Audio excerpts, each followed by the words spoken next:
I've been wanting to try something that I haven't ever done before. I like doing that. I like pushing myself a little bit and like picking new things that never before thought about. And like I get a spark, I'm like, oh, that sounds interesting. And then I'm like, I'm gonna do it.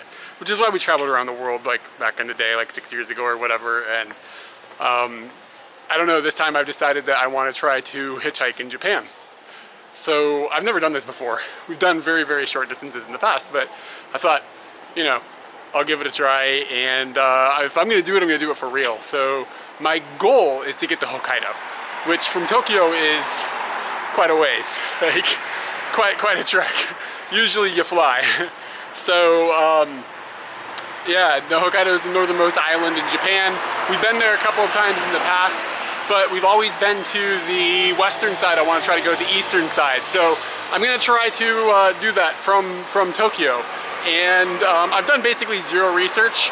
I just know that it is possible. I've asked some Japanese people that have done it in the past, but it's not a common thing to see hitchhikers. So I'm not really sure how people are going to react, and I'm not really sure how frequently I'll get rides, and I only vaguely know how to get a ride hitchhiking, like as stupid as that sounds. Like the way to do this is to get on the highway system, but getting onto the highway system is a pain because it's a toll road, and you can't just walk onto the highway, like, you know, it's not legal. So I Googled it, and there's a place just north of Tokyo where you can access a service area, which is like a rest stop basically, and you can access that by foot. Not, you're not supposed to, but apparently the fence is really low, so that's what I'm gonna try to do. So that's where I'm headed right now. I'm walking to the train station. I'm gonna hop a train up out of Tokyo, and then hopefully we'll make my way north. And I don't know, I guess I'll aim for Fukushima tonight? I have no idea. So I have to say I'm a bit nervous, and it's weird to be traveling, of course, without Katie, because I've never really done that before.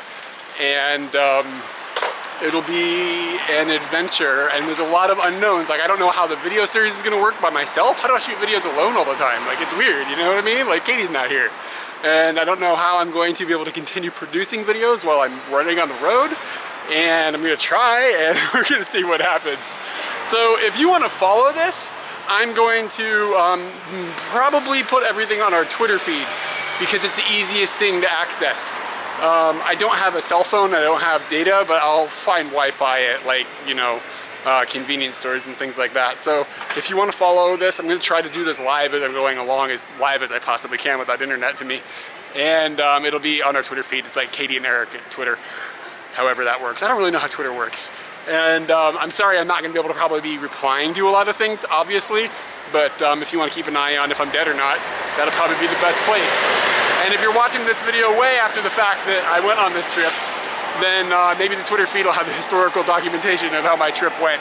In addition to the video series, I hope I'm able to keep producing. So, like I said, there's a lot of questions. Everybody's looking at me videotaping myself. See, they look less when Katie's holding the camera. This just looks like a madman. So about an hour and a half has passed, and I've taken a train north out of Tokyo and ended up in a place called Hasuda. And I've never heard of this place before, but it just seems to be like another part of like suburban Tokyo or whatever. I think we're still in Saitama Prefecture, so that's where we used to live like a few years ago. Same prefecture, but the opposite side of it. Anyway, so the reason that I came here specifically is because last night I Googled, like, okay, how do you hitchhike out of Tokyo? Because the issue is that, like, there's a million roads that go a million directions out of Tokyo. So catching one going the direction that you're trying to get is really difficult. So I came up to where I'm on that road now to narrow down, like, I mean, everybody going north on this road is going to the same north I want to go to. So it just like simplifies it. And also, like I said earlier, there's a service, you gotta get into a service area, I guess. And the service areas are not always accessible by foot. And this one apparently sort of is, according to this website that I found. So I ended up taking the train up here, and then I took a bus to the city hall, and then the city hall is right next to the highway. And now I'm looking for a way to get into the service area. So I'm just kind of walking along, like following. I could see the signs from above the bridge, like that service area, so I'm following that direction. I have no idea what I'm doing. So it'll be interesting. I have no idea. Like I said earlier, I have no idea what's going to happen. It's really exciting. I realize that a lot of people are going to be like, why isn't Katie with you? And the main reason behind that is that it's August and it's like the busiest part of the year for her at work. So she's just constantly working, and I'm like, you know, at home, and we can't go on trips, and like we barely see each other. Sometimes she has to work Saturdays, sometimes she has to work long days. And like she just doesn't have time to go travel. She doesn't have time to go do anything. And she was really excited when I told her I was gonna do this. She's like, yeah, that's a great idea, because I think she likes the idea of me pushing myself as well, like trying different things and like, you know, stuff like that. I think it's good for you to do things like that, and she sees the value in that. So this is totally not a thing where it's like, oh, we had a fight or something and I'm just like, you know, going off on a trip to get away from her. That's totally not what's going on. It's absolutely the opposite. She's really supportive of this adventure idea. And I think maybe she's hoping that if I get confident doing this, then she can do it in the future too. Like we can do it together. So I don't know, maybe she has a little bit of ulterior motive there. But yeah, so I'm just walking along the road. I guess I'll get to a service area in a minute. I don't know. I look on Google Maps and it looked like it still existed, but like, how old could that be? I mean, maybe the fence is bigger now. Like for a street view, so it showed a short fence. Maybe it's like an electric fence with armed guards. I don't know. So this little green fence here, that was all that was there. And I don't think I was supposed to hop over that fence, but I also don't think anybody really cares, to be honest with you. Like, Japan is a little like, it's different in America. Like, the police don't really care what you do if you don't screw somebody else's day up. Like, and hitchhiking, from what I've researched, is legal, so I'm not worried about it in that aspect.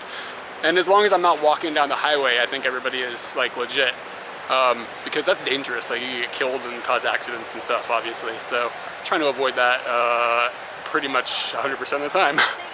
So along the Japanese network of highways, there are these rest stop areas because Japanese people like to spend a lot of money on things, and apparently they like to stop a lot and like get drinks and hit the bathroom and things like that. And it's just, they have these huge service areas that are like those restaurants, and they're selling omiyage, which is like souvenirs and like snacks, and there's really nice bathrooms and stuff.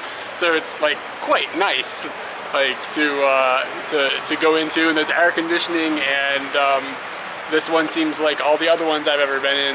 So I think that they're just countrywide, kind of like copy paste the same thing, but they're convenient, they're really clean, they're safe, and they're nice. So can't complain too much. Now comes the scary part. How do I get a ride? I'm not really sure. Being a complete noob at this, I was just like, okay, well, I don't want to have to buy a piece of paper over and over and over. Like, what if I decide I want to go a different direction? So what I did is I bought like whiteboard sticky stuff. Like, this is what you would like put onto something to make whiteboard, and I can fold it and I can erase it with a like a tissue or something like that. And I've gone ahead and just written north on it. And I've also learned that it's hard to write kanji really big. Like, you know when you write like English words like really big letters, like it feels really strange? Yeah, it's like that times 10 if you're writing Japanese apparently, because that was really awkward. So I'm going to stand somewhere where people can see me with this sign. Sounds insane, right? Like, am I gonna do this? It doesn't make any sense. What am I doing? Stood there for about 30 minutes with a sign, and then a really nice couple came up to me and they were like, yo, we'll give you a ride north. And I'm like, all right, let's do this thing. So they're in the bathroom right now, and when they come out, I'm gonna get in their car, and I guess I'm gonna go with them. But totally like chill people, like really clean and nice people, like surprisingly. Kind of like, you just kind of expect like a Yakuza looking dude in a truck or something, you know what I mean? But it's like some really friendly couple that looks like they have like, you know, good jobs and stuff. Amazing. Well, I'm now at a different service area. So yeah, I just rolled up the road with some really friendly, nice people. And it turns out they just got married and they are going on a trip around the world tomorrow. And right now they're driving their car to stay at a relative's house or something and then returning to Tokyo tonight, I guess. But yeah, they were like really excited to talk to somebody that had been to a lot of different places and stuff. And I told them about India because they're gonna go to India, and I was like, bring some antibiotics. And like, but they look really excited to go out on their adventure and stuff, and they gave me a hand, and that was a completely amazing experience. And they didn't kill me because, you know, they're Japanese, so they're really friendly and nice. So that was really cool. A little worried about the weather. It's looking like it's gonna rain, but worst case scenario, I'm at a service area, so it's not like I'm gonna get drenched. I can just sit inside. Maybe just put my sign up in front of the bathroom or something, and maybe somebody will help me out from there. Now I have to decide where to stand again, and I think that's like, it's gonna take a little bit of like learning. Like I don't know what type of people like to, like you can, I am gonna assume like a woman is never gonna pick up a man, like, and I mean I can understand why I wouldn't if I was a woman either.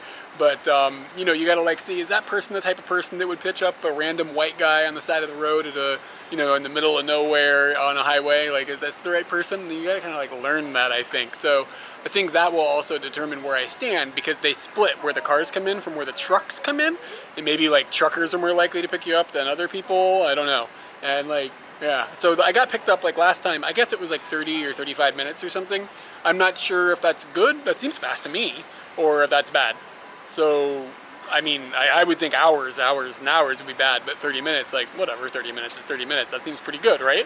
So, for my first shot, I guess I did the right thing. You can tell I'm pretty giddy. Like, this is just a really, really strange experience for me. By the way, I just looked at a sign. I'm just outside of Sano, which is in Tochigi, I think. So, I mean, they could only take me so far because they're getting off the highway soon and then going, you know, to drop off for their car or whatever. So I didn't get like a really, really far distance. I'm guessing time went like to me, so I really don't know how far it was. I'm guessing like 50 kilometers or something. I guess I'll look it up later and see how far it was. But I mean, it was further than 0. And now I'm definitely outside of Tokyo, which I was not outside of like the metropolitan Tokyo area before. As you can see, there's green. That's lovely to see. I haven't seen something like that in quite a while. At this rest area, they've got this hill thing. What is this exactly? I think it's just a place for people to come stretch, but it looks like it would be a lot of fun on a BMX bike. So a lot less cars are coming to this one than were coming to the other one, so that's got me a little bit nervous, but it also makes me wonder if because there's less cars, people are going to be more inclined to be like, well, there's not so many people here, maybe I should help. So I wonder if that just balances out. We'll find out. I had a family come up to me and they had like this amazing wiener dog. I was like, I'm gonna get a ride with this wiener dog, and the lady was just like, you know, I don't have any room in my car. I was just curious to see, you know, where you're going and stuff. I don't know, maybe she's just scoping out my personality, but she had a big family and I just saw them drive away in a small car and a wiener dog, so I think that maybe it just might have been a chance for her to chit chat with me. But she was nice and everything, but I'm still standing here and it's starting to rain, and I'm wondering if that's going to play into my favor because people are going to start to feel pity, or if it's just going to end up with me being very wet. The sprinkling is picked up, but some people gave me an umbrella, so now I have an umbrella. Japanese people are amazing. So something that's hit me is that because there's no access to these service areas, like by foot, I'm essentially stranded here right now until some like stranger decides to pick me up. Like, I'm on this little island and I can't really get off of it. I mean, I guess I could hop a fence and just start walking into the woods, but I mean, I'm 100% dependent on the kindness of strangers at this point. And there's something like, kind of like liberating about that in a really weird way. It's so confining, but so liberating at the same time. It's a pretty interesting feeling. So here I stand. Rain stopped. What I can suss up here is that small cars might be a problem here because everybody's got full cars. And because they're on the highway, they're going long distances, so they have suitcases, etc., etc. So I've had a lot of people that just like stop and apologize. Like, sorry, we don't have room in our car because wiener dogs. Took about 40 minutes this time, I guess. I'm having trouble tracking time because like my brain is going like a million miles an hour. So, but yeah, it took about 40 minutes, I think. And a guy is now, he's hitting the toilet, having a cigarette, and then we're off. And it looks like he's working because he's in a car that's got like his name on the side, like the company name on it. And the license plates are from Tokyo. So I'm not sure how far he can take me. I told him like towards Fukushima and he was like, all right. So here we go. All right, so I have made it to Fukushima Prefecture and I am in Koriyama, which is a place that I had never heard of before I got here. So the last guy that I rode with, he busted me like, I don't know, 150 kilometers or something. That's kind of a rough guess. I'm not 100% sure how far we made it, but it was quite a ways. And he would just, I think he picked me up because he just wanted to speak English, and his English was really actually quite good. And so we just had a really long conversation about like American politics and like things that are going on in the Middle East, and he had questions about like race relations and stuff, and just really fun conversation. And he was a really smart guy, and he knew a lot about a lot of things, but was really interested in the perspective of a foreigner and stuff. So it was a really cool experience again.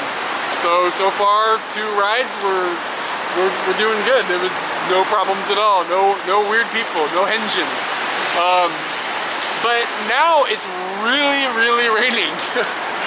So, and it's dark. So if it's dark, I'm not even gonna try to get a ride. So I'm just gonna stay where I'm at and see if I can find some place that I can stay that isn't too expensive. And oh, the dude said that the city is famous for gyoza. So maybe I'll find some gyoza to eat. And I don't know if I'll stay here tomorrow or what. And I had no idea how to get back to the highway from here. So that's gonna be a completely, like a whole nother adventure tomorrow or whenever I decide to head north. But yeah, awesome. I'm really excited. This is working. I found a manga cafe that's near the train station. I'm gonna try to stay there, but you can only stay there for 8 hours. So I don't wanna leave at like 4 in the morning. So now I'm sort of just like killing a bit of time before I could check in or even ask if they have an available room. So I'm looking for food and I'm really hungry. But this town is sort of shut down and it's rainy.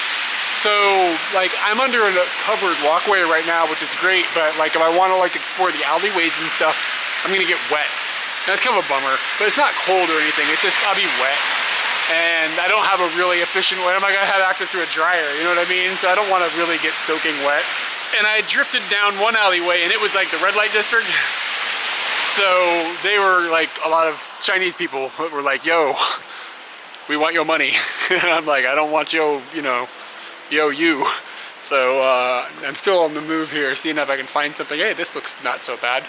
They've got some lanterns on this road. Hey, that's really cool, but I doubt there's anything down there. I tried, but I failed. I didn't find like one of the local gyoza joints, and I ended up in a place that looked, I guess after I went in, I didn't think it was a chain, but I think it's a chain because what I ended up eating was a Hiroshima style, like tsukemen.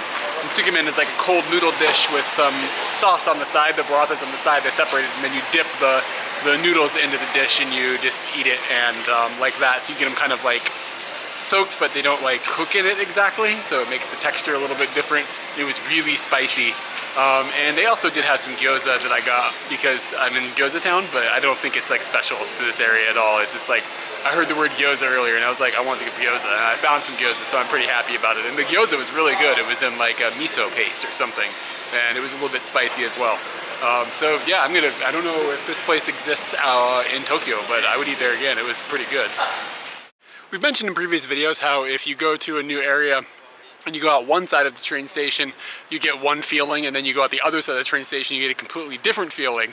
So I was like, okay, I got some time. Like I'm not really tired enough to go to sleep yet.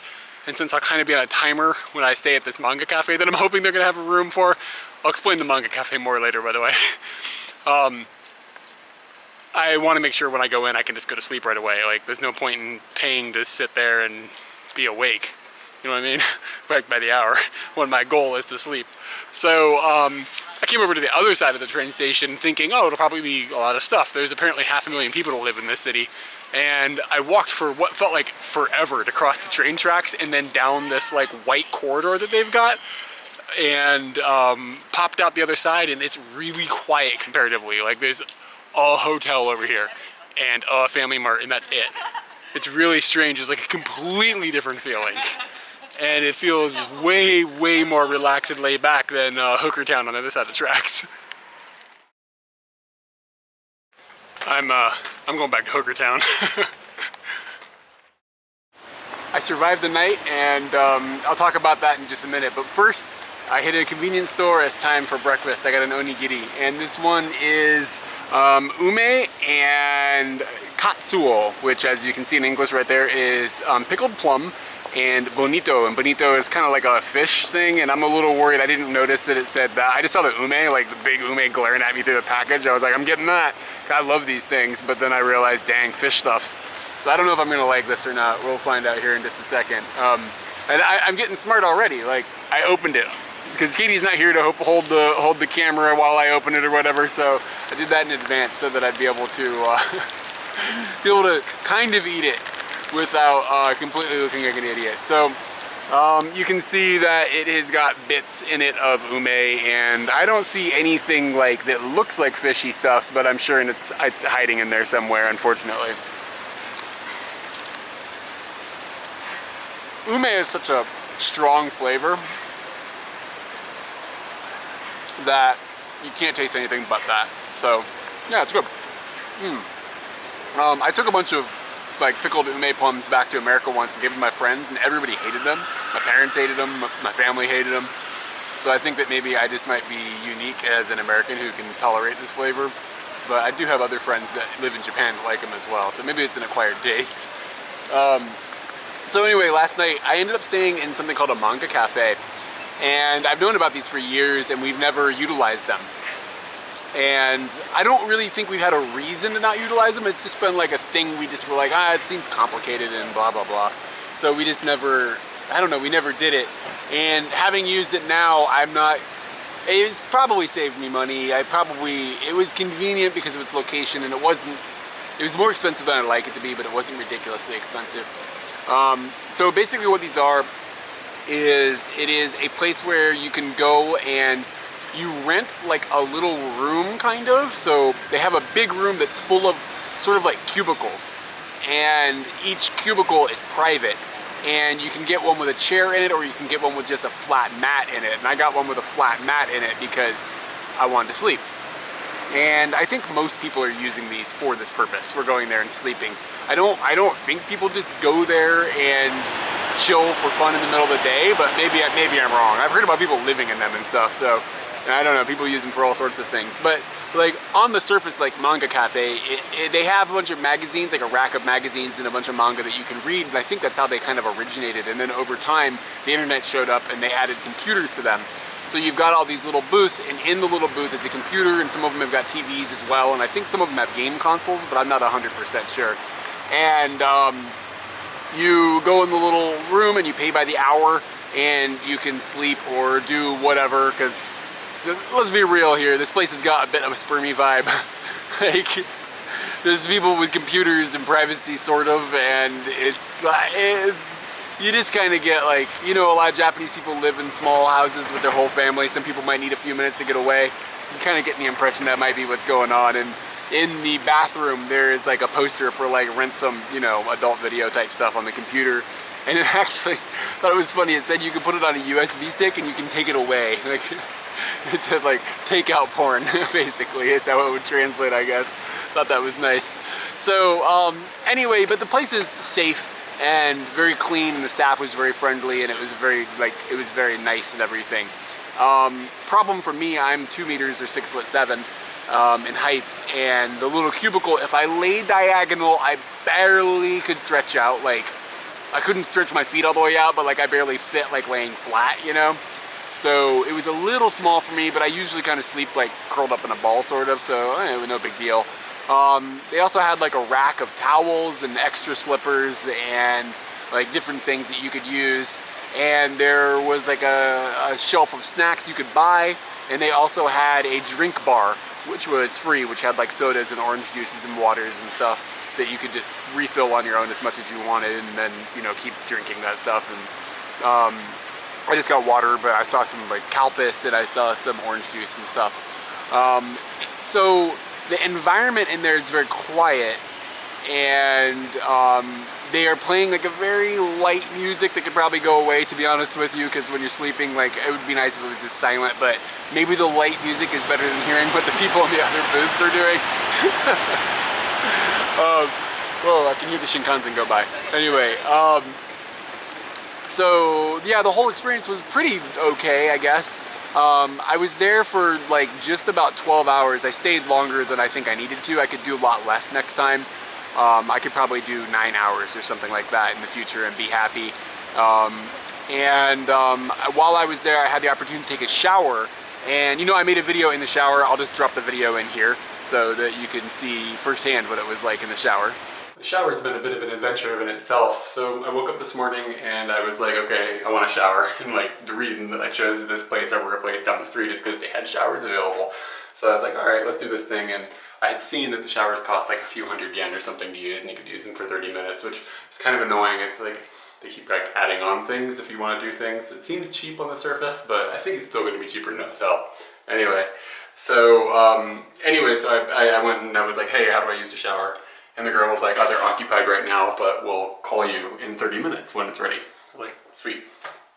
So I go back down to my little cubicle, and 5 minutes later this lady comes, and she's like, giving me this really long explanation about like how the shower isn't ready, and she's really sorry, it's gonna take longer, and like it's only been like 5 or 10 minutes or something. And then like 5 minutes after that, which is still within the 30 minutes, all these alarms start going off, like in the whole sleeping area. Like these red lights are flashing and like, rah, rah, rah, and I'm like, what is the place on fire or something? And the lady comes back down to me and she's like, shower's ready. So I'm not really sure if the alarms are related to the shower being ready, but nobody was panicked about this, like, rah, rah, rah, and all these like red lights, and like it was just like, what is happening, you know? So anyways, then I came down and I went to the lady to show me where the shower was, and she showed me where the shower was, and she brought me to the little room, and I thought I'd show everybody. And it's so Japanese in this little room because everything is just so like, so you come in this door here, and you lock it, of course, and of course there's a genkan for you to take off your slippers. You take off your slippers, and then they've got this little box, and this little box is for putting your bag into, and because it would be weird to set it on the floor, which is not where the shoes are supposed to go. It's like a clean floor, you know. I like it. I mean, I'm making fun of it, but I really do like it. And of course, there's a bath there. That's not a toilet. I guess it could be. There's a little trash can that they had nothing in it, so I'm assuming they change it every time somebody uses the shower, so that'll be cleaned for the next person. And then a little phone in case there's a problem, of course, and then hooks in the walls and stuff for your things, and then a big like vanity. And they charge you extra for using a towel. So I carry a towel, but I realized that I didn't want to get my towel wet, so I just used this to dry myself. So that was the cheapest way, and now I don't have a wet towel.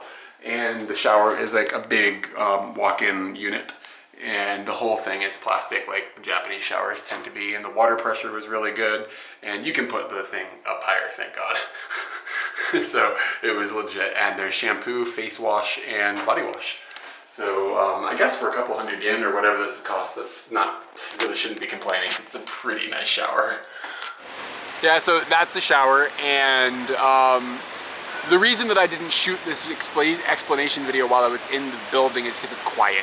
And they told me, like, make sure your phone is on manner mode or silent mode, and make sure that you don't make a whole lot of noise and all that. So, like, I didn't want to be intrusive or anything.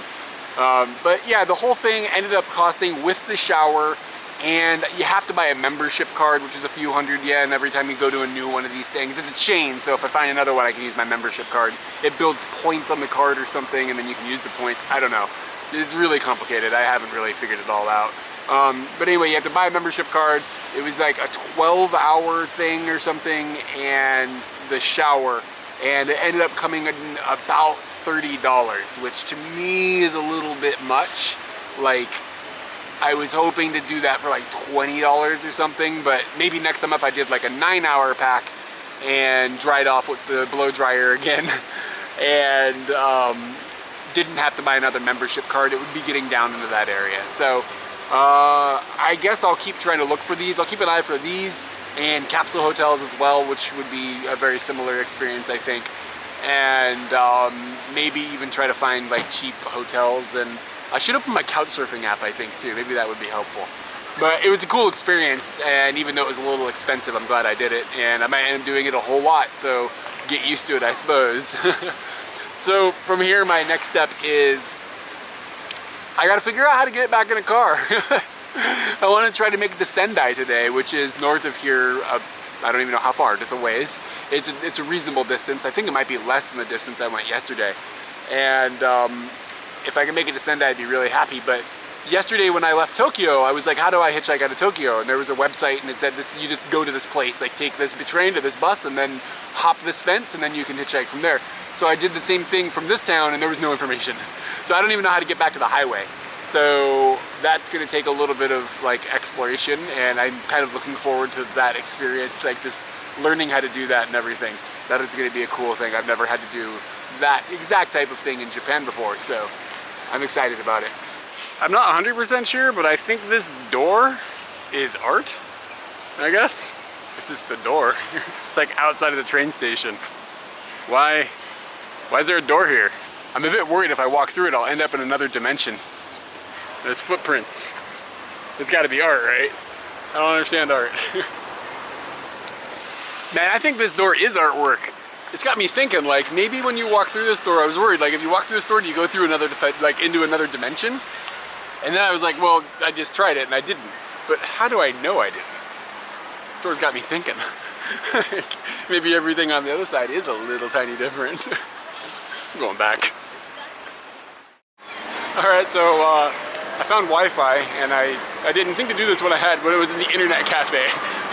Found Wi-Fi, and I looked up on Google Maps, like, okay, if I was to drive from right where I'm standing to Sendai, which is my goal, how would I get there?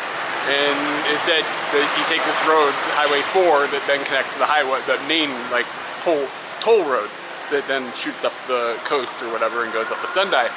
So I was like, alright, so I guess I'll just walk up that road. So I'm walking to that Highway 4 road or whatever, and then I don't know what's gonna happen from there.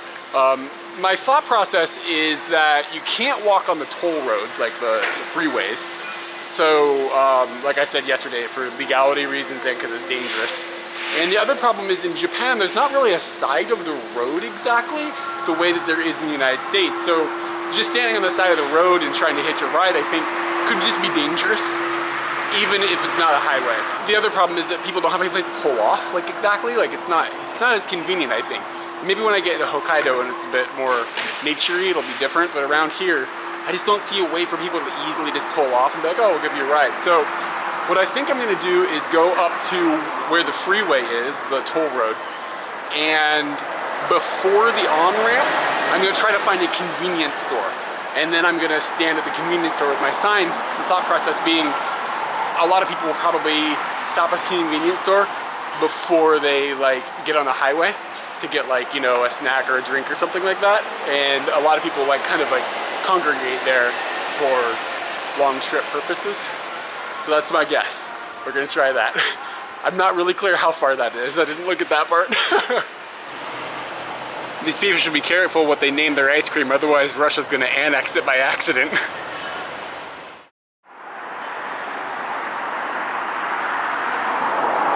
I love Japan. Summertime is always fun because these giant spiders start to show up. All right, Sendai, let's do this. So I walked for quite a ways, probably an hour or something up that road. And like I showed before, it's really hard for people to pull over. So like, I mean, I held my sign up for Sendai, and a lot of people walked by and smiled at me, and you could see them saying Sendai, like in there, you could read their mouth, but it took a while to get a ride. But eventually a dude pulled over and he was like, hey, I can take you as far as Fukushima. I was like, sweet. So I hopped in his car, and he was just a younger guy, and he was going to, he sells like lighting equipment or something. I can't remember right now, I'm so sorry, dude.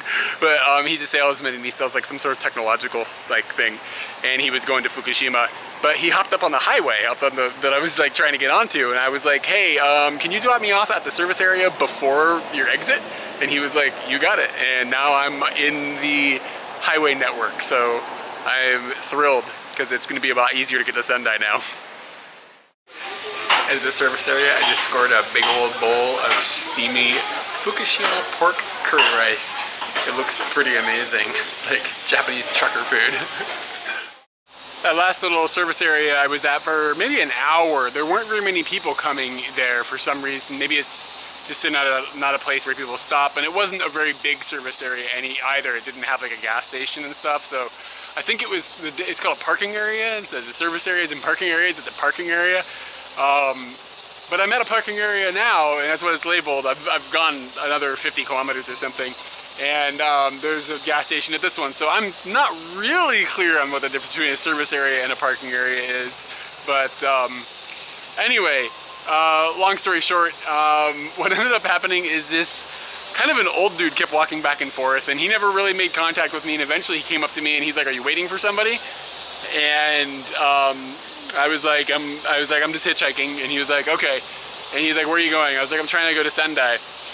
And he tells me, like, he's like, "You're never gonna get a ride here." Like, he just says, like, that flat out, like, "You're not gonna get a ride here."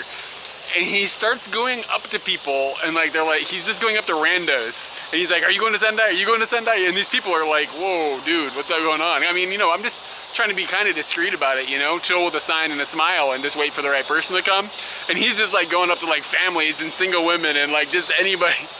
He's like, "You have," and I'm sitting here like, why is he not offering me a ride if he's so concerned? Like, I was, whatever, okay. So eventually we talked a little bit, and he said he wasn't going all the way to Sendai, so he couldn't take me. And I think that there might be a breakdown a little bit because there's not that many hitchhikers here. People don't get that they can just take me halfway, like, that's cool. So I'm trying to tell him, like, just the next service area is cool, like, you know, whatever. And eventually it kind of clicked, and he was like, "Oh, okay. I can do that." And then he goes, "Oh, but there's no room in my car." I was like, "Okay, that's okay, like, no problem. I'll just wait for the next person." And I told him not to worry. And he went and he got his wife, and his wife came, and she spoke like incredible English. She was an English teacher for 37 years. And I didn't describe this dude. So this dude is like super excited Japanese Larry David.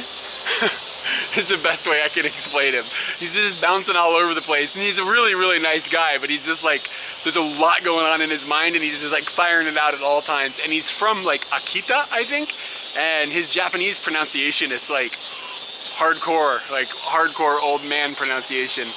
So it can be kind of hard to follow, and he would speak in kind of English and going back and forth between English and Japanese, and it's like, what are we saying here? It was a complex situation. And then his wife came, and she was like an angel, like angelic, like English, and like perfect like enunciation and pronunciation and everything. And what they ended up doing, like, they're going on a trip or something, so their car was like crammed full of stuff. So what he ended up doing is like pushing a bunch of stuff to the side and then like kind of climbing on top of it. And then he just sat on top of it all in the back of the car, like crammed like up in the little corner. And I'm like, "Dude, is this okay? Like, are you all right?" And he's like, "Yeah, of course, no problem. Let's go. And he was excited to go. So we rolled down the road for a while and just talked about like her experience teaching. And he was an engineer or something, and just talked about their lives and stuff. And they asked me about me, the normal kind of get to know you stuff. But yeah, I couldn't believe that guy climbed on top of all his stuff. He's like, "Let's do this." And it was fun. The whole thing, I was sitting in the car and I was like, 10 minutes ago, this old man was telling me I'd never get a ride. And then I was in his car. It's really funny. So anyway, I'm in another service area. I'm getting kind of close to Sendai now. And I am going to go out there and wait. It's 3:45 and I'm in Sendai.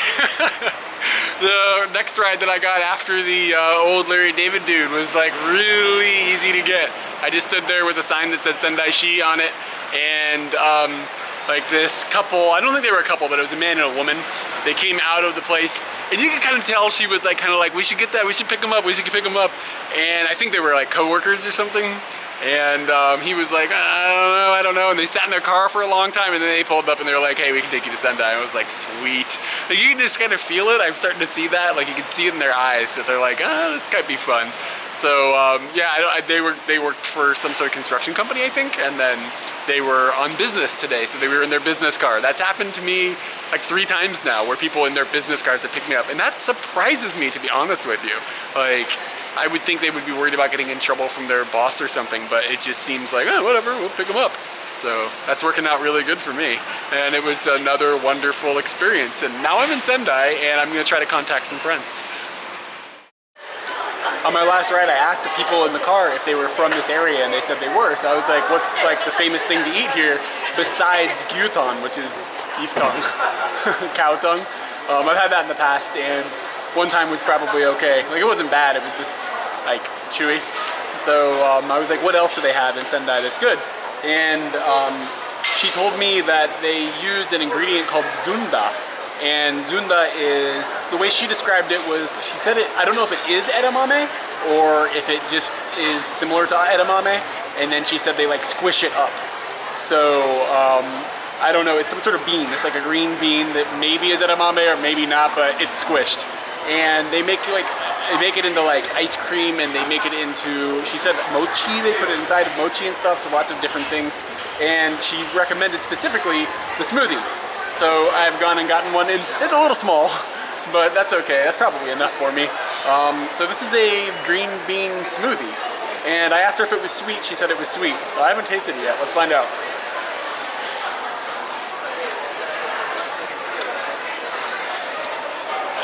It tastes exactly like a green bean smoothie. Like, it's exactly what you would think. It's a little bit sweet to an American palate, probably not super sweet. It's good though. At first I was like, it's a little just edamame, but when it processes in your mouth a little bit and like that gets around like your taste buds, yeah, hey, this would be a thing I'd drink more of if I lived in the area. That's really good. I wonder if I can find this in Tokyo. Man. Alright, so if you come to Sendai, Zunda Smoothie. It's recommended by the lady in the car and by me. Earlier I stuck my big bag in these lockers and my umbrella didn't fit, so I took my umbrella and I put it right there. And as you can see, it's still here. It does make me wonder if it would still be here if it was raining though. But somebody would be like, snatching that. I do have friends here in Sendai, and I hope I get to see them while we're here. And they've offered me a place to stay, but I just showed up and like, my friend is going to, on a trip to Australia, I think, on Saturday or something. And I don't know, I just feel weird about just like barging in on their place, like with like 5 minutes notice, like, you know what I mean? Like, you just like, you don't want to be that guy. So, I hit couch surfing, and those people are like, you know, out there, and they're like, hey, you know, barge in on my place with 5 minutes notice. That's what they're down for. So I hit couch surfing, and like within 2 minutes I got a reply from, I think, a Buddhist monk. So that's where I'm headed now. See what happens.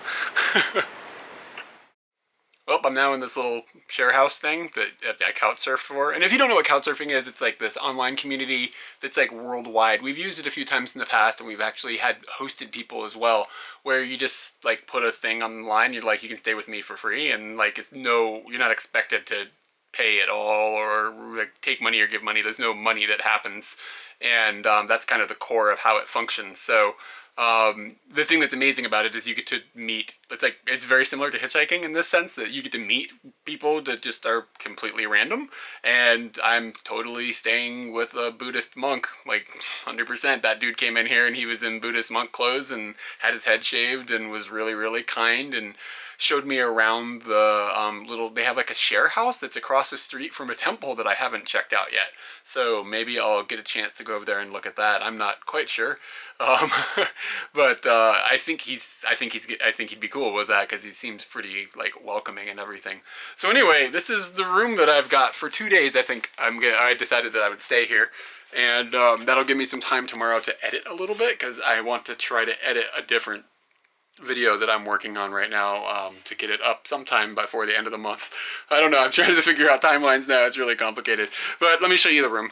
So when you come in this door, it opens and it has 3 bunk beds, and it looks like, I think he said they can sleep 5 people here if 2 people are willing to sleep on the floor. And there's like bedding and stuff in there, so if you are sleeping on the floor, you're set. And there's aircon and a clock, and he said that a doctor lives right there, and the doctor is really, really nice, and that's the doctor's garden. And then we got some Japanese-style doors, so like that. And this has got like a hardwood floor down here, and it's pretty nice. And of course a shower, and it's way cleaner than my shower at home, let me tell you that. And that's just like, you know, your normal Japanese shower stuffs, and bath towel stuff. And coming back over here, we come in and we've got a little kitchen with one of these guys.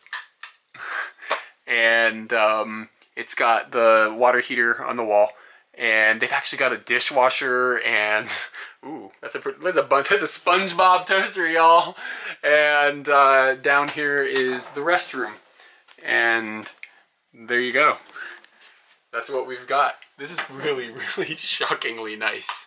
And he said that he had two other foreigners. I didn't catch what nationality they were, but two other foreigners stayed here the last 2 nights. And he said that they had hitchhiked from northern Japan southward and stayed here. So that's pretty amazing. That I feel like what I'm doing is pretty rare, but maybe not. I just used the restroom and I noticed the guy's translations. You remember, this is coming from the Buddhist monk dude. Like, it makes it a little funnier in context. So this is the big flush, and this is the little flush. And then down here we've got the controls for the washing mechanism. He translated it to ass. I love it. Ass. This little couch surfing place that I'm staying at, it is named the Sunshine House. It says so on the front door. And I think it's more than just a clever name. I think it might be a description of this amazing skylight that they've built into the ceiling. I really like skylights. I like waking up in the morning and having like sunlight happening, and like it's something really magical about it, like falling out of the sky. It's like you get to sleep outside kind of without actually being outside. So, like I said, I'm staying with a couch surfing host at the moment, and I've got like this entire little building to myself. It's amazing. I just went to lunch with the guy who I'm staying with, essentially. And I think I mentioned already that he is a Buddhist monk, and he runs a temple here that is 400 years old. And it's like his great-grandfather was the first person in his family to be the person who ran it, and then his father, and now him. And he's in his 50s, but like when I saw him yesterday, I was like, oh, this guy's 30, but like 50. But I guess, like, you know, if you get up and meditate every day, and he eats healthy, and he's a vegetarian, and all those things, like, I was like, whoa, you're 50? Because he told me he had a 16-year-old kid, and it was his youngest of 4. I was like, what? How is that possible? So anyway, we just went out to lunch, and he took me to an Indian restaurant that is amazing. It was like some of the best Indian food I've ever had in Japan. It had those like authentic Indian spices and flavors that I feel like a lot of Indian food in Japan tends to miss. And the way we got there, this guy's a trip. So the way we got there is we went over to the temple and we hopped in his smart car. He's got an electric smart car. And then he turns the car on, and immediately it's like, it's blasting trance music in the car. Keep in mind, this dude is like a monk, like straight up. Like he is bald, he shaved his head, and he's wearing that, you know, that monk gear. Like, it's not the orange one, but it's like a beige, like, you know, traditional like looking monk clothing. And we're like rolling down the street in his smart car, and this thing accelerates like a bullet. Like, if you've never been in an electric car before, even those smart cars that you think you're like, oh, that's a cheap little car. No, this thing is like a rocket. And we're like rolling through the city, like blasting trance. He's got his smartphone and stuff. This dude is amazing. And he told me these amazing stories about how he met his wife, and like they had met 10 years before and then randomly met again, and like just all these really cool stories about himself. And he's a very, very cool guy. And I asked him, I was like, why do you do this couch surfing thing? What's the deal? And he said he basically does it just to keep his English strong. Like, he likes to use English, meets a lot of people, meets different people, and of course gets to practice conversation and stuff. And then if they're interested, show them the temple and stuff. So I'm hoping tomorrow morning, before I leave Sendai, I'll be able to skip over there and get a look at this temple and see what's up. Yeah, I hope I can get a little bit of footage about it too, because I'm starting to feel like that this series so far has just been me explaining things that have happened, because most of it is about people I'm meeting, and I'm just not comfortable like firing a camera up and putting it in front of somebody. Like, it just seems unnatural, and I feel like it might make people nervous a little bit, and I just feel like it might cheapen the experience of meeting people if you're just like, they're going to put up walls as soon as the camera happens. I worry, you know? And so I'm a little like conflicted on how to cope with that, because I would love to share some of this stuff firsthand with people, but on the other hand, it's like, maybe it'll become diluted if I get the camera involved, if that makes any sense. So at this point, I'm trying to just kind of like, these are the types of people you meet on this type of adventure, and weave in things that are happening as much as I can. But hopefully I'll get some footage of the temple if it's not rude to do so, and then at least get to show a little bit about that. But I can't get over the smart car. I can't get over the smart car with the trance. It's like blowing my mind. Oh, by the way, while we were at lunch, the monk's wife called and was like, hey, some crazy guy stabbed somebody near Sendai Station. It's just really, that kind of thing doesn't happen in Japan so often. And she said that he stabbed somebody, I guess, and ran off, and they didn't catch him. So there's some crazy guy with a knife running around pretty close to here. So I locked the door. I look in the Sendai newspaper online to learn about this guy who stabbed somebody, and it turns out it was like a dude with like kind of long scruffy hair and a mustache, and mustaches here are pretty rare.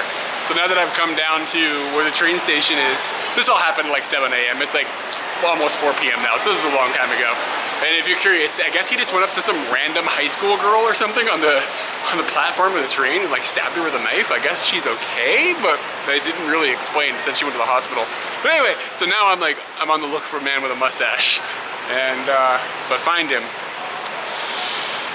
I'm gonna have words. The weather was really, really nice tonight, so I was told by some friends that there was going to be a baseball game in Sendai, and it's really close to the station. Like, you could probably walk there in a few minutes, but they had a shuttle bus. I took the shuttle bus and came out to the stadium and decided to just check out the baseball game. And I'm like a big baseball fan or anything, as a lot of people are probably going to know from the video that we made about a Tokyo Swallows game in Tokyo a while ago. I'll put links to that. We made a video about that, so I'll put links to the video and stuff like in the description or whatever, so you can check that out if you want. So this experience was like very similar. I feel like the stadium is a little bit smaller, but it seems like the people that come to this game come like all the time. Like, you just kind of get this vibe where it's kind of like, because you're in a smaller city, it's more of like a tight-knit type of thing or something. And they do the same stuff that they do at other baseball games in Japan, where they have a different cheer for every player when they go up to bat, and like it's all very polite and like very formulated, and there's drums and all this stuff. And they have little special things they do at different times in the game. So all that stuff is all very similar to what I had seen and made a video about in Tokyo. Something that's different though is this particular stadium is more like a carnival almost, and something that's very, very cool is that they have a Ferris wheel that you can go in the Ferris wheel and you can still see the game from the Ferris wheel. And I've never seen that before. Is that common at baseball games? I didn't think so. But yeah, they got a Ferris wheel, and they've got like this area for kids to bounce on these like rubber things that look like little hills, and like a place for kids to play in like water, and a merry-go-round. So it's like a go with the family and like have like a nice time at the carnival and watch a baseball game from the carnival type of environment. Pretty cool. Pretty cool atmosphere. I'm sure that really keeps families coming out and checking out the games. So it was pretty fun. The kid joined me there for a second. And then he fell down a hill.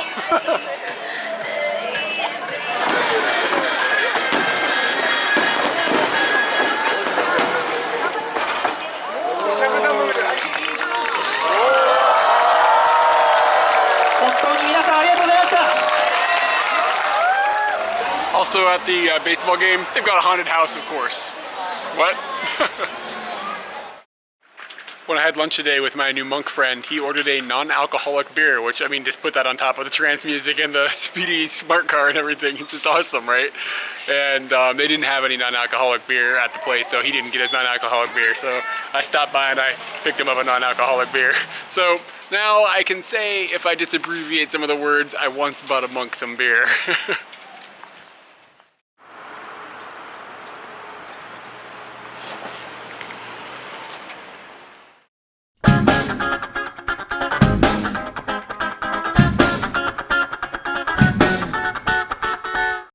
This morning I am planning on, this morning it's almost noon now, but I'm planning on trying to make my way north out of Sendai, maybe to Aomori. because there's a big festival going on up there.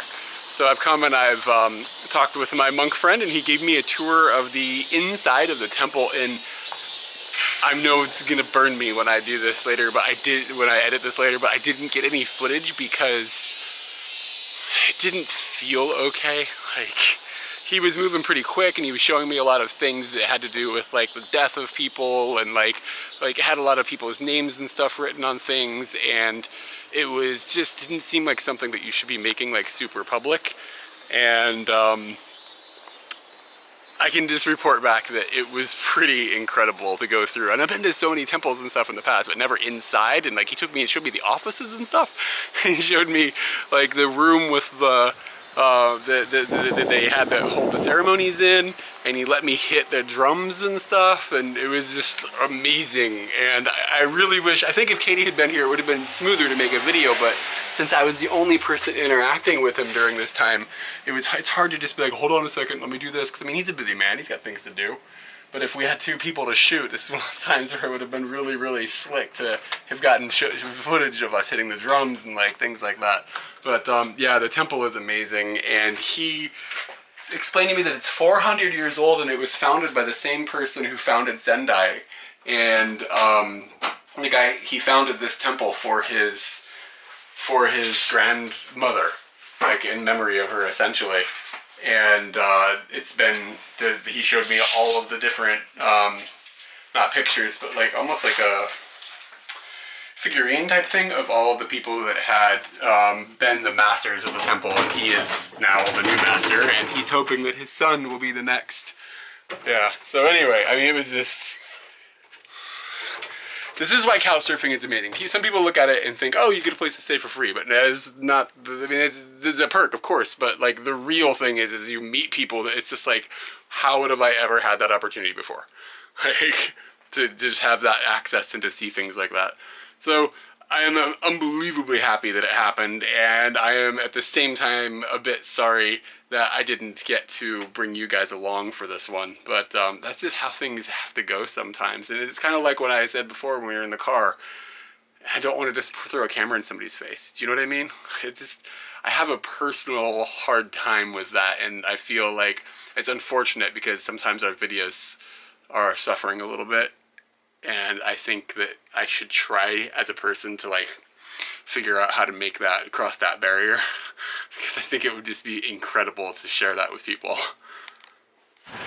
My monk friend just told me that every night he plays Second Life and hangs out in trance rooms, like listening to trance music. This guy's amazing. He's like the coolest person I've ever met.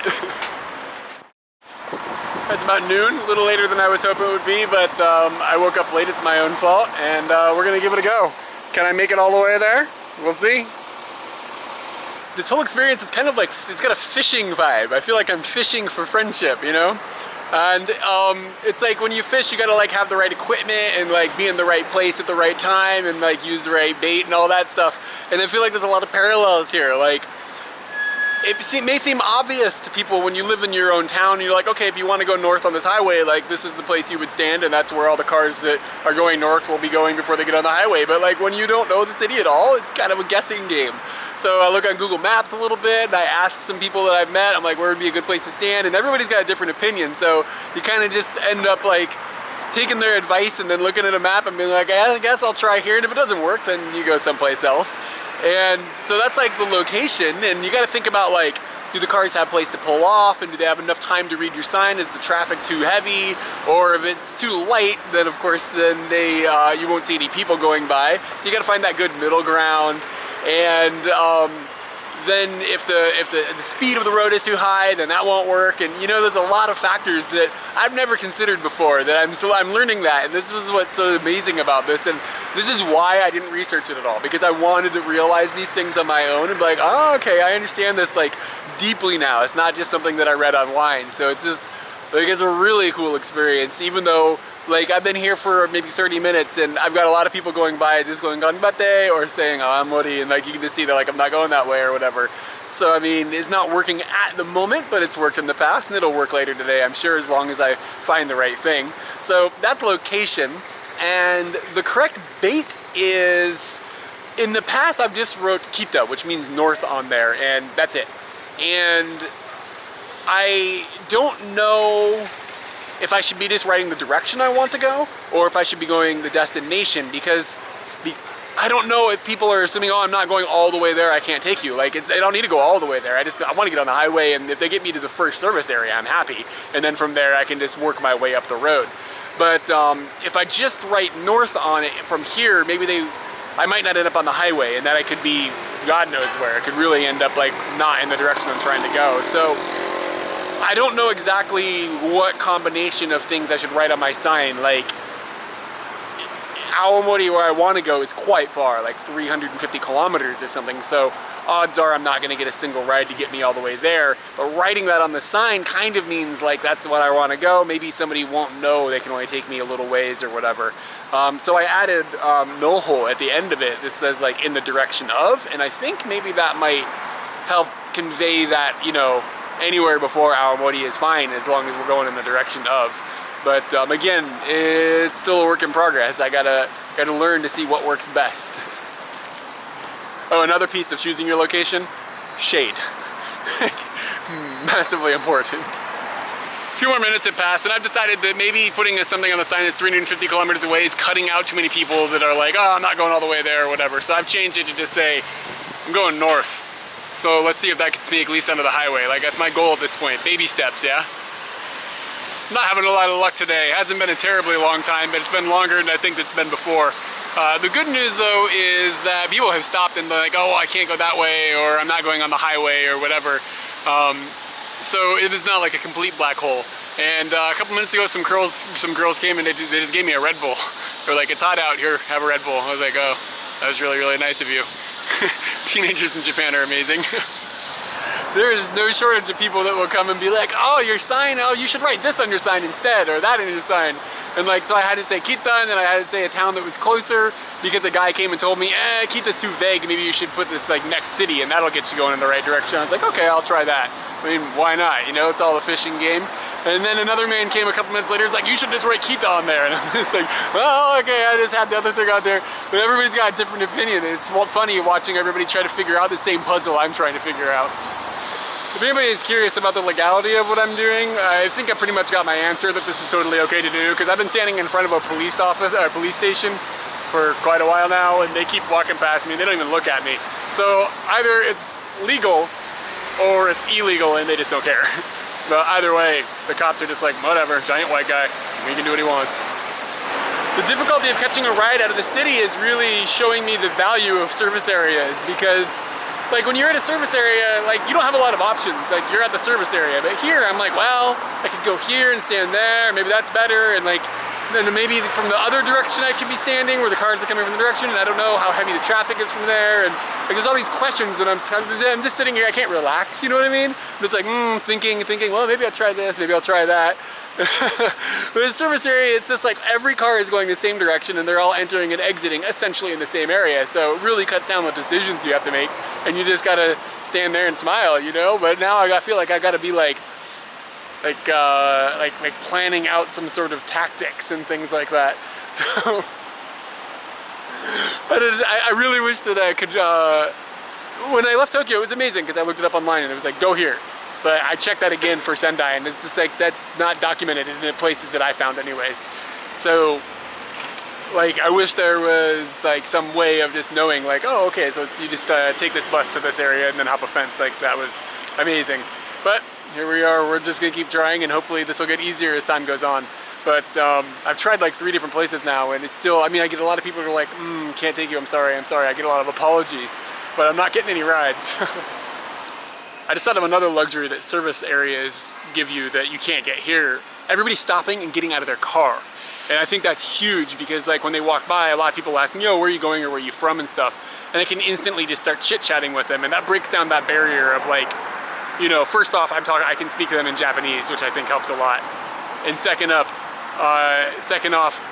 you know, you can just, if you talk to somebody really quickly, you can tell if they're totally an oddball. That's beneficial for me, because like, I don't want to get picked up by a total oddball, but it's also beneficial for them, where they can tell like, okay, this guy doesn't sound like he's gonna kill me in the first 3 sentences. But I can't do that. I can't talk to these people that are going by. All I can do is smile, and that's not quite as good of a sale as a conversation. All right, so a really nice lady picked me up finally when I was in Sendai, and she drove me to kind of where the highway splits, where she's going to be going the opposite direction of where I'm going. But I'm sort of near where the highway entrance is now, so since I was doing no good in the city, I thought, screw it, I'll try. So now I'm kind of at the highway, and I'm at a point where, I mean, every car that's going the direction I'll be standing by is going kind of the way that I need to go. So that helps. The worry that I have is, like I said in the past, like being on the highway is illegal, like when you're on foot. So I told her that, and I guess maybe I wasn't clear about what I was saying, and she ended up taking me all the way to the booth, like where the cars get into the toll system, and I'm not supposed to be there, not at all. So there's like a service road that runs along the side of it. So I just hopped the fence and came down to the service road. I'm walking back to where I think it should be legal and safe for me to stand. And yeah, now I'm kind of at a point where if I have to get back to town, like I don't think I'll be able to. So there's only one way to go, that's fine with me. So I think I should have bought a tent. And I'm in the middle of nowhere. Ridiculously middle of nowhere. This car's going by, so I'm not gonna get like eaten by some bear or something, I don't think, I hope. And I can't figure out where the entrance is to the highway. Like where would be a logical place to stand where it's legal right before you can't be standing there. Like I found the exit, but like it's not in the same area. I found the southbound, I found the exit from the northbound, but I can't find the entrance onto the northbound. So I have a map, kind of like, you know, a Google map or whatever that I saved, but it doesn't show like traffic direction like on the map. Like, so I don't know. So I'm just guessing and walking. Part of me kind of was looking forward to this happening, just to see how's this gonna play out. I think I found it. I at least found a sidewalk and cars going on and off the highway. So I mean, I'm gonna go on that highway wherever it goes. I think at this point, screw it, right? If you're curious, the magical combination of things that finally got me a ride, and it happened quickly once I made the change. I stood in a different location where the cars that were getting on the highway were going to be in the lane closest to me instead of the lane like one lane away, which is going to be, you know, much easier for people to see. The speed of that area was much, much lower, so the cars weren't going so fast. And I changed my sign to say that I wanted to go north on the highway. So I wrote that on the sign, and it turns to be like this really long set of characters, but it worked. So it worked pretty quickly, actually. After I made those adjustments, it was like, I don't know, 5 or 10 minutes. So it's all about having that like perfect combination. And now, like I said, I think that's where I want to go. Whatever. I've talked to a few people. Like I just saw on the side of the road, I was like, how do I do this? Where's in on this highway? And they were like, and then I ended up in a car, and then that dude was like, I think I know, and he took me to a place, and he's like, no, this is the wrong way, no, we went the wrong way, he drove me all around, and he couldn't figure out a place to get on either. So what it turns out is there's this really long tunnel that goes from Sendai to where the entrance to the highway is, and that whole area, like, I can't stand on it because it's illegal. There's all these signs, it's like no walking and all that. So you have to catch a ride out of Sendai, but there's so many roads that like go together to get to that one area. It's really hard. So I'm back in Sendai, and I'm basically stuck here. I'm kind of frustrated because it's like, it's just been like, it's like 4 o'clock or 5 o'clock or something now, and it's before 5, it's like 4:30, and they're about to close down the highway, like the entrance to the highway completely, according to all these signs here, because they're having a huge fireworks festival, which, I mean, worst case scenario, I get to stay for a fireworks festival, you know, but I mean, like, that wasn't my goal. My goal was to try to get to Aomori, or at least in that direction today. So, the problem is I don't know how I'll get to the highway tomorrow. Like, I don't know how to get on the highway here. It's just the way the roads are set up is really, really, like, works against a human being trying to do this, which, I mean, they're not constructed for that. It's not the purpose. But, man, this one is, it's a bit of a puzzle. And like, I've asked people like, where do you think would be a good place to stand? They're just like, everywhere is not good. Is basically like what the consensus that we've come to. And like, my original idea was to stand at convenience stores and wait to like people will be hitting convenience stores before they get on the highway. But all the convenience stores today, because of this fireworks festival, their parking lots are all closed and they're full of like festival booths. So nobody can stop with their cars. So it's just like I've hit this like combination of horrible opportunity for fishing. I just realized I have until 6 o'clock, so I have an extra hour. But like at that point, I'm just trying to decide when do I just give up and go screw it and stay in Sendai again. But again, like, how the hell am I gonna get out here tomorrow?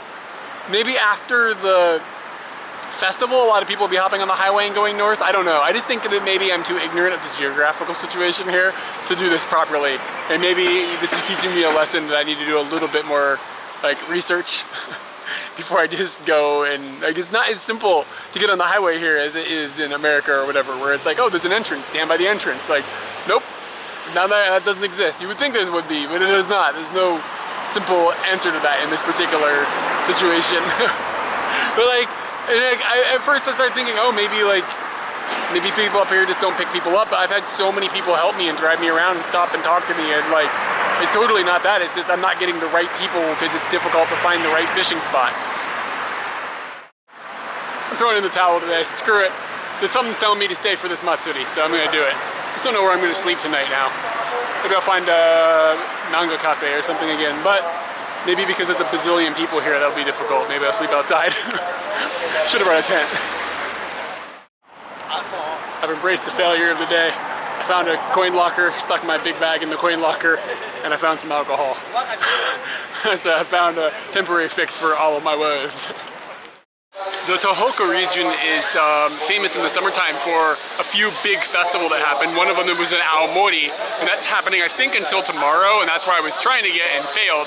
But coincidentally, the Sendai Tanabata Matsuri begins, Matsuri is like festival, begins today with a big fireworks festival, so that's what has, I think, kind of helped make me not being able to get a ride. Like, it's been a little bit of a push to help that situation fall apart, but again, maybe it's for the best because I've come over to where the festival is, and there's like a billion people here waiting for the fireworks, and Japanese fireworks festivals are always pretty good. So, I mean, how bad is it, you know?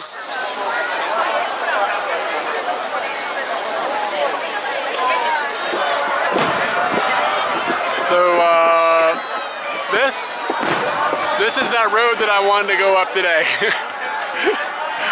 Probably not gonna happen now. Fireworks in Japan are launched like in a different way than they're in America, where they do like groups of fireworks and then they make an announcement like, these fireworks are brought to you by this local company or blah blah blah blah. And then they launch up the next group. So there's like pauses between the fireworks, which is something like you don't really expect, because it usually like, it almost like it's built and built and built, and then you have the big thing at the end. And this has a big thing at the end, but there's all these pauses with ads. Not something that happens other places. Kind of just wandering around the red light district, kind of red light district. It's not like brutal or anything, but there's some shit going on here. And there's like a gentleman's club that I'm walking past, and they've got water just like falling out of the ceiling that then goes down. So you have to walk through that to get into the club. So I guess you bring an umbrella? I don't know.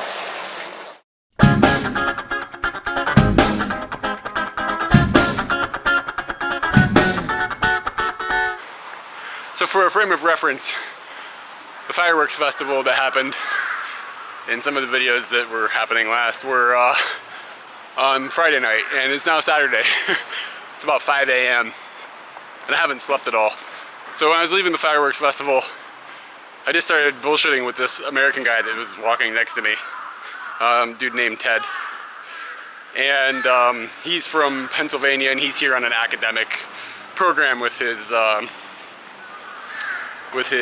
I'm tired, with his physics department, and he's doing some stuff with Tohoku University and stuff, which is a really good science university here in Japan. So we just started talking and wandering around, and he ended up missing his last train, and my backpack was in a coin locker, ended up getting locked in the train system. So I was like, well, I guess I'm just gonna stay out all night. So we both just came to the conclusion, fuck it, we'll just stay out all night. So there was a surprising number of people that just stayed out all night, and they were walking around their yukatas and drinking and just whatever, having a good time, blah, blah, blah.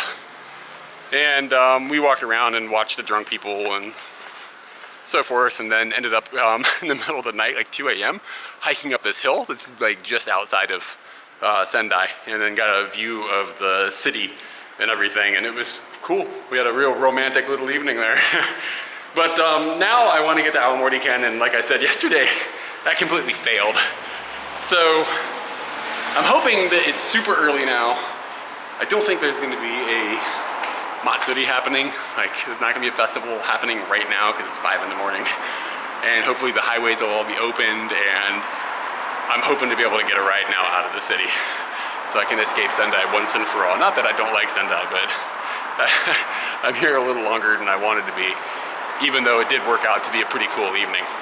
The problem being that I am now going to be stupid tired and in a car ride with like strangers, and they're going to be like, oh, let's, you know, talk, and probably in Japanese. I'm just like, I don't know if I can summon that mental energy.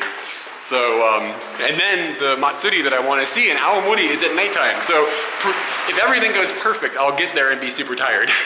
So we're gonna see what happens. I think there's a good chance I'm gonna end up in a proper hotel tonight if there's any opened, which I'm a little worried about because there's a huge Matsuri going on.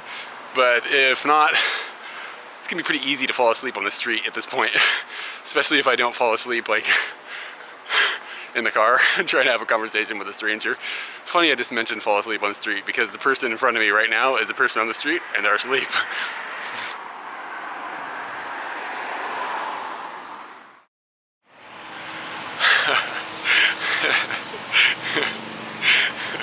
I'm out of Sendai. I'm so happy and I'm so tired at the same time.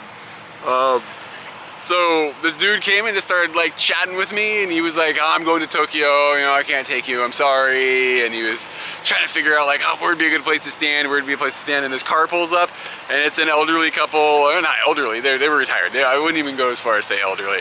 And he said he retired 5 years ago, so. And they were just the coolest people I've ever met. Like, I'm so surprised, I guess. I think that strange people aren't gonna pick me up. It's just gonna be people that are like really level-headed and chill. I think that's the type of person that's just gonna be like, let's do this thing. Except for the one guy that climbed on top of all the boxes in his car. That was a little strange, but it wasn't like ridiculously strange. But these people were just so lovely. It's like they're those people that, like, you know, you've got that friend that's got those parents that are just like the coolest people. That's who I just rode with. I rode with those people. And they were just awesome. And I'm 150 kilometers up the road towards Aomori. So I don't think I'm quite halfway, but it's pretty damn close to halfway. So the best news is I'm at a service area on the highway. So catching another ride is probably not gonna be too tough. I forgot to mention how long it took to get out of Sendai. So I started standing there probably, oh man, I don't remember. Maybe it was like 5:30 or 6-ish, I think. I probably said in the video, and now I'm just gonna be like, no, but it was something like that, 5:30 or 6 or something. And I think I got picked up, and I get so excited I forget to look at my clock. But I got picked up at probably 7:30 or something, so it took quite a while. But the main problem that I had today was just flat out nobody was driving by because it was 5 in the morning. And the people that were going by were all groggily eyed, and they weren't trying to deal with me. So yeah, I think going out super early doesn't really get a whole lot accomplished, but I was awake, so, you know, whatever. And it kind of worked out today because much better than yesterday, I think, like, and as in I got out of the city, was because that Matsuri thing wasn't happening, and I got to stand in a place that was way more accessible to like every pattern of traffic that was going in.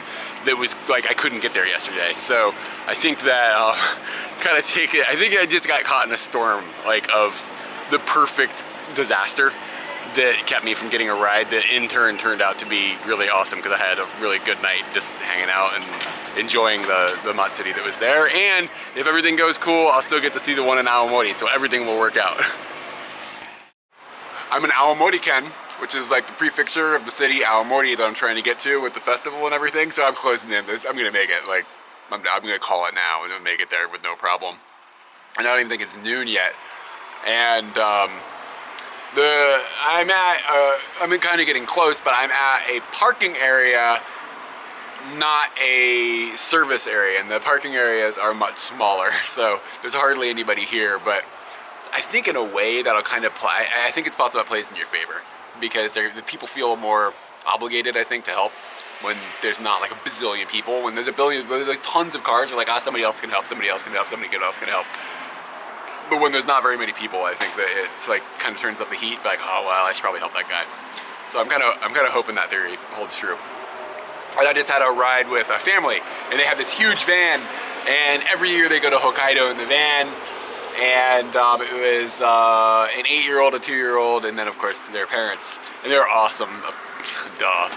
And they were just telling me about different places in Hokkaido, and just they're adventurous people. And he said that he's worked for Lenovo for so long that they have gotten to the point where they give him like a month off. Like, so he's like, oh, we just go when we get this big family trip every month, or when I have a chance, you know, to do that. And usually it's not a whole month, but I guess this year he got a special bonus of some sort. I mean, that's like unheard of in Japan. Like, that's amazing. Like, that's such a cool bonus. And the family was just so tight knit, and like just, it was so jovial. Like the 2-year-old was making a fuss, and everybody's just like laughing, and you know, it's just like, it was just a really cool thing to be a part of for that brief time that I got to be a part of it. And they're not going all the way into Aomori, so they're dropping me off at the parking area that's before their exit. So that's how I've ended up here, and there's certainly worse places to be because the view of these trees, and we came over this mountain and the weather got really cool. Like, not cold, but the humidity has dropped, and it's just really nice. And there's actually a walking entrance built into this parking area, so I can walk down into this little town that's right here, and they've got like a bunch of onsens and stuff. So I think if I had to go talk to somebody to get a ride or something outside of this little area, that would be something I could do possibly, but I doubt I'm going to need to. I think it might be a bit of a wait, but I have a lot of time, so it's all right. And now I'm almost alone in this little parking area. There was a few cars here. They all left except for this one over here, like this one, yeah. And that's like a couple of people in their 20s, and they just went in the woods together. Maybe there's a place to go that you're supposed to be, or maybe they're just getting their funk on. I don't know. I'm not gonna go over there and bother them, even though I kind of want to be like, yo, take me to Aomori. That's the most useless thing that could have possibly shown up. They're not gonna give me a free ride. It's about 1:30, I'm in Aomori. So I did that, it's amazing. Made pretty good ground today and pretty good time, to be honest. Really happy. And once you get on the highway, man, it just cooks. So I was at that rest stop where there was nobody, and a dude came and picked me up probably after about a 20-minute wait. And then he drove me straight into Aomori and brought me straight to the train station, and he is actually from here. He's telling me all about the festival, like where I should be, and like, I am set to go now. The problem is I'm really tired, and I just did basically 6 hours of riding in a car in pure Japanese mode, and that's like twice as tiring as normal conversation. It's just brutal, and I feel like I'm just like slipping back and forth between languages at this point. And like, you remember I didn't sleep last night, so, and he was telling me like, yeah, so nobody in this town's gonna sleep tonight. He said it's gonna be crazy. So I'm like, I gotta sleep, man. Like, I gotta find a way to do this. So I'm not really sure what I'm gonna do. It's about 1:30. The festival thing starts at 6. Got a few hours to figure something out. First thing I'm gonna do is find me a bathroom and then try to figure out a way to put my bag somewhere, and then maybe see if I can hunt down some sort of hotel. I don't think so though. He was like, the population doubles in this city tonight. So I don't know, but he did say that the night is the night for the festival to be kicking. So I made the perfect, like it's this land and not perfect. So if I'm not asleep during the festival. By the way, Aomori is right on the coast, and that means that I'm getting really close to Hokkaido, and that was kind of the goal of this whole trip. Like, can I get to Hokkaido? And I don't think you can see it in the haze, but it's just over there. So this is looking pretty solid. Because if I have to hitch a ride to get to Hokkaido, is going to require probably buying a ticket on a train or on a boat. Because I don't know, it feels a little weird to hitch a ride on a ferry with somebody, but maybe I'll try. I don't know. I guess the problem with that is if a whole ferry leaves without getting you on, you're like waiting for the next ferry, and I don't know, maybe that's hours. That seems like it could be silly. I should just drop the money and go. Oh, in my delirious state, I forgot to mention that every hotel in this town is booked, so this is the second night in a row I won't sleep anywhere. I don't know what I'm gonna do. I'm really tired. So, they got a pyramid here. This festival has started to kick off, and it feels not like a normal Japanese festival. It feels really unique, and it feels like they're really interested in having everybody that comes be a participant in it.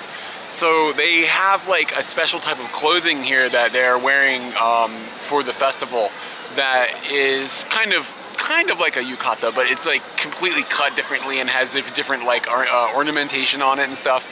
And everybody's walking around with like these like sacks of bells hanging on them, so they're like jingling when they're walking and stuff.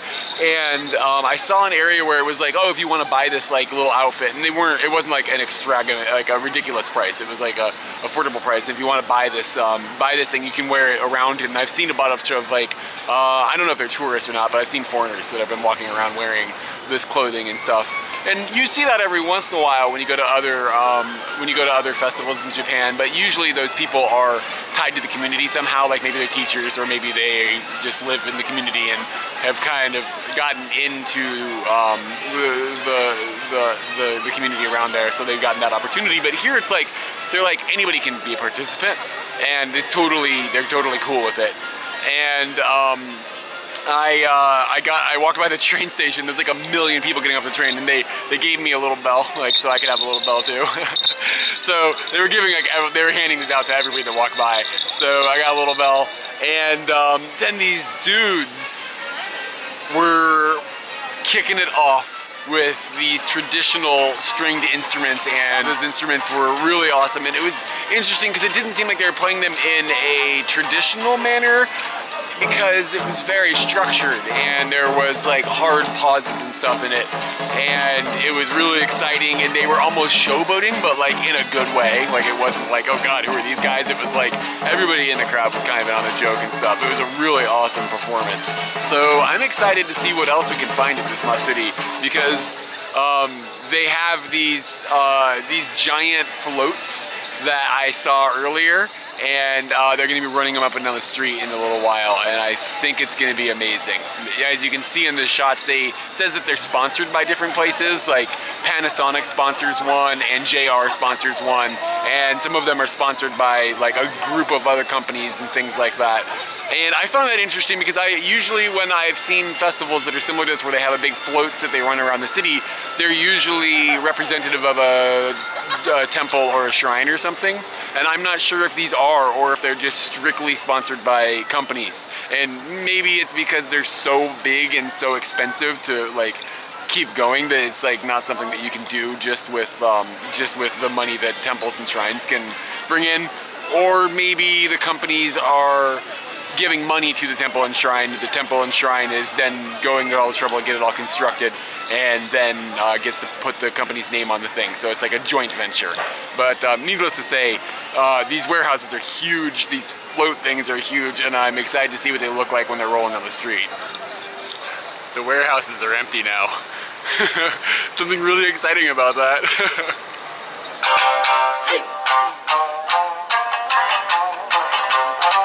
No surprise, but this place has kind of got like a parade thing going on, the way that they've got the streets blocked off and all the people are sitting in chairs and stuff, and it's really crowded as people are walking along and everything, and they're moving the floats out into the starting position.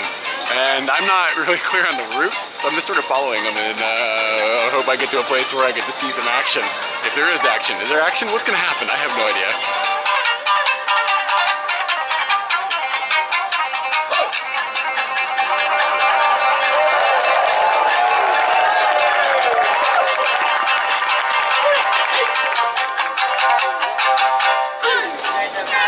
That is a sweet wiener dog.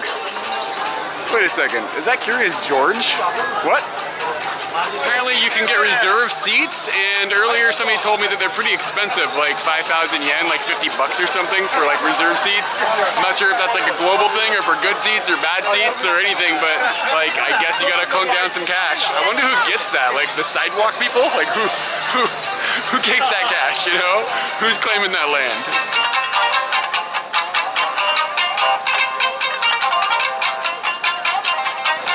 These people stepped up the game. In addition to their unique clothing that they're wearing, some of the people are wearing some pretty wicked headgear too.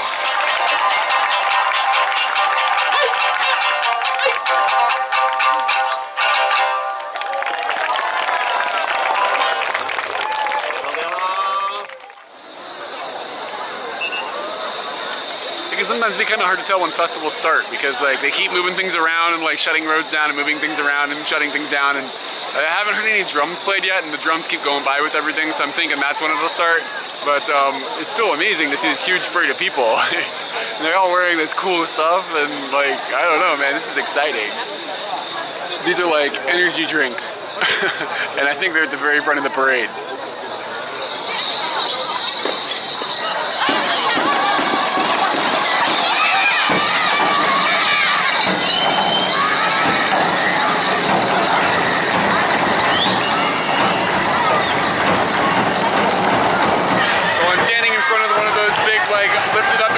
People had, and I don't know if I'm supposed to be here, but I'm basically in the street now. I just followed some brave ladies. She was like, oh, I think we can go over here. I was like, all right, let's do this shit.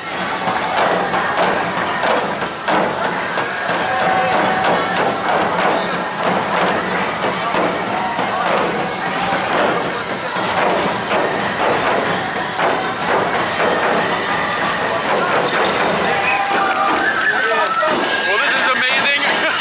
Unbelievable. It's so cool how the Nebuta move. They built them on these wheels, and there's like a group of guys underneath of it that work together, and they call out like the moves that they're gonna go back and forth, and it makes it dance almost. It's just unreal, and it came like swinging into my face at one point, and it was just like, oh, it's like right there. It was right there, and it was amazing.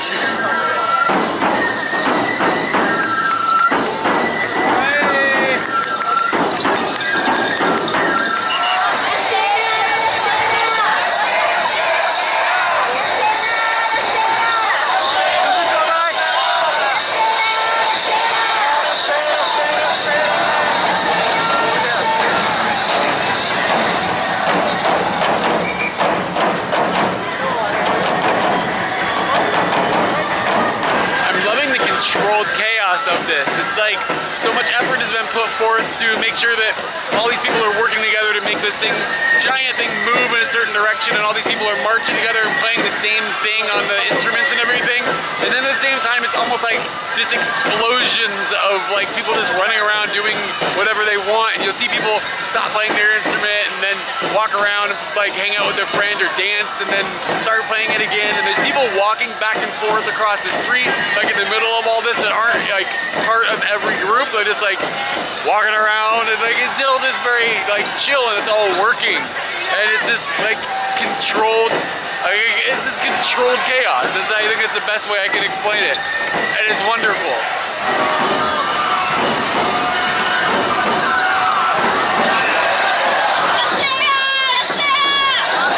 So it turns out that people aren't like assigned to the group, like the people that are dancing and stuff. They're not assigned to the group. The people that are walking back and forth, just like along the road, they get kind of like wrangled into the like roped off area where all the people that are dancing and singing are. And I saw some guys that were like running the rope. They're carrying the rope, and when they would see a cute girl, they would lift it up and like point, like come in, come in, come in, come in. And then the girls would go in or not, I guess, depending on how cute the boy is. And this is happening. Man, that makes me want to hit the game center, y'all. Anyway, point being, like, if you want to, and you're like, you know, up for it, you just can kind of jump in. Like, there's no club. It's like, if you're wearing the clothes, go in. And I'm sure if you weren't wearing the clothes, go in. I don't know. Everybody's wearing the clothes.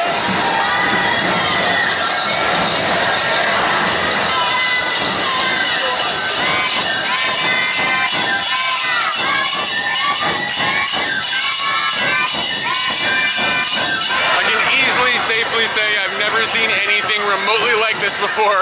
It's one of the coolest, if not the coolest Matsuri I've ever seen. And I don't want to discount its incredibleness, because it certainly is incredible. But being sleep deprived, and then like that happening, there's something like twisted it a little bit. I'm almost like I'm on drugs or something.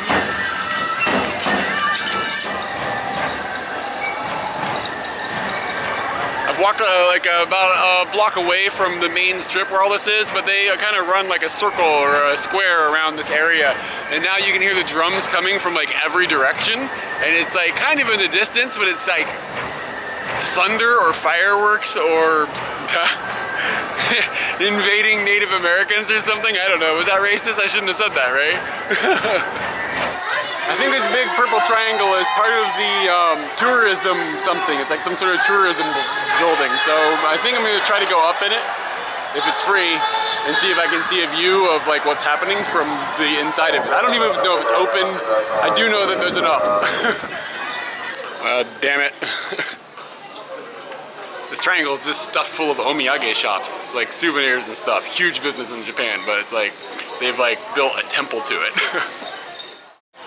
And now they're parking it, and it barely fits in the building. It's like squeezing an airplane into a hangar or something. It's amazing. Well, I found a bench. That's where I'm gonna chill until I can find an open hotel. So, or until it's probably the sun's gonna come up and roast me. That's what happens when you sleep outside like this. So I'm gonna be up at like 4 in the morning, but let's see, what time is it now? About 10:37, so whatever. If I get a couple hours of sleep, I'll be fine. Just had a really weird thing happen. There's a lot of people here that, it's like they're young and drunk and kind of annoying. And I've just had people like, not yelling belligerent things at me, just kind of just being obnoxious. And I've been just playing back with it like it hasn't been a big deal, but there's obviously maybe like a country people vibe or something. Like they're clearly not, it's not Tokyo, they're not used to like, you know, giant foreigner or whatever. To be fair, I've talked to some people and they've been totally cool too. Like they've just been like, oh, where are you from? And like some people came up to me and they were like, oh, I saw you hitchhiking a couple days ago. And like it was totally chill, like dudes were awesome. And but I was just this is a weird story. Okay, so I was just in the public bathroom. I was at the urinal, and this guy comes in and he stands there's one urinal between us, like there's a whole bunch of them on the wall, and he's just staring at my junk, like, and he's not a weird looking person. He's like a normal looking young Japanese guy, and he stares at it. I look at him and he looks away, you know, and I'm like, okay, whatever, dude, you want to stare at a white guy's junk, like whatever you do, you do.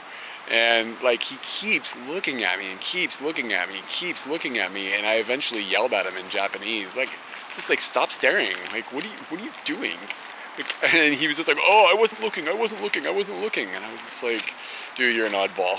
And he just like kind of ran out the door basically. Like I was just like, what?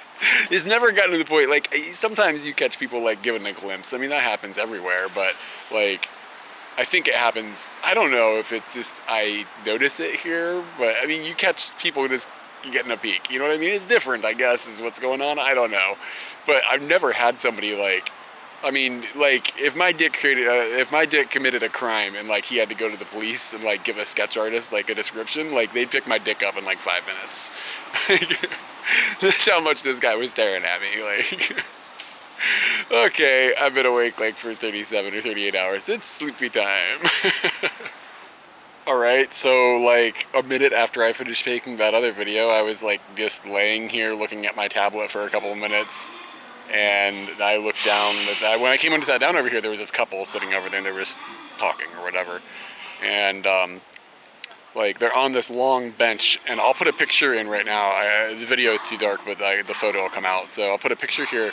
And you'll see I'm pointing at where they were sitting, okay? So that's where they were sitting. This video is getting like X-rated, by the way, like all of a sudden. But anyway, so like I'm just sitting here looking at my tablet, blah, blah, blah.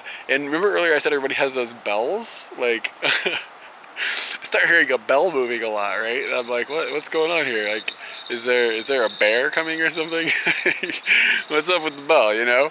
So I just, you know, glanced over there and like, she's topless, like completely. She was wearing that like that, not yukata, but the type of dress thing that they were wearing here, and she's like basically topless. Or no, not basically, she is. She's completely topless. I couldn't see her front side of her, but like it was very clear she was completely exposed. And like he was, you know, he had to wash his hand when they were finished. And that whole thing happened, and they, no way, there's no way they didn't think I saw. Like they know I saw. There's no chance. Like she turned and looked at me essentially and made eye contact with me, and they just kept doing their thing and then ran off. Where am I? What's going on? Why are these things happening? Like I've been in Japan for 5 years, and like in the last 20 minutes I've had more like oddball stuff happen than I had in the entire 5 years, like in the last 20 minutes at this like place. And I know it's a bunch of young kids and they're like intoxicated or whatever, but I mean I've been in those situations in Japan too before, and I never like saw what is happening? Am I gonna wake up and I've dreamt this all? Like, is it what the hell is happening? And I didn't even bring this up. I forgot about this. Oh, earlier I was over by the pier and there was a group of girls, and like one of them was very actively trying to get all of her friends to take a picture, like flashing the camera, and it ended up with only bras out. And like, this doesn't happen in any place I've been in Japan before. This is all new stuff. So I don't know. Is this people that know about Aomori? Is there some sort of like debauchery or something going on in this area? Because it does seem like there is. I've been here for like 3 hours, or well, I guess it's been 7 or 8 hours, but I've seen what?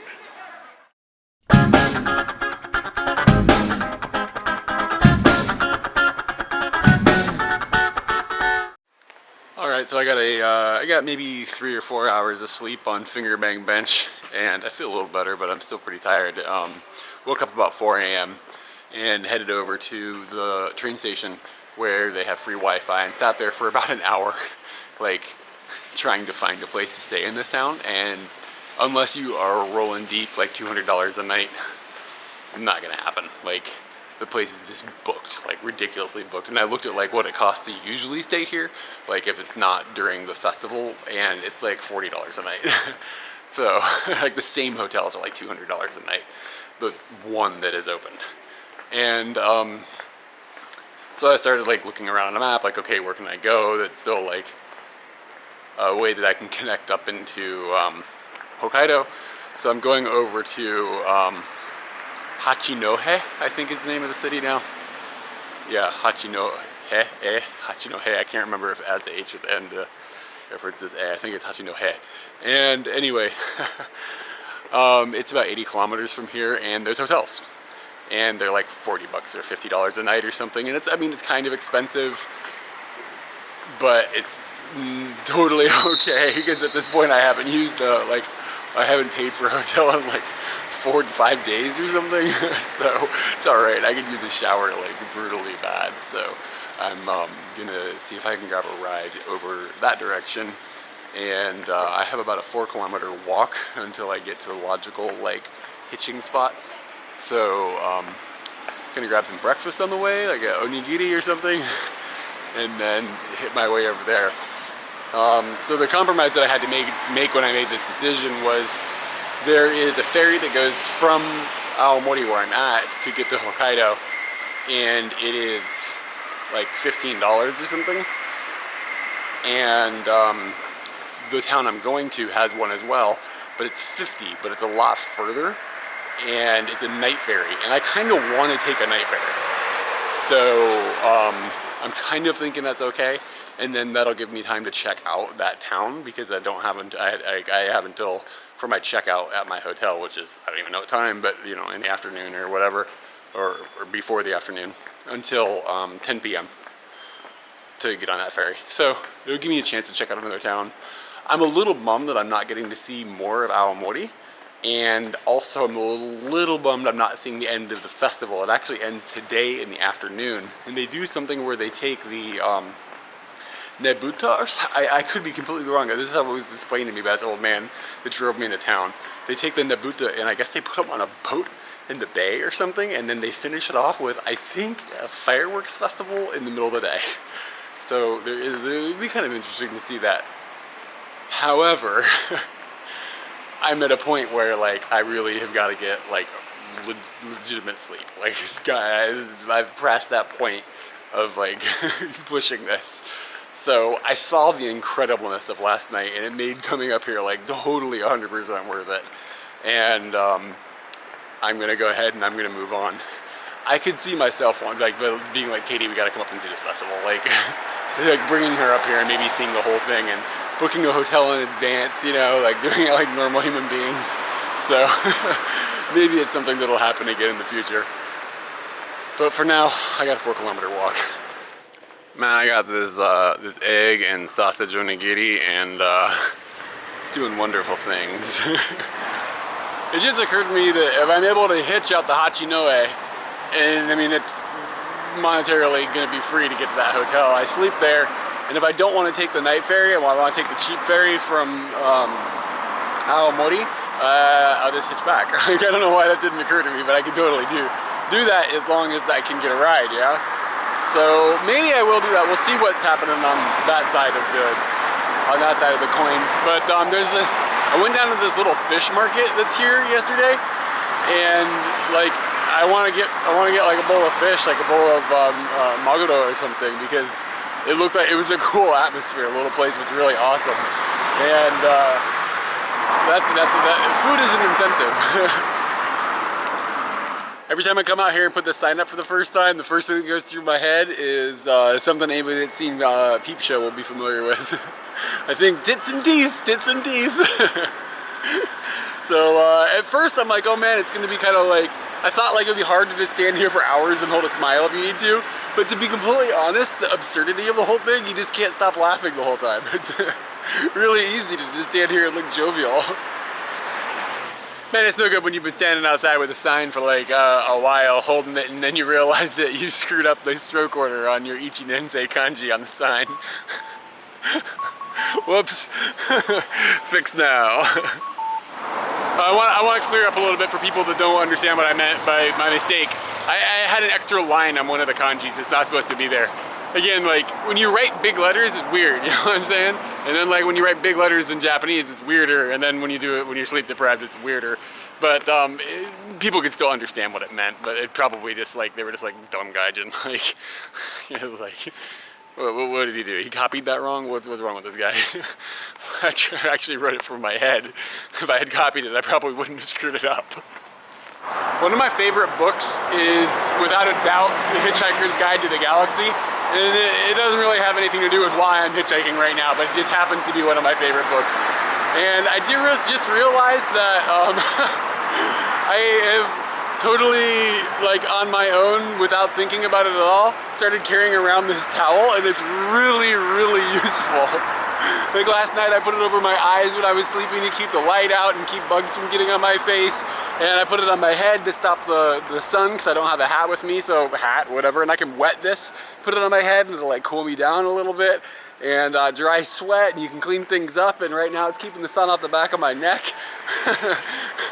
He was onto something. It seems like maybe he wrote it from a little bit of personal experience. In my mind, this is about as good as I'm gonna get to finding a service area. This is a huge convenience store, a whole lot of parking spaces directly next to the highway. I wanna go down that way. It's about as good as we're gonna get. I get to do that human interaction thing a little bit, you know, actually tell people that I wanna go there like verbally if they ask or whatever, and that's like the selling point as far as I'm concerned. Additionally, like every car here has got the name of the town that I want to go on the license plate, so I'm standing in the right place, I think, if it's gonna happen. Alright, so the super friendly girl picked me up, and she was, I didn't ask how old she was, but probably mid-20s, I guess. She works for a newspaper, And she drove me quite a ways, like an hour and a half or something. It's, well, I guess it's a lot further than I thought. For some reason I was like, oh, it's like, I thought a whole trip was gonna be an hour and a half, but it's definitely further than that. So whatever, that puts my odds of going back to Aomori pretty low. So I guess I'm just headed in one direction and not gonna double back tomorrow or whatever. But anyway, the road is really cool. You drive through all these fields and stuff, and for a while you're driving along this really, really beautiful stretch of the ocean, like you're just going right up the coast. And I managed to not get shots of the good parts of it, but I got a little bit of it, like with buildings in the way and stuff. And it was really, really surprising to just pop up out of the hill and see all that like amazing ocean. And just all the scenery is just really nice here. And she had all these like what's it called, gotcha things from the UFOs, like the things at the arcades where you can like win prizes. And she had a whole bunch of those things like all over the dashboard of her van. And she was driving this van, like those vans that Katie and I will rent and go on like trips like in Chiba or Yamanashi or wherever we've been in the past. And then we sleep in the van. She was just cruising in one of these, and that's not like, those aren't the wheels you expect from like a real chatty, like fun mid-20s girl. But she said it was because of her work, like her job just gave her the car to use, and she just puts all of her decorations on the inside and stuff. It was like totally representative of her personality, but it was fun, and she was really, really like lively. And this is the second time a single kind of youngish woman has picked me up. I'm really actually shocked. Like, I'm surprised that they're throwing caution to the wind, so like, well, whatever, you know what I mean? Because like, I mean, I know I'm not gonna hurt them, but they don't know that, you know what I mean? But I'm really happy they're picking me up, because I mean, I get to talk to that type of person. And I was a little worried before the trip that I was only gonna get to speak with men. Like, I was like, oh, I'm just gonna end up talking with dudes. And I mean, that's okay, but I really want to meet a variety of people, and it's totally working out that way, and it's wonderful. The nature of the way that I've just been moving and moving and moving basically is creating a situation where I'm just eating a lot of convenience store food, which is kind of a bummer, because I want to try to find like, you know, food from places that is like interesting places that I go, and I'm hoping I'll be able to ramp that up a little bit when I get to Hokkaido. I think I might slow down the rate at which I jump between cities once I get there. We'll see how it goes. But like, just because like I don't have a lot of time. Like, I mean, I'm sitting here eating like inside because it's hot outside and I don't want to stand out there to eat with all my stuff and blah blah blah.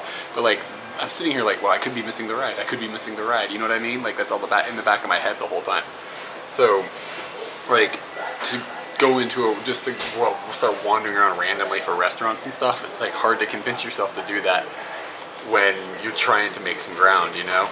So yeah, but the thing that's cool is because we're getting rides from people that like live in the areas, it's really easy to ask people what's the famous food here or whatever. Like, I have the best access you could have to that kind of advice, and the people that are willing to pick up a giant white guy on the side of the road tend to like, you know, be willing to explore with their food in a little bit and like have like good opinions. They're not just like, oh, I don't know. Like, the person that would say, oh, I don't know, is never gonna pick me up. So it just like weeds out that altogether. At this point, I'm being fueled purely by caffeine. Every chance I get, caffeine. I don't drink caffeine very much either, so it's like a little bit of it keeps me going, but like, it's getting to the point where I'm gonna start needing to double fist these things if I want to keep making my way to this town. It is brutal hot right now. Like, whoa, the sun is just pounding down. This probably looks insane, but Japanese people kind of walk around with towels on their head. By the way, not quite like this, but I kind of want it going down over my ears and everything, yeah? But I hope they don't, like, I don't know, like, what are they thinking? Like, what is this? I mean, how am I gonna blend in anyways? I may as well like take it up a notch. I don't think I look dangerous-er. Dear God, I found some shade. This is worth more than anything. It's like the most valuable resource that could exist. As I wait for cars, I'm just loving the looks on people's faces. You get so much in that one brief moment that they cruise by. Like, does it make like some people are just astonished? Like, they can't believe what they're seeing. Like, this is blowing their minds. And that just happened. And some people are like, you can tell they're like, that's awesome. Like, you can just tell that these dudes are, not dudes, I can't even pin down who does it. Because some of those old ladies, Sometimes it's young people, sometimes it's whatever, but it's always like a different type of person that's just like, that looks amazing, and you can just tell in their eyes that that's what they're thinking.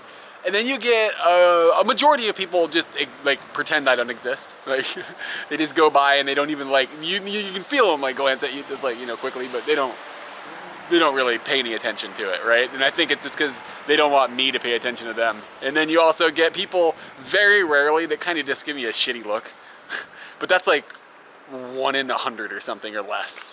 So most people are at the very least disinterested. I think a lot while I'm standing here, so I just keep bringing up new things. Something that I have just concluded upon is being in Tokyo, whenever you speak Japanese to somebody, 99.9% of the time they're surprised. And I think it's just because there's so many tourists and stuff and so many people that don't speak Japanese in the city. And I mean, I get it, it makes sense. Out here, I've noticed that if the person that I'm talking to has studied English like even a little bit, like more than their normal schooling would give them, like if they studied English outside of, you know, their elementary school, high school, and middle school system, then those people are almost always like, oh, you speak Japanese, like they're surprised. But people who haven't had any English like instruction outside of the regular program don't even blink. They just talk to me, they come up to me and just start talking to me like, like this, he's just gonna know everything that's come out of my mouth, like it's just expected. I find it interesting that I guess I would think the opposite. Like if you studied another language kind of, not intensely, but at least a little bit, you may not be so surprised if somebody else had. And if you only spoke your own language, you'd be surprised if somebody else was speaking yours that was from outside of your culture. So I'm surprised about that flip. I never would have guessed that. But that's how it is. So that's my next ride. Let's do this thing. So like, yeah, what up, rolling in a Porsche. I didn't think that would happen. Like, who would let me in their car, like a nice car and everything? But when you think about it, he's just out for a drive. He wasn't even going in the direction I was going. He turned around and was like, I'll take you there. I just want to go driving. And we went on these kind of curvy, fun roads and stuff. And now we're going to lunch. And I'm going to try my hardest to buy him lunch. But I know how that tends to go. Like, I'm going to give it my damnedest. So, I don't think a day is gonna go by on this trip that something that just doesn't, like, just blows my mind doesn't happen. Like, just rolled in a convertible for like an hour with that guy, and I'm pretty sure it's a Porsche body, but I think it's fiberglass. I don't think it's a real Porsche, but it doesn't matter. Like, did you see that thing? It was amazing.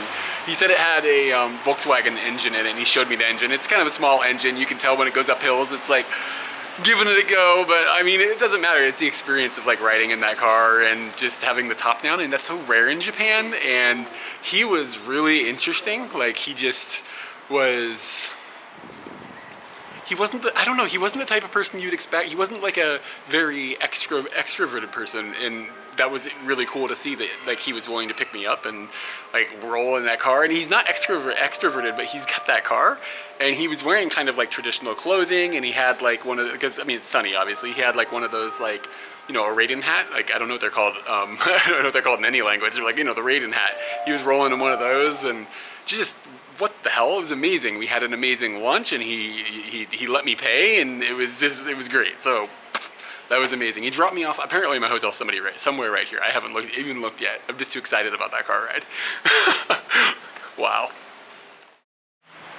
Yo, it is like the surface of the sun when you're standing like in the not shade. Like, holy crap. I've walked for about 10 minutes, and like, without the air moving on you in the covered convertible, it's like a huge bummer to be outside in the sun right now. Okay, I got here a little early, and I was like, came out to the dude at the hotel, and was like, dude, I'm a little early, like 45 minutes, it's all good. And of course he did his Japanese thing and like, whoa, I gotta fix this. I mean, like in a good way. And he went and got the lady, and like she cleaned it really, really fast, and I could come in my room a little bit early. Thank you, Japan. And I thought I'd show you my room because might be all I shoot for the next day or two. I don't know how long I'm gonna stay here. I'm not that tired right now, but I'm gonna take a shower because I don't know, 3 days, 4 days? I haven't even changed. You wanna know a dirty secret? I haven't even changed my clothes. That's really horrible. I was really happy because today the first car I got in with the really nice girl, she was a smoker. So I was like, maybe her nose abilities have been compromised. And then the second guy was in a convertible. So I was like, yeah, this is great. He's not going to be offended because like a funk is gonna blow away.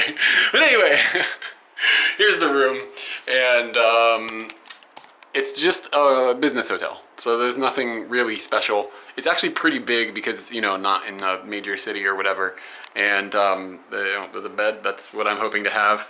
Internet is a plus. A TV I probably won't turn on. Some of that stuff. Hot water thingy. You know, blah blah blah. Fridge, a chair. Remote for the aircon. I don't know. What am I showing you this for? I haven't looked in the bathroom yet, so we get to be surprised together.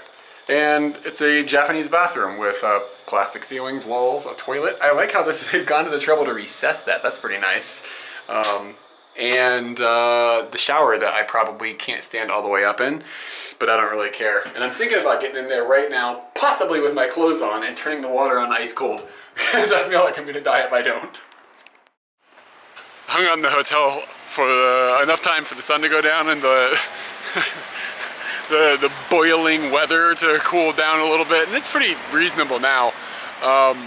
So now I'm just kind of, what I think I'm gonna do is I think I'm gonna stay here tonight, and I think I'm gonna stay here again tomorrow night as well, and see if I can try to find some place to do a day trip tomorrow.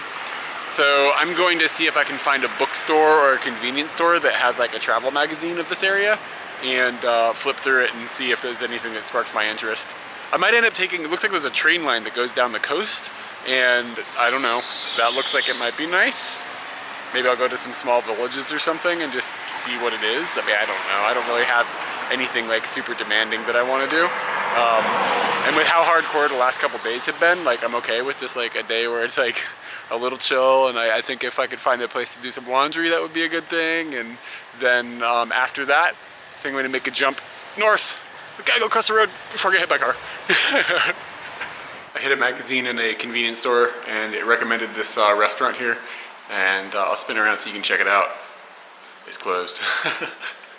I think it's because is it Monday? I don't know. It's Sunday? I don't know what day it is. Whatever day it is because like that's causing that, I'm assuming. So hopefully tomorrow I'll have better luck, because I am gonna stay that extra day, and it looks pretty damn interesting. I'm not going to claim to be an expert on Japanese gangster culture or anything, because I really know very, very little. But you can kind of get a smell of like, those dudes are like, either they're Yakuza related in a way, or they're trying to play it off like they are, which is, I mean, essentially like, they're putting themselves into that box, you know what I mean? So I just saw these two dudes that had that, like, that swagger, and they walked by this like kind of like posh bag shop, and they had a very serious conversation about this white bag here. And one of them walked up to it and he was like, oh, I want to buy this bag, And the other dude was like, yeah, that would look good. That would look good for you. Like, it would match, like, it would go well with your deal. And like, I'm just trying to like envision the same conversation about like a man bag happening with like, you know, Tony Soprano or something. It just doesn't make sense. It's funny how like disconnected those two cultures can be. Like I said, I mean, I don't know if they're I didn't ask them for their ID or anything, but like they had that persona in a way, and it's just like shopping for a purse, you know. I have no grasp of how large this town is, but for being a Sunday, I checked, it has a lot of like opened little shops, like that are like, you know, those little alleyway bars and stuff, and like kind of like a cool atmosphere, and like a lot of potential if you were willing to sit down and like get drunk with strangers, which I don't know, I think that that might kill me at this point, so I'm a little wary of it. What I had hoped to eat that was closed would look like it was like the perfect meal. So now I'm just wandering around, and I mean, I'm enjoying what I'm seeing, but I don't know if I should be partaking in it to the fullest. Well, I ended up walking down that street and like trying to get some footage of the little shops, and I got sucked into a conversation about chocolate by a really jovial man. And then I ended up sitting down, and then I ended up drinking, and then I got away with only drinking one, which is a success. So I was like, I'm gonna be in bed by 8. Like, that was my goal. It's like 10, something like that. And of course, so they refer to them as the same word that they use for the little stands in Fukuoka. They're called yatai. And they are a bunch of different places, and they serve essentially the same thing. Like it was various like local things, and they had like sashimi, and they had yakiniku, and they had things like that. And I had seen earlier something called ichigo ni, and ichigo means strawberry, and the kanji that they used for the ni that was on it means like boiled, I think. Yeah, it would be boiled. I'm not good with cooking terms in English, but I think it means boiled. And so I asked them, because I saw it, I was like, what the hell is that? What is ichigo ni? And he was just like, I asked the guy next to me to my right, yeah. And he was like, I don't know what you're talking about. Like, he was really confused. And I like wrote the kanji to show him, like, this is what I'm talking about. He's like, dude, there's no way you're saying this right. You're wrong. So I found out that the people to my right were from Tokyo. And the guy that had invited me to sit down in the first place to my left, who wasn't a part of this conversation at first, he was from here. And after a long discussion, we finally figured out what I was talking about, and it turns out that it's like a local soup that has got uni, it's got sea urchin, and another chunk of something from the sea that's like white and chewy but isn't squid. I don't know exactly what it was, I can't remember. And apparently it's a special soup from the area, so of course they ordered some and we tried some, and it was a bit salty but didn't have much flavor to it. It was okay. I would not order it again just because I found it boring, and I at first was like, oh no, I got into a situation where we're gonna have to eat uni, and I'm not a big fan of that. But in the soup, it was like basically non-existent. It was mostly just a salty soup. And I saw something else on the menu, and I started asking them. They had something called they had a senbei pizza, like pizza made of senbei, like rice crackers. And I was like, what's the deal with that? And at this point, I realized I shouldn't be asking about things on the menu because they're just gonna keep coming. But that's what happened. And they brought out the senbei pizza, and it was really actually surprisingly good. And it was like on a rice cracker, and it had like black bits on the bottom of it. I don't remember what I had decided they were. Yeah, sorry, I'm tired, and the alcohol and everything is just like melting my mind. But the cheese was really good. That was on this rice cracker, and they had like real tomatoes and stuff on it, and basil and stuff, and it was like surprisingly good. And interestingly enough, we got into a conversation about the difference between the local language here and the language elsewhere. And it's Japanese, but like it's unintelligible to people that don't like live in the area or haven't like put forth effort to learn it. And the guy that is from here was able to like speak a bunch of it, and the people from Tokyo were like, what? And they had all these, because there were a lot of tourists come here. So there were people at the table from Tokyo, and there were people at the table from Kyoto as well, and then I was there. And everybody except for the few people that were from the local area were just like, we have no idea what this means. And they've got these papers that have got translations of the normal Japanese way and the local way to say things. And it's like nothing at all alike. It's like, it may as well be a completely separate language. Like, it makes absolutely no sense how they got to this like conclusion of like, yeah, these words mean these things. But it was a really cool conversation, and the dude that was telling us about all this stuff was just like an awesome, like warm guy. Even though he was a really drunk dude, he was able to like turn it off, the drunkenness, and just be very genuine. And it was like a really like cool group of people to just hang out with for, I don't know, I guess I was there a couple of hours or something. And I'm trying to think if anything else happened. I had this big list of things in my head. That might have been everything. Yeah, I think so. I think that was about it. Oh, the guy that invited me to sit down, he was a proprietor of local snacks and bars. And a snack is like, kind of like a bar of some sort that I've never been inside of because they're scary as all reason. Like, you look at them and you're like, I'm not going in there. It's always like an old lady and like public karaoke and Like, you can't ever see in, and I don't think I'm supposed to go in those things. I don't know what's going on. But he said, yeah, I run these things. He gave me his business card, and he's like, when you come back, give me a call. And I was like, you got it. And I will probably try to hook up with that guy if I ever come back, because I would love for him to show me his little part of the world, like maybe less intoxicated and more going into a snack. I just put that sentence together and I'm thinking, like, if I'm going into snack, maybe more intoxicated. The bad news is I asked the local people, like, hey, I want to go on a day trip tomorrow, where should I go? And they were just like, And that was kind of their answer. Like, they were like, well, there's all these places that are really far that would be great to go to. And I was like, no, I'm talking day trip. And they were like, I don't know. So I'm not sure what I'm going to do tomorrow. Maybe I shouldn't have told the hotel guy that I was going to be needing to stay here again. Man, sorry about the light. Look at that. That's horrible looking.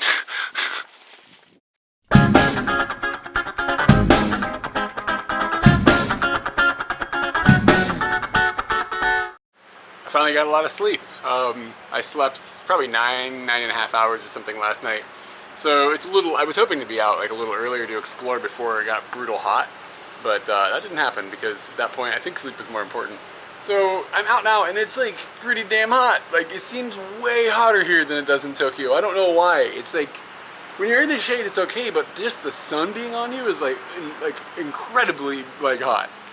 So anyway, I was like, what am I gonna do today? So I walked over to the train station and I was like, okay, I'll get on the train and I'll go someplace local. And everything around here says seagull, seagull, seagull, seagull. So I found this little pamphlet and it was like, there's an island here with lots of seagulls and they might still be there. It might be a little late in the season, but if it said like the beginning of August is kind of when all these seagulls leave. I guess it's a breeding ground or something.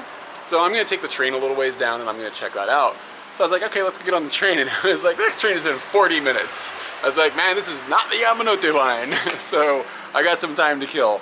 Probably just gonna hit this convenience store and eat because I haven't had anything to eat yet today. But don't know if I'm gonna find, this might today be kind of like a chill day. It might not be a whole lot going on. But maybe tonight I'll go back to where I was last night with all the people drinking. I don't know, it's Monday night though. And I've got some ideas of something I wanna eat for dinner. So I'm excited about that. But other than that, I don't have a whole lot of plans. Tomorrow, I should probably buy the boat ticket. I want to take a boat tomorrow night. And I'm gonna bet you it's not gonna be sold out. It's not high season or anything, and it's gonna be Tuesday, so I think I'll be all right. Famous last words. And then tomorrow I need to do laundry, and then I can check this place out. I don't see any coin lockers. I don't want to be stuck with my bag all day tomorrow. So maybe I'll talk to my hotel. I don't know. Figure it out. Food time.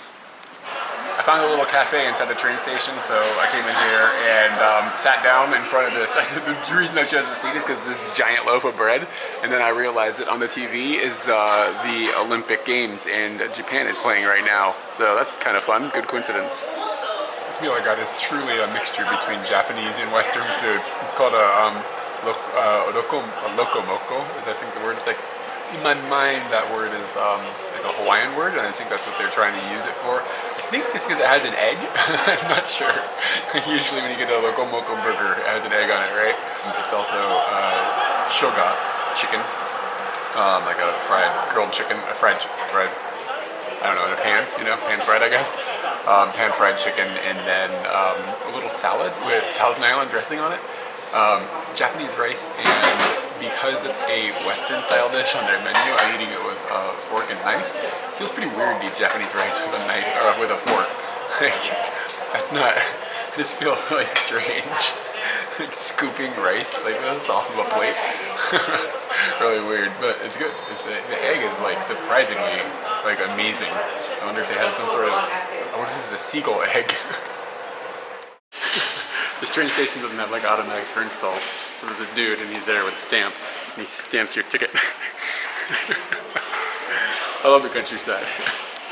Another surefire sign that you're in the countryside, when the train tracks go along one path, so trains can't pass each other unless one's parked at the station. There are not many trains coming down here. I'm really excited to see this train. See how big it is. It's gonna be like 13 cars, 14 cars. And it just came over the hill and I can see it. It's less than that.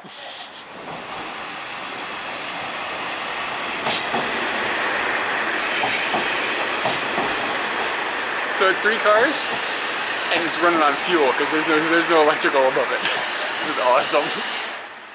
That little train was awesome, but there was no air conditioning, and even though the windows were all opened, there was like no air moving through because the train is kind of, well, it's slow.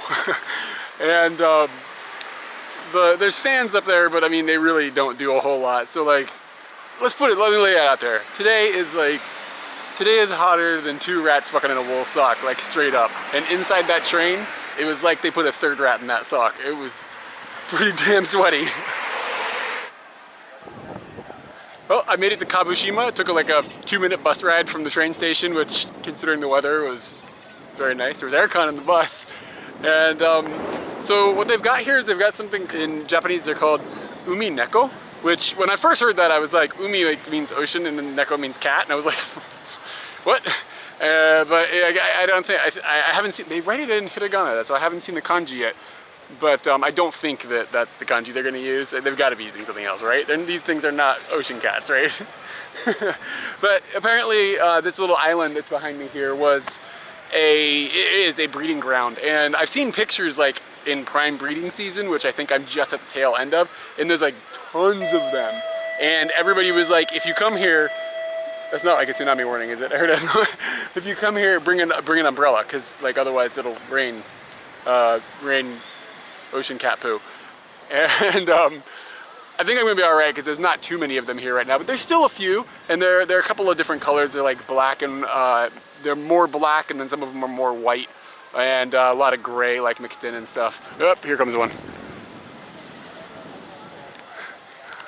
Man, I wish I was a bird. Look how amazing that would be. Apparently back in the day the island was like an island for real, but now they've got a land bridge. They basically just built a beach that connects it so you can just walk, because it's really not very far at all. And that probably put some dude with a ferry out of business, but made it a lot easier for everybody else. So I'm gonna make the giant trek to the top of this hill. Probably be there in a minute.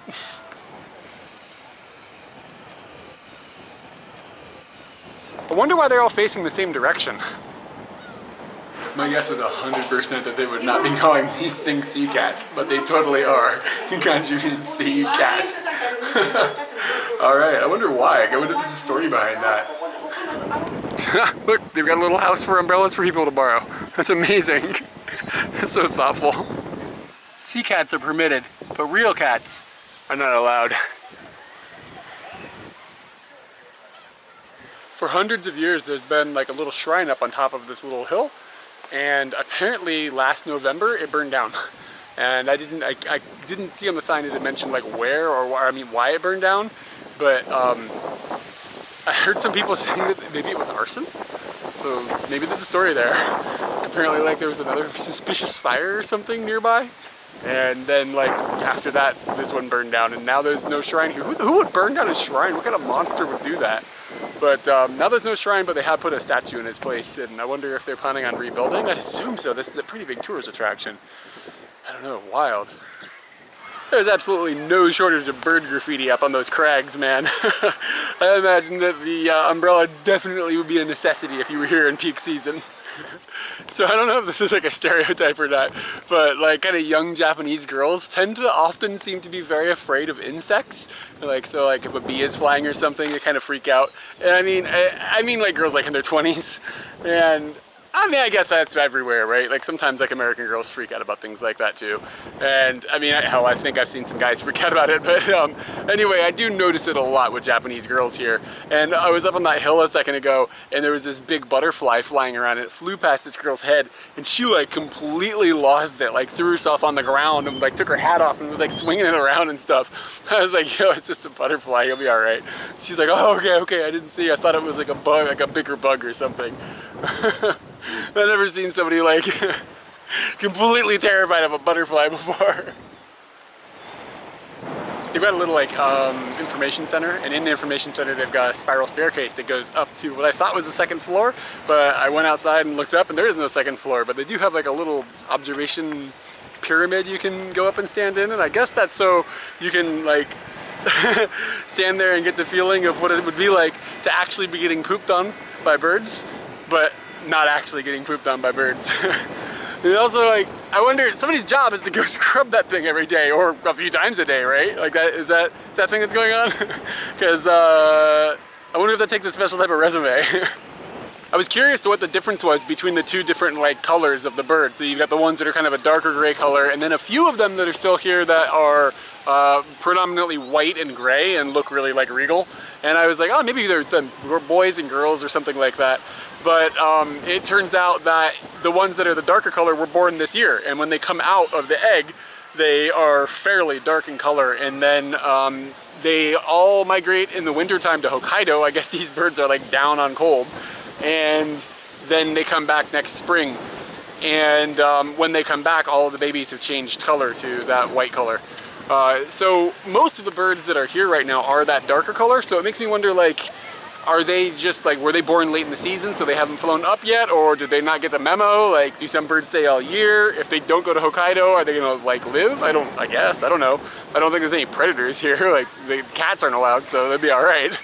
I know it's obvious and like everybody learns this stuff, like, but when you really think about it, like migration, what? How do they know? Like, what's happening? Nature is insane. You can see the sea right over there in the distance, and then this is that island with all the birds and everything. And there's like a little bathroom right here. And on the bathroom, they've got a plaque explaining what happened in the 2011 earthquake and tsunami, and shows where the water level came on that building from the tsunami. This whole area was completely underwater, and I assume all the buildings and stuff were destroyed. And as I look around, things look about 5 or 6 years old at this point. So yeah, this was probably a pretty scary place for a few hours there. This looks like stuff that's left over from the tsunami coming through. Oh, there was a sign that said that after the tsunami there was about a year where a big part of the train line that I rode today was destroyed. They had to reconstruct. So the train line is up quite a bit higher. I wonder if that was earthquake damage.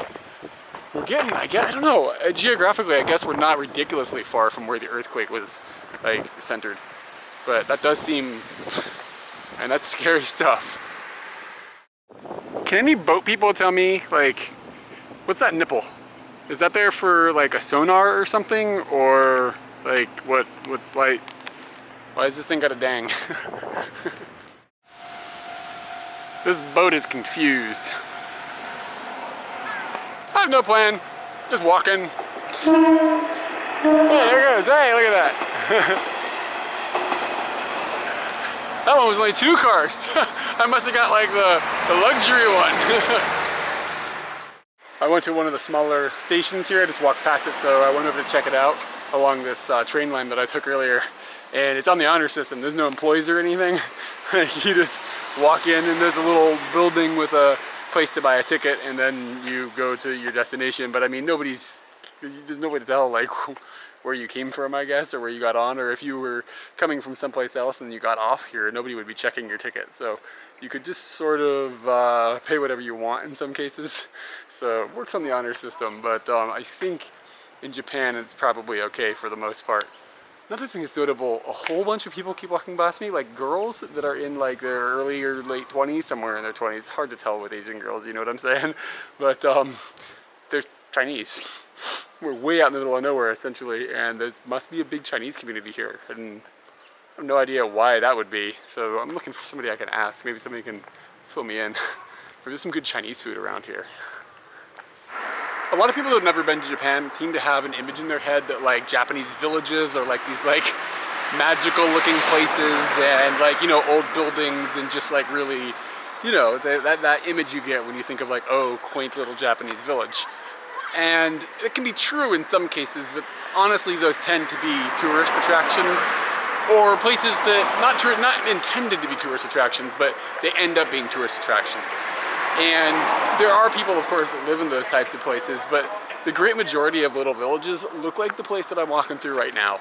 And it's a lot of concrete, and it's not dirty, like disgustingly, it's not like unhygienic, but it's certainly not a clean, beautiful, like whimsical place that matches the image of many people when they're like, oh, Japanese village. This is just a little town, and they sometimes just feel like they're dead. And they're not. It's just there's not like shopping areas and stuff because there's not enough people to support that. There's not enough tourism to support that.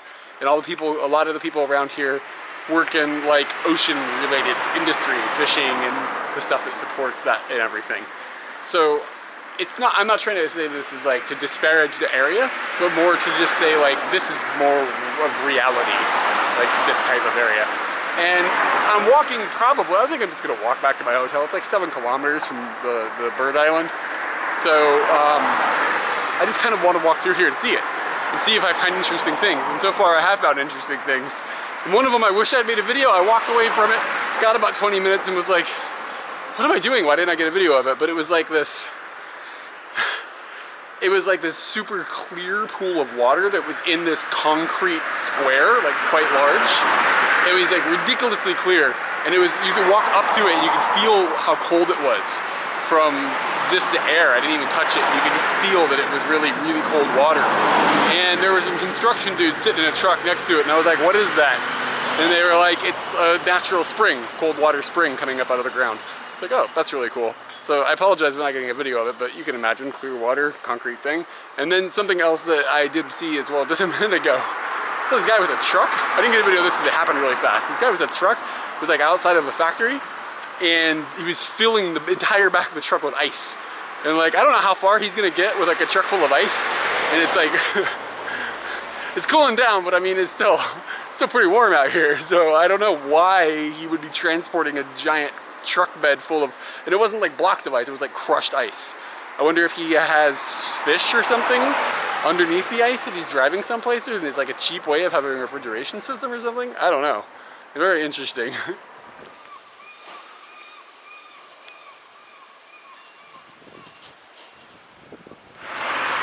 It's about time for some grape drink, I think, but I don't know about this price when I can get this big guy up here for 10 yen less. You ever get that feeling everybody's looking at you? Man, it's pretty rare I drink carbonated like soda and stuff, and when I do, I usually drink it in pretty small, like I look at like a tiny bit of it. This was a pretty poor idea. Like, I feel really horrible right now. Ugh. This train station is slightly more substantial. I still love the quaintness. This Obasan's Opai are out of control. Just kind of took a turn off of like a little side road, and I started noticing there were a lot of little shops selling alcohol and stuff, and like kind of clumped all in one area. And a lot of the construction and stuff looked the same as it did in the rest of these little villages. And then I came across this building that's behind me, like this big, like almost looks whimsical, like what you would expect from like Japanese village towns, so that magical image people have got. And I was like, what the hell is this thing? And I think it is a distillery, so they're making sake in there. And I went in, and it's like this big opened area, and this lady came up to me and she was like, what are you doing? It's like, I'm looking around, like, is it okay? And she was like, you can't look around right now, but other times we have times for viewing and stuff. I was like, okay. So I didn't get it. I was hoping like if I would like, I could sweet talk my way into a tour, but it totally didn't happen. She looked really busy. Dang it. Found a Taiwanese restaurant, but that restaurant size does not account for the number of Chinese girls I saw earlier. Before I start a war, I want to clarify that what I meant by Chinese girls was girls speaking Chinese. I don't know where they were actually from, so I don't want somebody to get all offended, like China, Taiwan, all that. I'm not getting in the middle of that fight. This building here that's behind me is a senbei factory, so it's like rice crackers, and this area is famous for their rice crackers, and it plays into what I want to have for dinner, to be honest. So I walked by, and like right there you can see like inside the factory, like it's like a kitchen, but it seems more like a factory because there's all these like old school machines, and they're being like operated by hand essentially. And a lady came out and she gave me some of the edges of the senbei, like, so it's a round cake and then they cut off the edges to make it look nice. And she called it the senbei no mimi, so it's like the ears of the rice cracker. And she said, you know, I could eat them, of course, and then said it was okay if I made a couple of videos. So this machine is amazing, and this is a green senbei, and I don't know what the flavor is going to be like at all. It tastes like green stuff, you know, peas or something. I wish Katie was here. She'd just tell you, you know, like, oh, this is blah, blah, blah. It's like spinach or something. I don't know, green stuff. That's all right. And I have one that is not green. Oh, dude, this is like warm. Like she just made this. So because it's warm, it's not crunchy, it's kind of like soft. But you can see on the edges are harder. Like they're hardening because they're thinner. Amazing. So this is a place that sells plots for, I mean, you call them tombstones in English. I don't know really what they're called. I don't know if they're called in Japanese either. I don't know if they're called in English, but it's like for, you know, graveyards. When somebody dies, you would buy this, and it's like kind of like the headstone or whatever. And I think sometimes in Japan they can use one headstone for many members of the family, but don't write a report based on that information. I'm just vaguely remember that's how it's been explained to me. And I've never known, I didn't know how much they cost. And some of them in there are like the cheap ones that I saw were like $10,000. And I saw some of them kicking up to like $30,000 and $40,000, depending on how like ornate they were. That's it's quite a bit of money. I have no idea what a tombstone in America costs. I think like for me, we're gonna go ahead and put this down legally. We can make this legally binding right here. For me, like you can Folgers can me like Big Lebowski style. That's all good. That's a lot of money. This is a somewhat rare thing to find in Japan. This is a Catholic preschool. I can't even think of seeing that in Tokyo. I mean, you see churches and stuff sometimes, of course, but like a big complex that's like a preschool and everything, that's not nearly as common. This town also has a festival that has similar things to the Nebuta that I saw in Aomori, and I found one of the parking garages. I don't remember what it's called here. They do have a different name, I believe, but they do look very similar. I'm not sure if the festival differs in any way, but this one's pretty badass looking too. The Nebuta in Aomori were made of like a paper, and then of course they put lights inside of it to make it exciting. This one doesn't look like it's made with the same materials at all. I wonder if it lights up in some way, or if they have some way of projecting light onto it, like externally or something like that. But this one has got like a really cool ornamentation of flowers and stuff above it. So like it's different, but it's like awesome in like a totally unique way comparatively. On my wandering quest back to the hotel, which I'm almost there, getting there, I've just kind of stumbled into this beautiful little park. And there's this beautiful little pond and a little hill in the middle of it, and it's got like some stone tablets and, you know, Japanese park stuff in it. And I think over at the edge I might get a view of the city from just a slightly elevated level. That's not too bad at all.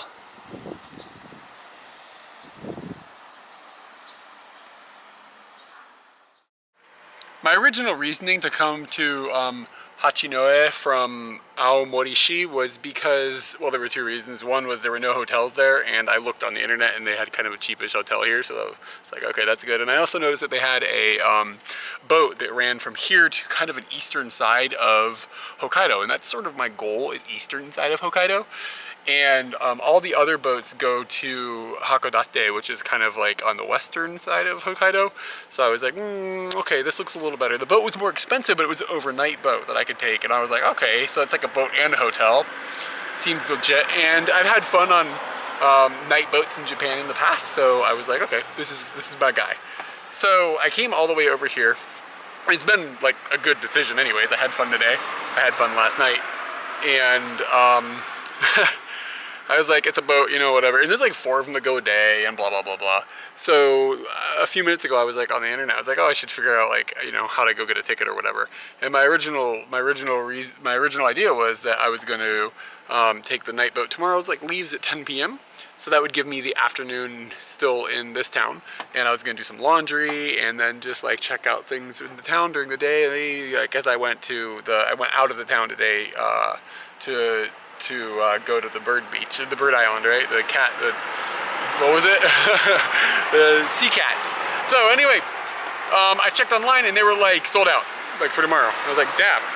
So I checked the next day and it was like sold out. I was like, dag. I checked like a week later just out of curiosity. It was like sold out. I was like, what? And I was like, checked out for like a month and it was like sold out. I was like, what? This boat is sold out for a month? And I scrolled through the days and it was just like sold out, sold out, sold out, sold out, sold out. So now I'm at a point where I'm like, okay, is a boat really sold out? Like, it just seems like, what? Like, I cannot believe that it would possibly be that popular. Like, if it's that popular, why aren't there more boats? You know what I mean? So I looked up where the ferry port was, and it's like about an hour of a walk. I actually walked past it today. I should have done this last night. I'm really dumb. Because I want to just go talk to somebody face to face. Because telephones, man. Telephones in Japanese. I mean, it's doable, but it's like, whew, it's hardcore when you can't see somebody's face trying to communicate with them. So now I'm kind of like trying to decide. I looked where there were other boats, and then I checked their websites from other places, and they all go to Hakodate, which is okay, but it's not prime like this was. And now I gotta decide what I want to do. So I may end up hitching tomorrow up to the very northern tip of Aomori Prefecture, and I saw some pictures and things up there, and it just looks cool. There's an Airbnb that's pretty cheap, so I could hit that if it doesn't get sold out by the time I make my decision. And then there's a cheaper, faster boat that takes me to a place I don't want to go as much, but I mean, it still gets me to Hokkaido. So anyway, yeah, I don't know what I'm gonna do. I really should be planning ahead, but part of the problem is like planning ahead. Like that one day that I had in Sendai, like I couldn't get a ride. Like everything was all screwed up, all the roads were messed up. I could not get out of Sendai. So like, I mean, if I had made plans and bought tickets and stuff, they all go out the door. So because of the nature of the travel, like you kind of got to be finding things that are flexible, and that can be a little bit tricky. So yeah, where do I go? I don't really want to go back to Aomorishi, to be honest with you. Like, it was an okay place and I would totally recommend going there and everything, but I just want to keep going to new places. That's really what I'm into. So yeah, I think I'll either end up hitching a little up further north, a couple hours, and then hoping I can catch a ride on a boat out of there, or I can go down to the ferry port here tomorrow morning and talk to somebody. I could probably get my laundry going and then walk down there. Maybe I'll do that. I don't know. I guess I'll try to hitch to the ferry port, but often it's just like, you could just walk instead. You know what I mean? Like if it's within like an hour's walk or something, it just seems like less bothering another person and all that. So yeah, anyway, yeah, so that's what's going on in my mind right now. Kalpis is a drink here in Japan. I said kalpis, not cow piss, but I mean, whatever. I really like it.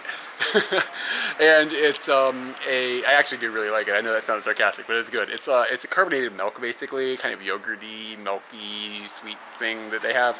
And recently, they've made a version of it that has got alcohol in it, and it's 5%. So I've never had it before. And I'm drinking alcoholic milk, which I guess it just tastes like Kalpis. It's really good. It's actually a little bit more rich flavor. Yeah, it's nice.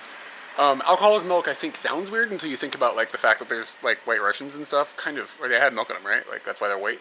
So I guess it's really not that strange of a thing, but maybe soda milk with alcohol is a bit odd. Oh man, this thing is like, this shouldn't be this good. Like, this is too delicious because like it's got alcohol and you can barely taste it, and like you could end up with a problem like drinking this, because this is like just drinking something delicious. The reason I'm not alcoholic is because alcohol tastes bad. You know what I mean? This could create an issue. All right, so the restaurant that I wanted to come to last night is open. Sweet. And I've ordered my food, and this is not what I expected it to be. It's like, I knew it was a really old restaurant. Apparently it's 350 years old, but the building that it's in looks like it was built like, 350 days ago. It doesn't look that old. So it makes me wonder if like the restaurant was here and they constructed the building around it, because the inside of the restaurant still feels pretty old. Or maybe it was founded and built somewhere else and then they built it here afterwards. I don't know. Who knows what happened. But the reason that I came here is because they have a dish that is special to the area, and I'll show you guys what that is when it arrives. But the inside of here is just like, it's got kind of like this pit in the middle of this giant table, and I'm sitting here by myself with this huge table, and the pit is very similar to a place that Katie and I ate when we went to Kyushu, like we went to Kumamoto And then somewhere around in that area, we ate at this place that had like this fire pit, and they cooked the fish and stuff over it. So it looks really similar to that, except in this case, it's not real fire. It's all gas, and it just looks like real. Like it's supposed to like. It doesn't even look like real fire. It just made it look. It just kind of made it look kind of lame, honestly. like oh, this building is 350 years old, and blah blah blah, and like here's this little light and a gas valve. So I don't know, but other than that, it's pretty cool. And she said like if you want to get my attention, hit this giant metal plate with a mallet. It's like I don't think I'm gonna hit that plate. We're just gonna roll and wait for you to come up the stairs, and then I'll ask you to help me. I don't need to scare everybody in this room. When I came in here, I noticed that they had some umeshu, like they're making umeshu here, and I saw the jugs with the ume in it, and I was like, well, that's going to be a thing, so I ordered some, and I'm assuming this is stuff that came out of jugs downstairs. Umeshu is like plum liquor. Pretty good. It's pretty like, ooh, it's really sour. Like their version is really sour. I think they use less sugar than usual. That's all right, and yeah, it's you can taste alcohol in that a little more than that Kalpas thing. So, and then they also brought out this little dish of scariness. So it's this guy, and that is the scariest thing I've ever seen. And we are near the ocean, so I'm assuming that it came out of the ocean. And this is one of those things like if Katie was here, I'd be like, yo, eat that first and tell me how much I'm gonna hate it before I try it. But Katie's not here.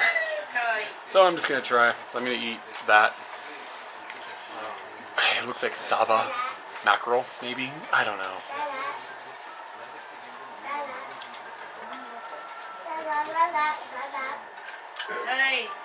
That's really fishy. I really don't like fish, like strong fishy things. Like, ooh, that's really strong. I think I was right about it being saba, but I avoid it so much. I only know how to read it and then avoid it, but I don't know what it looks like. Oh, good God. Yeah, I can't eat any more of that, but there are these little pepper thingies in there. These little pepperino, chino thingies. Like that's, I get down on that. The rest of it is scary. I got an idea. I'm gonna drink all the umeshu and then try to eat the scary fish stuff some more. Alright, so what I ordered was a senbei soup, which is famous in this area, and what's funny about that is that I heard about it before I came here. The guy that drove me in the convertible told me about it, and then I saw it in the magazines when I went looking at the travel magazines, and they showed me that was like their popular thing. They have something called meibutsu in Japan, and it's like a famous item from the area you're in, basically, and every town has got one, and this is one of those from this town. So they put senbei, which is rice crackers, like the place that I saw the factory earlier, like where they were making them, like those things are in the soup, and it's not something I've ever seen before. And I've ordered that, and they brought it out, and it comes out in this like cauldron thing, and then she scoops it into a little bowl for you that's like a little plastic bowl, and it's like 1,000,000 degrees. I can't even pick up the bowl. So I'm gonna wait a minute and hopefully it'll cool down a little bit. Of note, yesterday when I was at that yattai and I was hanging out with those people, this dude, the local dude that was there, was like, oh yeah, this is like a famous thing from here. People that live here never eat it. So a lot of times Japanese towns have got these situations where they just have them for tourist purposes. And maybe that's what I've got, but it's a 350-year-old restaurant. I thought I'd give it a try. I found it to be kind of interesting. And the other thing that came out was, that I ordered was a yaki onigiri, so like a grilled rice ball, and the flavor of it is miso. So that looks like it's not 1,000 degrees, so I'm gonna give it a try. Man, shooting these without Katie is hard. Like, how am I gonna do this? All right, so I've already cut it a little bit. Cut off a piece here, and you can see the outside of it is grilled compared to the inside, which is not. And I'm not sure if there's miso hiding inside or if they somehow grilled it with miso. I don't know how miso happened, but she told me, yo, miso. And I was like, all right.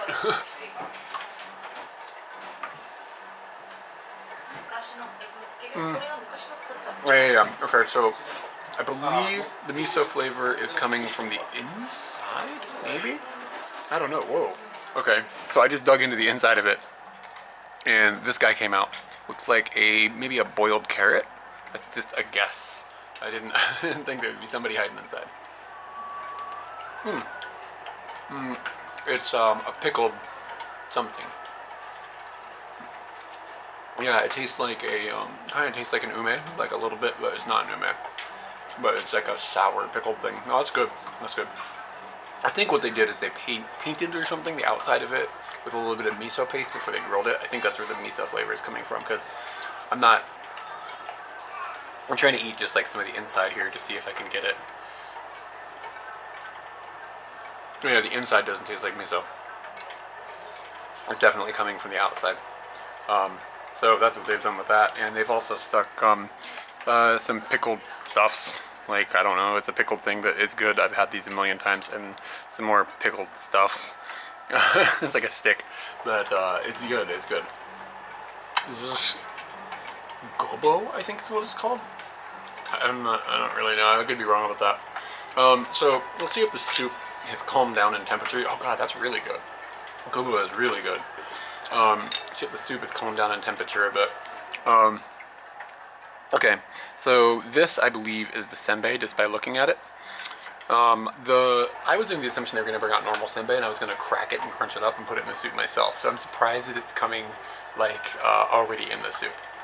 But that's just my guess. It's hard to tell, like, does that look like a rice cracker to anybody? I don't know.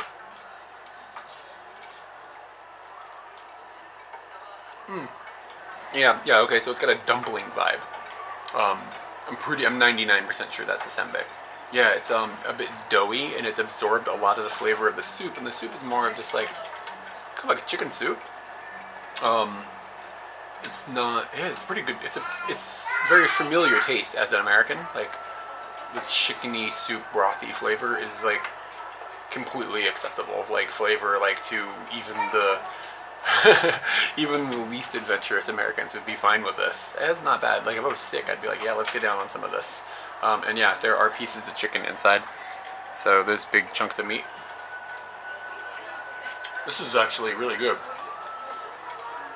It's a very good meal. I mean, they've had 350 years to get it right. So yeah, I'm pretty happy about this. And I think that the soup was like 800 yen or something, so like $8-ish. And then the onigiri was maybe 200 yen, so a couple bucks. There is nothing to complain about. This is an amazing, like, atmosphere and everything, mixed with really good food. Wow. I'm blown away. Like, this is really good. I'm glad I looked at that travel magazine. I just asked the lady, like, when they founded this place, and she was like, 50 years ago. But apparently it's like an old warehouse was here or something, and that's like where the 350 years of establishment that I thought was happening came from. So it has something to do with that, and I think this type of food, I think, was like maybe popularized then. I'm taking a leap in a guess, like an educated guess, based on a lot of the stuff I've read and heard. So, but I mean, if they did, I was like, hey, this is good. If they've had 350 years, they've worked at this. This is like a good representation of like 350 years work. If they nailed that down in 50 years, that's an even bigger compliment. Part of the problem with living here for 5 years and making videos is it's hard to see things that are unique from the perspective of an American, and not things that I've seen like over and over and over and over, and I don't realize them anymore. So if you watch our videos, when we first came to Japan, there was a lot of stuff that was like, this is weird, look at this. But like after 5 years, you're just like, that's just what things are. And like, it's hard to like recognize them as interesting looking. And I thought I would just, I'm going to quickly flip through the menu just to show you what the menu at a place like this looks like. And it's kind of representative of these types of establishments. So the menu is like, kind of like a thick paper that they've made it out of, and it's bound with a ribbon thing, and it's the same on both sides. And when you open it up, when you come in, the first thing she does is she opens the drink page for you. So she opened it to this page for me, and these are just a bunch of different drinks, and like this is the umeshu, and there's like lemon sours, and udon hai, and udon cha. Oh, it's not hai, I just figured it was alcohol, but it's not. And there's whiskey on here and things like that. And in this case, all of the numbers are written in kanji because it is trying to maintain that real old Japanese feel. But when you go into like, if you're like planning on coming to Japan, you're like, oh my god, I can't even read the prices. Don't worry, this is really only happening at places like this. people won't rip you off, and you ask them like, what is the price, they will tell you. Like they'll figure out a way to they will figure out a way to convey it to you. So don't worry about not being able to even read the prices on menus. And this really only happens at places that are like this, really old school things and stuff. You go into McDonald's and it's written with numbers. Don't worry.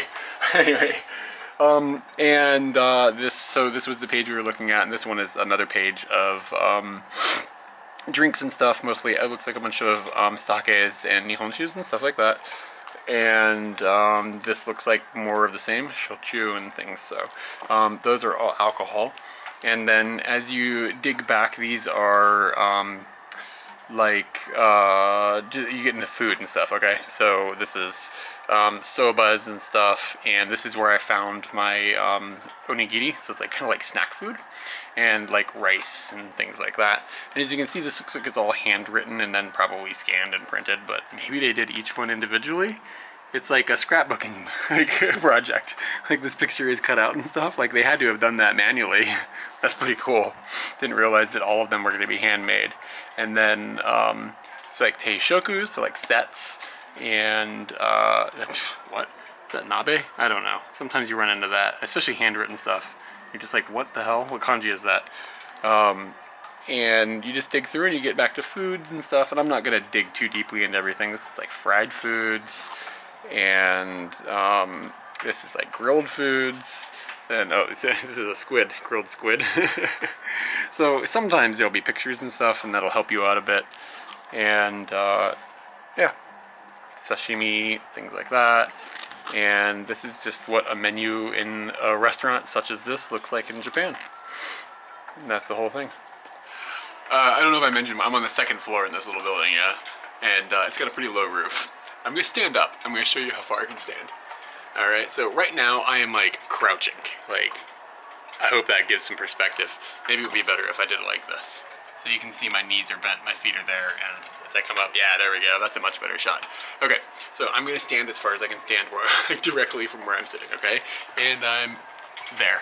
So I'll straighten out here, and then I'll give you another similar shot. Man, the perspective on that's pretty weird, but basically, my spine is touching the ceiling completely. Like every part of my spine is on the ceiling.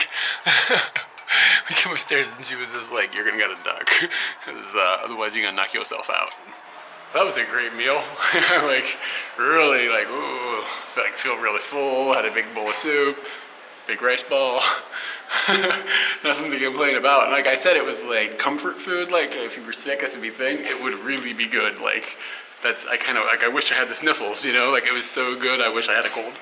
And on the way out when I paid, I realized like the kitchen is like in this little recessed area right next to where you pay. And I don't know, I thought it looked cool, so I took a shot of it and I wanted to share it with everyone.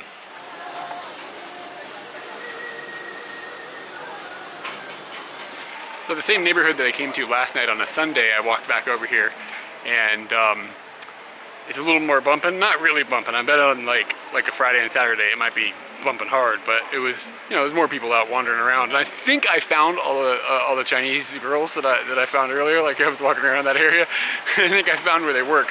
There's a whole bunch of Chinese girls trying to give me a massage right now, and I'm like not trying to have a massage by a Chinese girl.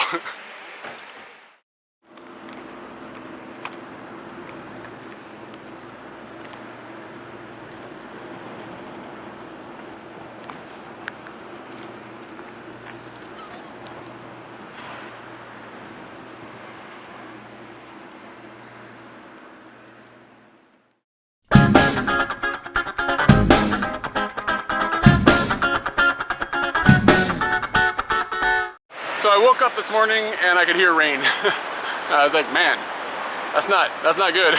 That's gonna slow me down, because like again, trying to move forward at this point. And like I said last night, I've got that problem with the boat, and like, is there gonna be a boat? I don't know. So my first thing I'm gonna do, I'm just gonna walk to the boat port. It's not that far. And I'm gonna go see if I can get a ticket for the boat tonight. If I can get a ticket for the boat tonight, I'm going to Hokkaido tonight. If I can't get a ticket for the boat tonight, I saw an Airbnb that was in this town that was like a reasonable price. Think about just getting it, staying there, and editing. So I need to edit. So I try to get 2 long form videos a month finished, and I haven't made any ground on it at all. So I've got stuff that I'm editing like Okinawa or something. I can't even remember right now. I'm trying to get that, like, I need to start working on that. So this would be an opportunity to just do that. And then tomorrow, making my way to the northern part, Oma is I think the name of the town. Making my way up there, hitchhiking. And then I won't be risking getting rained on. Although, I'm betting the rain, I don't know, it feels kind of like the rain might be finished. But anyway, I don't want to be standing outside in the rain, that would suck. If I can avoid it, I'm going to. So that's one plan I have. Another plan would be to double back and go all the way back to, if I can't get a boat ticket, to double back and go all the way back to, where am I? Aomorishi. And then taking the boat from there. But that's my least favorite idea. Just because I don't want to go back there, and I think when I come back from Hokkaido, I'm going to end up there anyways. So I'm just trying to avoid that altogether. So I think I'm either going to have the Airbnb here, or I'm going to go to Oma. And if I do the Oma thing, I'll probably stay in Oma for a day or two as well. Maybe edit a little bit more. I saw another Airbnb up there. And checking out the area. And then from Oma, I can jump to Hokkaido. So those are my likely two scenarios. Would be going on the boat tonight if there's a ticket, which I don't know. And two, Oma. We'll see.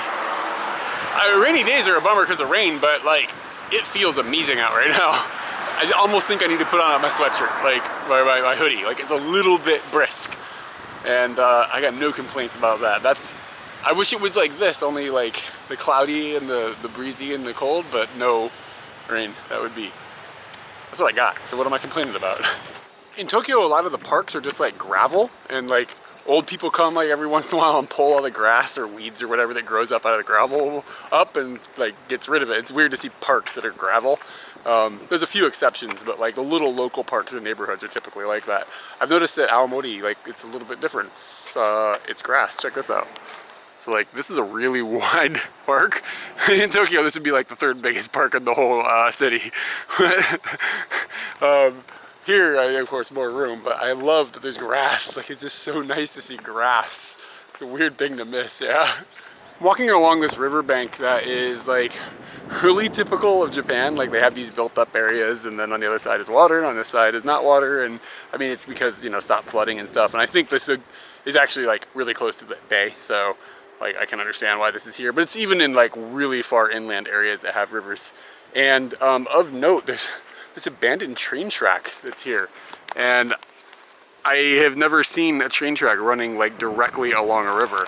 I wonder how long it's been closed, and like, it's pretty cool. Like I saw an older dude back a few minutes ago, and he was taking pictures of things like of the train track. Like you got like this, I guess this big switch or whatever. Whoa, it's really heavy. Something I probably shouldn't be doing. Well, I mean, what? That's pretty cool. I'm gonna go up over the hill and see if I can get a view of the river. I'm sure I can. There's probably a walkway up there. It's like all the other ones I've seen. There we go. Yeah. It looks very similar to the one of these things in Kumagaya. They put a park down on the side with the river, and like the difference is they had, I think there's a bunch of sakura trees running along the walking path, which is pretty cool. I think every city has got this thing. What's this called? Like a river basin or something, I don't know.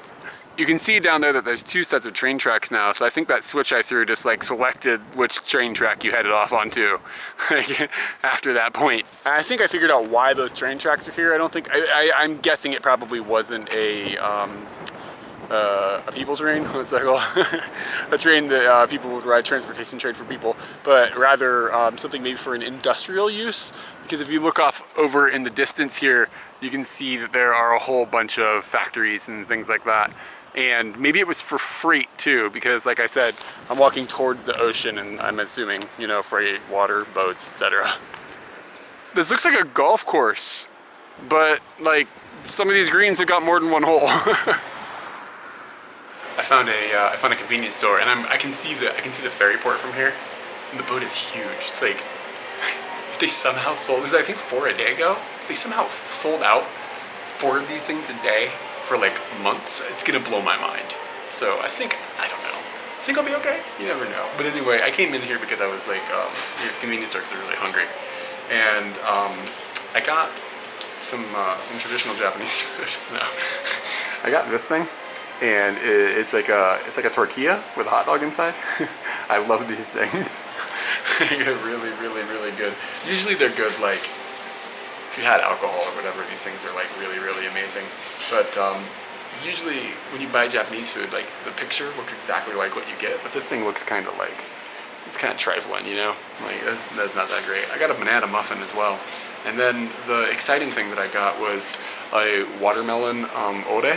It's like milk stuff. So I've never had a watermelon drink before. So I just realized, like, I can't open this one-handed. It's not possible. So we're gonna pause this for a sec. I just realized that the girl at the register gave me 2 straws for my one drink. I'm starting to wonder if she was trying to invite herself onto a Suika Ore date. Sorry, ladies. This one's for me. Alright, so, oh yeah, that's, goddamn, that's amazing. It's really, really good. It's, I don't know, you need to, like, get a glass of milk and then get a watermelon and then, like, eat them at the same time. That's the best thing I can say. Yeah, that's good. It tastes like, kind of like watermelon ice cream a little bit, which I guess that makes sense. So I got a ticket. I got a ticket. It seemed like it was no big deal. The dude was really funny. Because I mean, he totally did not expect somebody to just walk in there, I guess. This probably doesn't happen. I just walked in there. I was like, I don't know the port on the other side in Hokkaido. I don't know the name of it. And I was like, I just walked up to the dude. I was like, I want to go to Hokkaido. He was just like, Hokkaido, really? Are you sure? Like, you know, the dude was really funny. And yeah, so I think I got a thing here, and I got a boat. I think it leaves at 10 or shit. I gotta go back and check. I think it's 10 o'clock. So that takes me there overnight. I get there at 6 a.m. and boom, that works out great. And like I said, this thing is like, this is not like a puddle, like a little puddle jumper. Like, puddle jumpers are airplanes, right? Like a small one. So this would be like a puddle swimmer if it was a small boat. So anyway, this is a serious boat. Look at this. So like when I saw that, and I was like, how is that possibly sold out? I think their website's just screwed up or something. I have no idea, but it was just like, there's no tickets available for basically ever. Whatever. Glad I walked over here. All right, so this is how today is panning out, in a good way. This is like perfectly fine. I got a ferry ticket and everything, and then I was like, oh, I could go walk around and check this area out and see if like there's anything interesting. But then I like looked on a map and I was like, man, I'm in an industrial area with ports. There's like nothing around here. There's like a family mart, a convenience store or whatever. So I checked and they have Wi-Fi here. And I was like, oh, well, that's makes things a little easier. So, you know, pass the time. I got a lot of time. I got here at 11 or something, and my boat is at 10 p.m. So it's like a lot of time. And I looked around and I found this. I found a power jack in this little seat, this little booth that I can sit here at, and I can edit. And I went through and I replied to a bunch of comments and stuff on YouTube and emails and all that stuff, and got caught up with that. I haven't done that in a while. And I called my dad, talked to my dad on the phone a little bit, and gonna get some editing finished, which is good. Hopefully that I'll be able to get those videos up this month that I was talking about before. And they have a little convenience store over here with cheap bentos. So this is the bento I got. It is 500 yen, and it is just ham. I'm guessing it is like Spam that they've got in there, and then they deep fried it, and then some rice, and then, you know, Japanese stuffs, and I don't know, maybe egg or something, and then some like a little pasta stuff. But yeah, this is pretty big, and it's all 500 yen, so I was pretty happy to find that. And this place has got everything I need. So I'm just gonna chill here till the boat goes, and then I actually already booked a place to stay on Airbnb, kind of close to where the port is, maybe 30 kilometers north of where the port is, in the next place that I'll be. So I'm set for the next day or two as well, and I'm gonna kind of take it easy for a few days, and then I'm going to push my way into Hokkaido, like further north. So everything is going like perfectly swimmingly. Very exciting.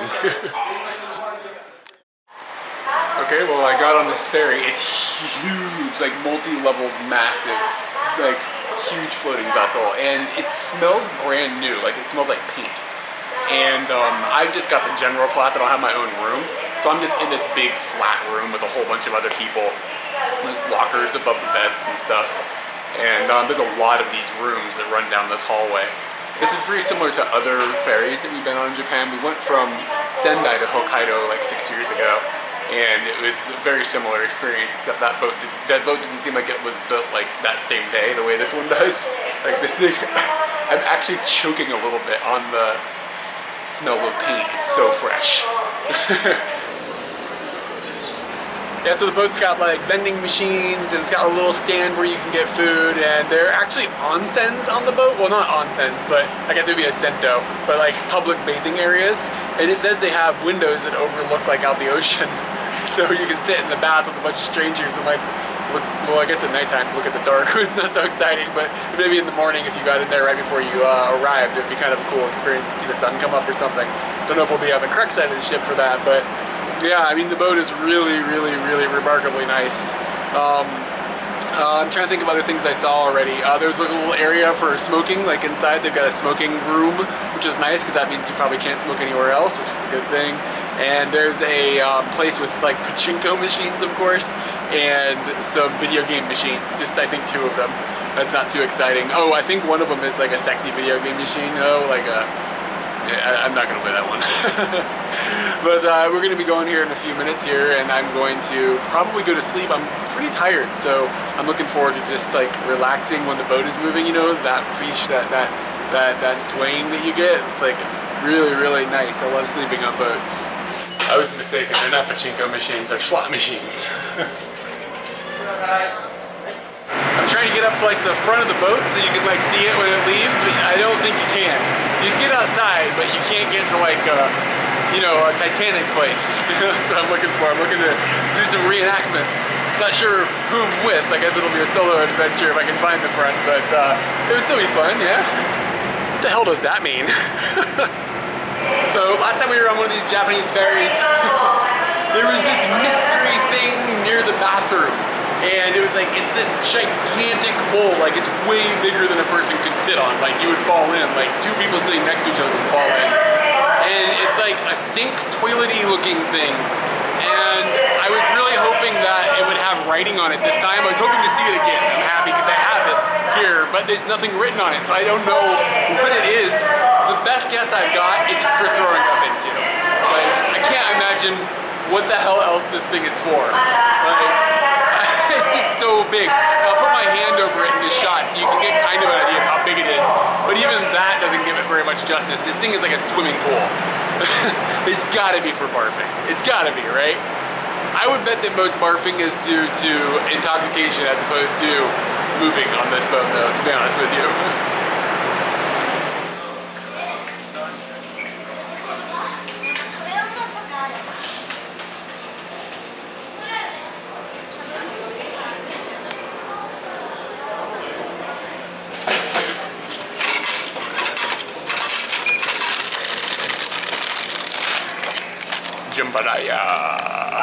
So it was raining earlier today, and the reason was because there was a typhoon kind of coming through, and like we were right on the edge of it. And now the boat is moving, and you can tell the typhoon was recently coming through because the boat's moving not violently, but like really big, like swoops back and forth.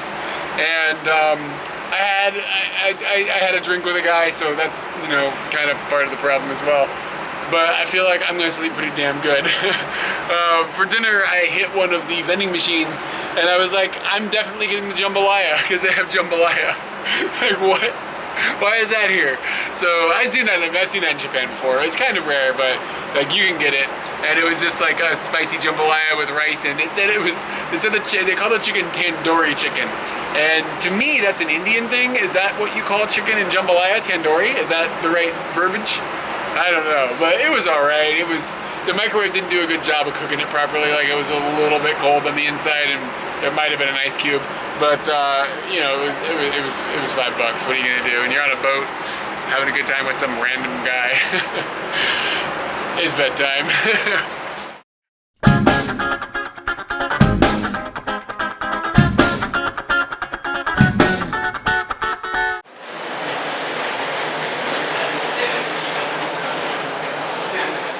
Well, my first objective was to get to Hokkaido, and I'm in Hokkaido. And the first thing I noticed when I walked out is the air is unbelievable smelling. It's like, it's like nature, like hardcore. Like it's really, really crisp. And like just feels so clean, and the humidity seems to have dropped quite a bit too. Even though I don't feel like geographically I went very far, it feels very different in the air. And it's a bit cold. Like I'm thinking about putting my sweater on because it is, it's like 7 a.m. now probably. And I guess at nighttime it gets a lot colder here. A guy I had a drink with that just went by on a bus. Yeah, so anyway, I'm in Hokkaido, and my next step is I have an Airbnb about 40 kilometers north of here, so I've just got to get there somehow, and I mean, how hard could that possibly be?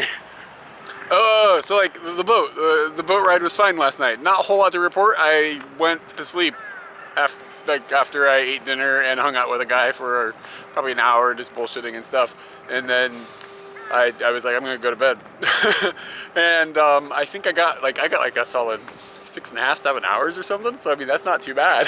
And I'm feeling all right. Use a shower, I guess, a little bit. I feel a little funky. They have that bath and stuff, but I traded sleep for cleanliness. So yeah, other than that, it was a very nice boat ride. I'd rate it like I don't know, like an 8.5 out of 10. Well, I made my way like, I don't know, like maybe 35, 40 kilometers, something like that, up to Chitose. I've got an Airbnb booked in this town, so I will have to make my way there. I looked at the map after I booked it, and it seems like it's kind of a long way outside of town. So I'm a little bummed about that, because I'm not really sure how the hell I'm gonna get there. It's just like in a really strange area, like in an industrial park or something. So I don't know exactly what's gonna happen with that, but check-in's not till 3 o'clock. It's like 8:30 or something, and I'm standing in front of the center part of the city and the train station, so I'll look around here and maybe I'll find a coin locker and stick my bag in there so I don't have to haul it around. Or I still need to do laundry, so that could be a thing I do too. Again, single woman picked me up. Girl in her like maybe mid-20s or something, and she is an apprentice at some sort of cooking thing. Like she is being like, she said she's got like her sensei is like somebody she works with, just her and him together, and I don't know if it's a man or a woman, but anyway, her and her sensei work together, and she is like an apprentice of some sort. And that's interesting. She's on her way to her cooking, not class, but her cooking experience. So yeah, another totally, absolutely normal person. And she wouldn't let me leave without giving me some tea. All right, I've never had this. I get to try it. It's fun. So yeah, I don't have a cell phone. I don't have any like internet, like if I'm away from wireless access points, like at my house or at train stations or usually at convenience stores. And I use convenience stores all the time to just like hit things, look up like, oh, what is there to do around here, or look up maps, or look up, you know, internet stuffs. And it's really, really handy. And I haven't had a problem yet, but I just hit the 7-Eleven that's like in the center of the city, and they don't have Wi-Fi. And that's the first time I've seen a 7-Eleven without Wi-Fi in like 2 or 3 years in Japan. So that's going to add a stage of complications to my situation if there are no convenience stores with Wi-Fi. And I'm also next to the train station. No Wi-Fi there either. Things just got more adventurous. Maybe it was just at one 7-Eleven. I found another one down the street. They've got Wi-Fi, so maybe somebody just had their router unplugged. I don't know. I'm back in business.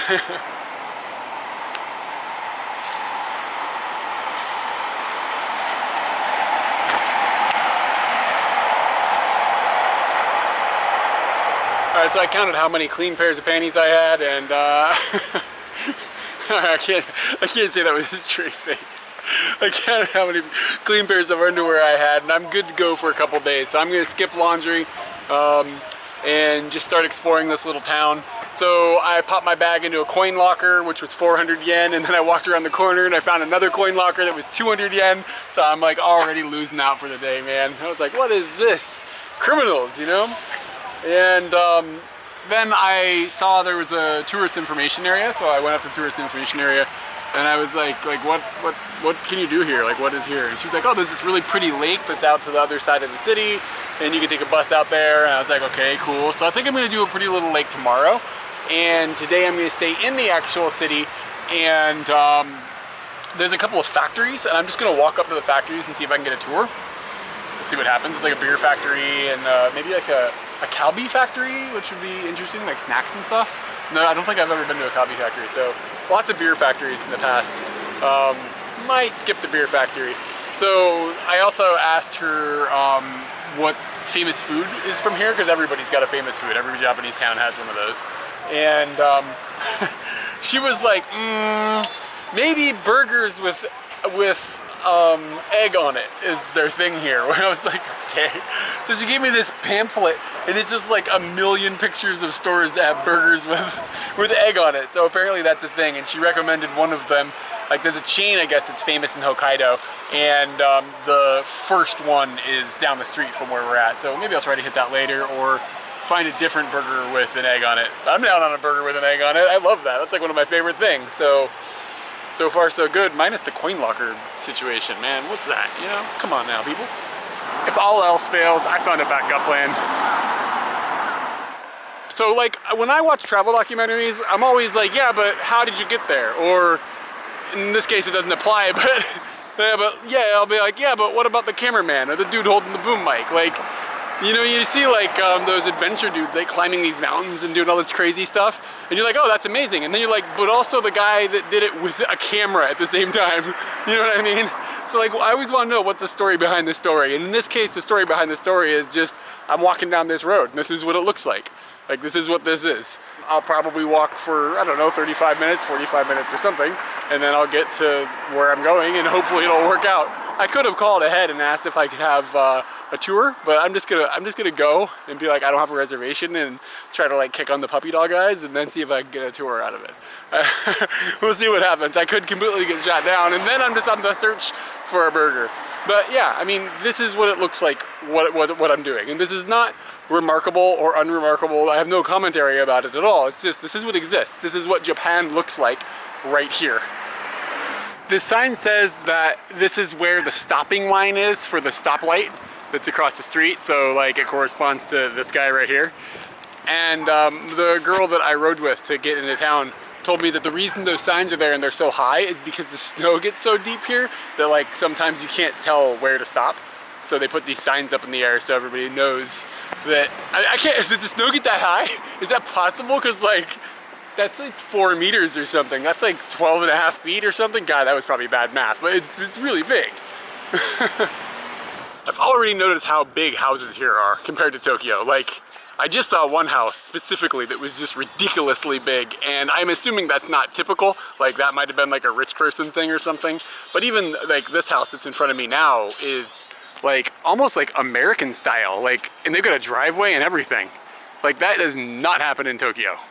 It's pretty fun to walk through this neighborhood and see the different houses. Architecturally, compared to Tokyo, I don't know if I've ever seen anything like this at all. There are a couple that are still kind of like Tokyo looking architecture, only way bigger, way bigger, and with driveways. But yeah, like even, okay, here's another example. Like, that is a unique looking building. I guess a lot of it has to do with the pointed ceiling, but it's just still, it doesn't look like, it looks like some sort of like really weird twist on American architecture.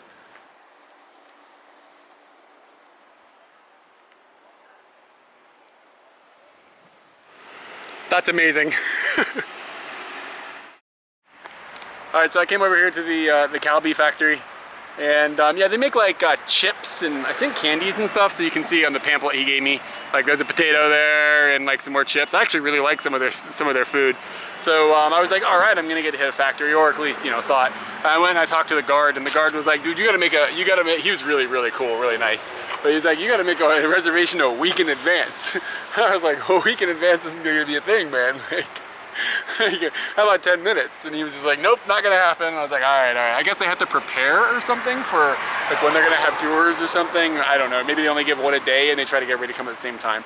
I have no idea. But anyway, I'm not gonna get a tour there, so. But there are a couple of other factories here. I think there's a soy sauce factory and a beer factory in this town. And I guess it makes sense because it's kind of close to a port, so it makes sense, and the land is probably cheap considering how big all the houses are. So build big factories here near a port, ship it other places in Japan. All makes sense. I'll see if I can hunt down another factory. Maybe I'll get luckier there. You often do need to have reservations for these things though, so I don't have my hopes up really high. Worst case scenario, I get an egg burger. All right, so there's a beer factory like a 5-minute walk, so I'll go try that. I think I'm gonna get shot down there too, but we'll give it a go, yeah? I know I keep going on about this, but look how much space there is. This is unbelievable. I mean, it makes sense, but I just haven't seen this much space that's not full of people in a long time. It's been a really long time to see an empty field of grass. And like, the sky here looks so big because there's no buildings sticking up into it. Like, it's really remarkable. All right, I scored a tour, but it's like 11:30 right now. The tour is until 1:10, so I got a little time to wait. But I'm like way away from the city right now, so to walk back to the city just doesn't make any sense. So the good part about this is that when I talked to the girl at the tourist information thing, she told me that the best place to get one of these egg burger things is at the Kirin beer factory. Like, there's a restaurant out front, so I've got time, I'm there, and that's what's gonna happen.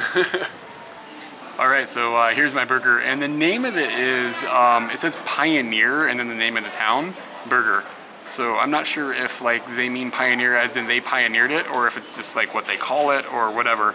But yeah, so you can get this one for 800 yen, or Bladao. I mean, you get the premium jam for 1280. I think they might have sold me. Look at that. It's like, am I getting ripped off here? Should I just go with this guy? They did kind of make, I wonder if they intentionally made this one just look like it was falling apart so that you would upgrade and get, look at that. It's like gifted straight from God. We're going here. Get me a God burger. All right, along with my burger, I ordered something called Garada, and it is a Hokkaido soda. God, I have no idea. It just looks like soda to me. I don't know what it is at all. I think it's, it's, I almost want, God, it almost tastes like you took root beer and mixed it with like cherry Dr. Pepper or something. Somewhere like in between those two flavors. Huh, that's good. I guess I'll keep an eye out for it. Maybe I'll get a can of it somewhere. I think it's like a Kirin thing. Kirin is the beer factory. They also make sodas some. So I think it's like maybe this is their idea of root beer. Because often Japanese people really don't like root beer. This isn't as sweet as root beer is. Maybe because like a beer factory and they needed like a soft drink that they wanted to push into, so this is what they did. I'm not sure if you can get it outside of Hokkaido. Sometimes they have things like that where it's like you can only buy it in a specific region or whatever. I've never seen it before, but I mean, I haven't been looking for it either. But it's all right. All right, my burger arrives, and check this out. It's not shaped like a burger. Look at that. It's like a croissant kind of shape, like a moon shape.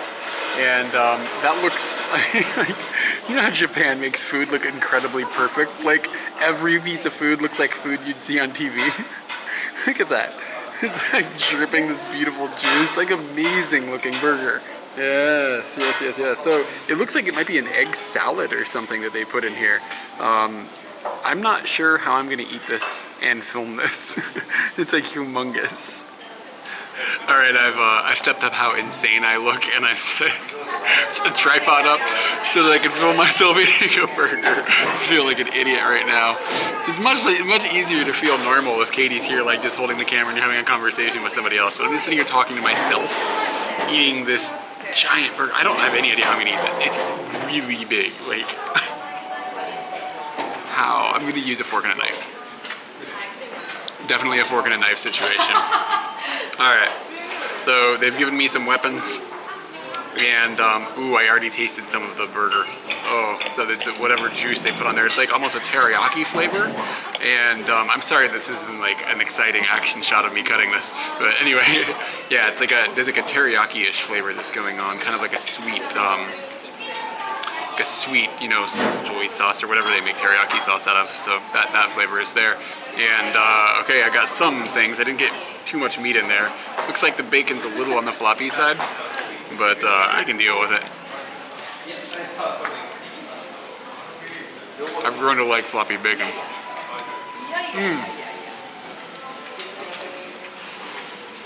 That is a tasty burger. Man. Oh man. It's actually really good. Because of the shape of the burger, so the patty is still round, but the rest of the burger is shaped like a crescent. So the patty is sort of like in the middle, and there's a lot around it that's not patty. I'm trying to get the egg in there. Oh man, oh, that's really good. The floppy bacon, the flavor of it is really good. Yeah, it tastes like an egg salad. I guess that's what this is. I know they're doing something else special to it. I'm not quite sure what it is, but yeah, as a burger goes, that's making my knees shake. That's a really good burger. I can't believe that this is just like, you know, the crappy little, like it's not crappy, but you know, you usually have these like factories and they have like a restaurant tied onto it, and it's just like meh. You know what I mean? You're just like, it's like, this is like a cafeteria. Like they're not screwing around. This is some real burger. All right, so I consulted my my burger map. It's like the listing of everything. It gives you details, and then on the other side it shows you a map and like gives you all the addresses and contact information. And it turns out that this restaurant is the first place that they made the Chito. What was the name of this place again? I can't remember the name of the town that I'm in right now.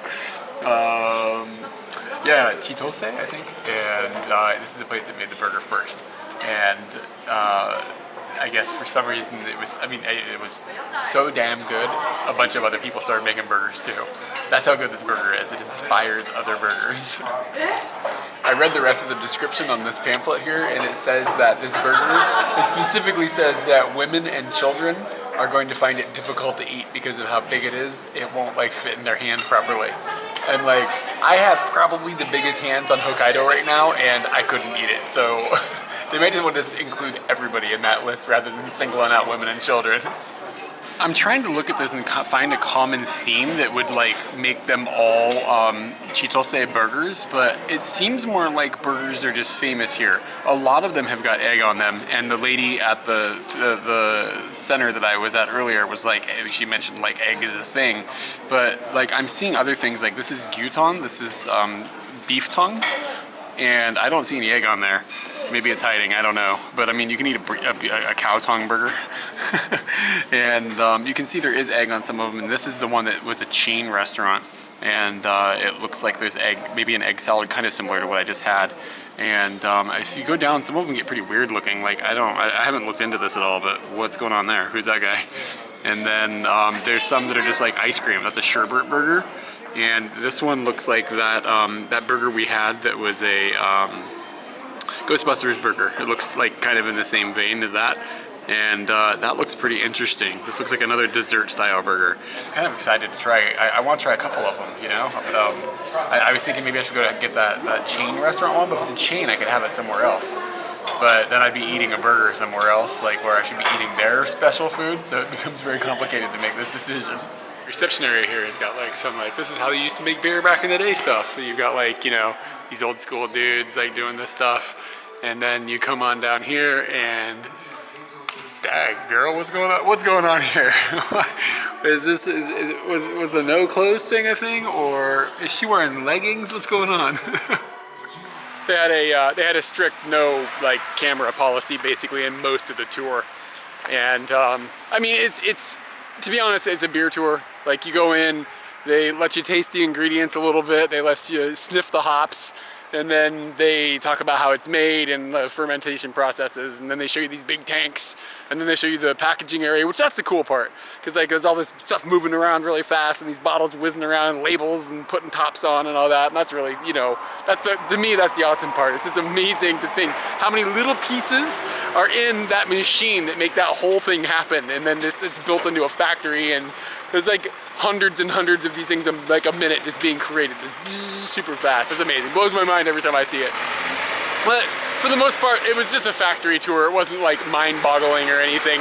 The part of it that I really wish I could document though is the way Japanese factory tours or just tours in general go.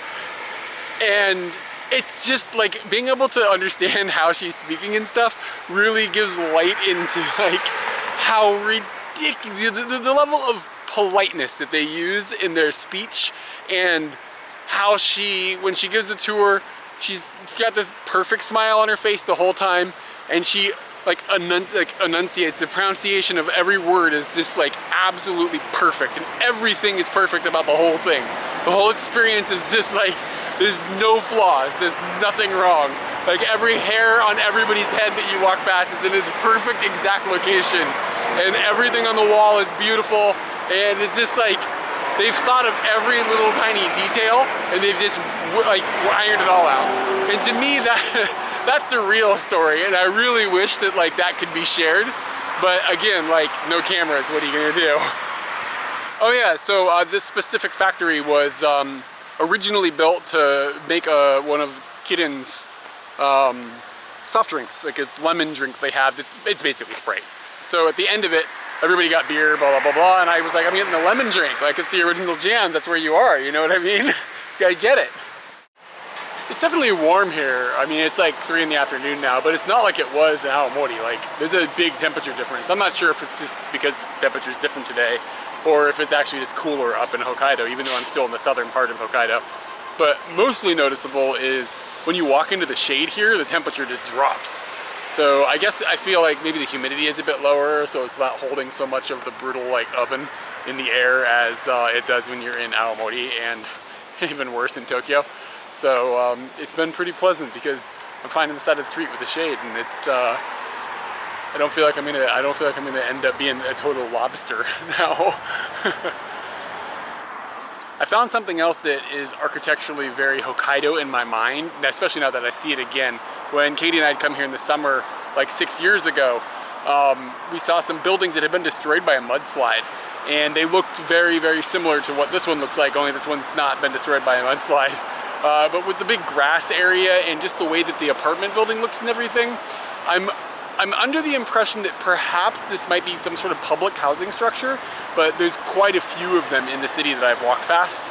Not sure the purpose exactly or like the background behind them, but just like the way they look, I've seen it in Hokkaido, and I have not seen things that look exactly like this in Tokyo.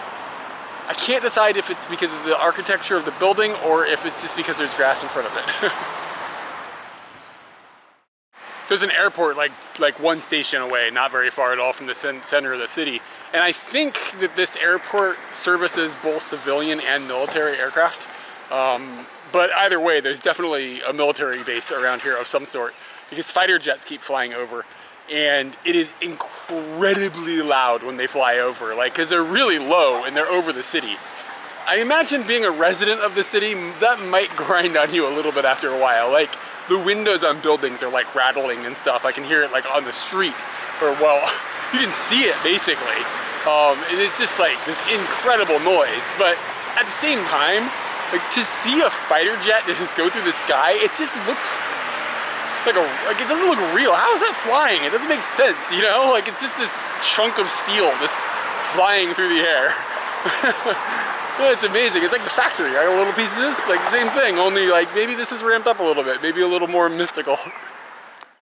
Like I said before, the place that I'm staying is outside of town quite a ways. And you can arrange a pickup, but only, I'm not really that happy about this. You can arrange a pickup at like 6 p.m. and 8 p.m. at the airport, which is accessible by train from where I'm at.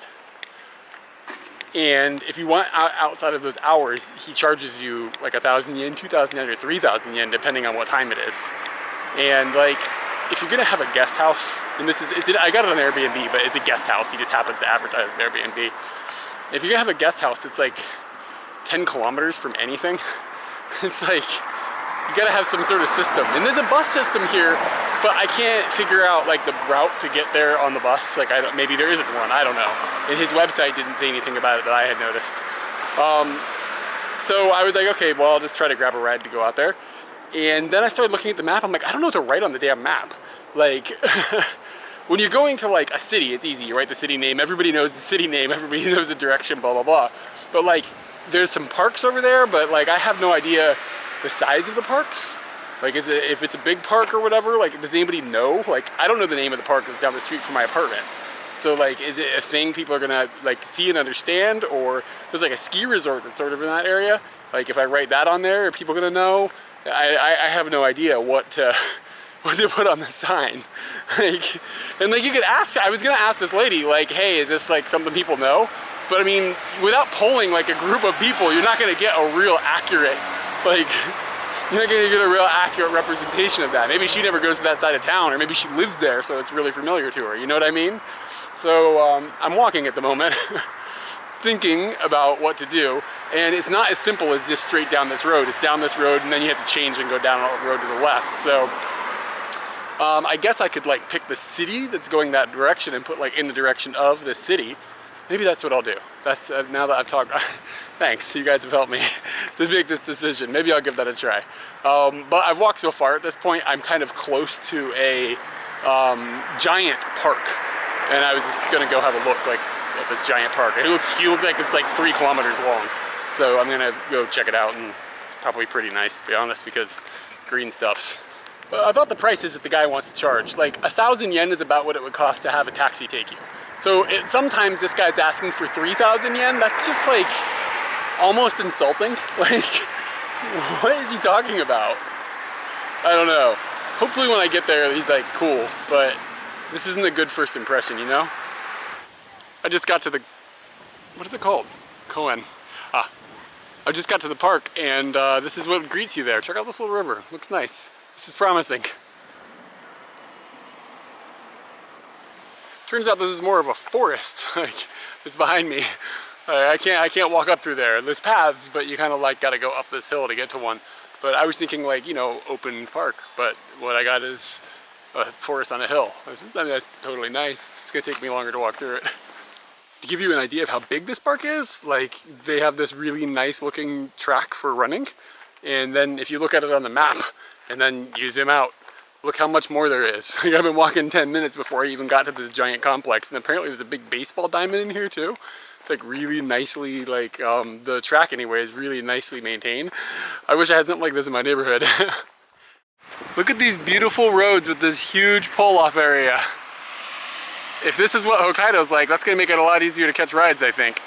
So I decided to just write the name of the post office that is right near where I'm staying onto my board, and such few cars, so many few cars, there's not very many cars coming by, so I can walk, and then when I hear one, turn around, show the sign, and they've got tons of room to pull off. I think that the name of the post office should work. Like if somebody's going that way, they know what that is, right? Like, because I think usually they're named after the town, the little area they're in. I don't know, just trying. It's a learning experience still. See how I'm squinting right now? That's not good because the cars going this direction, the people who are driving are squinting too. I'm wondering if anybody can actually even see my sign, because like, it is blinded. Like, I can't see anything in front of me right now. So that could slow this down. Sometimes walking has got its perks. Look what I just found. It's like right next to the road. It's like this magical little hidden nook. Look how clear the water is. Whoa. All right, somebody picked me up. They knew the town, like based on this, and then they were like, "Where in the town do you want to go?" And he said it's like pretty, like a big area. And I was like, I don't know how to explain this. If you don't know this, like addresses in Japan are like, it's just a nightmare. If you have a phone number, it helps because they can put it in their GPS. But I don't have a phone number. Should have got that one. I'm gonna keep that in mind for the future. But so I told him like a park name that was next to where I'm staying, and he was like, I don't know what that is. And I was like, how about this park, which is across the street, like kind of down the way? And he's like, nope, and it's this one, this one, this one. And we worked our way until we found a landmark we knew, and then kind of like, okay, go straight, go straight, go straight, go straight. It was just like, it was a little bit confusing. And like, I was in the back of his car and he had the radio up, and but I mean, dude was, he picked me up, cool guy. He got me 3 kilometers down the road. So thanks guy. So Google Maps marks this area that this guest house is in guest house. I don't even know if it's a guest, I don't know what I'm looking for. Google Maps marks it as an industrial park, but it's just a neighborhood. So I guess somebody's running a guest house out of their house. I don't know. I don't know what's going on here. But I don't know if it's gonna have a sign on the front. Like, I don't know how to find it. Because like I said, addresses. Yeah, so that's where the address that I got off of the guy's webpage gives us. It's like that pin in the middle of the field. Okay, so I came over here and I was like, okay, that looks like a thing in the middle of a field, but there's no signs on it at all that indicate that it could be a guest house, and I don't even really see a door. What the hell's happening here? This is the other side of the building that kind of looks like a guest house. The place I'm looking for is called Guest House Freedom. What am I looking at here? What's that? This neighborhood feels like America. It's weird, man. Sidewalks and stuff. It's kind of nice. I've now decided that I'm just gonna walk around like with my Wi-Fi access point searching, hoping I get to something that says like the name of the guest house is the access point. And then if it does, then I know I'm at least close, right? What the hell? It's just in a neighborhood. I don't understand. This is really bizarre. Like, maybe he doesn't have a sign up because he doesn't want his neighbors to know, but you think they'd notice, you know? So I'm just wandering around just in this neighborhood, going street by street, basically. And so two problems exist with addresses. There are addresses, but one, when you type it into my GPS, my program that I have for offline mapping, it doesn't know what it is. And it's probably because it's formatted strange, because it doesn't, there's no standardized formatting for the Japanese. So however they typed it in the Airbnb thing isn't exactly how my thing knows it is. And I mean, it's almost as much, like it's more, it seems like I should just be looking for the house rather than trying to like type in addresses over and over and over in different ways to see if I can get it to come up. And secondly, even if you had the address, it's not a simple grid system like how you would expect it to be, and nobody has their addresses written on their houses, so you can't really figure out where you are. Luckily, I found that they're doing, they're selling lots in the neighborhood, and so they've got signs, and on the sign there's an address, which is really handy. But I think, and I could be mistaken on this, I think that there's no street names, it's done by a number, and I think they're numbered in the order that they were built or something, because it's not like how you would expect, like in a, you know how in a city it's like 1st Street, 2nd Street, 3rd Street, blah blah blah. It's like it goes 3, 5. Like I'm on 3 and then I go over 1 and it's 5, and I don't know if this street that's running like this way along the route is like 6 or whatever. You know what I mean? Like it doesn't, there's no logic to it.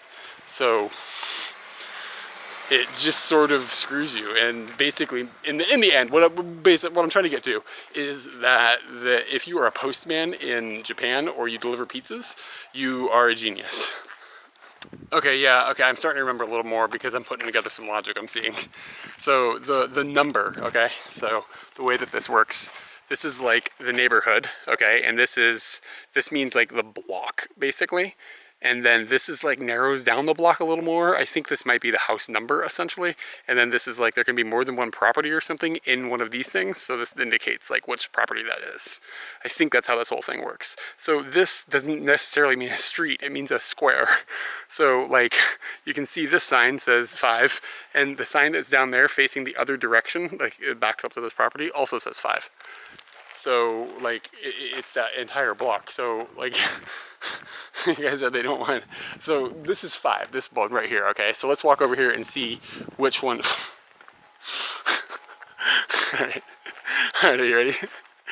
So across the street, you ready?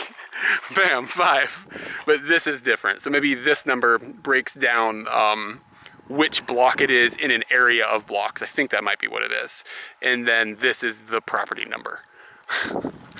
I don't know. You never use it. Like you never ever use it. You use Google Maps all the time if you need to find a building, or if you need to actually drive someplace. You punch in people's phone numbers and the GPS just takes you straight there.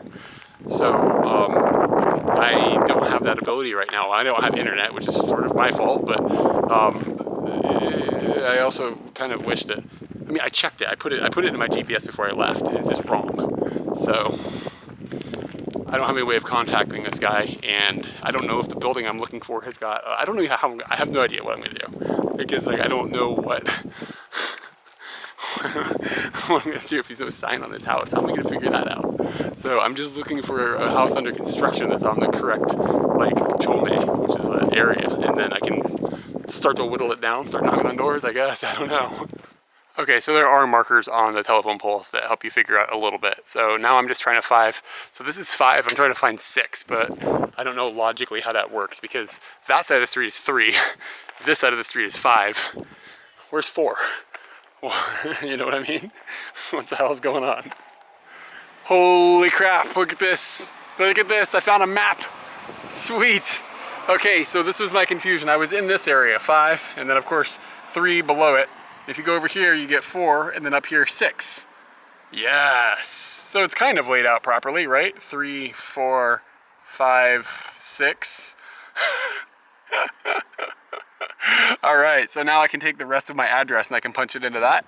And this static GPS, and I can figure out how to get to where I'm going. This is making me very happy.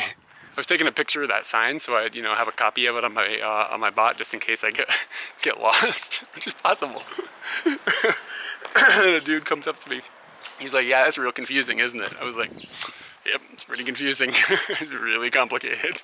But I guess once you find that sign, it's not too bad. And of course, everybody's got GPS, so this is really just like, how did this work like before there were computers? I have no idea.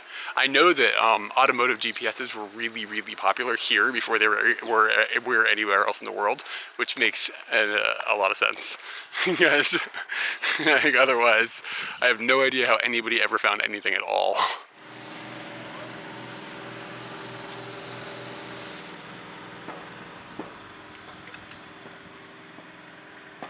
Sweet, there is a sign. That makes it easier.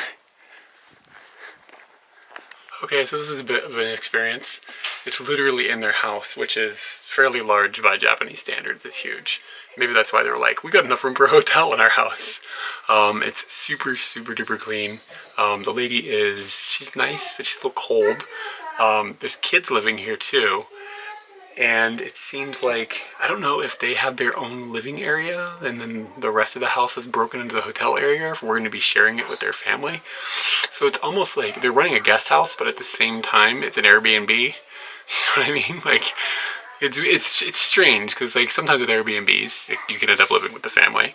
But in this case, it's like they have a website that's like, we're a guest house. And I'm like, all right. But anyway, so she said she would help me get a bus out to this lake that I want to go to tomorrow. So I'm all good, but my main issue is I have no food right now. They've got a bar here, and maybe I can get food at the bar, but I don't know. It seems like if I ordered some food from this lady, she doesn't seem like she's in the mood, to deal with that. So I gotta see if I can figure out how to find a convenience store around here, but man, we're a long way from anything right now. It's like, if you live in a neighborhood out in the middle of nowhere in America, like it's a nice neighborhood, a lot of space, but like if you want to walk to the convenience store, you take your car. That's kind of the situation I'm in right now. It's not like it is in like other parts of Japan where there's a convenience store 10 feet away at all times. But yeah, I mean, it's not too bad. It's really clean. It's really, really clean. I think a lot of people use this place because it's close to the airport and they jump from here to the airport in the morning or whatever and then they get their flight. So I think that's what's going on. But yeah, I think I might be longer than this bed. I don't know. This bedroom has got 4 beds, like some bunk system that they built like pretty well. I mean, it's pretty cool looking, and it smells like it's pretty new. I don't think they've been doing this too long because the wood smell was pretty strong. But yeah, it's really interesting. Yeah, we got a big house, for Japanese people. We're used to living in small areas. Let's install a hotel. What? So this guest house experience is a bit bizarre. It's like the lady that's running it, it's like she got involved with something she didn't want to do and she put it in her house. And like, it seems like she's just annoyed about everything. It's very clean and it's going to be okay to stay there, I think. She's just going to ignore everybody's presence, kind of. But if you like ask her something, it's kind of like a problem. I don't know like what the deal is. And there's this other girl that's younger than her that works there. And she's really friendly and really nice. I can't figure out, maybe she's a sister or something. The age doesn't work for like mother-daughter. And then, so like, I just went out and I was like, hey, is there a convenience store around here? I want to get some food. And I talked to the nice girl and she was like, oh yeah. She's like, but it's a long way to walk. We have a bike. And she went and she asked the lady, the lady that owns the place, she was like, hey, can he use the bike for a few minutes to go to the convenience store? and you could just hear her grumbling at her, like, no, it costs money for that, and like, and it's just like, it made me feel pretty weird. And I'm just like, I can walk, it's not a big deal. And then she just brought me the key and was like, here you go, no problem. And like, she was really cool about it. And there's sign, like when I first got there, I went in my room, I was like, so where's the light switch? Because it wasn't obvious. And she was like, it's not time for the light. Like, it's not okay right now. Like, we're saving power. I was like, the fucking light can't turn on the light? What? I mean, it was like 4 o'clock and it was sunny out, but I mean, in the room, there's no window. So I was like, okay, no problem. Whatever, well, that's how we can roll, that's fine. And there's a sign on the shower that's like, it says only use the shower for 5 minutes. And it's like, and the reason is it's like because of water usage. And it's just like, we don't want to use too much water, take a 5-minute shower. I can get it, a 10-minute shower, but 5 minutes? Like, who can get all their business done in 5 minutes? You know what I mean? That's pushing it.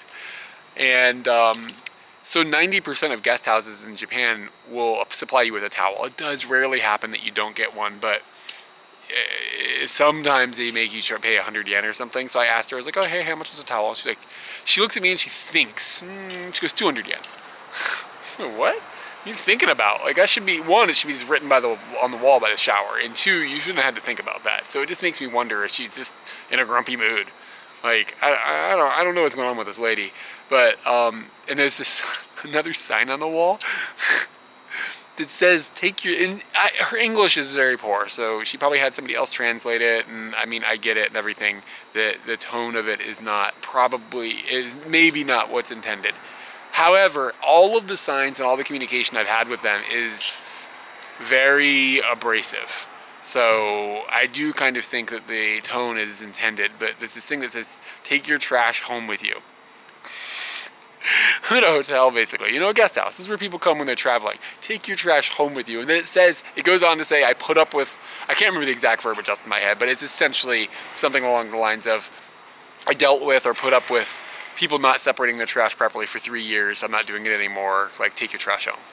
Like, what? Like, I'm in a shared room and it was $32 or something like that a night. Take your trash home? Are you fucking kidding me? I don't know. I just feel a little bit like, where am I going to take it? Where? I'm going to take it to the airport with me, fly home with it? Like, what am I going to do here? So now I just have to take my trash and take it to a convenience store, which was a 10-minute bike ride away, like, or haul it in the bus or something. What is she talking about? Take your trash with you. And I've noticed that there's signs written all over the place that are kind of in like that tone, and they're only written in English and Korean, not in Japanese. So I don't know what's going on, but some of the signs are also written in Japanese, so it's not all of them, but she does have more signs posted without Japanese than she does with Japanese, let's put it that way. It's interesting, and there's a little kid running around making a bunch of noise, which is fine. However, if we're going to be super, super strict about everything, that little kid should be quiet. You know what I'm saying? Like, now, whatever. But if I'm sleeping and I have to listen to some kid cry or something and we're going to be super strict about everything, then it's kind of lame that they're not providing a quiet atmosphere. Do you know what I mean? Like when they're calling themselves a guest house and all that. So, I don't know. I think I'm feeling a little vindictive right now. That trash thing kind of annoyed me, I think is what it comes down to. It's like, take your trash home. All right, whatever. So I'll haul my trash out of there. And I was gonna, they have a laundry machine. I was gonna be like, oh, can we do laundry and stuff? I just don't even want to bother her. And it costs 200 yen to run laundry, which I think is fair. Like, that's okay. Like, they use water, they use electricity and all that. And so that's okay. But I just don't want to, like, just don't want to deal with this lady, you know? So I'm just gonna keep my head down, push through, hit a laundromat on the way out of town in a couple days. I'm sitting here feeling bad now after getting grumpy. Like, a little girl. I shouldn't be grumpy about the little girl. A little girl is totally cute and she's totally fine. She wants to make a little bit of noise. That's fine. Can't take out my anger on that little girl. But yeah, like I said, the lady is just like, maybe she shouldn't have a hotel in her house. She doesn't seem like the kind of person that's down with this. I wonder what the backstory is. Huge plus, Hokkaido, you can see a lot of stars already. The sun just barely has gone down, and there's quite a few stars out. The moon looks pretty amazing, and I think I can see Mars. Wow. There's a lot of bugs too.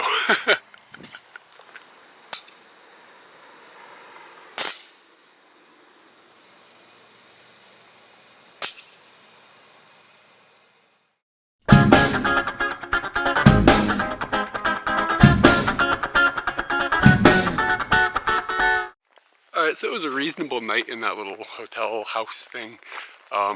Except I think Katie would have lost her mind there because they didn't stop making, like, so you have the area where you sleep, but it's very close to the area where you don't sleep.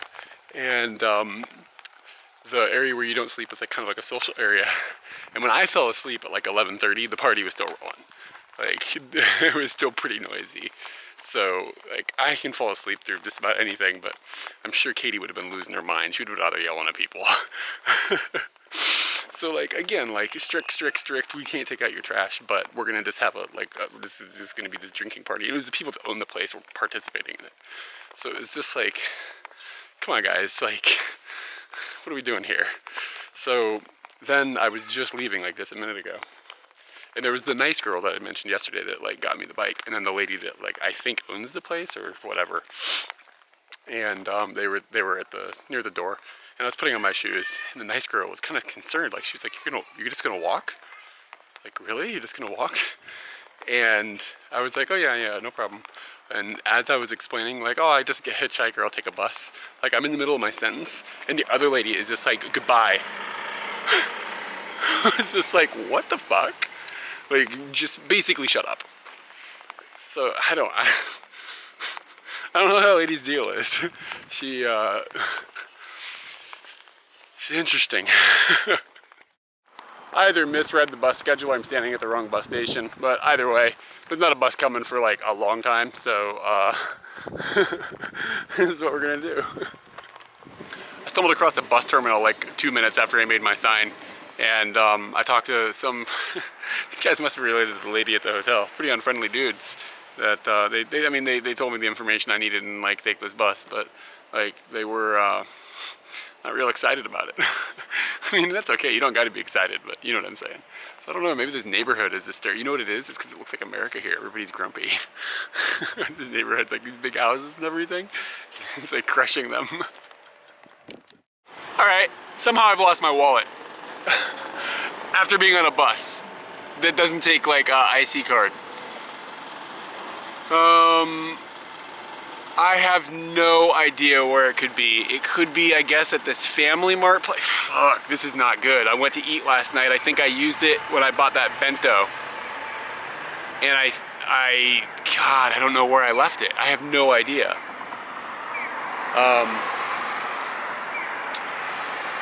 This is pretty serious. Like, I don't have any way to get any money other than that wallet. So, I guess I don't know what to do. I don't even know how to get back now. The bus driver was just laughed at it. Told him, I was like, I lost my wallet, man. And he laughed at me. He was like, get off, no problem. So I don't know if I think there's no chance of making it that lake today. Like, no way. Sucks. I really want to go there. Yeah, so I'm kind of in panic mode. All right, so it's been a few hours since I was on that bus and I realized I didn't have my wallet. Man, this is not good. Really not good. So I have 0 yen. I have no way to get money out of an ATM. I have no credit card. I have paid for tonight already via the internet, and I think I can continue paying via the internet unless I cancel my credit card, which is the smart thing to do right now. Like, if somebody has my wallet, they could use my credit card. However, we're in Japan. Odds are they probably wouldn't, but I mean, you don't know. But if I cancel my credit card, I can't keep paying for a hotel. So then I'm homeless. Like, what? What do I do? You know what I mean? What should I do? So it happens to be a holiday, which is not detrimental, but does change things. Like, banks and stuff are closed. So I wonder. The good thing about this, I have my passport. My passport is, I left it in my big bag. I brought it with me. I don't even know why. I just put it in my bag. I didn't expect to take an international trip. Really happy I have it now. So I have identification. So I'm wondering if I can go like find a bank, a local bank that maybe my bank has a local branch. I don't even know if they do or not. And I can just go in there and try to get money out using my passport and maybe my PIN number or something like that. Maybe they'll have a system like that. Knowing Japanese banks, that might be a nightmare, but I mean, at this point, what else am I gonna do? There's also the possibility that we can transfer money through a convenience store, so Katie could just wire me some money. So that system somehow has got to exist here, like a wiring money. I know I've seen Western Unions, no idea if there's any in the town I'm in. But you know, worst case scenario, maybe we can do something like that. So I don't know what's gonna happen to my trip though at this point. Luckily it's cheap. I mean, in theory, I could get home just by hitchhiking if I didn't have that ferry. Don't have any cash to get across the water for the ferry, so. So anyway, a guy stopped and helped me, and he was like, because I was frantically just tearing my bag apart at the side of the road after I got off that bus. But the bus driver was like, he just laughed at me and said, "Get off," by the way, if I didn't mention that. So this guy comes to me and he's like, you know, "Do you need any help finding something?" And I was like, "My wallet." And he was like, "All right," really friendly, nice, really friendly guy, super nice. Took me across the street to the police station, and as this is setting in, my Japanese is just degrading. So when I met that guy, I explained everything to him, like exactly how it happened and everything. And he's like, okay. We get to the police station, and like I'm starting to realize the gravity of the situation, and I'm having a harder and harder time like conveying things in Japanese. So it was actually really awesome that I talked to that guy before my brain like caught up with what the situation was, because he basically just explained everything to the cop like really clearly, and like it was super nice, and like everything got conveyed properly and everything. And the cop seemed honestly, I mean, he was worried about my wallet and my situation, but at first he was way more worried about if I was here legally, because I had no identification on me. And he was kind of like, "Okay, well, when does your visa expire?" And he wanted to know the dates and stuff. And I was like, "Dude, I don't know. My passport is back at the hotel, and I don't have my gaijin card or whatever, which is your ID card." And I was like, "I don't have that. It's in the wallet." And like, he's like, well. And he's like calling these people and asking them what the processes are and stuff. This went on for quite a while. And then he finally started going, "Okay, well, let's start looking for your wallet." And like went through the "where have you been" thing. And the last time that I can remember using it was at a convenience store last night. And I bought an ice cream. And I couldn't use my Suica, my IC card for the train system. I usually use is at convenience stores, so I had to use cash. So I used cash, and that's the last time I used it. I know for a fact that I had it then. So we called the guest house, and she checked around my room, and they didn't have it at the guest house. And they called the bus terminal, which is that place that I came earlier with the grumpy guy. So we called the bus terminal, and we asked them if it was anywhere, and they said no. And we went through all these loops, and he filled all this paperwork, and I got a ride in a cop car. And the cop gave me a ride to the bus terminal so I could look for myself, which was on the way to the hotel, which he took me back to. So I went back to the hotel, and we talked to the lady there, and we jumped through all the hoops and blah, blah, blah. And basically now I have taken the bicycle that the guest house has, and ridden the route that I walked this morning looking for the wallet, hoping that it would be, you know, on the ground somewhere. So it wasn't. I'm gonna ride back the same route and see if it's there. I went to the convenience store that I bought the ice cream at last night and explained the situation. They said they hadn't found a wallet, and I gave them some information so they can contact me. The cops can contact me, but hilariously, they can't email me. I don't have a phone. I have a voicemail number, and I was like, "Well, can you email me?" You know what I mean? And he was like, he laughs, and he's just like, "We don't have that kind of technology." It's like, all right. So turned into a thing where he can either leave me a voicemail on my voicemail box, that's a thing that can happen, or he can call a guest house, and then the guest house can email me.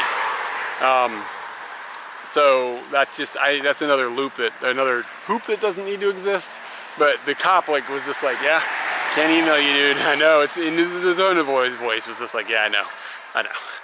So anyway, we got in the car, and he was like, "All right, where's the guest house?" And I tell him the address, and everybody in this country, everybody has a navigation unit. Everybody. It's like standard. And he was like, "All right, where is it?" And he didn't know where the address was, so he got up this giant map, because he doesn't have a navigation system in his car. And he's using this giant map and like looking on like this huge map, and like, you know, deciphering all of the cryptic like where things are, things that I went through yesterday looking for the guest house. And he found it. I mean, he knew how to use the map, but I mean, it probably took him a month of training to learn how to read it.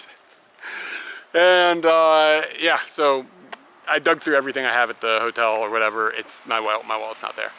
So I don't know what I'm gonna do. I have no idea what's gonna happen next. I have 400 yen on my my IC card, which is, like I said, what you use for the train system. It's this thing. So you can use this at a lot of convenience stores, which is awesome. But there's only 400 yen on it. That's all the money I've got. And I have a bottle of water, thank God. You can get water out of the tap, so that's not that big of a deal. And a bag of chips that I was gonna have for breakfast like 5 hours ago, that I still haven't eaten.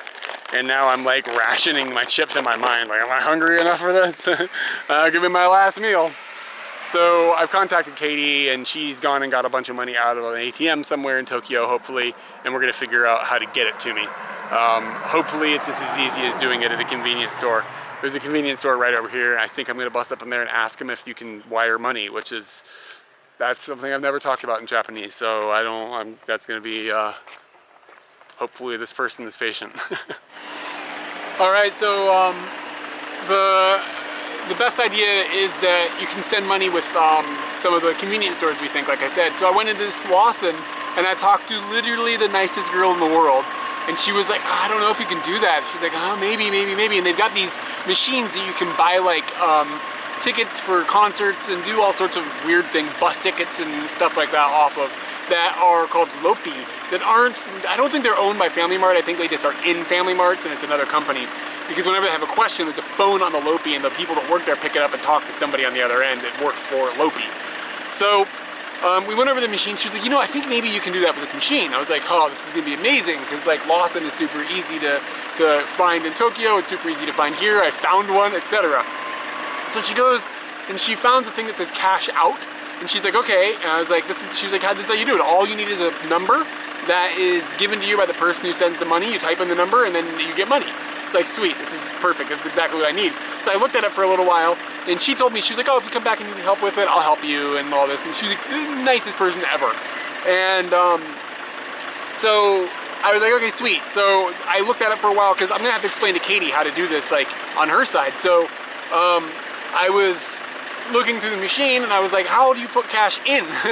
You know, so I asked the girl, I was like, how do you do that? And she came over and she looked at it, she was like, I don't know, it doesn't make sense. She flipped through the screens and stuff, called somebody, talked to them, she didn't know. She went in the back for a while, came out, and she's like, okay, so there's this place called WellNet or something, and you have to go to a WellNet, give them the money, they give you a special number, you wait a few hours, and then you can pull the money out of anywhere in the country at Lawson's at one of these Lopi things. So I was like, okay, is there like, I've never even heard of WellNet before. This is not a thing I've ever heard of. So her and I used our phones or whatever, my tablet and her phone, and we found there's one WellNet in Tokyo and one in Sapporo, and that's it. So she was like, yeah, you can do that. So she called the WellNet to see, like, you know, what the system would be, and the WellNet is closed because it's a holiday today. So we didn't make any more ground on that. And I, at this point, have explained my whole story to her. And she went and got me a bag of food and just gave it to me. And she just said, you can have it. So, like, this is my shout out to Lawson and the girl that works at this Lawson. Like, she's like, really, like, they gave me, this chicken is so fucking good. So she gave me a thing of chicken, and then 2 onigiri. I've got a shi chicken mayonnaise, so probably tuna with mayonnaise. Shi chicken, is that, I guess, tuna?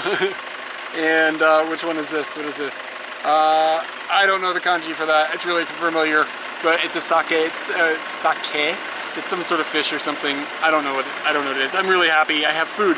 I am freaking starving right now. So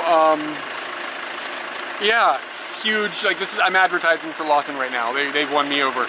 Like, I used to be a 7-Eleven guy. Not anymore. Lawson #1. It's written in English. Salmon. I think it's some sort of special salmon. I don't know. I don't care. I can get down on some salmon. This is a horrible experience, and at the same time an amazing experience. You know what I mean? Like, you just get this, I mean, I don't want to take advantage of people or anything. I really, that's not my intention, of course, but like, just to see, the hitchhiking thing has been a similar thing. Like, I'm not doing it because I want to save money. I mean, it's nice to save money. I'm doing it to meet people and like to have good experiences with strangers and stuff, and that's my main goal. And I just had that again just now. Like, this she didn't have to be that nice. She didn't have to, she could have just been like, call somebody on the thing by yourself, deal with it. But she like really stepped over, way over. She's not obligated to help me that much, like at all. Like she was on her personal phone, like looking things up. She gave me this stuff. I'm just kind of overwhelmed at the moment with how kind she was. And like I'm gonna eat. I mean, I should stop talking. I'm gonna eat. I'm really wound up in the head, sorry. I'm sure you can understand. All right, so let's talk about the food. This is a tomato barbecue sauce chicken. So Lawson is famous for these little packs of chicken that they have, and they've got like hot ones, and they come in all kinds of weird flavors and stuff. And it's basically like a chicken nugget. It comes with a toothpick to eat it off of, because you know you don't want to get your fingers funky. I love Japan, yeah. So yeah, and I've never had this one before, but it's really good. Maybe the circumstances are making it even more tasty, but even the worst Lawson's chicken is like amazing. Yeah, I mean, it's a chicken nugget with, like, it's not all that weird processed meat like it is in McDonald's chicken nuggets are. It's got like normal looking chicken meat in there as well, but then also some of that weird processed stuff. If you come to Japan, go into a Lawson's and pick out some chicken, because like, this is important. It's like really important to try this because it is very good. You will never meet anybody that lives in Japan that's like, Lawson's chicken sucks. It's just, it's not an opinion that exists. Everybody knows that this stuff is baller. All right, so I came to 7-Eleven, wasn't that far, and the lady was just like, let me get the boss. And the boss came out and he understood what I was saying and everything, but Santa just didn't care. I don't know. That's not his problem. I mean, I don't expect everybody to be as like wonderful as that other girl was. So this guy reacted normally, but he was just like, we don't have that type of service. So for some reason in our heads, Family Mart is able to do that, but around here, the closest Family Mart is like miles and miles and miles away. So I'm not quite sure what to do next. Katie's actually, Katie's busy right now. She's practicing drums right now.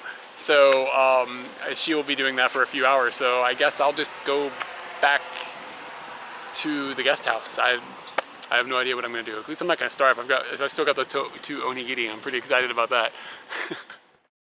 Back at the guest house, and I've gone through everything 3 or 4 times. It's not here. If it's here, then this pulling a magic trick.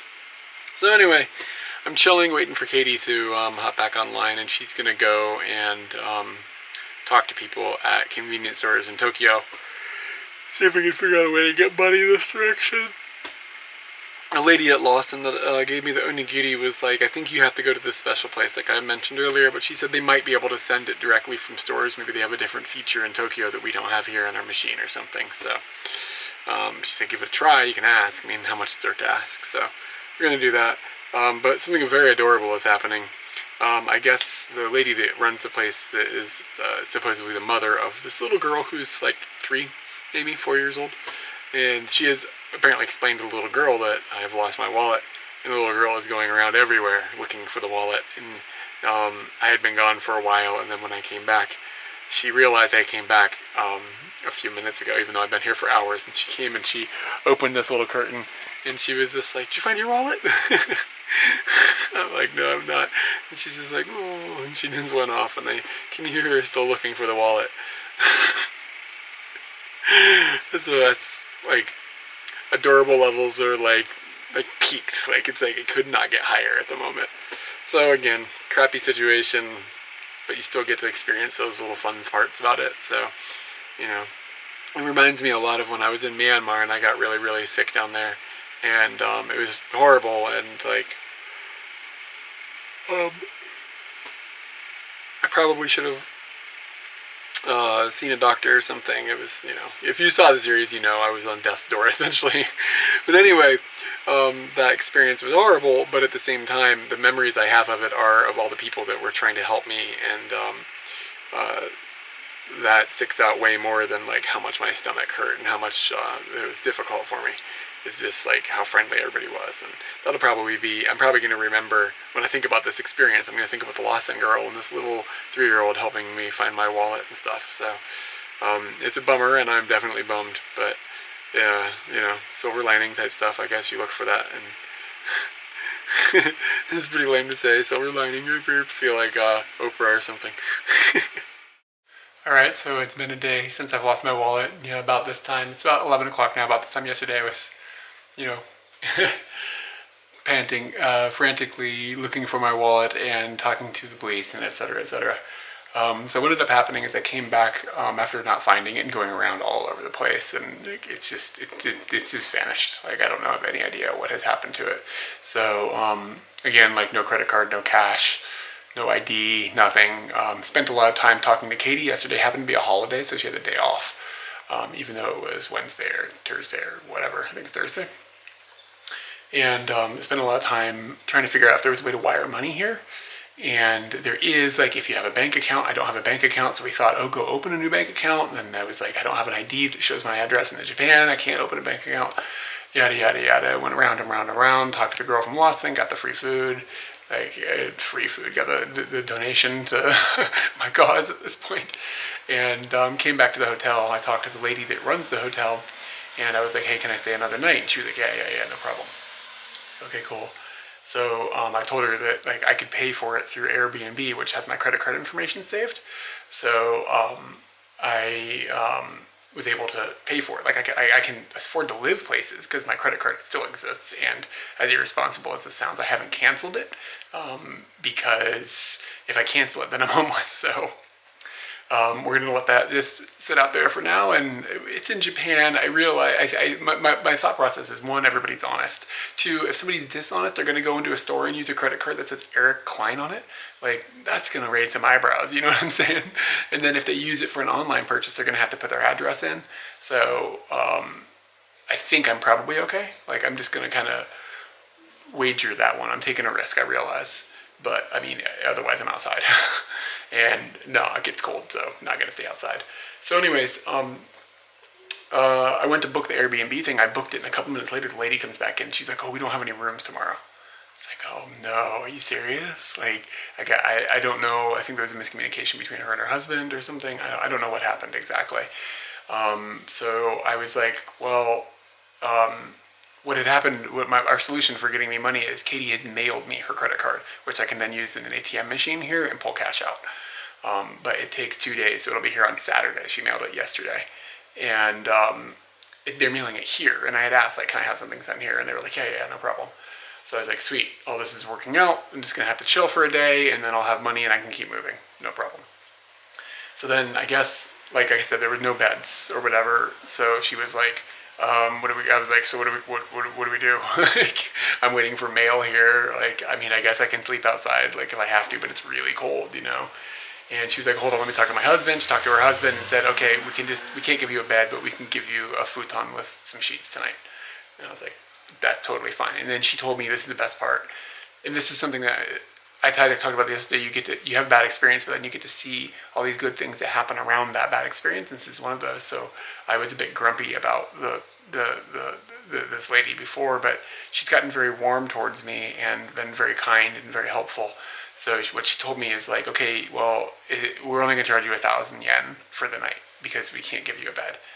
Which is, she doesn't have to do that. She can charge me full price. You know what I mean? Like, so it's like amazing. So I paid with Airbnb. Airbnb's automatic charge is 3,000 yen. And I'm just thinking, like, whatever, screw it. Like, if Airbnb is going to take the 3,000 yen and they're going to get 3,000 yen and they're helping me, I don't really care. Like, it doesn't really matter. And then this morning, her husband came to me and gave me 2,000 yen cash. So I have cash now, which is phenomenal. Ta-da. So that's like a lifesaver. And I do have to budget that because, like, the credit card should arrive here tomorrow, and then it should work in the ATM, and then I should be able to get money. But if I can't, I need to have money to, like, figure something out.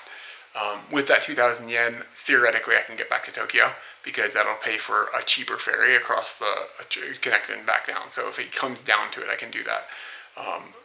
The other option I would have with that 2,000 yen, I could go buy a sleeping bag. And I saw some for 1,200 yen, so that would be a solution. And but anyway, like, that's a huge, like, thank God. big relief.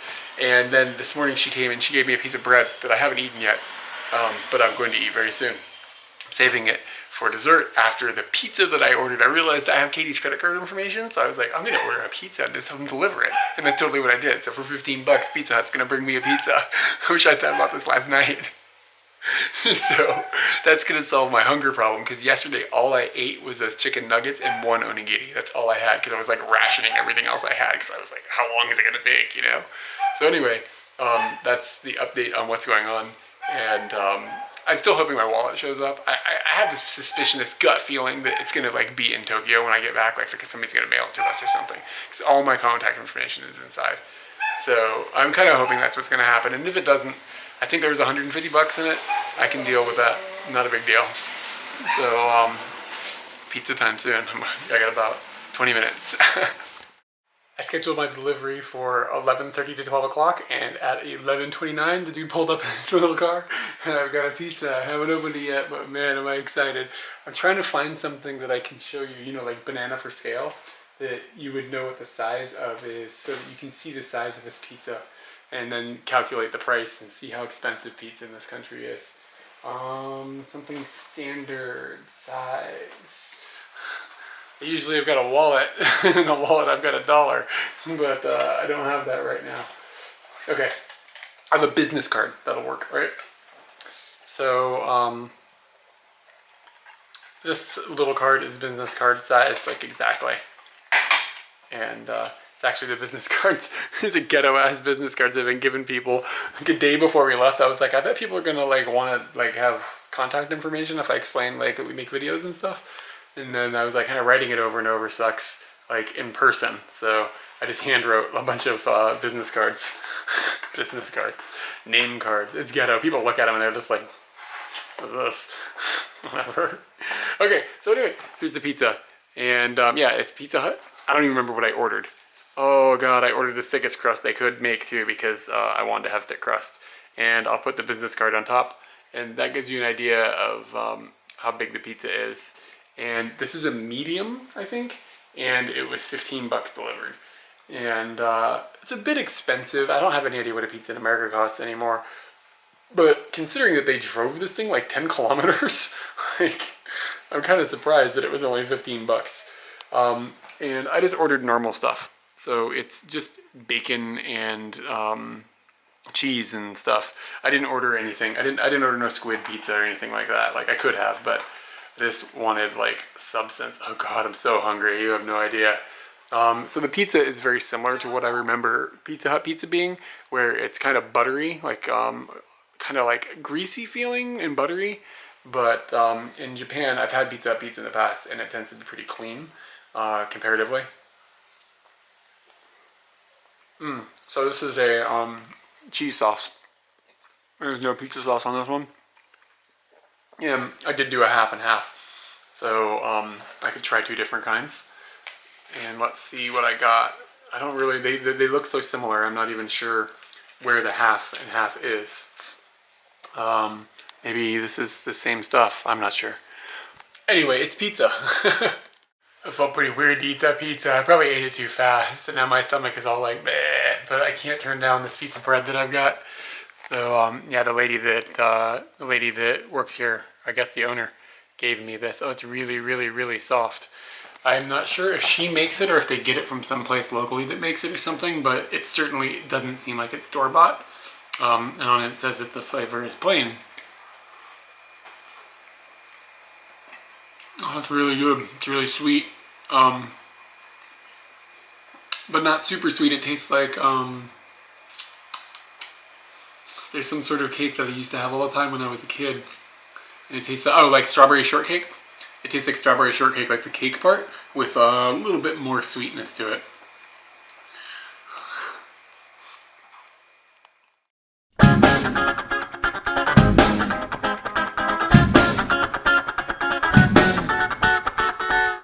Alright, it's now Saturday, so I guess it's been 2 days since I've lost my wallet. And like I said, I haven't had any money or anything, but things have worked out, so I've been able to, some people have given me some food, and I realized I could order pizzas, all that stuff. So I'm totally okay, and I can pay for my guest house with a credit card that's logged into Airbnb, so I'm okay. I just haven't been able to move. I didn't want to do anything. I didn't want to go anywhere. Like, really nervous about all that. But anyways, so Katie had mailed me her her credit card, and bang, it just came. So I have got hopefully a way to go get some money out of a cash machine, and then I can continue progressing in my life. I'm no longer stuck in this guest house. These people are all just like, what is this guy doing? Like, why go do something? I mean, they know my situation, but like that, I think there's a bit of like they feel bad for me, and like a bit of like quit hanging out in here so much, like mixed in. But I'm really, really happy now. So I have this card, and now I have to worry about finding an ATM that it works in. Hopefully it shouldn't be too much trouble. It should be walkable from here. Usually we have luck at 7-Eleven, so I'm gonna try that. And if not, I'll just keep hitting ATMs until it functions. It's really all I can do. And then I thought like, what am I supposed to do here? Am I supposed to go back to Tokyo now? Like I got to Hokkaido, like I want to keep exploring Hokkaido. And like, once I have money, like there's no real reason to go back to Tokyo. I don't have my wallet. That disaster is just going to continue to exist. Like I have to go and I have to get all my IDs reissued and I have to do all that stuff. And we just hit a week of like holiday stuff. So I think going to immigration this week is just going to be a disaster. It's Obon here now. So I think I'm just going to keep traveling. Like I don't see a reason why not to. I'm a little bit like emotionally bummed out about having lost my wallet. Really, it's like taken a bit of a toll on me over the last couple of days, but you know, I mean, what are you gonna do? It's just a thing. So I'm just thinking about like all the things that are in it, and like have to get all that reissued. But this is so much better. Like this made my day. I have this now, and I was worried it wasn't gonna come until super late. So I can make some progress and figure out where I want to go next. And actually just like 2 minutes ago before the guy came to deliver it, I ordered another pizza. Now I wish I hadn't, because I could have just gone and got something someplace else. But I'll take a shower and get ready and then eat my pizza, and then I'll depart, and we'll see where I go.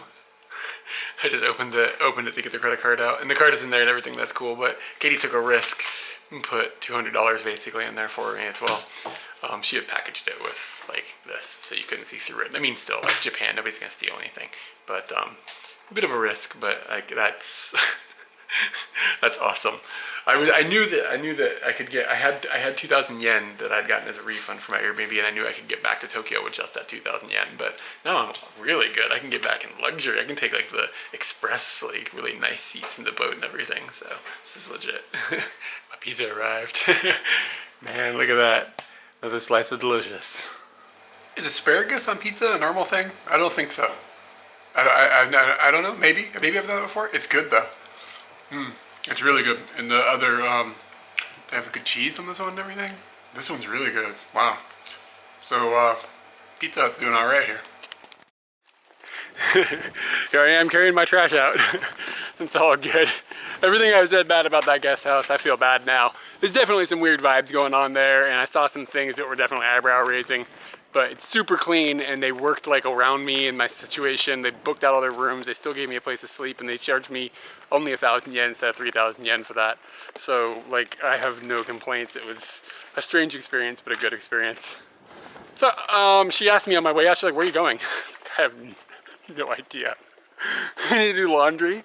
Like, I should have done that yesterday, but I was just like mentally broken. I was just like, whatever. And it's a long way to go do the laundry, and I didn't have any money, and I didn't want to spend money on laundry and blah, blah, blah. So it didn't make sense. So my first stop is I'm going to try to find a convenience store so I can get some cash.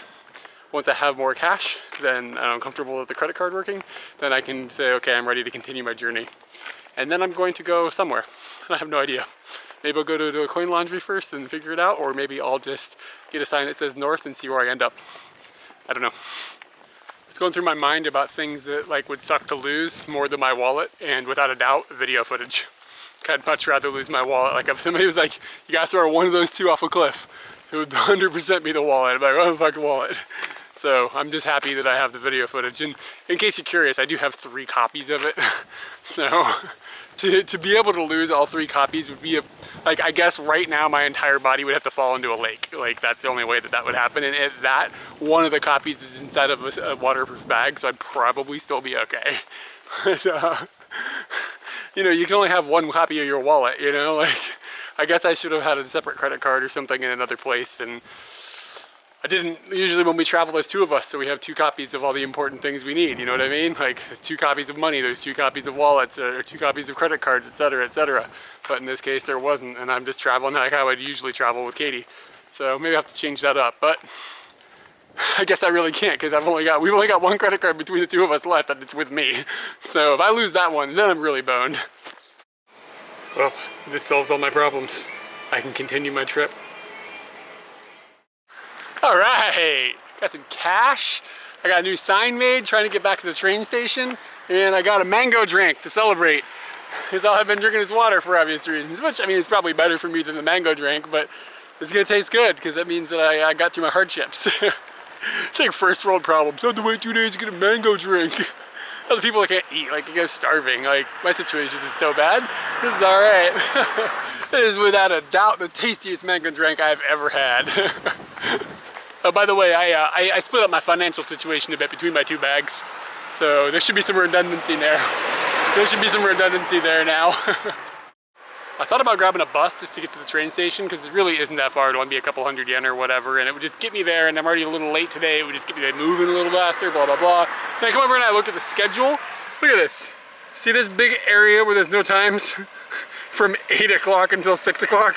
Yeah, that's where we're at right now. So, bus isn't gonna happen. There weren't very many cars going by on that road that I was on. So I was getting a little worried I wasn't gonna get picked up, but again, I think that might work into my advantage sometimes, no cars. People feel more obligated to help you out. So I got picked up by this friendly old man from Tokyo. He's retired up here, lived here for 5 years. And he was just like, might be a little hard to get to hitchhike in Japan. It's kind of like what a lot of people think. They're like, nobody else will ever pick you up. And like somebody always picks you up. So it's funny that it's like all those people that are picking me up have the same kind of thought process. But yeah, he drove me into the city, saved me a lot of time walking. And I'm thinking about going and buying a sleeping bag because I'm a little worried. I'm a little worried about getting stranded outside in Hokkaido without anything to cover myself. Because even when I was in Aomori and I slept on that bench, it was pretty cold. So yeah, I'm a little concerned. Think I'm gonna try to buy a sleeping bag. I saw one in here a couple days ago for 12 bucks. So if I can get that, and it looks like I can actually carry it somehow, which I don't know. My bag doesn't really have that allowance of space in it at the moment. I have to figure something out. But if I can figure all that out, I'm gonna do it. All right, so I hit what's called a recycle shop, which is like a kind of like a pawn shop, but they're usually a lot cleaner and just nicer in general. And they sell, you know, pawn shop stuff like watches and like video games and TVs and clothing actually here, and like just about anything you can think of.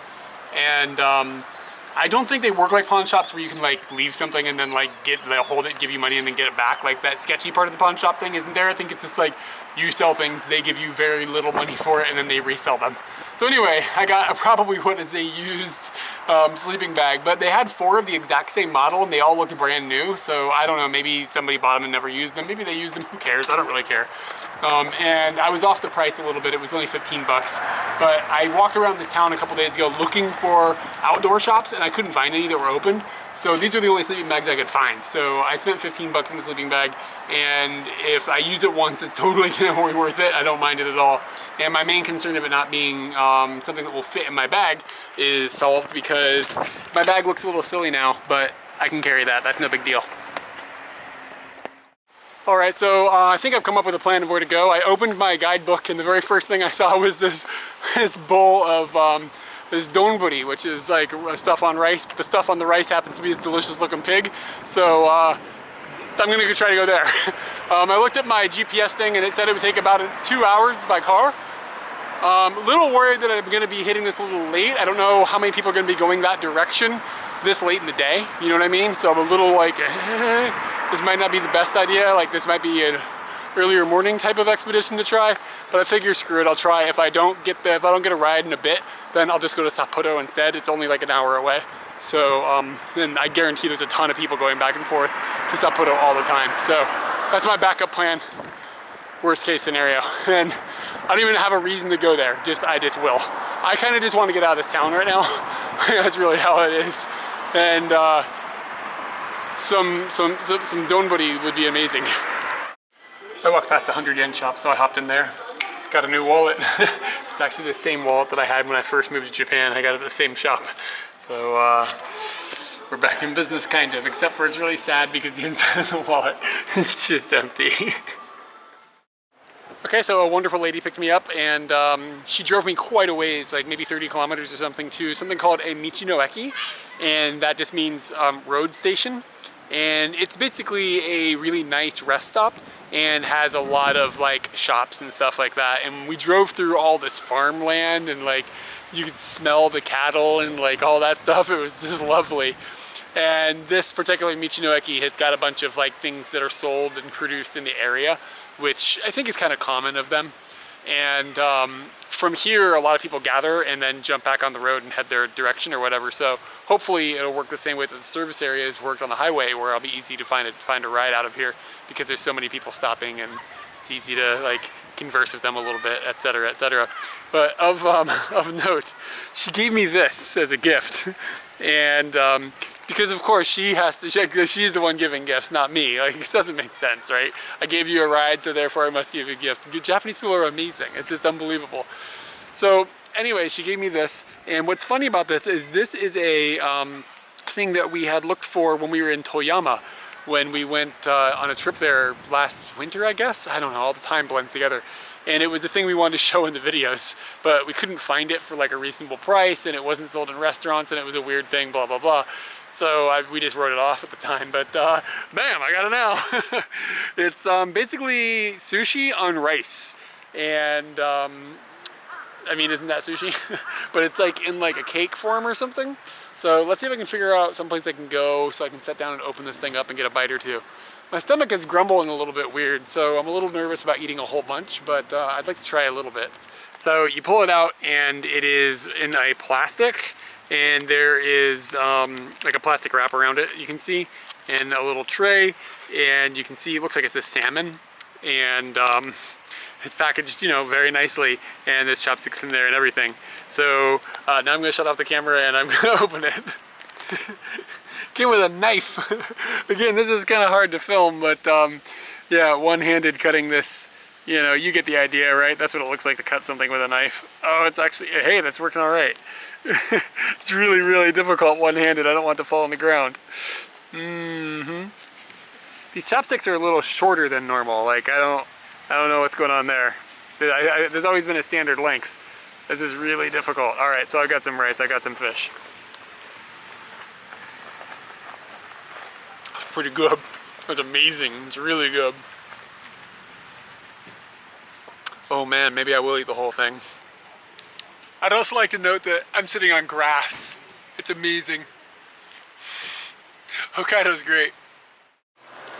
It's getting a little bit late, like the sun is not really going down, but the shadows are getting long, so I don't know, maybe it's like 4 o'clock or something. Maybe earlier, I'm not really sure. But this place is, the Michi-no-eki is like perfect for this because there's only one entrance and exit, so I can stand here and everybody that leaves sees me. So like, that's awesome. And also, if I don't get a ride, which wouldn't kill me with how lovely it is outside, this would not be a bad place to stay. Like, I could just throw my sleeping bag that I just bought out and I would be all right. Kind of, like, it's like 5%. I'm like, I kind of want to just get stuck here. Like, just relax and be here. And I think they have Wi-Fi too. I'm not sure if they'll leave it on all night, but if they did, shit, that'd solve all my problems.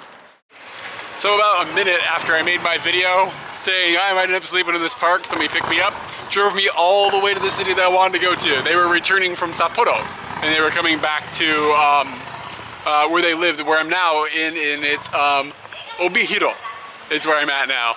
And they got the car, I got in the car, and they were like talking to really, like, immediately we're talking about the name of something, and then Hanabi, which is a fireworks festival. And I was just like, what? I didn't understand what they were talking about. I didn't know the name of it. And I asked them, like, whoa, what are we talking about? And they were like, oh, in our town that we're going to is the biggest fireworks festival of the year. Like, these festivals, like, I'm just falling into them by accident, essentially. So now I'm a little concerned about finding a place to sleep, like in a manga cafe or something. This is a pretty substantial town, so they should have something like that. I'm going to find internet to look it up. But right around here, there aren't very many people. I guess the fireworks festival is like on the outskirts of town. And I have no idea how to get there or what that area is called or anything. But they said that it goes from 7:30 at night until 10. And it's the whole time they're firing fireworks. Like, whoa, it's a pretty like serious fireworks show. So I don't know, maybe I'll try to figure out where it is. Maybe I'll just relax, I don't know. I mean, if it's just fireworks, I mean, it'd be cool to see, but it's not like when I was in Aomori and I really, really wanted to see that really unique festival. I don't think it's gonna be like that. That's not the impression I got from these people. But yeah, it was a family. They were in Sapporo visiting their older daughter. She goes to university there, and they were just driving back. And it was really nice because of where I was standing, I didn't end up on a highway. So what we looked at out the window was just mind-blowing. Just like really beautiful forests and driving through all these farms, and they were telling me all the things that people are growing, and saw a lot of cows, and we saw a field, like this meadow, full of deer. And the deer up here are big, like they're like American style deer. And we saw foxes on the side of the road, and then we drove over this mountain and went through a bunch of tunnels, and some of the tunnels were really long, some of the tunnels were really short, and we popped out of one mountain at one point and it was just really thick fog, like you couldn't see anything. And they were bummed because they wanted to get a view over the city from the top of this mountain, but you could barely see the hood of the car. It was an awesome ride. It was like 3 hours, 3.5 hours. I expected it to be 2 hours, so maybe I shouldn't trust my GPS. It also could have been because he took the regular roads instead of the highway. You know, that's probably what it is. And it was a much nicer ride that way, so I'm really happy he did. Man, it's a bit cold here. I am wearing shorts right now, and that's gonna be a thing that's not gonna happen much longer. But anyway, yeah, internet. I gotta find internet and figure out what the hell I'm gonna do. I just looked up, and the very first thing I see is a sign that says Butadon, which is that meal that I saw in my book that I really want to have. So I'm in the right place. There's a lot of girls walking around in yukatas right now, like where I'm at, and they're all headed the same direction. So I'm thinking what I'm going to try to do is just get rid of my bag and find a coin locker, put it in there, and then follow the girls in the yukatas and see where I end up. Whew, it's cold. I'm gonna have to put on a sweatshirt, man. Yeah, so maybe I will end up in Matsuri. I'm not sure yet. We'll find out. Yeah, there's definitely a fireworks festival. Like, they started firing them off, but it sounds like a war zone now because it's just like echoing through this valley that this town seems to be in. And I just peeked around the corner and I could see them momentarily, but they're taking probably one of their famous commercial breaks. So they're not shooting them off at this exact moment, but I did just see some explosions. They look quite a ways away. I'm not sure if I'll make it all the way there. Probably should be looking. I used the internet for like 1 second to email Katie to make sure that she knew I was alive after the whole mess with the credit cards. So I just got excited about the idea. Oh, there's something going on. I didn't even look up a place to stay or anything. So maybe I should focus on that a little more. But I got rid of my bag. It's at the station. The station closes at 12:30. I won't be able to get my bag after that, so I gotta make sure I get there before then. Otherwise, I'm a little worried, because if I didn't end up inside tonight and I didn't have my bag, it'd be pretty damn cold, I think. So I think I gotta really focus this time, not screw this one up. This fireworks festival is a pretty huge thing. Like, it almost looks like a rock show. They've got this in this valley and these fireworks blasting off, all this music playing, and like a crowd of people sitting on these lawn area and stuff. I'm gonna be real at this point. I'm just looking for a trash can. Play like music, like pop songs, like J-pop rock, J-rock songs and stuff. And the fireworks are sometimes coordinated with the music. And then in between you get advertisements like this is brought to you by blah blah blah blah blah, and then they play the next little package of song with fireworks, and then everybody politely claps, and then more advertisements, and then another firework group with a song. It's wonderful.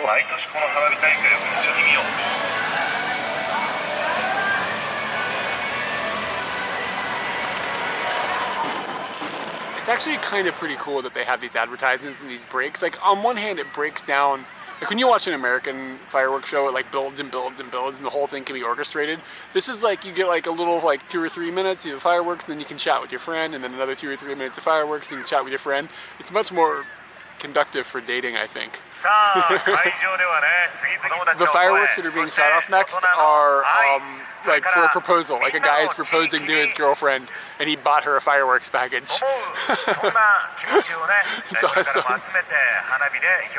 Despite the huge production they have down like in the center area, the best view is from a distance. Like the music isn't blaring your way and you can see everything without anything like the bridges and stuff in the way. It's just much cooler. Look at that. I can see it in the screen. Very cool.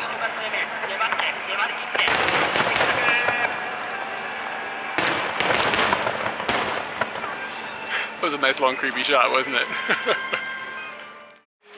Without a doubt, my presence here is not normal. A lot of people are like, whoa, like when they see me, like in a way that I can't think of the last time that happened in Japan where it was this frequent. And it's not a problem. I mean, I'm a gigantic white guy. I mean, I get it. But it just kind of shows that maybe there aren't a lot of foreigners that make it here. I haven't seen it in daylight yet, but this seems like a pretty nice town. It seems really clean with nice wide streets and just seems like, I mean, it still feels like a Japanese city, but it feels like one of those that's like escalated to a little bit higher level of like snootiness. Not snooty, like in a good way. What's the good word for snooty? That word. That's the word that it feels nice. Maybe it'll be different in the morning, but right now I'm pretty impressed. Okay, so here's a little bit of information. There's a typhoon coming. It's headed like straight here. By the time it's up here, it's just gonna be a big storm. It's not gonna be like a dangerous thing or anything. It's just gonna be rain, but it looks like it's gonna rain for like a week. So I'm not sure if that means, I mean, usually in Tokyo, if a typhoon comes through and it's gonna rain and rain and rain, it rains like for a week straight non-stop. So I can't say I'm really too excited about that. Tomorrow is supposed to be okay, and then after that it's supposed to get crummy. So I'm trying to decide what I'm gonna do. Tonight I think I'm just gonna go sleep in a park and try out the sleeping bag. And then save the time that I'm gonna have to spend money for accommodation on the nights where it's gonna be rainy. So that's my whole plan. I'm gonna check out the city tomorrow, and maybe tomorrow evening or afternoon move on. I really gotta decide. Like otherwise, I'm gonna get stuck here because hitchhiking in the rain. I mean, that just sucks, you know. So I'm really sorry this got really dark. It's like completely disappeared in the shot. But yeah, so I'm gonna have to just decide like what it is that I'm gonna do with the next couple days. I want to keep moving though. I want to keep getting towards eastern Hokkaido. And I'm back. Sorry about that whole thing. The shot sucked. Anyway, yeah, so rain, bummer. So I got to this big park, and I really expected it to be kind of empty because it's 11 o'clock at night, and it's just full of people playing Pokemon. I gotta try to find someplace a little secluded, away from all the Poke stops and whatnots.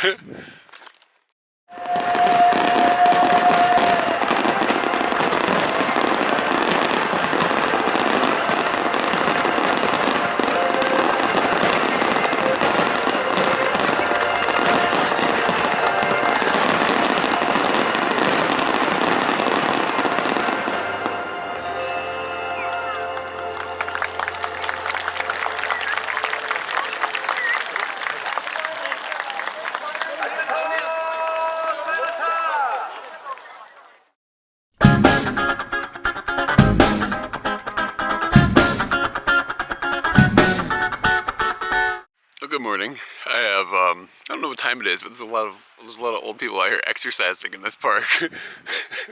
I've been like, speed walking past me. I've been sleeping on this bench, yeah. And as you can see, this is like the longest bench in the world, and this is where I slept. And yeah, so here's my new sleeping bag, and I used my orange bag as my pillow, and there's that bag of Doritos, wasabi Doritos, that I bought like a while ago, and I've been rationing because I didn't have food. I still haven't eaten them, but like they're probably crushed all to hell now, but the bag is really full of air. Japan fills the bags really full, like packed full of air so that the chips don't get crushed. But I've been using that as a pillow. So I've been sleeping on a bag of Doritos. And I put my umbrella up like this because I didn't want to catch a bird bomb in the eye while I was sleeping. So I had my head underneath there, and there's no evidence that any bird bombs happened. Yeah, we're okay. But I was just like, man, I'm not gonna deal I can't deal with waking up like that. So yeah, I put my umbrella there, and I heard like leaves, or I guess these are like pine trees or something. So like the little things on pine trees, the just woke up. You know what I'm talking about. Needles. Needles were like coming down every once in a while, so it was nice to keep those out of my face. So I was happy to have the umbrella. And yeah, it was really nice actually. The sleeping bag helped a lot. About the last couple hours, it started getting really cold in there, but not terribly cold. Like nothing that I couldn't deal with. If I have a pair of thick socks, if I put on a pair of thick socks, I'd probably been all right. But I was lazy about it. So yeah, when I came out here last night, there was like people playing Pokemon everywhere, like all over the place, and they were here for quite a while, but I slept through most of it. And I also noticed when I came out here, way down on the other end of this bench when I first came into the park, when I first saw the bench, I was like, oh, okay, there's a bench for me to sleep on. Perfect. That's what I was hoping for, just keep me off the ground. I noticed there was a couple there, and I was like, ooh, I've learned from experience to get some distance. So that's why I walked so far away from the couple. I didn't want to be in another one of those situations. I just checked my my tablet. It was booting up when I made the last video. It's 6:30. And I think I laid down at 11:30, so that's not bad. Like, and I slept essentially solid. Like, I woke up a couple of times, but like that was a pretty reasonable amount of sleep that I got. So good investment in the sleeping bag. Somebody who speaks Japanese not well, but like well enough to like function and everything. And it's weird because like I can have like really good conversations with some people, and I can understand them very, very well. And it's probably because those people are aware of my level quickly and know how to tailor their language to make it so I can understand. And I mean, they don't talk to me like I'm a baby or anything, but they speak clearly and they use specific types of conjugations and things like that. But my biggest fear is old men. Because they just they don't give a shit. They just talk to me just like I'm their buddy. And a guy just came and talked to me for a while, and I mean, like, I understood 30%. And something that's really funny with Japanese, if a sentence ends with the sound ka, it means it's a question. So sometimes, like, you're listening, and I'm listening to a sentence, I'm like, man, I don't have any idea what he's saying, and I'm praying I don't hear ka at the end of the sentence, you know what I mean? Because if I don't understand anything and I hear no ka, I'm just like, oh yeah, okay, whatever. You know, like, what are you gonna do? I'm not gonna make this guy, like, jump through hoops and try to explain. He was talking to me about ramen shops in New York City 40 years ago or something. Like, whatever. I get the gist of it. So, sure, okay, we're talking about ramen in New York. But then every once in a while you hear that ka and you're like, crap. And then you're reviewing all the words that you heard before in your head, like, okay, what's he asking? Okay, then you can respond. And sometimes you just take a guess. You can leap off a cliff to try to guess what they say, and sometimes you're wrong, sometimes you're not. But anyway, this old guy, he's really friendly. It's just like his accent was I'm not used to it at all. Like, I'm not used to like his exact speech pattern and stuff, so it was a bit tough to understand him. And I've been lucky. The people that pick me up in cars, I think I've only had a couple of times that it's people like that, but that have been hard to understand. But yeah, old men can be kind of scary linguistically. They're playing something that looks like golf crossed with, what's that thing called, croquet or whatever. So they're using kind of like a large hard ball and hitting it with a club with a big like base on it. And it's on a course that looks like a golf course, but like a small golf course. So it's almost like playing miniature golf without like the castle and the dragon, but with a croquet ball. It looks pretty popular. There's a lot of people here. And because when I first walked up here, I was like, man, it seems like that course is a little too small. I see people with golf clubs, but are they just putting or something? But no, it's like they're driving it and then they get up to like a green and then they putt. But the green area, or the whole not the whole course, the whole hole is not that like far. It looks kind of fun actually. Like my problem with playing golf, like I think golf is actually kind of fun to be honest with you, but my problem with it is like you hit the ball and then like you walk like 1,000 miles to find it and like, you know, in the woods or whatever, and then you get it out. Here it looks like, you know, you only hit the ball and it's easy, it's big, you can find it and it didn't go a long way. So it's easier to find. This solves all the problems. I wonder if I have one of these courses in Tokyo, I could go like hang out with the old dudes and smack around a croquet ball. Gotta figure out what this is called. Okay, I found 2 seconds later, I looked to my left, I found out what it's called. It's called park golf. Alright, so I met a guy and he gave me one of the balls. So it's like this, you can see how big it is. It's huge. It's this big plastic thing. And I mean, I guess it's not as big as a croquet ball, but it's like definitely not a golf ball. And he let me hold the club, and the club is way too short for me. So that might be the challenge if I do find a course that that exists in Tokyo. But I can't imagine them having this much space in Tokyo. What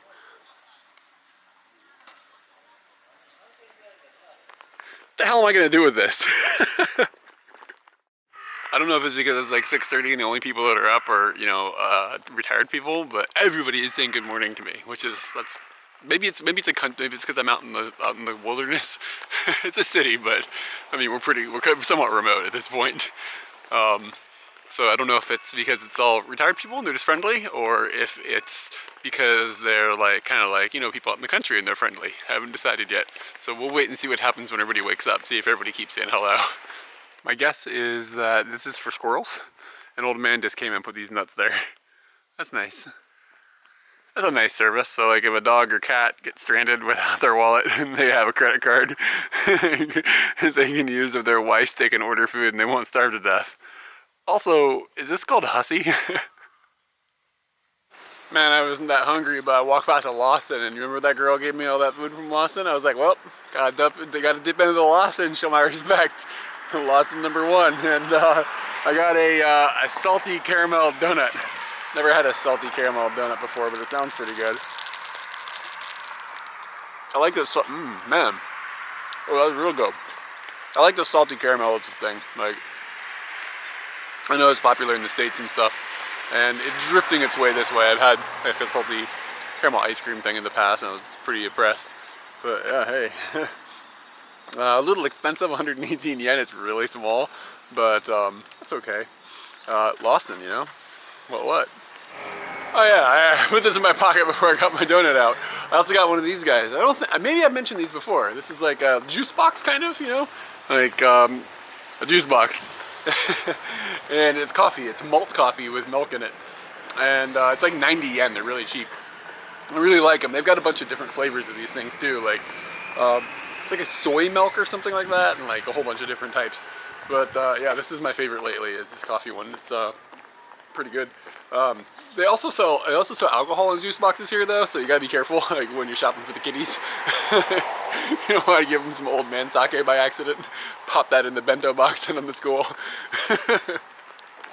In pure Japanese fashion, cute stuff is happening, and in this case it's like for the barriers they use for like to keep cars out of certain areas, or like if they're doing construction they put up the barriers or whatever. The things on the end of the barriers are always something ridiculously adorable, like bunnies. This is like all of them are bunnies, or you'll see a lot of times like the local mascot or something will be involved in this shape or something. It's like, you know, you're driving on the highway in the middle of the night and there's all this construction, and then there's this herd of like kangaroos holding all the poles for the car barriers. It's like, what is happening? Last night standing right here, I'd mentioned how I like how this town has got like nice wide streets and everything. And yeah, I mean, it looks a little less sparkly in the daytime, but it's still quite nice. And it's just that they have so much more space than they have in Tokyo, that they have like this breathing area even though you're in like a city area. Like there's room to, you know, spread your arms out a little bit, which is something that you don't get that luxury so often in Tokyo.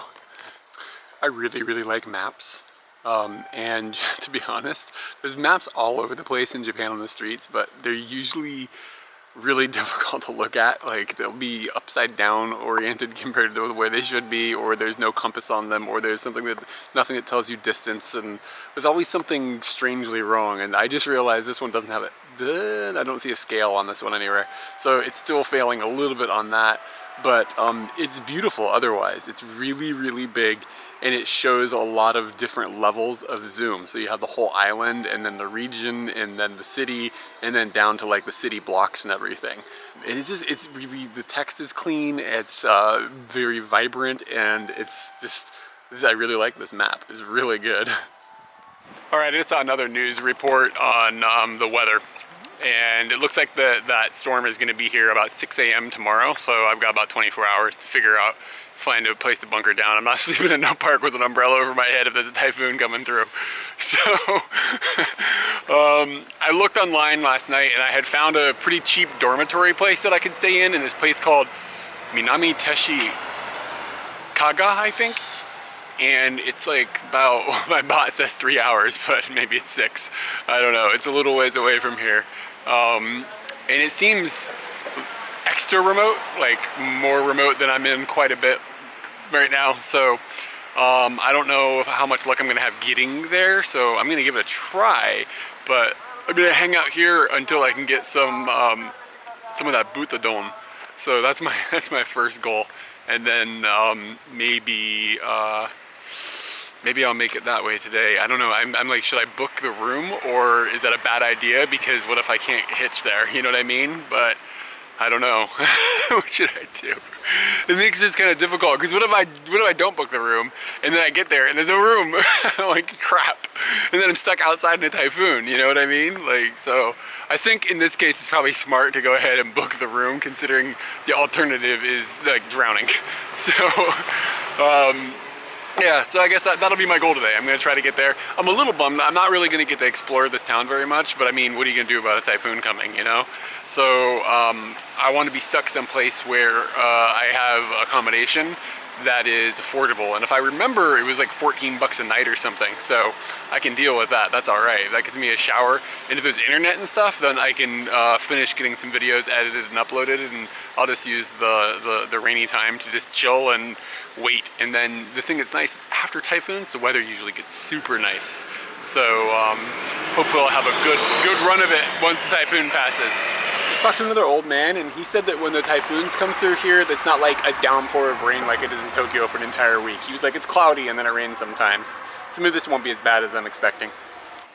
So I just use Google Street View to see what this train station area looks like that I'm thinking about going to, because I'm thinking about, what if I don't book it? I'll book it when I get there. I'll use the Wi-Fi at the train station, and if all else fails, then I'll like find like a convenience store or something and just hang out all night in the convenience store or whatever. So like, what's this area look like? How remote are we talking? Look what I found. That's the train station. Yeah. Probably shouldn't wager this one. Should probably just straight up go for it. Alright, I booked this place and a place with the train station, and it turned out to be, I don't understand how this happened. I thought it would be more of this, but I booked it for 3 nights, which I was just like, it's gonna rain, whatever, 3 nights, whatever, stay in this remote place. And it was $30. I have no idea what I just got myself into. But $30, whatever.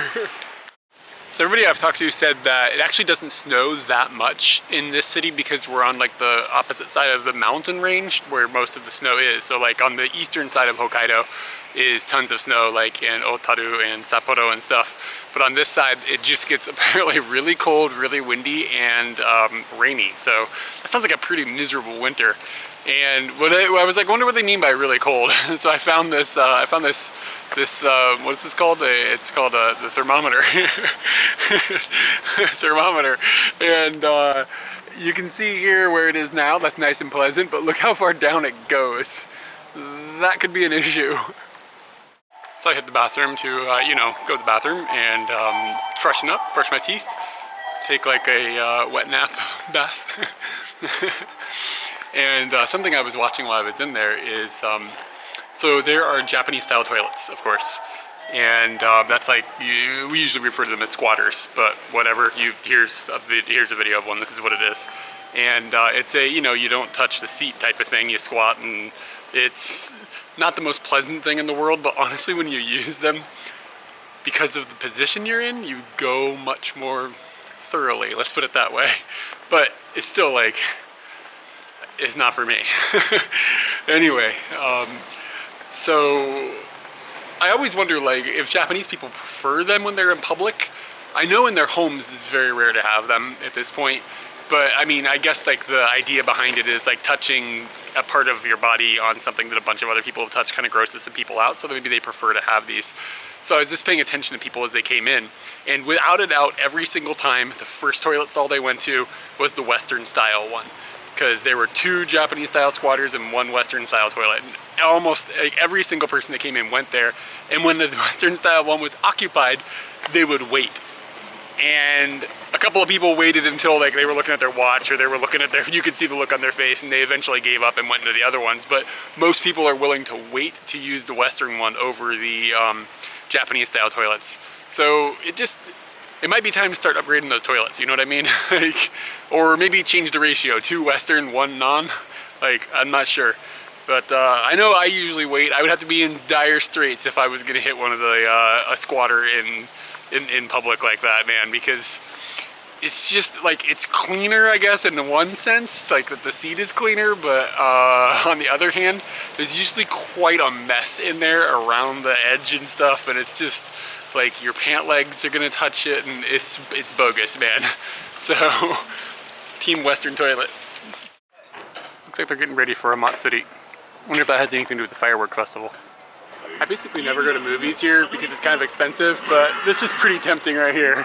Like, that might be awesome to see in Japan. All right, I found where I'm gonna have lunch, and I got about 2 hours to wait. So I'm really hungry. All I had was that donut. So I'm gonna do it. I'm gonna eat my pillow. So this is wasabi and soy sauce flavored Doritos, and it said it was for a limited time only. And something that, oh yeah, see right there, bang, limited time only. Something that people may not know about me is I'm quite a fan of Doritos. So I'm pretty excited about this if they aren't just dust inside by now. I realize I can't open the bag, I gotta shut the camera off, BRB. Japanese potato chip bags are notoriously difficult to open. So, all right, there we go. Let's look inside. Kinda, that was mostly air. There's not much in there, but again, maybe it's because they're all just like disintegrated from, you know, being a pillow. I'm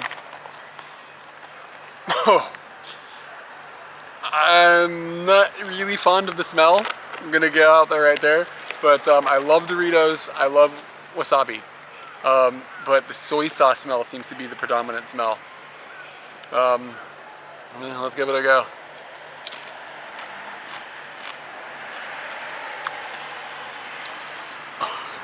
Oh my god, it's potent. Like, the wasabi flavor is very attacking. It attacks the rim of your tongue, like out there. And then, like, you know how wasabi hits the nose and like just clears everything out? It definitely does that. The soy sauce flavor isn't so strong. They're pretty good. I wish this wasn't limited. Yeah, I could get down on these. Texture and chip wise and everything is a Dorito, you know? But I don't think this would crave my desire for Doritos as much as it would crave my desire for wasabi. Like, the main enjoyment factor is wasabi, definitely. It doesn't beat like a normal, like, you know, nacho flavor or whatever it is Dorito. Like, when you want a Dorito. When you want a Dorito, you want a nacho Dorito, you know? You're not... Some people eat those blue cheese ones. Those people are wrong. This place I want to eat at, like, I've just been like diddling around on the internet. I just walked up to it, huge line. Should have been here earlier. When I walked by earlier, no line. There's like a huge line right now. Damn it. Wonder how long I'm gonna have to wait to get me a bowl of pig. You'll have to excuse me for not shooting video while I was eating it, but with that huge line, I'm not trying to like hold up anything. I just want to eat my food and get out so somebody else can get in there and get their grub on. So, the restaurant is really, really cool. Butadon is like pork on rice. That's what that means, okay? And it was apparently invented by this shop in the 1930s. And they've got this sign on the wall that says they're trying to like maintain the same exact flavor that they had like way back in the day in the 30s. And I mean, I don't know what it tasted like then, but it was pretty damn good now.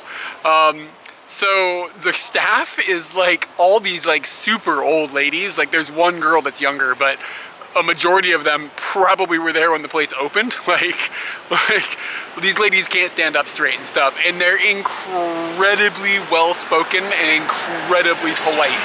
And like sometimes I feel like if you go into a place that's like super busy like that, you're gonna end up getting just like pushy service, like come on, move, move, move, move. But they were really, really, really nice, and it was like a really warm environment, even though it's super, super crowded. You end up sitting with strangers, or I did anyways. What was cool though is because I'm alone, they jumped me ahead way in the line because they just had an open spot, so they were like, boom, jump in. So probably saved me 20 minutes, honestly, in line, the jump that I got.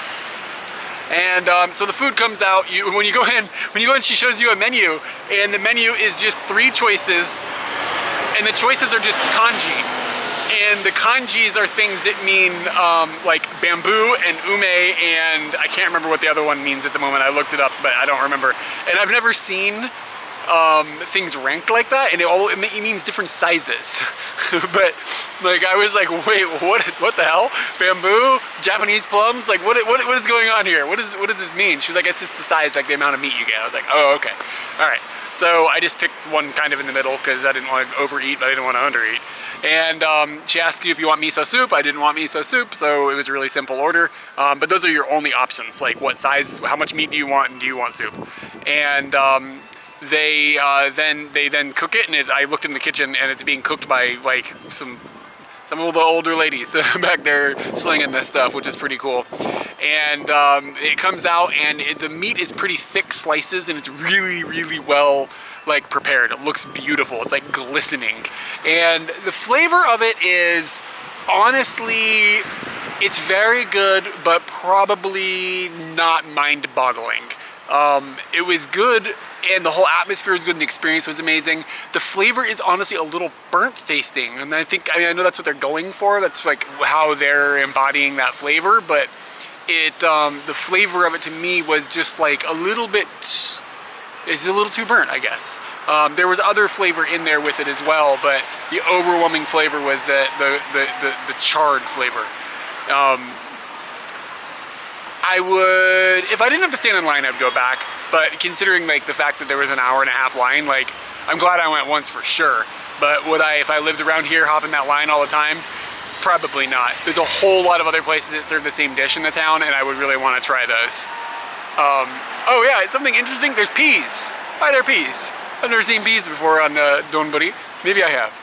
I don't remember it though. Man, it's not supposed to rain, but it's starting to look like it's gonna rain. I got my sign made, and I'm walking towards the direction that you'd be going if you were going in this direction. So hopefully I'll get a ride before those clouds decide they're gonna break the law and drop some rain on me. Didn't take too long. Picked up a ride from a family who was, they were going camping, and they live in Sapporo, and they used to live in Obihiro, where I was at, and they were visiting there for the fireworks and stuff, and they're going camping today. And they had, so it was the parents and a daughter who I believe was 20, and then a son who looked a bit older than that. And they had a exchange student living with them from Australia. So we were all like crammed in this van with all this camping gear, rolling down the road for about an hour, hour and a half, something like that. And now I'm somewhere, and I don't really know where, but I'm like halfway-ish, if not more, to where I need to go. And I don't know, what time is it? Let's see. It is 2, so this should be doable. Oh, and I'm at another Michi no Eki, so that means a lot of people are here, so I'm fairly confident. I'm starting to worry, like overconfident, but I'm fairly confident that I'll catch a ride reasonably easily from here, and hopefully there's a lot of people going the direction I need to go. One of Hokkaido's famous things is ice cream, soft cream, and the vanilla flavor is their famous one. And it's because they have a really big dairy industry here compared to the rest of Japan, so soft cream happens. It's really, really milky tasting.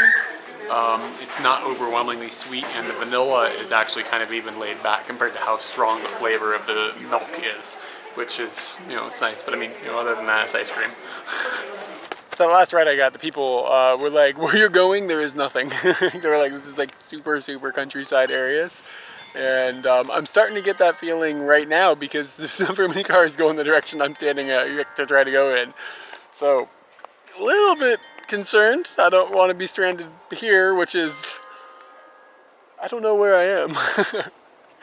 Eventually somebody will pick me up. I'm sure of it. I'm sure of it. I had time for an ice cream break and everything. It'll be all good.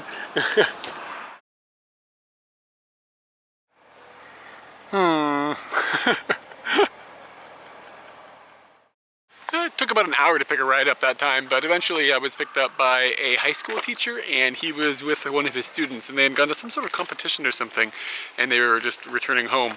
And you gotta think about that, like a high school teacher, and he was in his normal like car, and his student was a girl, and like, first off, that in America just seems like you would never do that because you'd be worried about just getting in trouble or something. You know what I mean? Like, even if you're not a bad guy, I'm just saying, like, you would just be like, I'm not putting my liability there. There's gotta be another teacher, another student or something, but that was the situation that was going on. And then he picked up a hitchhiker. Like, that doesn't comprehend as an American. Like, it's amazing that they're just like, yeah, this is fine. Like, the whole situation's okay. People aren't gonna be hurting each other, blah, blah, blah. And like, that's just the consciousness here. And I think that's really, I was sitting there just thinking about how drastically different that would be. Imagine if a teacher with a high school student in America picked up a hitchhiker. You know what I mean? Like, fired, like instantly. But you know, like, his student is gonna tell people at school. Like, there's no way, this is such a strange occurrence. There's no way that the student isn't gonna tell, like, everybody. You know what I mean? So he knows they're gonna find out. But it's just like, oh, whatever. It was, and I'm sure he's just gonna be like, oh, we got to talk to an American or whatever. It's like, you know, culturally good for the kid or whatever. And it is, I mean, you know, but it's just like I think it's more a reflection of America than it is anything else. So anyway, I am about 10 kilometers away from my guest house now. And I realize I need to find food because after I remember the image of that, the train station where I'm headed, that does not scream 7-Eleven around the corner. So I need to find some food for now and maybe something for breakfast as well. Apparently there's a lot of onsens around here because they have like a public foot bath over there and everybody's soaking their feet. And looks pretty nice, but I don't know if I want to put my feet in those water because that would be offensive to everybody else, I think. Something else that's interesting, so on the cruise in we went over another mountain range and it was really beautiful. There's like clouds like hanging in the sky right next to you and stuff. It wasn't nearly as foggy as it was on the last trip over a mountain. And then it opens up into this valley with all these like farms and these fields and stuff. And I've noticed that there's these big bales of hay that are wrapped in black plastic like all over Hokkaido. And apparently this is a process that they use instead of using silos because they have to keep the food like for the winter, which is a long winter here. So they just wrap it in it, and some reason it ferments and that's good for the cows or something. So I don't know, maybe the cows get drunk all winter. I'm not really clear on what's going on, but they've got one of those big bales in front of this rest area here, and it gives you an idea of how big it is. And that thing's just like slamming full of hay. It's cow booze in the future. These little Michinoeki things are amazing. They're really, really clean and really, really nice. And they're built with like, I think they try to put like the spirit of the area that you're in into the type of building that you're in. It's not just like a crummy little rest stop. Like, and there's information booths for tourists, and there's like little shops to buy local made things and stuff. Like, they're really nice. You think like, oh, rest stop with a crummy bathroom. Like, no, no, no. This place is like the most high-class rest stop you've ever seen. Man, if I thought it felt like the air was beautiful and everything when I first got to Hokkaido, this place is up the ante. Just take, gosh, it's amazing. I'm in the wilderness like hardcore. Hardcore. There's just like, people come here to vacation. I don't think there's any industry here at all. I mean, I could be mistaken, but it seems like it's just tourism because it's so like just out in the middle of nowhere. I guess there's farms and stuff, but I'm not sure if those even just rely on tourism because of how far away from everything I am. It's really cool. Oh, but whoa, look at this. So we're a long way away, but they do still have charging ports for your electric car. That's pretty cool. Is this real life? Look at this thing, that's amazing. So you see all that steam? That's a sign of being in an onsen town. It's even coming out like right here. This little, it's amazing. I'm standing on it and it's hot. Oh my gosh. It's gonna melt my shoes.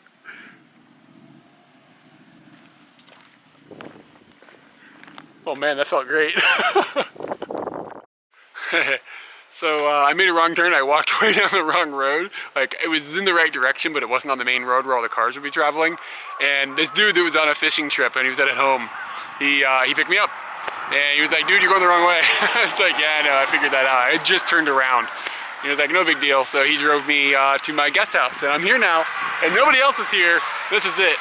And it's like I said, it's $10 a night or something, and it's it's kind of like rustic in there, man. Like, it's just big open futon rooms and stuff. I'll go and I'll show you in a minute. But yeah, the ride was really good. The dude was awesome. He was really like, he just thought it was hilarious what I was doing. And I'm really happy I hit that 7-Eleven because I was in the middle of nowhere before, and now I'm really in the middle of nowhere. Sidebar, look at this. Oh my God. Those things are huge too. So to see like a huge crew of them like that is pretty intimidating. Across the street, there's like this little like Japanese garden. Let's see what's up, right?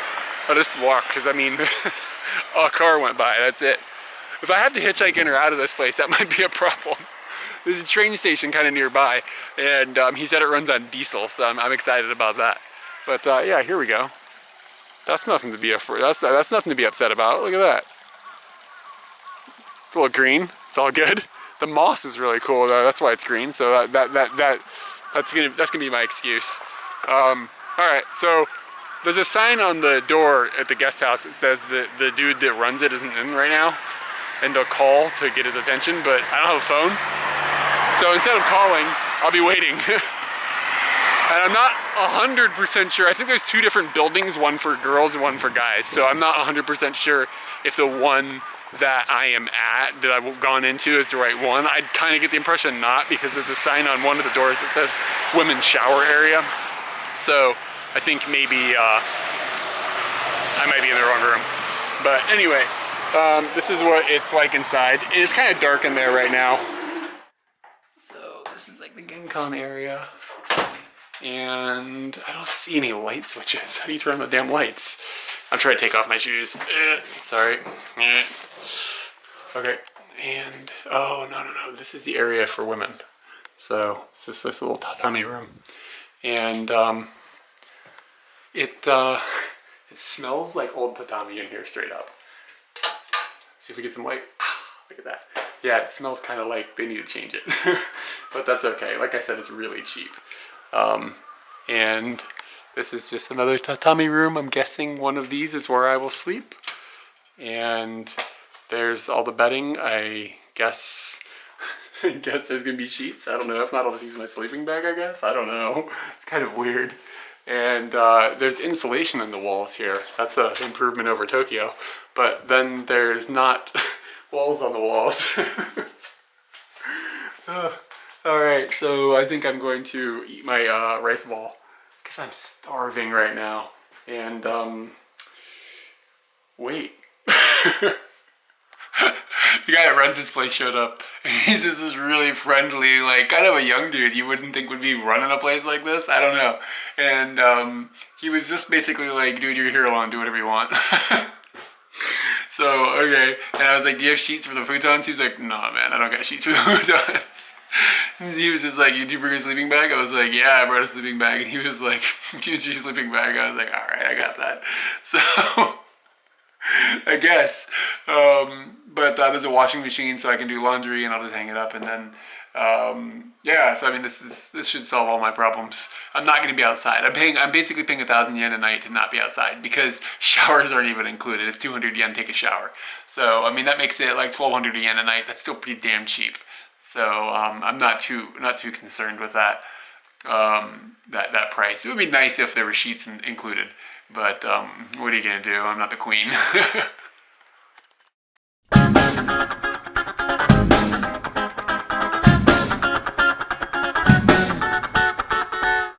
Well, it started to rain a little bit as the edge of that tropical storm or typhoon or whatever has come in, and it's not too bad yet. I don't know if it will get any worse than just a drizzle, but anyway, you roll the dice. I don't really want to be wandering around in it, and this actually gives me a bit of time to get some editing done, so, you know, it's not a big deal.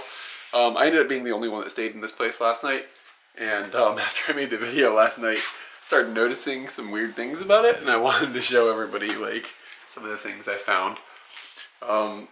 So, first off, it's really, really dirty in here. It smells nasty, I mentioned that, but it's, honestly, the dude that like came and like showed me everything was really nice and everything, but if he would just spend like an hour vacuuming or whatever, it would like make this place so much nicer. But what are you gonna do? It's just not his thing.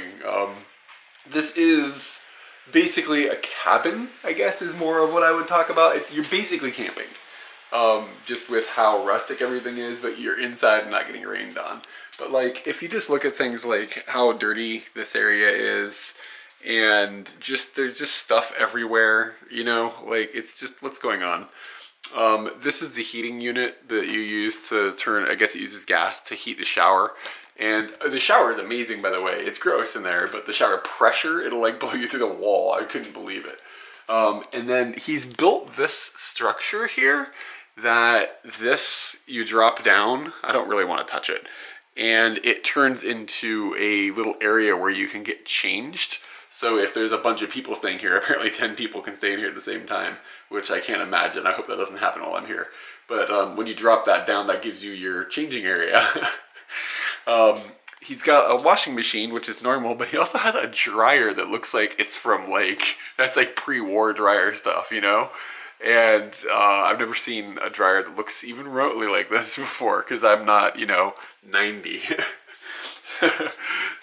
So let me show you the shower. Ugh, I had to touch that thing.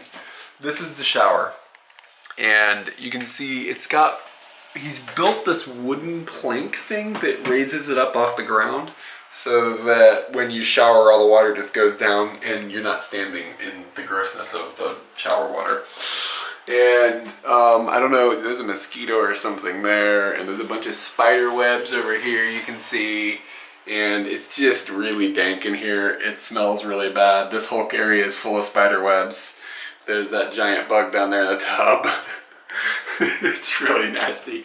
But it's a pretty new shower head, and like I said, the pressure is insane. Like, it's really strong. Like, I don't know how this room is so gross, because if you just spray it with the water, it should power wash everything off. Look at the pipe system that he's got that's going like up. This is for the hot water and everything, and it goes into this room that I opened it just looking for a toilet last night, and it's got like, there's the heating unit, like that's old school stuff. There's this giant copper pipe and everything, so that's pretty interesting. And then I'll show you the bathroom, which was also a bit of a surprise. So it took a while to find it, but it's over here. It starts to smell like cedar or something. So I opened this door and I was like, oh, hey, this is going to be not too bad. This isn't as bad as people are probably going to assume. So the good guy, this is okay. Oh, okay, no, back to the toilet. How do you flush it is what I'm like looking at now. And then if you're squeamish or you don't want to see something kind of gnarly, look away now. Oh, you can't really see down there. It's not a big deal. So it's just a hole that goes straight into the ground. Sorry, I cut that because somebody opened the door right next to me. Like, I'm alone, and somebody came in, and I was filling the toilet looking like a crazy person. But anyway, it's just a toilet. This is a hole. Just goes straight down and then stops. And oddly enough, it doesn't smell really, really horrible in there. You'd think it would. You really would be like, oh man, it's going to be bogus in there, but it's not bad. I'm a little worried about, like, how far can something splash up? You know what I'm saying? I'm a little concerned with that. Other than that, I'm alright. So today I'm gonna have to find some food somehow. So I'm gonna have to go out, but it's not pouring, so it should be alright. There's a train station nearby. Maybe I'll look up the schedule and I'll go into town and get some food and and then come back. Maybe that'll be what my day is. But first off, I gotta get some editing finished. The dude that came in the room earlier, it was just the dude that runs the place, and he's he's pretty cool. He's really giggly and he's just fun. So we sat here and talked for a while, and I was like, so where's a convenience store? And he's like, I'll take you to the convenience store. And I was like, I'm not ready to go right now. I was like, it's okay, don't worry about it. And he was like, but 6 kilometers away. I was like, oh crap. But I'm not ready. I gotta use the restroom and, do my morning stuff. So it's just not a good time. So we were just talking, and he was like, so do you want to eat a bear? It's like, do I ever? Yeah, of course I want to eat a bear. Apparently he said that he's a hunter and he killed a bear, and like recently, a couple weeks ago or something, and he's had it like prepared to be eaten or whatever. And he said tonight he'll bring me some bear meat. So I'm pretty excited about that. And I had a fairly productive morning/afternoon. It's about almost 3 o'clock now, and I spent a bunch of time editing, and I got a lot done editing. And right now the video for the last video for Okinawa is rendering, so that'll be going. And I don't know if the internet here is going to be strong enough to upload it, but at least the file will be finished and I can upload it when I find some fast internet. The rain has been sporadic. Right now it's just barely sprinkling, but earlier it was raining kind of heavy. And I'm now headed to the train station. And that train station that I saw on Google, that I showed, the Google map one when I looked up this place, it's right in front of me now. I just saw it. And there it is. That's their train station. And of course, as I walk outside, it started to rain more. I have an umbrella with me. But my goal is to go get food. I haven't eaten today yet. So food is going to be a delight. And then after I have a chance to get some food, I'm going to do some shopping for food tomorrow, and then I don't know, just hang out in this little town that I don't think there's anything to do, but I'll just go chill there for a while and wait. And then I think my train back this way, the last one I can take is at like 8 p.m. So, but I mean, it's like every hour or something there's a train, so there's a lot of time that you can't do anything. So that's cool. There's definitely much worse places to be stranded, let me tell you what. And then I'll come back and I'll sleep, and then I don't know what I'll do tomorrow. I have no idea. I will finally do laundry. I've been saying laundry for like a week. I will finally do laundry. I've made it work. You can turn your underwear around and then inside out and then around again, so you keep doing that every day and then you're all right. So laundry tomorrow, even though it's raining. I'm not using that weird dryer either. I'll just hang dry it and wait. Maybe I'll ask him if he has a fan. Alright, so the train station, it looks like a decommissioned train car, like an old one. And when you come in, there is a little bench and not a whole lot else. And it's about the same cleanliness level of the place I'm staying. But I mean, it's not raining in here, so I'm okay with it. But check this out. Let me show you the timetable, just so you can visualize what I've been looking at. So this is the direction that I want to go. So here's the timetable. This is going the other direction. This is going the direction I want to go. And apparently the last train was at 7:17, and then you can see no train, no train, no train, no train. These indicate hours, of course. And then the train that I'm going to catch here is at 3:20. So like, if you miss that 7:17, you're in trouble. It's a long wait. And then afterwards, you can see there's not one at the 4 o'clock hour, but there's one at the 5 and every other bit. And I guess this is rush hour here because they're really pumping them out now. And when I go backwards, I guess I'll be taking the train. I guess this one will be coming from the other direction. I'll take that train. I'm not sure. I'll check the timetable on the other side. And there's nobody here. And I'm assuming there'll be like one dude driving the train. So my guess is it works like a bus, where when you get on, you get a little piece of paper and it shows where you boarded. And then when you get off, you put that piece of paper into a machine along with your fare. And I bet you that's how this payment system is gonna work. But I wonder if it'll be able to make change. Usually there's a change making bot, but not always.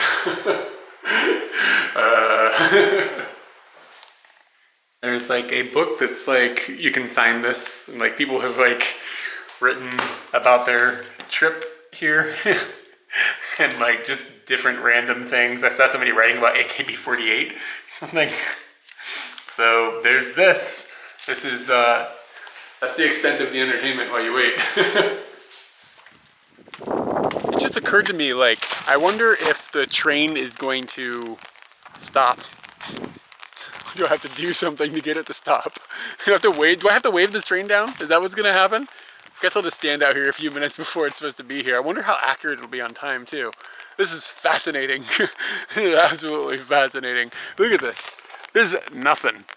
There is just one track. So like it's another one of those, the train can't pass the train if there's 2 trains coming, so they have to schedule it. So there's only 1 train going at a time.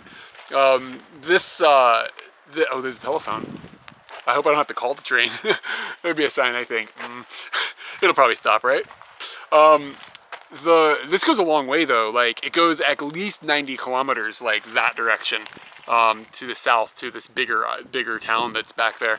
And I'm not sure how far north it goes, but it goes quite a ways. So, I mean, even though it is a dinky little system, like a dinky little train stop and everything, the system itself is actually quite expansive, I guess. But there's still not very many stops on it. Like it's still pretty small. It just goes a long way because I don't think there's anything between here and the next big city. I think it's just a couple more of these little dinky train stations.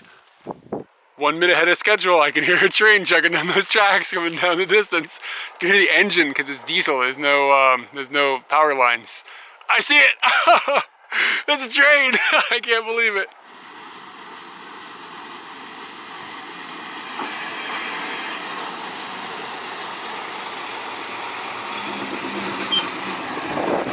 Stop right in front of me.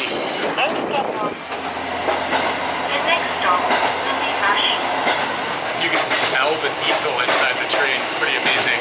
And amazingly enough, it made an English announcement after the Japanese announcement on the speaker, like next stop is blah blah blah. I cannot believe that. I was considering where we are. It's really courteous.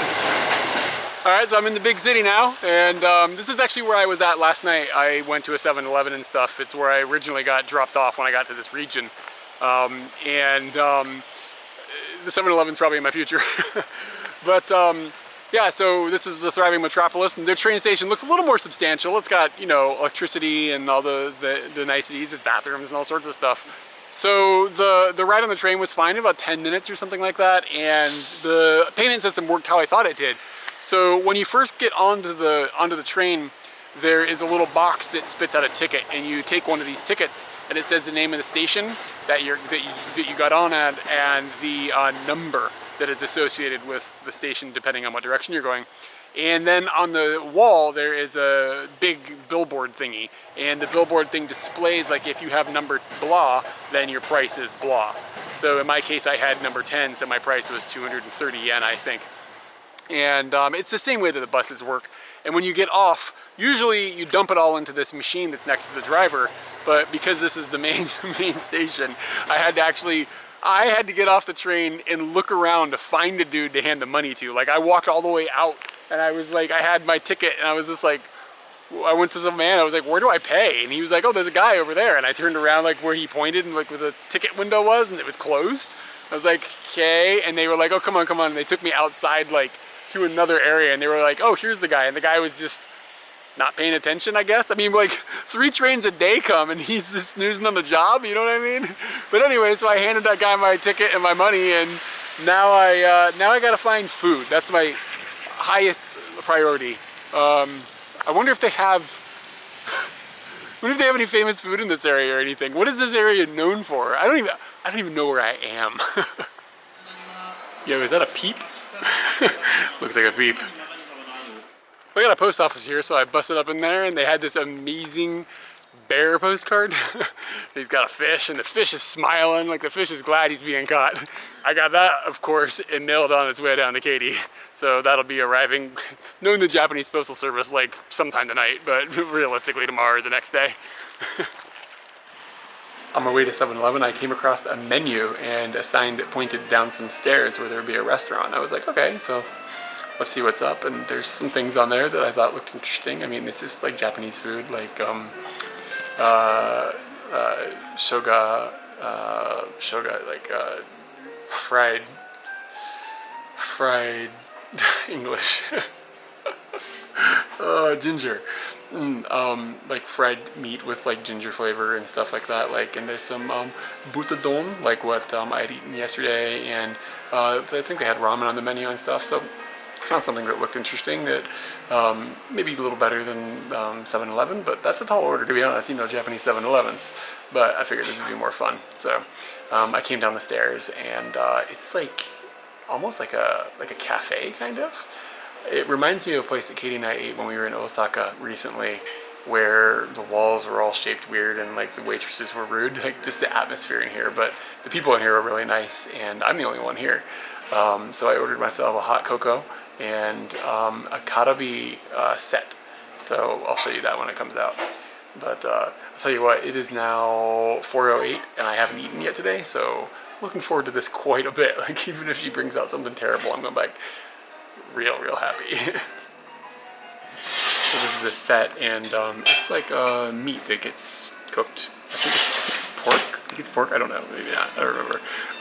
But it gets cooked with. I think a lot of people think it's like a Korean style thing, but I'm not 100% sure on the origin. But oh god, it's really good. It's almost like if you had like a really soft and delicious, almost like a beef jerky type thing or something, but with like, this is an obvious base of soy sauce. And when I say beef jerky, I mean like the flavoring, like it's kind of in that direction. Maybe like a teriyaki type style something or other. I don't know. But the set that she brought out, of course, is like presented perfectly. Like, this is beautiful looking, and even in this like little podunk town, in this little kind of like hole in the wall place, well, hole in the ground actually, because it is in the basement, she goes out of her way to just make it totally beautiful. And there's something to be said about that. I really love that. There's like attention to detail. It's really clean down here, even though, you know, I mean, you think like podunk town diner, like you think kind of like greasy or whatever, but it's like perfectly beautiful. So you get rice and an egg and a little salad here as well. The salad is like Japanese dressing, like kind of like a oily Japanese dressing. It's alright, and I got a cup of cocoa coming my way as well. I'm not sure exactly what happened with the cocoa, but she made the she made the shit out of the cocoa. She was over there with the machine, like grinding stuff up. I thought it was just gonna come out of a packet, but I don't know. Let's see if it's special. Oh, it's really rich. Like, it's a very strong chocolate flavor. On a rainy day, that's the perfect beverage. I had a chat with a lady working at that restaurant. I was like, so, is there any like famous food or anything from around this area? And she was like, no. She was like, maybe soba, but and then she was like, it's not very good. So 7-Eleven is gonna be one of my my mainstay for food is gonna be, I believe. I'm just kind of walking aimlessly down this river because why not? And I was walking and I was walking and I was walking, and then it hit me. For the first time in, I'm sure it's happened, I just haven't noticed, but like for the first time in a long time, I can't hear humans. All I can hear is like some birds, a little bit of wind, and the water going by. Kind of like, whoa. I mean, maybe that's really not that big of a deal to a lot of people, but when you live in Tokyo for a couple of years, that's a pretty substantial change. And it just like, the silence just kind of hit me like a baseball bat. In a good way, like a baseball bat made of licorice or something. Look at this guy. He's on the move. Look how stretched out he is. I wonder if he even knows I exist. Like, what is his senses like? Can he see what's going on? It's amazing. I've come back over to the Michi-no-eki because I want to put my feet in that foot bath.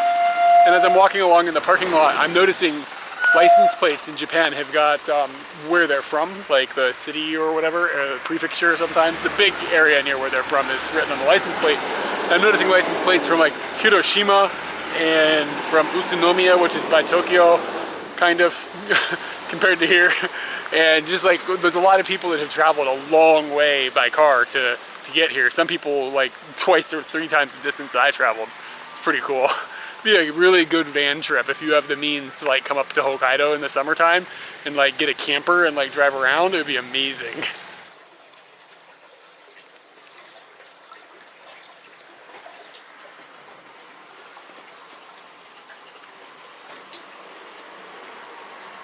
From what I can tell, this town doesn't have a grocery store, but They got a pachinko hall, of course.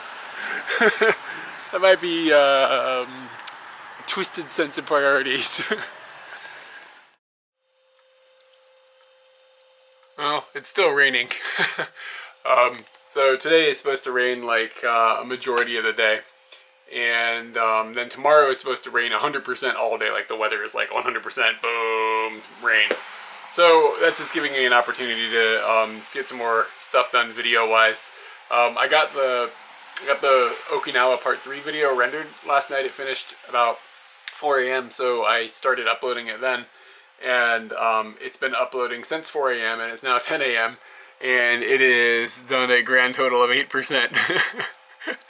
The internet here is not really strong, so I don't know if it's gonna finish before I leave here in a couple days. So I'll be here tonight, and I'm thinking I'm gonna end up staying even one more night. We'll put my total at 4 nights here. Yeah, but I'm getting a lot finished, a lot completed and stuff, so it's not too bad. Yeah, and I actually just started editing, and it's weird. I'm now editing the trip that I'm on right now.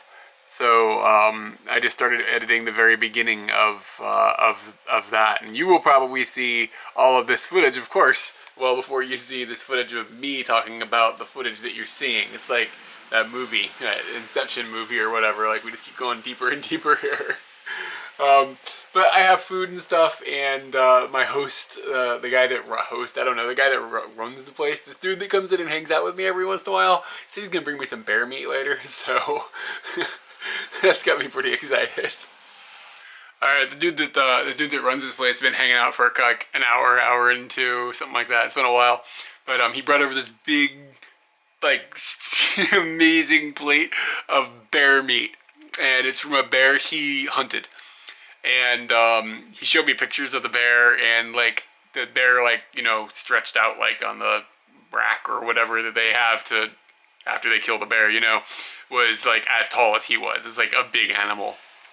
And so he had cooked it with like kind of like a soy sauce marinade and garlic and stuff, and it was the flavor is pretty good. It's a lot like beef. If my memory serves me correctly, it reminds me of when we had camel meat when we were in Oman, where it is like a red meat that is really, really chewy. And it's kind of got a lot of fat around the edges of it, and when you eat it, you're supposed to like chew it, and like that releases the flavor. But I mean, it's really tough, like not like leather tough, just like thick fat type of tough, you know. And so it's like a just eating it is kind of the experience, you know what I mean? Just like the action of like eating it, and it's part of like the whole thing with the flavor and everything. And it was really interesting. I'm really happy I got to try some bear meat because I did not expect that was going to happen. And he also brought over some alcohol that is made out of potato. So it's like, I mean, I know that's not that strange of a thing. Like potato alcohol is sort of a thing. Isn't that like a pretty famous thing from like Ireland or something? But this is like, it actually, you could really taste the potato still in the alcohol. And I'm assuming they use like Japanese potatoes, and like the flavor of that Japanese potato was like quite prevalent in it. And I'm not sure exactly where this is going to go, but we might end up just hanging out all day. He stepped out for a smoke break, but I think he's headed back in a few minutes. I don't know. I just saw him wandering around out there. But so I had a little bit of alcohol, so I'm a little woo right now, and I got a belly full of bear, so it's going all right today. The building that I thought was a school that's in this little area next to where I'm staying, well, it used to be a school, and now it's just like a meeting hall, I think, for like local people to get together and discuss like, you know, development of things of the area and things like that. And I just met a woman that was at a meeting, I believe, and she came over here, and she actually speaks English really, really well. And we had a long discussion about how she is working for the local government here, trying to increase tourism. And she's just interested in like what kinds of things that they could do to make the tourism industry a little bit better here, and like make it more accessible for people and things like that. and had given me some advice on some places to check out and showed me a bunch of pictures and stuff, and it was really cool. I hope I get a chance to explore some of this area, like, before I move on, but it really depends on the weather at this point. Like, I don't want to be in this little town for too long because I want to try to hit other places as well, but at the same time I don't want to skip through it and miss something, you know, totally beautiful. And some of the things she showed me pictures of were like pretty shockingly awesome looking. So let's hope that the rain like lets up a little bit and I get a chance to do a little bit of exploring in that direction. But yeah, I mean, I met a lot of people in this town. Everybody's great. It's been a really good experience despite the crummy weather. Something else that I discussed with her that I think would be interesting to tell people about. So the guy that runs this place is kind of like a younger guy. He's in his 20s, and I talked to him earlier, and he mentioned that he had done a big trip around Japan on a motorbike, and he lived. He was not from the Hokkaido area. He was from another part of Japan, but I didn't get like the full story behind that. And she explained to me that they have a program in Japan now that is for placing people from urban areas into rural areas with the purpose of keeping depopulation of the urban areas from falling too quickly and having them completely deteriorate into, you know, nothingness. They're trying to avoid like a future where everybody lives in Tokyo and Osaka and everything outside of that is just a ghost town. Like they're trying to avoid that future, which is going to be difficult because of the influx of people headed into cities and the population decline in Japan and all that. So they have this system where the federal government will pay to place these people for 3 years, and the goal of the people is to go into these rural areas and try to like set up businesses and like become involved with the community and all that stuff. And this is like a federal program to keep the rural areas from collapsing, essentially. And the guy that is running this little guest house thing is a part of that program. So I don't know. I thought that was really interesting that they're taking like somewhat big steps, like somewhat expensive steps. You think about like 3-year contracts to place all these people and like try to like maintain everything and like. They've got, I don't know if I wasn't clear on if the woman that I was talking to was a part of that program, but I know she works for the local city hall. I'm not sure if she is being funded through the federal government or by the local government, but I mean, her purpose here is to try to like ramp up the tourist industry. So both of the people are like contributing to keeping this rural area like alive in that sense.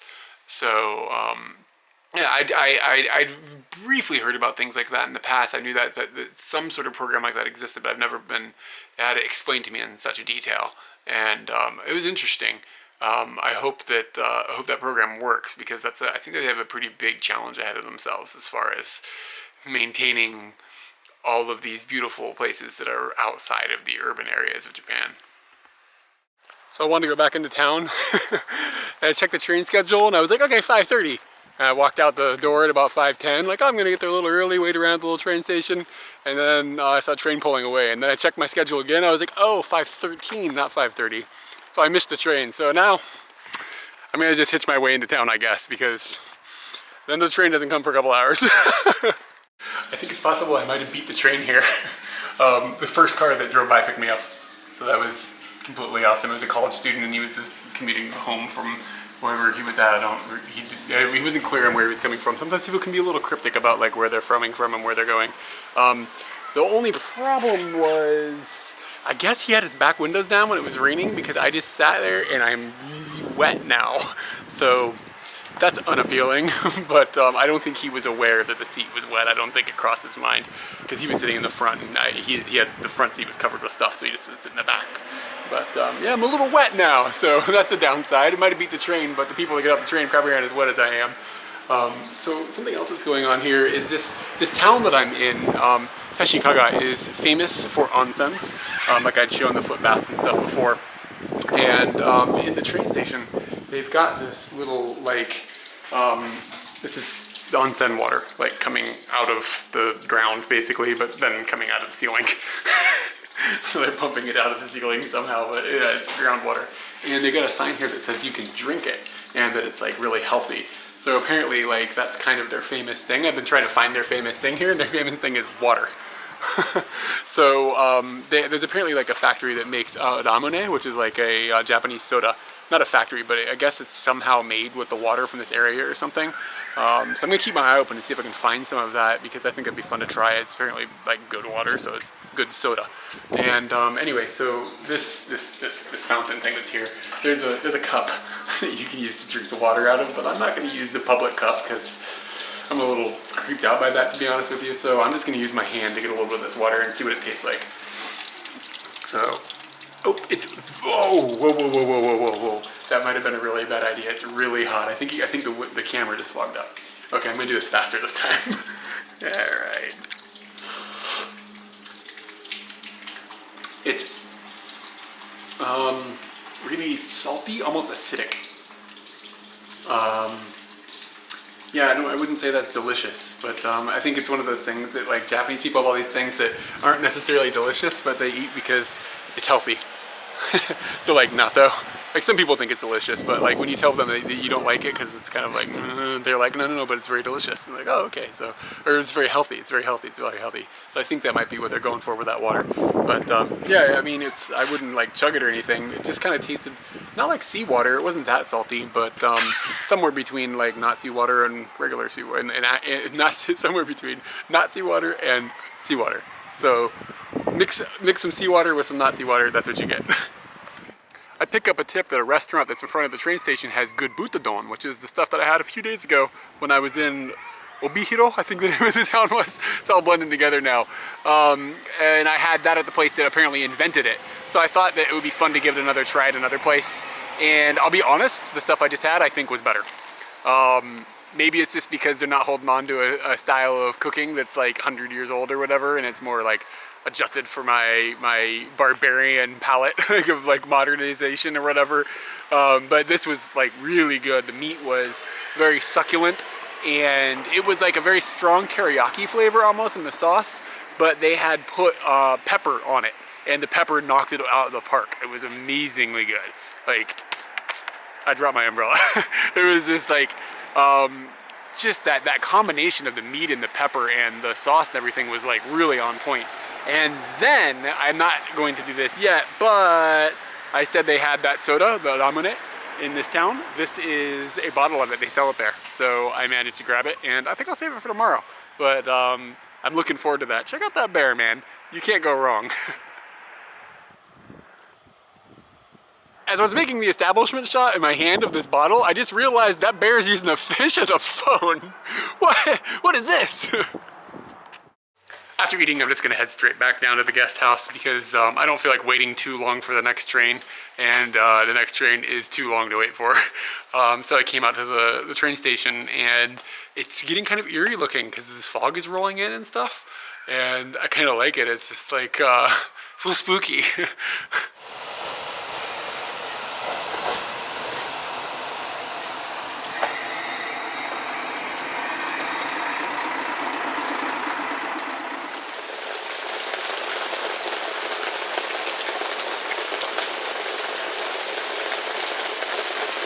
Yeah, so it's still raining.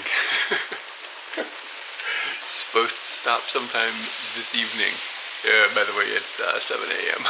So it's supposed to stop in like maybe about 14 or 15 hours. And then we're supposed to get like a day of no rain and then possibly more rain. So yeah, I don't know what I'm gonna do.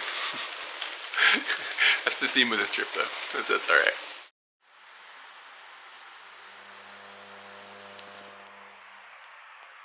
What is my nightmares for the night?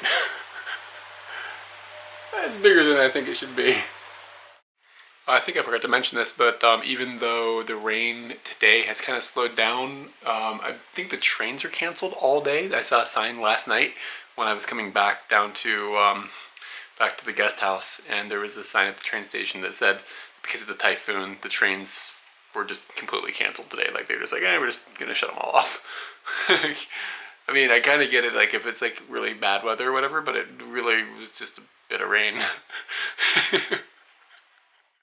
Went out to dinner with another person from the tourism board in this area, and the guy that I'm staying with, and another guy that is, he's a brake pad engineer, and he is just on a bike trip around Hokkaido.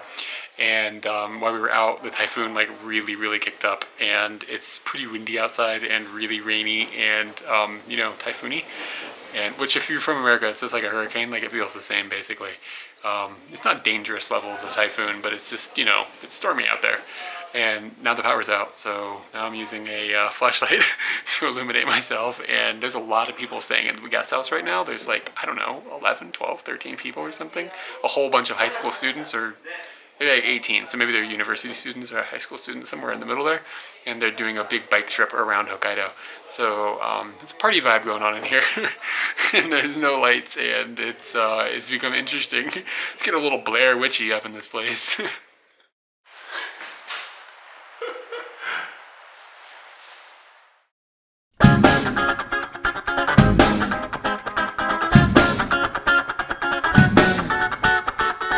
Yeah, so that storm last night was pretty like ridiculous.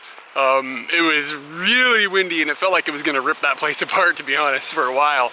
And then it ended, and you could see the stars and everything, and it was like quite pleasant. And yeah, the storm is over. It is not raining. I'm going to do something, because for the last couple days I've mostly been just kind of tied up in that little guest house place, which at first when I got there I feel like I was talking some trash. I feel like I was saying this place is kind of cringy and stuff, and it totally is. But there's something about it, it has this spirit to it that wasn't evident until a lot of people showed up. So there was like a lot of people there the last couple days. There's an ambulance coming. I apologize for the sound.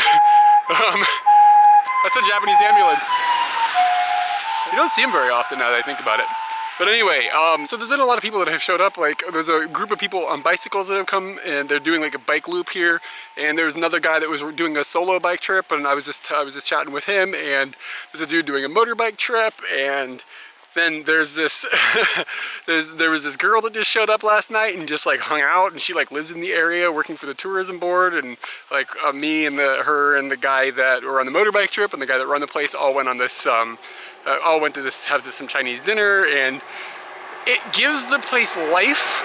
It makes the gritty part kind of like it brings it alive. The gritty part is part of the experience. And I think these little things like this are actually speckled all over Hokkaido. They're called rider houses, and they're for people that are doing motorbike trips and bicycle trips and stuff like that. And I don't know, it's a cool experience. I've never seen anything quite like that in Japan. Like, with that exact same atmosphere and stuff. So I'm really happy that I got to be there when it got crowded, so that I got to see that. And didn't just leave thinking it was just a grungy place. Like, there's something special to it. Oh, so today I'm trying to go to a place called Kawayu, which is about 20 or 30 kilometers up the road, and some people mentioned it was cool. And hopefully I can get to a little lake, and maybe even this volcanic area that's over there, and check those things out. But I'm hitchhiking because the train left, and the next one doesn't come for a long time. So we'll see how long it takes me to get there. I have no idea. Not very many cars are going by, and as I make this video, I'm losing potential rides. I continue to try to finesse, like, what you should write on the sign. Because, so I wrote my end goal, which I realized I don't think a lot of people are going to be going there, and there's a major town between the two. So I wrote that, and I walked for a while, and nobody was like even like really giving me the time of day at all. So now what I'm going to do is I'm going to write that town that's in the middle there, try to get that far, and then from there figure out how I can get the rest of the journey. So, but like, not knowing the local geography makes it kind of complicated, like to figure out like, where is the major interchange? Like, you can look at a map and you can get a guess, like, kind of, you know what I mean? But you don't know where everybody's actually commuting to every day or whatever. So, yeah, I'm just gonna change it, see if I get better results. Fishing, try different bait, you know? You can see this is kind of the aftermath from the storm last night.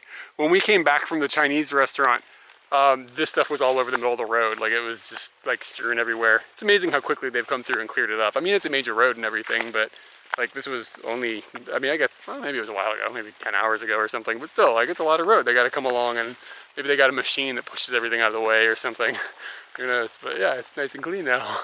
I changed my sign, and like the second car that went by stopped. So that's totally what it is. You gotta have the right bait. So the question is, what bait do I put on my sign from where I am now? I gotta look at a map, see if I can decide. I forgot to mention the guy that picked me up. It was like this really, really old dude. He retired like for 100 years or something, and he was in this teeny tiny little Japanese truck. And it's just like 2 seats in the front, and then the back end of the truck is, you know, this flat, like a truck. And I mentioned that like usually I travel with my wife, but this time I'm on a trip by myself because she's busy at work for the summer, blah, blah, blah. And he was like, oh, it's a good thing that there was only one of you because, you know, 2 people wouldn't sit up front. And I told him, I was like, no, it'd be okay. We could make her sit in the back. And this old man lost it. Like, he was like on the verge like of just like breaking down. He was laughing so hard he couldn't believe I actually broke that out.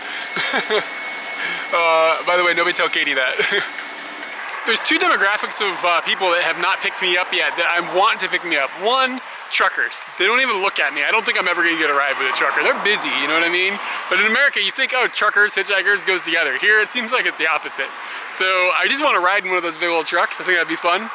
And the second demographic of people that has not yet picked me up is people who have like a wiener dog in the car or something with them. There's been no pets. I want to hang out with some pets for a bit. That would be fun too. Just as I finished that shot, I got a whiff of something. And I realized what was passing me was a semi. It was hauling pigs. And that would have checked both boxes. All right, it's like, I don't know, 9:30, 10 o'clock, and I made my primary goal for the day, which was to come to a place called Iozan. And Io means sulfur. And the Zan part means like mountain or whatever. So you've got Sulphur Mountain here. And if you can imagine Sulphur Mountain, Sulphur Mountain has quite a smell, and it is really strong. And I heard that after heavy rains, it's even stronger than normal. So we had pretty heavy rain last night, so I'm wondering if we've got a little bit of that going on. It's got a, like you're on the moon vibe, like the way the rocks are and stuff, and it's just, there's so much greenery around here, and then all of a sudden, bleh, this like really, really barren little chunk of smelly ground. It's awesome. And there's like all this steam coming out of it, and I can see from here how bright the sulfur is. I'm a little concerned with getting too close to it and then hitching a ride in somebody's car and they're gonna be like, man, this guy smells like farts. What's up with this? You can definitely see the yellow sulfur is beginning here, even though I've still got a little bit of a trek up to where the main event looks to be.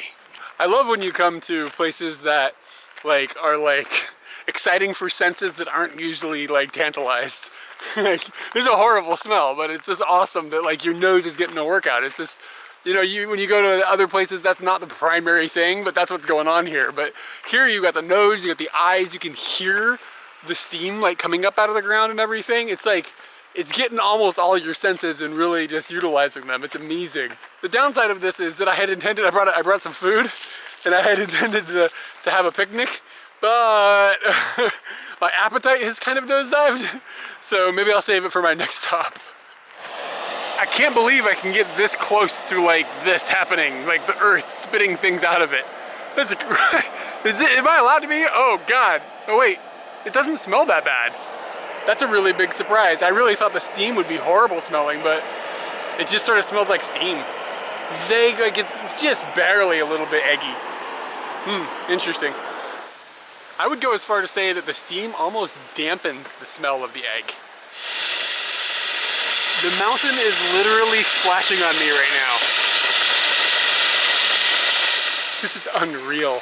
You're in this like kind of valley little area, so the wind is constantly changing directions, the steam is constantly changing directions, and it's just moving around, and you've got these smells, and then there's these giant pillars of yellow sulfur just sticking up out of the ground, and like all around you is water bubbling up out of the ground. Like, this is like out of a movie or something. Like, I'm like trying to find a place to throw a ring, you know what I'm saying?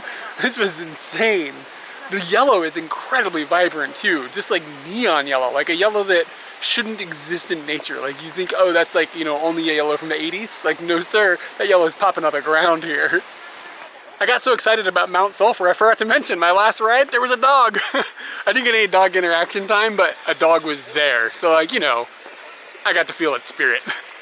After about 10 minutes of being up there, my eyes have started to burn really bad. Like, really bad. So I think that maybe staying there for 10 minutes is the perfect amount of time.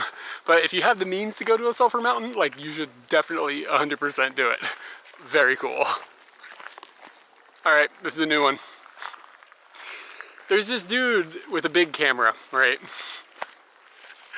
And he's with his girl, and this girl is wearing a dress that is not the kind of dress you wear to Sulphur Mountain. This is the kind of dress you wear if you're working at nighttime in Shinjuku and you be a lady, maybe from like the Philippines or from China or something like that. I'm sorry to generalize, but let's be real. So she's dressed, you know, she's dressed kind of skanky. Let's put it out there. And you can see through her dress quite a bit. So you can see her underwear, and her underwear is part of, it's filling the rest of the mood for how she's dressing. And he's taking pictures of her in front of Sulphur Mountain, which is bizarre. And I just saw her lift her dress up completely, and he took like pictures of her like that. And they were trying to be discreet, but they were just standing outside, right out in front of the sign, like there's kids walking around and stuff. So, come on, people. Like, this is like a family retreat. Like, what are you doing? You know what I mean? Like, have some class. I just heard this people speak that were, you know, having the photo shoot, and they're not speaking Japanese. So, I mean, I'm not sure, you know, who is of what nationality or even what nationality they are, but one of the two is probably not Japanese. Let's put it out there that way. So, even though I was making that generalization, I think there might be a little bit of educated guessing going on there. Sorry. Sorry, world. That's the real talk. I'm now back down at the base, like where I first got here, and I was like, man, it smells bad. I can't smell the sulfur down here anymore. Like my nose has been overwhelmed. So as you drive by, this area looks very, very, very like thickly forested and stuff, and maybe it's just because I'm up next to like Sulphur Mountain or whatever. But this feels more like a high desert area where it's not quite as densely like treed. And it sort of reminds me a bit of the area where my family lives in Oregon, like in the Bend area, like in Central Oregon, where there's like, you know, loose rocks and gravel type, like groundish type of stuff, and then like pine looking plants and all of that. Except in this case, it smells different. There's a big lake about 6 kilometers from Sulphur Mountain there, and I was like, okay, well, I'll go to a big lake, why not? You know what I mean? Weather's nice, lakes sound fun, let's do it. But I started walking, and the only cars that are going by are going the other way. So now I'm a little like, maybe I should have picked a different lake, you know? This is the closest lake, but there I think is a more famous lake the other direction, but like a little further away. So I don't know. Hitchhiking is tricky when nobody comes. But there's apparently a little village like 2 kilometers down the road, so even if I have to walk 2 kilometers down this beautiful road with this like nice breeze and everything and the faint smell of farty eggs, then I think it'll be alright. Alright, so the only road to get down to the lake that I want to go to from like this area is closed. There's signs up that's like it's closed because of the typhoon last night. I guess they haven't cleared those roads away like they had cleared the main roads away. So I got a ride, and the guy drove me to the sign. Like, he didn't know it was closed either. We got there and we were both like, oh, well, we can't go there. So it's not a place we can go. So now I'm in this little town, and I don't know what I'm gonna do next. I think the first thing I'm gonna do is I'm gonna eat my lunch, and then from there maybe look at a map or something. I don't know, find internet, see what I can find. Maybe there's something interesting in this town, who knows. That road being closed might be an explanation as to why there are no cars going this direction. Maybe they can see on their GPS or something that the road is closed because of the weather. I should start taking that as like a note. Like, if there's nobody going that way, maybe go the other way. One of my favorite things about these little onsen towns is these little foot baths. They have these public foot baths. They're free.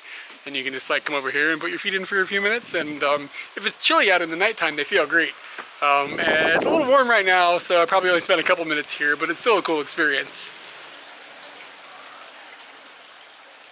I'm not joking around, this is pretty warm, and I'm not 100% sure, but I think I can still smell sulfur, but I still see some yellow rocks on this thing next to me, but I'm not sure if like the sulfur smell is coming from that or if it's just embedded in my brain now.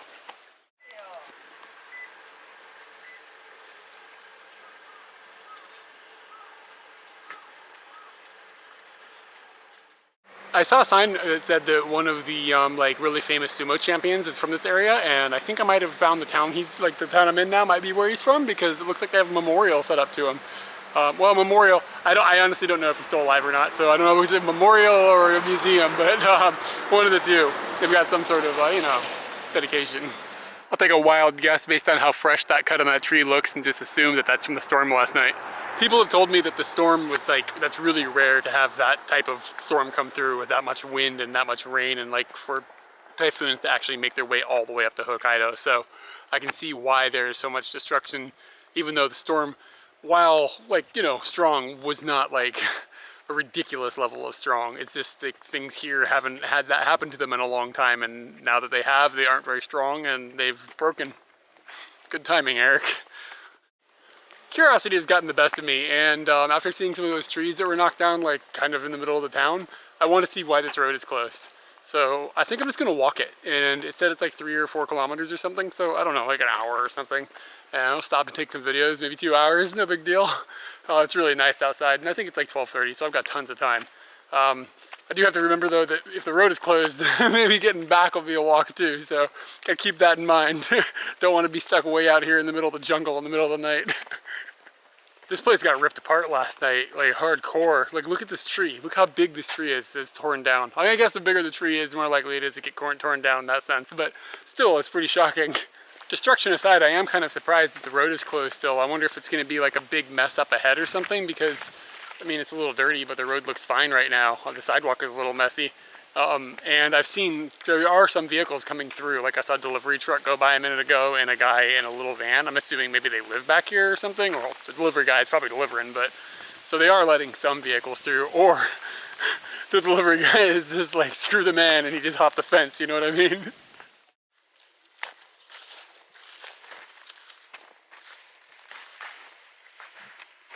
I found the lake. This water is refreshingly brisk. For a moment I was thinking, man, there's nobody around here. I could just script down my skimpies and go for a swim. And then I put my toes in the water and I was like, toes is enough. It's pretty cold. Getting the boy danglers up in that water would be a pretty traumatic experience. I think I found out why the road is closed. There's a construction crew. I just like saw that they have recently cut a tree like that was humongous that had fallen across the whole path. And they had recently cut it in half and then moved parts of it off the road with like a crane or something. So maybe there's more of that, or maybe that's the last one. The road will about open soon. Kind of hope so, because I have a really long way to walk at the moment, and I refuse to go back the short way because, well, I'm not very smart. So it would be nice if there was a flow of cars coming, because if there was a flow of cars coming, then I would just hitch a ride to civilization. But there is nothing out here right now. It's nice in a way, but I'm kind of worried about getting eaten by a bear. Look what I found. That is awesome beyond belief. For real, this is kind of spooky. Like, it feels a bit like apocalyptic, like something happened and there's nobody else anymore, because it's been so long since I've seen like a person. Like, I saw those dudes working on the road, but that was quite a long time ago at this point. And I found this like kind of rest area that, I mean, it looks clean and like it doesn't look completely disused. It looks like if there was an apocalypse, it was like yesterday or the day before, you know? But there's just like all these swan boats and stuff, and of course the vending machines are still running. I don't know, it's all really well maintained, except for obviously the storm came through here and there's no one here. And I'll be real, I'm getting a little worried about how far I have to walk. It's like 10 kilometers. So, whoops. This is another footbath that sits right on the edge of the lake. So you've got this pool of really hot right next to this pool of not hot at all.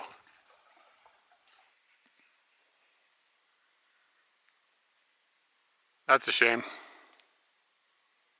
This little cabin that's back here is for sale, and I think the access being blocked like this might impede on them making any progress on getting that sold. Laying across the sidewalk here was a stake that was about, I don't know, 1.5 meters long, and it was kind of like a silver gray color. And I'm afraid of snakes like hardcore, especially in Japan. Like, are they poisonous? Probably. I don't know. Who knows? Snakes are just terrifying. So I stopped and he got a look at me, and then he made his way into the woods. I didn't get any video of him because I was petrified. That's a cicada. They're pretty big and they're spooky when they fly because they fly kind of vertically in a weird way. I'm glad he's not flying. I think I'm going to get out of his way before he decides he's going to. Along this lake, I've stumbled into this little village, and there's not a whole lot going on. There's a Ainu museum, so I wonder if around here there's Ainu people living. Ainu is kind of like Hokkaido's Native Americans. I guess that's how I would describe it. So it's they're not, I don't even know, do they count it? Do they count? It's horrible. Are they Japanese? Do they self-identify as Japanese or not? I'm not really sure. I don't know a whole lot about them. But I know they have a separate language and a different culture and things like that. And they were native to the area up here. So anyway, there's a museum there, which is kind of out of place the way it looks a bit. And of note, in this little village, every building is running a generator. So I'm assuming there's no electricity around here right now. But I only have 1 more kilometer to go before I think I hit another road, which I think is a big road, I'm hoping, where there will be cars, because otherwise I don't know what I'm going to do. Like I said, I've walked about 10 kilometers. It's a long way, and it's raining. Kind of, it's misting. It's not too bad. It's a little wet. This is just kind of an amazing little garden this guy has got in front of his house. It's unbelievable. Cool hobby. I found a road with cars and people. I'm pretty happy about that. Now I gotta make a sign. I don't even know where to go. I guess I could just go back to the guest house at this point because I'm pretty tired. I keep saying 10 kilometers, but I just turned around and looked at the sign from where I came from. It's 16 kilometers. Like I said before, I'm not a smart man. Look at this awesome farm. It's really big.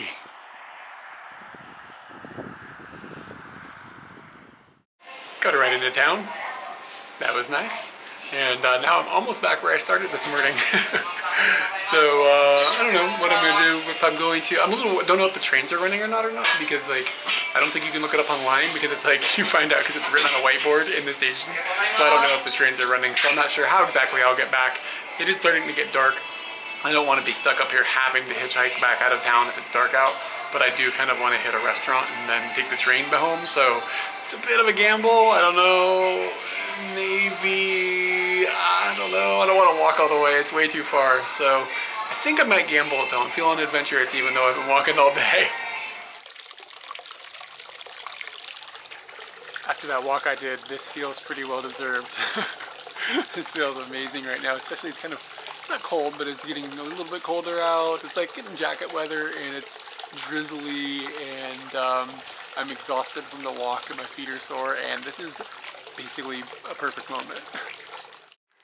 This posh ass cat's making me laugh. So I'm in the town, right? The town is not a substantial place, but it's a town, it exists, yeah? And a fox just walked across the road, straight up right in front of me. I'm glad that fox distracted me because I looked up and I realized I found probably the only opened restaurant in the town. It's a little cafe type thing, and a coffee shop kind of, but they've got a menu of food. So I had some omuresu, which is just they make rice with ketchup mixed in with it, and then they put an egg on top and then put ketchup on it. It's really basic, but it's one of my favorite things. It's just so good. And theirs was, it was standard stuff. It wasn't knocking it out of the park or anything, but it was good. And they gave me a little salad with it. A little salad was fun because I had banana in it, and I'm all about banana. And there was a baseball game on, and so the team from Hokkaido, they're called the Nippon, that's Japanese for Japan basically. The Nippon Ham, as in pig, fighters. Nippon Ham Fighters. And I don't know who they were playing, but they were doing a good job. They were winning, and the old dudes in there watching the game were really, really happy about it. So it's kind of fun to sit in there with them, and they were really, really excited. They'd get outs, and everybody in the room would be "Auto, auto!" It's a good time. So it's certainly dark out now, and I've got about an hour of a wait before the train comes, because,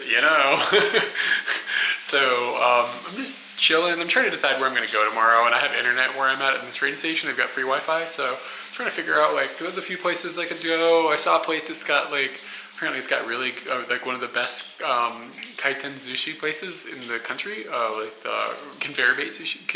conveyor belt sushi places. in Japan. Like it's we're like renowned in the country as one of the best. So that might be interesting. But the famous thing that they have there to eat is uni, and I'm just not. It's not really down on like urchin, so I'm not sure. I don't know. Do I want to go over there? And I don't know if there's much else over there.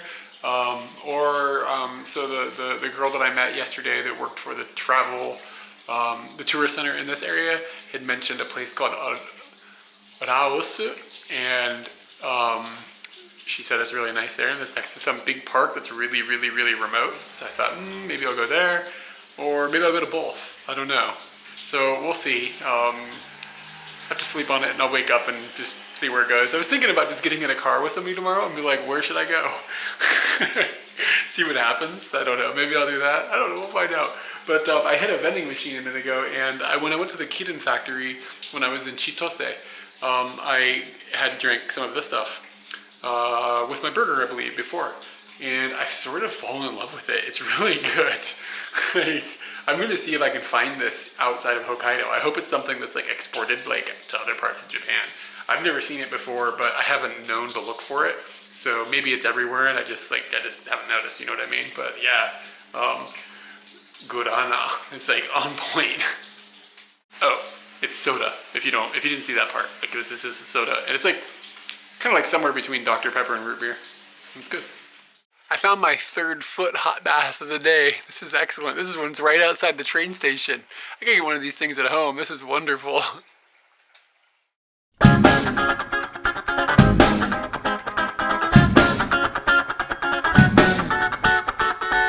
Alright, so this is the storm that's never gonna end. Every day I check the weather and it's like, oh, in 2 days the weather's gonna be better, and then it's never getting better, and it's still raining, and it rained all night, and I'm having not a bad time, just I'm bored.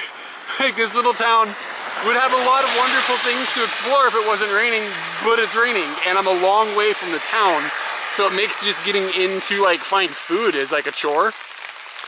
And the Wi-Fi here is not fast enough to upload videos that I need to upload. I need to upload 2 videos a month, like big videos a month, and it's getting towards the end of the month kind of, and that's not happening, so I gotta move. I'm bored, so mostly I'm bored. So it's raining, cats and dogs, and I am trying to go to a little town that's about an hour and a half north of here called Shadi, and I know nothing about it, but I found a place that was comparable in price to where I was staying, and it's closer to stuff. So that's where I'm going, or at least trying to go. Hitchhiking in the rain is kind of not the most fun thing in the world. I'm learning that right now. Because 1, you're getting wet, and 2, you don't want to, I don't want to get in somebody's car all wet, you know, and they don't want to pick up some like soggy wet drifter. That's no good. So I don't know how well this is gonna work, but I've got all day to make it what is essentially an hour and a half drive. I think I'll probably get there. The first step is to get to the rest area that's in the town just north of here. And then from there I have covered area. I can sit and hold my sign up, and I think it'll work out from there. So that's my first goal, baby steps. And then after that, maybe I can make it all the way to Shadi. And I might be stuck there for a couple days waiting for rain to pass. Like, I spent the morning just going over all of Hokkaido looking for places where it wasn't raining. It's basically raining everywhere for the entire weekend into like Monday and Tuesday sometimes. Friday today, by the way. So, I don't know. I feel like since I've got to Hokkaido, things have gotten difficult for me. And I'm starting to wonder, like, when Katie and I travel, we always have really good luck, and I'm starting to think that I'm the bad luck and she's the good luck. And maybe I need some more Katie in my life right now. It was only a couple minutes of looking like a soggy drifter on the side of the road before a nice old lady pulled over and picked me up and gave me a ride in her, another one of those tiny little trucks, all these tiny little trucks. And I made my way into town, and I just had her drop me off at a convenience store so I could get some breakfast. And then I will make my way to the rest area, which like it's walkable from here for like 5 minutes away. So, and then I'll work on making my way north to get to Shadi. I keep saying it, otherwise I forget what it's called. When somebody's like, where do you want to go? I'm like, so Shadi. So, yeah, I'll try to make my way up there. So far, I'm a little soggy, but it went okay. She actually picked me up even though I was a little soggy. Breakfast is omudaisu again, but it's not nearly as good as the stuff I had last night. This stuff looks a little bit soggy, but I was like, it's kind of breakfast time. It's like 10 o'clock. I should get some eggs and stuff. Like, that sounds like the right thing to do. It's like omelet-y. So, yeah, I'm just getting some, like, okay looking omelet rice. And then I also got some of their bangin chicken.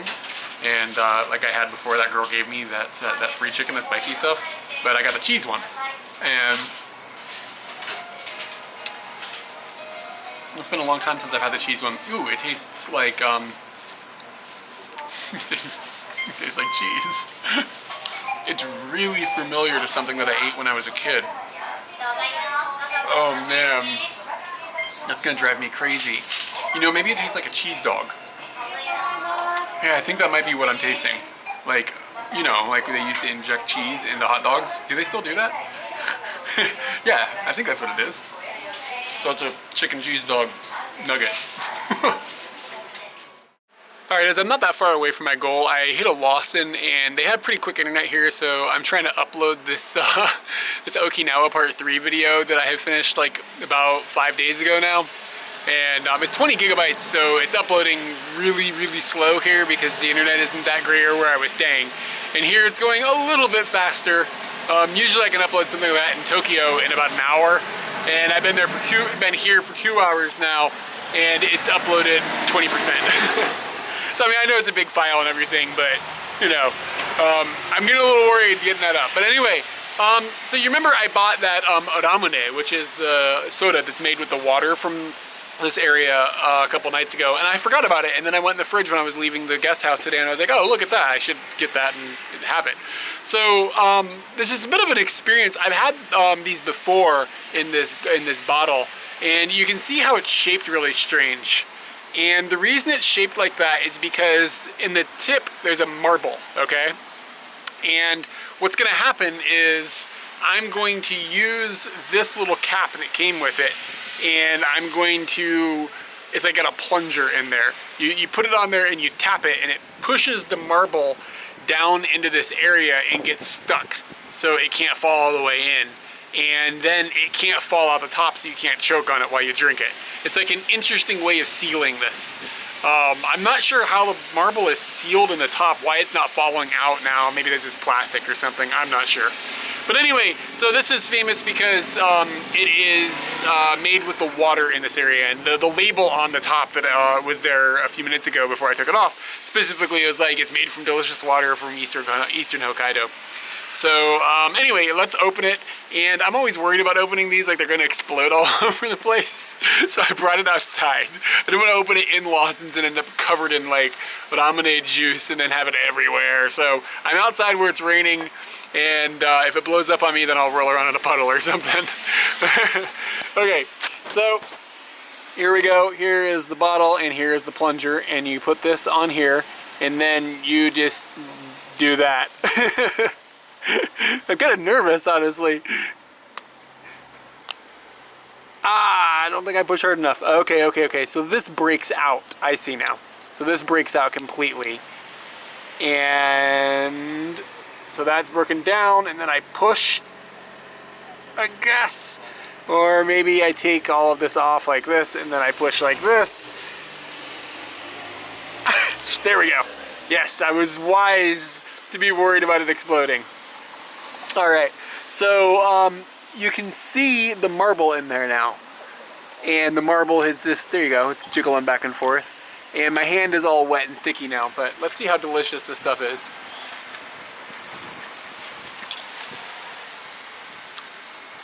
I mean, it just tastes like, I guess it's cider flavored. It's like oramune is cider, right? Yeah, I mean, it's really, really carbonated. And I mean, it tastes like cider soda. Like, I don't know. I mean, I guess I wouldn't be able to tell you if it was made with good water or not. Ah, hey, look, now you can really see the marble. Look at there's some marble action. That's sweet. Yeah, I think the packaging for these is really fun because it's like, it's an experience in itself. Kind of like when I was at Sulphur Mountain yesterday. It was more of an experience for multiple senses. Like, you get to have an adventure opening this up, and my hand is all sticky now, and this is fun. You get to figure out how to open it and all that. It's a cool experience. And I mean, it tastes okay. I mean, it tastes like cider soda. At first when I was drinking this, it was like just, you know, like normal, like, you know, cider soda, but as I drink more of it, there's this weird like aftertaste, not aftertaste, like this feeling in your mouth, like your mouth is almost drying out a little bit as it evaporates or something. And I wonder if that's an effect of the delicious water. I don't know, but it doesn't seem like, I don't know, it feels dry. It's really weird. I'm a little perplexed.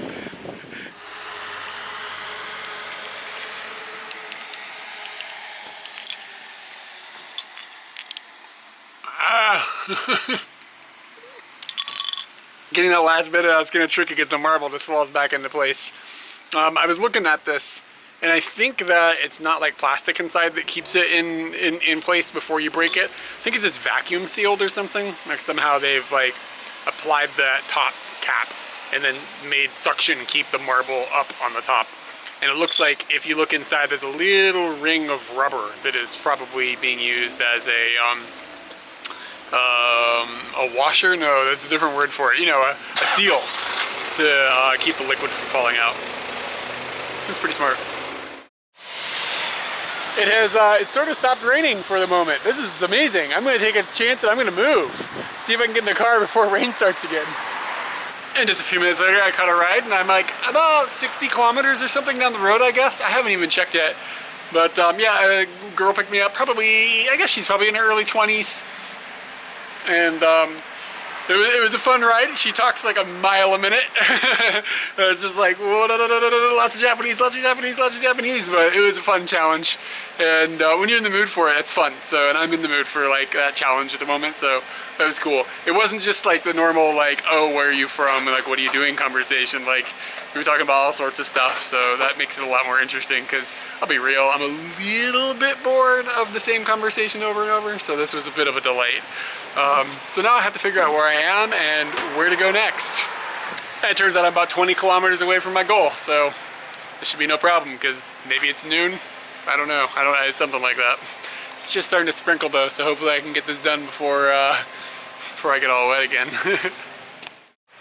In the past like 6 months or so, I've become kind of obsessed with things that come in juice boxes in Japan, like their coffees and their alcohols, and this is the new jam.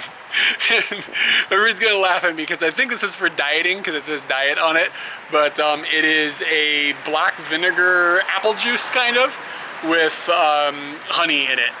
And there's something about this black vinegar apple juice that's doing it for me, man. It's a pretty, I don't know, go pour some vinegar into some apple juice. It works for some reason. Like it balances out that apple flavor. Like the sweetness kind of goes away. I don't know, man. I guess you can put some honey in there too because that's what's working here. I know I keep talking about how big things here are, but like maybe it's been a long time since I've been in America, but Hokkaido tends to look a lot like America to me. These giant farms and stuff, it's just like screaming America. It's really surprising because in my head, like I know Japan quite well. I've been here 5 years, but then I see stuff like this, I'm like, well, I don't know what I think I do. I love that feeling. I love figuring out that I actually have no idea what I'm talking about. So like I mentioned before that there was a like a native group of people that lived here called Ainu, and they had their own language that's separate from Japanese and culture and all this. And when Japan sort of like took Hokkaido, I guess, from them, I guess that might be the story. I don't think it's a mutually happy arrangement, or at least wasn't back when it originally happened. But when that all went down, Japan started writing Ainu's language with katakana, which is a phonetic set in Japanese that's used for foreign language words and things like that, and for a couple of other things, emphasis on Japanese words, blah, blah, blah, stylistic stuff. But anyway, without getting too deep into it, you see a lot of towns in Hokkaido that on the map, they're written with katakana for the name, which is unique as far as I know to Hokkaido. Everything else that I've ever seen is 99% of the time with kanji, which is like the Chinese characters, and then like 1% of the time you'll see a town that's written with hiragana, which is another phonetic set that's used for Japanese words. So to see like names of places that are written with katakana. It's pretty interesting. And a lot of times they've got pronunciations that are just like, that just doesn't feel Japanese to me. Like that word just doesn't seem like it would typically be a Japanese word. And it's because it's derived from Ainu's language. This sign here is an example of that. You can see Utoro, and those kind of square looking blocky characters are katakana, and then right next to it is shari, and shari probably is also an Ainu word as well. That's a guess, a totally random guess, just how it sounds, but they've managed to assign kanji to that specific word. So you can see that that has much more complicated looking characters above it than the Utoro does, and that's the difference between the two things. And it's just, as somebody who's interested in Japanese language, it's interesting to see city and town names written with a foreign script intended for foreign use, but still be in Japan at the same time. Because like they would write America with that script, or they would write like Los Angeles with that script, or they would write London or whatever, like with those scripts. Like foreign places are always with that, but to see a Japanese place with that, kind of interesting. Well, I mean, interesting to me anyways. This scene with this mountain and this like golden field, and there's still some greenery and the clouds in the sky and everything. I walked over a hill and I was just like shocked. It's really beautiful. Wow. I'm gonna try to recount this this experience as accurately as possible. So like the most amazing thing happened like ever. And so I'm walking down the road and like, you know, looking for a ride, and this guy in a little truck pulls up, another little truck. Little trucks are amazing. And the little truck pulls up, and this guy is like, all right, I'll take you to where you need to go. And I was like, all right. And I get in the car, and he was like, hey, do you mind if I stop at my house really fast? I want to plant some seeds. And like, I was like, all right, we can plant some seeds. Let's do this. And he starts telling me he's a farmer. I'm like, okay. And he's got this packet of cabbage seeds. And he was like, all right, you know, if you don't have time, that's fine. But if you want to, you know, see my farm, we can check out my farm. And I was like, let's see your farm, dude. So he was like, all right, let's do this. So we go and we walk way out into this field. His farm is huge. Like, it's really, really, really big. Like acres and acres and acres and acres. Like, it's a production farm. Like, they making serious amounts of stuff. So we're walking out into this field. And at this point, I'm a little confused. I'm just like, what the hell is happening?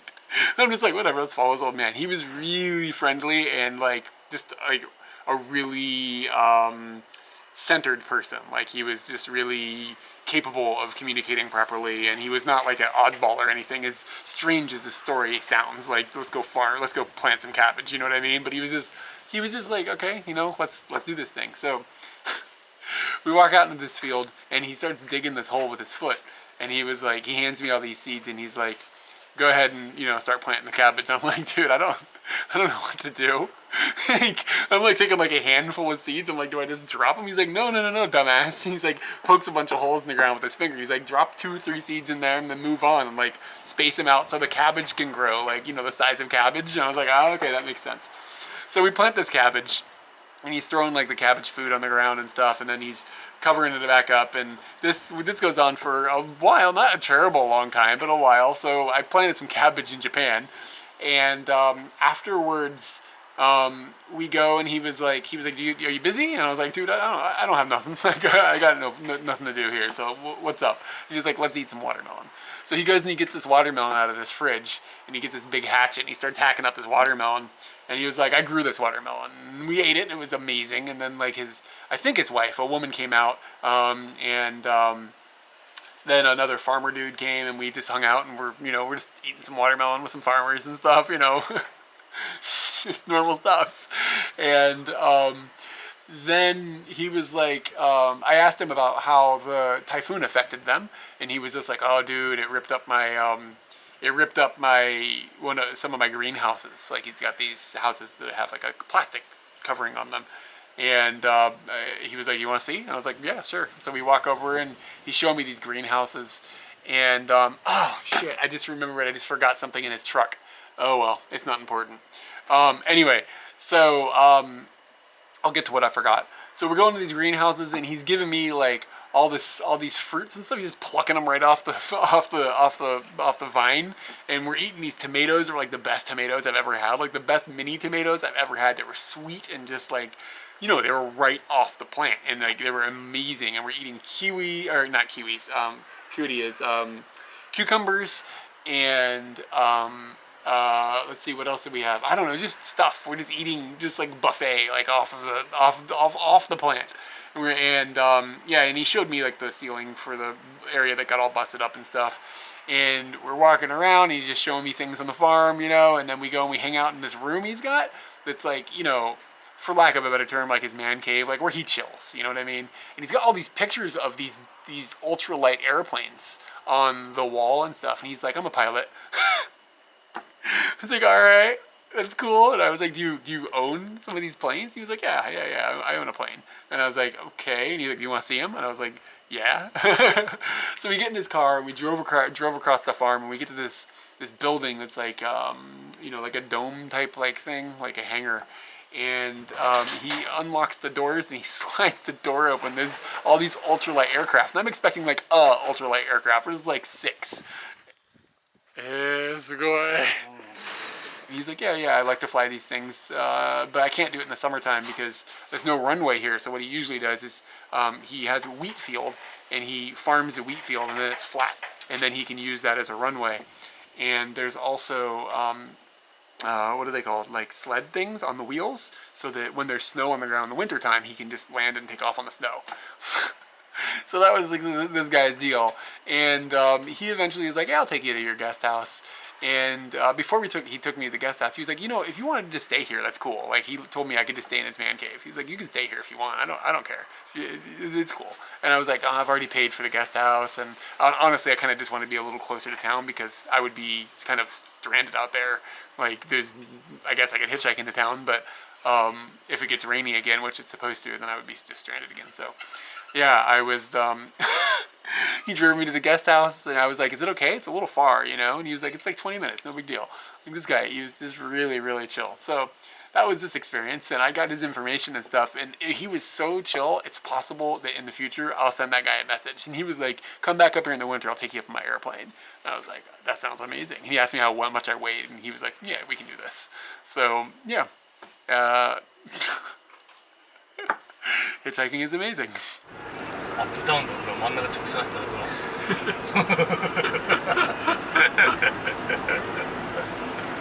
誰も通らないんだ。 I forgot to mention what I thought I forgot, but I didn't forget what I thought I forgot, so it didn't matter that I didn't mention the forgetfulness. Anyway, yeah, so that old man gave me, the farmer dude, he gave me a bag of tomatoes. So I've got all these mini tomatoes. And I'm wondering how many of these can I eat before I start getting sick? These are really good. Oh my god. It's like literally the best tomato I've ever had. So much flavor. Alright, so now I'm in my guest house. It's a very similar to what I stayed in before. It's very clean. I expected that. I read the reviews about it, and a lot of people were just like, it's like phenomenally clean. And it's a little more expensive than it was at the last place, but also, well, not so much, because I had to pay for showers at the other place, and I'm not 100% sure, I haven't showered yet, but I'm pretty sure they're free here. So it kind of works out to be close to the same. This is 1,500 yen per night, and the place I was staying that was way out in the middle of nowhere was, I mean, you know, it had its value. It was a cool place, but that place was 1,000 yen plus 200 yen every time I wanted to take a shower. So this isn't so much more money. We'll see if it's as nice of a place to stay or not, but right now the smell of it is much fresher. Let's put it that way. You can smell the tatami, which is Japanese flooring, and I really like that smell a lot. And it smelled like the tatami at the last place probably need to be renewed. But this place has kind of got like a log cabin feel, and they have like a Genghis Khan dinner party thing. And I probably won't do that tonight. Maybe I'll do that tomorrow night and see what's up. I'm not sure, but there's sheets on the bed and everything, so pretty happy right now. I think I made the right move, especially since I had the farmer thing happen. Like, that was just so cool. I can't get over it, man. The farmer was amazing. Oh, that is without a doubt more modern. This place has got a bit of a yuppie feel, but I mean, it's really nice, really, really nice. They've got a really nice, like, not an onsen, but a bath area. And maybe, I don't know, maybe it is an onsen, I'm not sure. And they have bikes that you can borrow for free. And it's just really, really, really upscale for 1,500 yen. Like, I can't believe how nice it is in there. Like, turbo clean and everything. I'm gonna head into town, and it's not raining, so I figured I'd take advantage of that, because you never know at this point. It looks like they have free strawberry eating as well. Look at this. You can eat strawberries for free. Yes. That's an unexpected perk.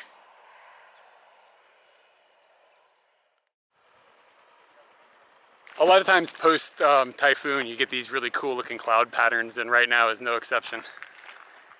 So I've wandered 2 kilometers into town, and this turns out that this is actually on the same train line as the place that I was staying before in Minami Tashikaga. But this looks a little more substantial than the little blue shack thing that they had for a train station there. I mean, this isn't still like, you know, this isn't Shinjuku, it's not bumping or anything, but it's like pretty nice, and it looks like they made an effort to kind of like modernize the area so it feels like really nice and clean and everything. And I wonder if they get more tourism here, like what's the draw, like what's the deal here? I'm hoping to find that out soon. So this presents an interesting situation. I could have just taken the train. But if I had taken the train, I don't care about the money. The money, it was like 15 bucks. I don't care about that. But if I had taken the train, I wouldn't have met the farmer. That's why this is incredible. This experience is just like, how else would have that ever happened? Like, how else would have I ever got to try that guy's tomatoes or see his airplanes or any of that, like, incredible stuff? Like, it's all just through hitchhiking. That's what's so amazing about this. For a day that was supposed to be raining like the whole entire time, it's really actually turned out to be pretty pleasant. I think maybe I jumped over a mountain range or something and the storm hasn't come over yet, or maybe it will stop and it won't come over. That would be the best news ever. But yeah, it was actually hot a few minutes ago, and it's cooled down pretty significantly pretty quickly. And I'm on the search for something I'm always on the search for. Can you guess what? When I go to new places, can you guess? Try to guess.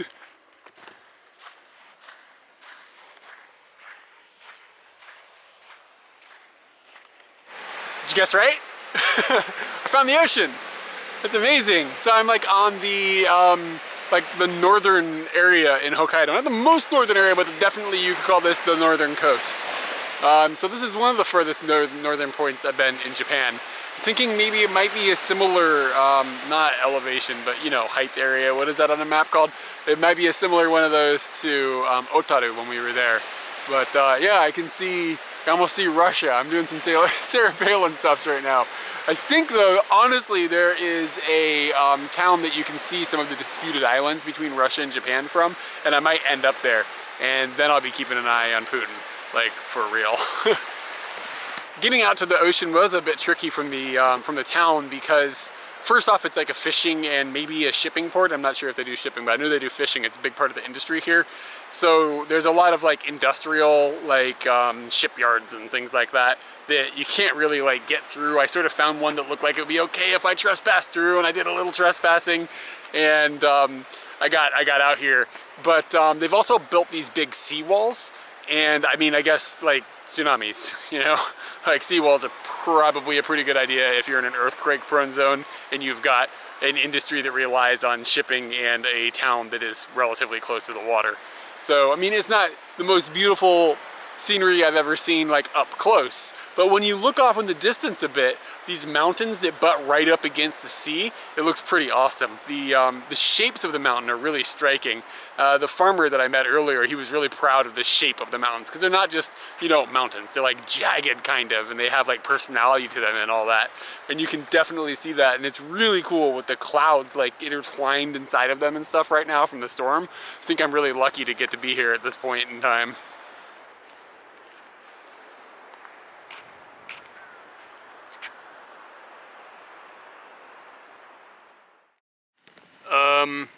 So is that a bear footprint?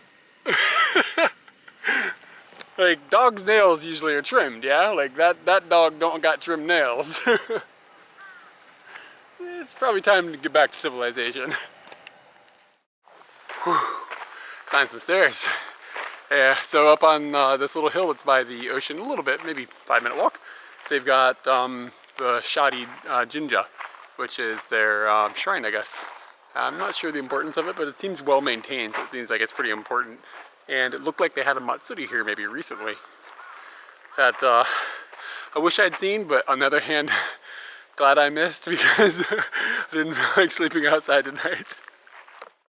It is really unclear where people in these like countryside towns eat dinner because everything closes, just turns into a ghost town.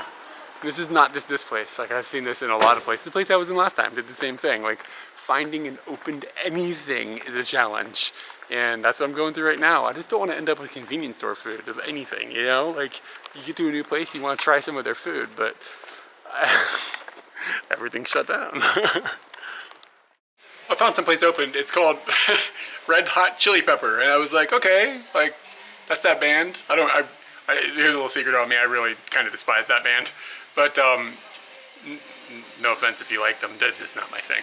But so I saw this place and I was like, that's not promising because, you know, I don't like the band. But then I realized, okay, they sell Thai food and stuff, and like they said that it was like ethnic food, which means like, you know, foreigner food or whatever. Like, so I went up there and it was actually it was all right. They had like an Indian curry dish, is what they said it was. I've never heard of it before, but it had lamb meatballs in it, and I thought that was like, okay, that's at least stepping outside of the box a little bit. I don't think I've ever had a lamb meatball. So it was all right. It was spiced pretty well, and it was, you know, had a little bit of kick, not too much. And yeah, that was dinner. So at least I found something. Like I didn't end up at a convenience store, so I'm happy. The bummer, however, was that the music matched the name, so kind of didn't ruin my experience with the meatballs, but it would have been better if it had been quiet. The rain found me, and luckily I only have a 2-kilometer walk back to the guest house.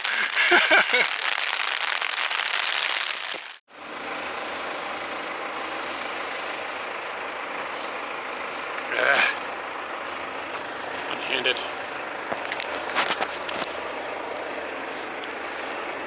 But that was fun to watch. Those look like balls.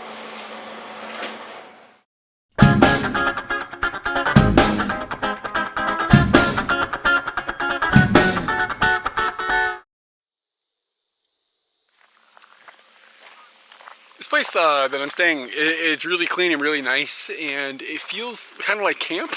Like, you know, you're a kid and you go camping, like it feels a whole lot like that. And everybody woke up super early. Like some people were up at like 4:30. Like it's like, what are you doing? It's 4:30 in the morning. You know what I mean? Get back in bed. But a lot of people were, I think, stayed in bed until around 6, and that's about when I got up. And I got up and just, you know, took a shower and walked around outside a little bit and blah blah blah. And it's supposed to rain really heavy in a couple of hours, so I'm gonna go into town now. Part of my activities this morning were figuring out if there's anything to do here, and basically this little town is a jumping point to a huge national park that's nearby. It's like the most remote national park in Japan, and I'm actually going to be going, I think I'm just going to go closer to that national park and then explore it from there for 2 reasons. One, I just want to be closer to the national park just because, I don't know. And 2, I guess that's not really a reason. And 2, the rain is supposed to continue for, it's Saturday now, it's supposed to rain until Tuesday at least. Dude, it's getting brutal. So anyway, today is supposed to be like 100% gonna rain, like from noon until tomorrow at noon or something. So I'm gonna go out this morning and be out and then go back to the place in the afternoon. And I've got more editing and stuff I can do. I always have more editing I can do. And on my way out today, I jammed my tomatoes and my laptop, my 2 most like prized possessions now that I don't have a wallet anymore. I jammed those 2 things into a locker at the place, and the laptop is uploading a video right now, and it said that it had the laptop I hadn't had it plugged in all night last night, so the charge wasn't full. So it said it had a 55 minutes of charge left. and the estimation to the time for the video to be uploaded was 50 minutes. So I jammed it in the locker and it's open. Just hoping that the race wins. But if somebody goes in there and like tries to download something else on the same internet, then the battery will probably give out before the tubes are finished. As I walked into town, I was thinking about different things about this guest house. And something I've noticed is they seem to have like, everything is perfect. Every time you're like, oh, I could use A, you look over and it's there. Like, oh, it would be nice if they had A. Oh, there it is. Like, that's the theme here, and that's really, really nice. Like, it's nice to be able to go into a shower area, take a shower, and not have to bring anything with you except clothes. Because there's shampoo, and there's body wash, and there's conditioner, and there's towels, and it's all just provided. And I can't believe that this is all provided for 1,500 yen. Like, this is likely the best valued accommodation I've ever had. Like, you know, per dollar. I mean, I've stayed in cheaper places, of course, but, you know, they start to skimp on things like, you know, cleanliness and electricity and those types of things. Something that they have here as well that I've never seen in any other place that I can recall is they have a separate room for people who snore, because you're sleeping in like a public area. So there's signs on the walls that are like, if we can hear you snoring downstairs, we're gonna come upstairs and stick you in the other room. And it's almost like the snoring room is like the room of shame. But there was nobody in there last night, so I was thinking about like, I could have a private room. It just occurred to me that it's like 8:30 and I'm way out in the countryside looking for something to eat. And like, I can't find something to eat at 8:30 in the morning in Tokyo, you know? There's no like breakfast for breakfast, you know what I mean? So I got a juice box full of coffee instead. And then, I don't know, I hope I find food before the rain shows up is all I'm saying. So wait, let's do this math here. Like last night, everything was closed because it was dinner time. And in the morning, everything's closed because it's breakfast time. Like, are you seeing the problem here? There are restaurants, I've seen them. How? All right, so I found a little coffee shop, and it's pretty weird in here. It's like a lodge, and it looks like the evenings and maybe the afternoon even, they have different types of food here. So maybe I will drift back here if the weather allows.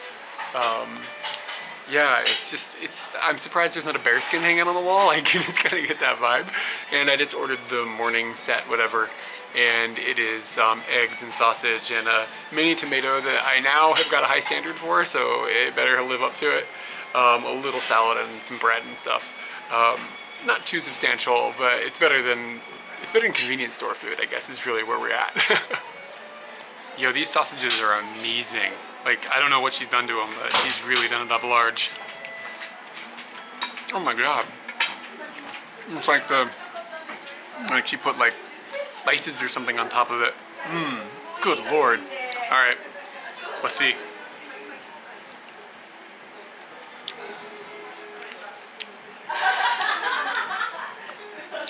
That's pretty good. But my standard is higher now. I'm a tomato snob.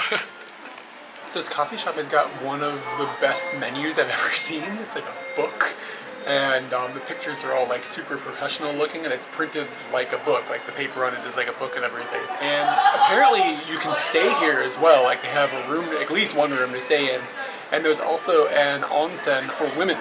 And inside the book it talks about like the minerals and stuff that are in it, and like the temperature of the water when it comes in and all this stuff. So like, you can get a little bit more info rather than just like, you know, hot water. But I do think it is only for women though. It says specifically like chicks bath. So I guess maybe they only have one, and I'm the only guy in here, so maybe their clientele is usually female. It's Saturday, so I got to talk to Katie on the phone on the internet, you know what I mean? They had free Wi-Fi at the cafe, so I talked to her for like an hour and 15 minutes, got all caught up on what's going on in Tokyo. And she was like, you know what's going on in Tokyo? I was like, what's going on in Tokyo? She's like, it's raining. Guess which direction the rain goes in Japan? It goes south to north. So that rain's headed my direction. So maybe it'll be here tomorrow or the next day. Of course. It just started to sprinkle here, and the temperature has dropped like 10 degrees easily. So I'm trying to decide what I want to do. I'm thinking about just going on the train and checking the schedule, and if there's a train coming, just going to a random stop down the tracks. It goes over towards the coast, so I thought maybe that would be a fun ride. And then coming back. I don't know. I don't have any plans. I've been looking in like all the tourist information that they have for this area, and it's all like, go to this national park that's an hour and a half away. And I'm like, I want to go to that national park, but not when it's about to rain. I walked over to the train station. Not going for any train rides. It's like about noon right now, and the last train was at 11:17, so that I could have made that easily if I had thought about it before. I didn't even cross my mind. So no big deal. But the next train is like 4 something, I think. So no trains today for me. I'm just gonna go back to the guest house and work on video stuff, I suppose. Take advantage of the rain and do that up. Maybe I'll hit this convenience store before I make my way that direction. See what I can find, anything a little interesting, maybe some candy. I found a rather tasty Hokkaido melon like ice cream bar, creamsicle I guess is what I would call this, yeah? That was a good stop. I got some other things too, maybe I'll share them later. Katie just called me off her phone. She's doing some karaoke and she's streaming it. Oh, she just moved the camera.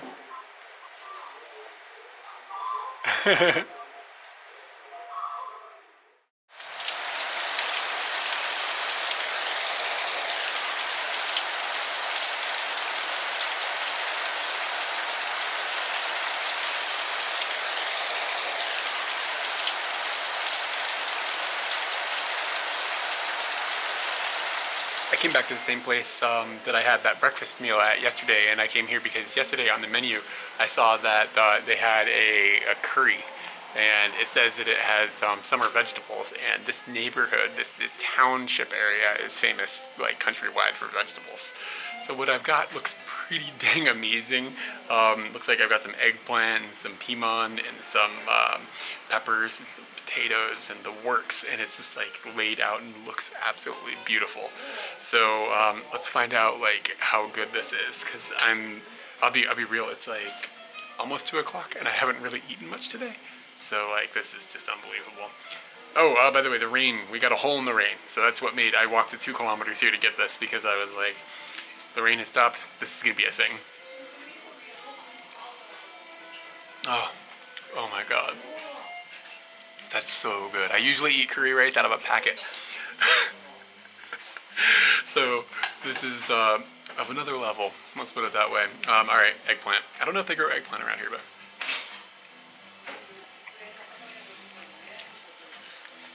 that's, yeah, like there's something about, like when I was eating the tomatoes at the farmer's place, the flavor is so full in the vegetables that it's like, I didn't realize that vegetables could do that, I think. And like there's pieces of that flavor, the flavor in that eggplant that are just like, you know that flavor exists, but it's never been delivered so fully before.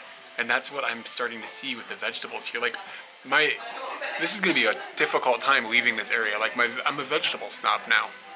Like my game has changed. The bar is set in a different place. I know they grow potatoes around here too, so I definitely want to get into a potato.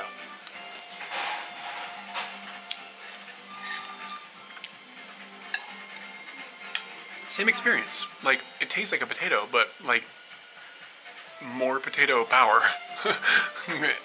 The texture is really good too of that potato. The skin was like a little bit like, you know, like the skin is a little tougher, and then the inside just sort of melts. I'm blown away by the vegetables here. Man, I'm gonna start looking for an apartment just to, what I need to do is I need to go hang out with that farmer some more. The lady that works here was happy to see me for the 2nd day in a row. So she brought me a little piece of cake, like a little tiny piece of cake. Let's see what we're getting into here. I usually don't eat these Japanese like sweet cake thingies, so it's kind of a delight that I get to try one. Ooh. It's kind of like, I don't know if it's a pumpkin. I think it might be. I still got a lot of curry flavor in my mouth, but like you get like kind of like a pumpkin spice flavor that you get out of like, you know, pumpkin spice stuff. Yeah, dude. Suburban white girls would love this. This is really good. What's that blue stuff up there? Huh. Maybe about a week ago I had slept in a park, and in that park they had a place that was set up for park golf, which was golf with like a kind of like a croquet sized ball, but not a croquet ball. And it's, I don't know, it's like park golf, you know, it's a new thing, right? And I found another park golf course. I've seen quite a few of them actually as we've been driving, so I guess maybe it's a Hokkaido thing or something. I'm seriously looking forward to trying to find a park golf course in Tokyo though, and like taking Katie there just like without telling her anything about it. Like, let's just go, let's go on an adventure, and then bang, park golf. So hopefully I can find something. Man, if the weather's gonna give me a hole in the rain, I'm gonna take advantage of it. So I walked like a couple of kilometers over to the coast again. Kind of near where I was at before, but I found more of like a beach area than an industrial area. So access was, including less trespassing. So yeah, I made it all the way down to the beach. You can see some, like, I just love the clouds after these big storms. Like, they're just around the mountains, and if you look way out into the sea, you can see these like funnels of rain falling and stuff. It's really, really cool. It's really nice to just be kind of like in the middle of, like, I feel like I'm surrounded by storms, but I am somehow in like this little area in the middle where I'm not being attacked by all this rain at the moment. So I'm gonna enjoy it while I can, and then hopefully before the rain starts, I'm gonna head back because it's a long walk. I'm probably 4 or 5 kilometers away from home right now. This little beach is probably putting the wind filter on my camera to the test. Let's hope it's working out. So I told you guys, I mentioned that I went to a convenience store last night. I picked up something interesting, and I managed to bring that with me. And it is the Guarana Sour. So that soda that I've been raving about, that's like between Dr. Pepper and root beer kind of thing, they made an alcoholic version. It's only 4%, so it's not super strong. But I was like, okay, that's interesting, and it was super cheap. It was 100 yen, so I was like, definitely gonna do that.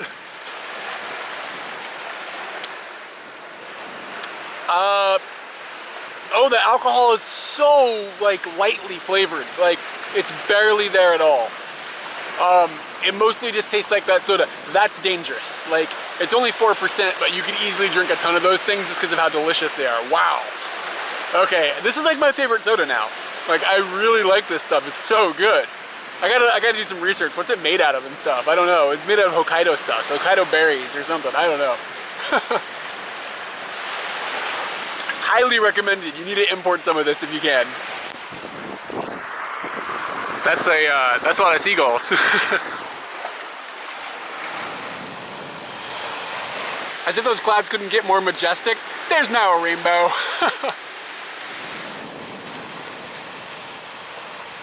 I just noticed behind me. The sky is getting dark.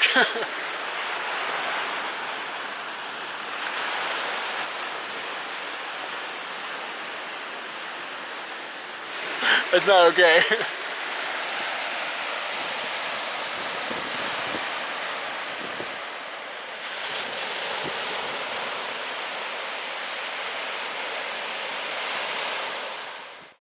Every town in Japan and even neighborhoods in Tokyo seem to have like an old school like steam or coal train, like decommissioned, just like chilling in a park. We have one in our neighborhood because everybody has one, and it is not maintained, and that seems to be the feeling that I find most of them are like in this like state of like disrepair and like rust. But this one at least looks like they've like taken some time to clean it and maybe keep it from looking too grungy, but maybe it was also just that giant storm that came through gave it a wash. Whoops. It's raining now.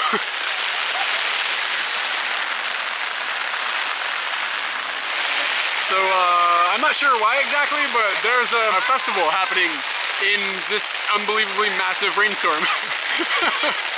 It's a whole bunch of disappointed looking vendors, to be honest with you. Like, a whole bunch of soggy looking people, and they're just like, you know, not many customers here. I don't know what the occasion is for, but I think we're right near that temple or shrine, I mean, that I was at yesterday or the day before, I can't remember now. So I don't know, maybe it has something to do with that, but there's a lot of soggy people here.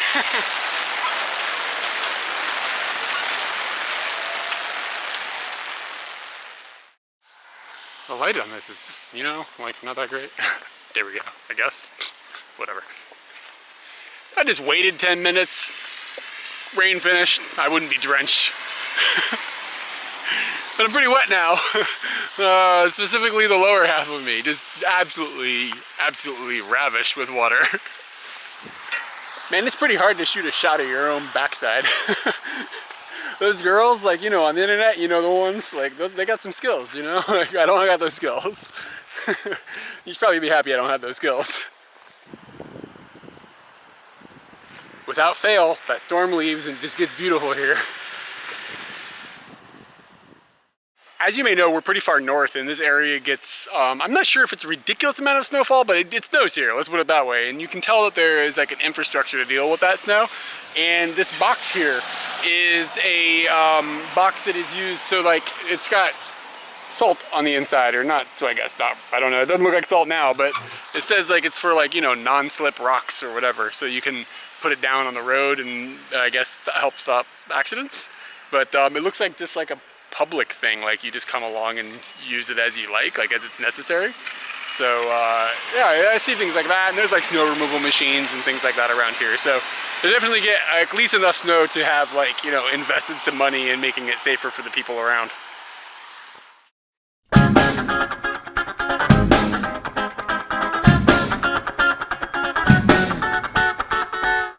I woke up this morning and it was 6 a.m. and I looked at my clock and I was like, oh man, it's 6 a.m. let's check the weather. I looked out the window. It's beautiful outside. So I'm gonna go do something today. I think I'm gonna try to get to that national park that's up on the peninsula, and I might catch a ride with some European people that I met last night, which would get a real easy ride and hopefully get me there pretty quick.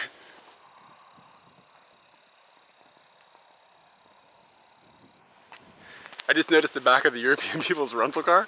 It's got a sticker that's like, it's indicative that they are not from here. It says they're like foreign drivers.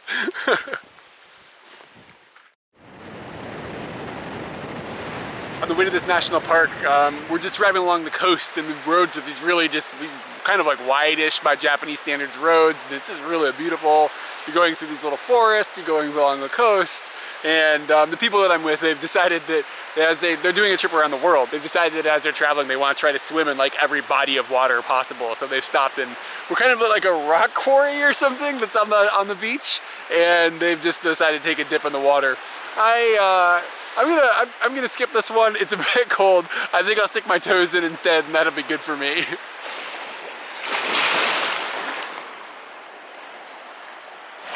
Yeah, not getting the boy danglers up in there. That is too cold. Those people are brave.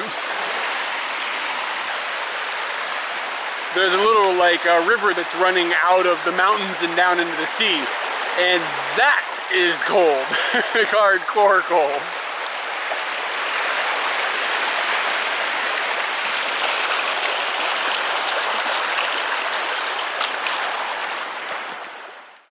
Coming to this national park, and it's about 10 o'clock now, so it took a little while to get here, but we stopped and swam, and well, they swam and I just waited. And then we stopped and looked at this really amazing waterfall that was by the side of the road, and we drove into the complex with the national park, and it's really beautiful here, like shockingly beautiful. And they've built like a wooden walkway that goes above kind of like a marshy area.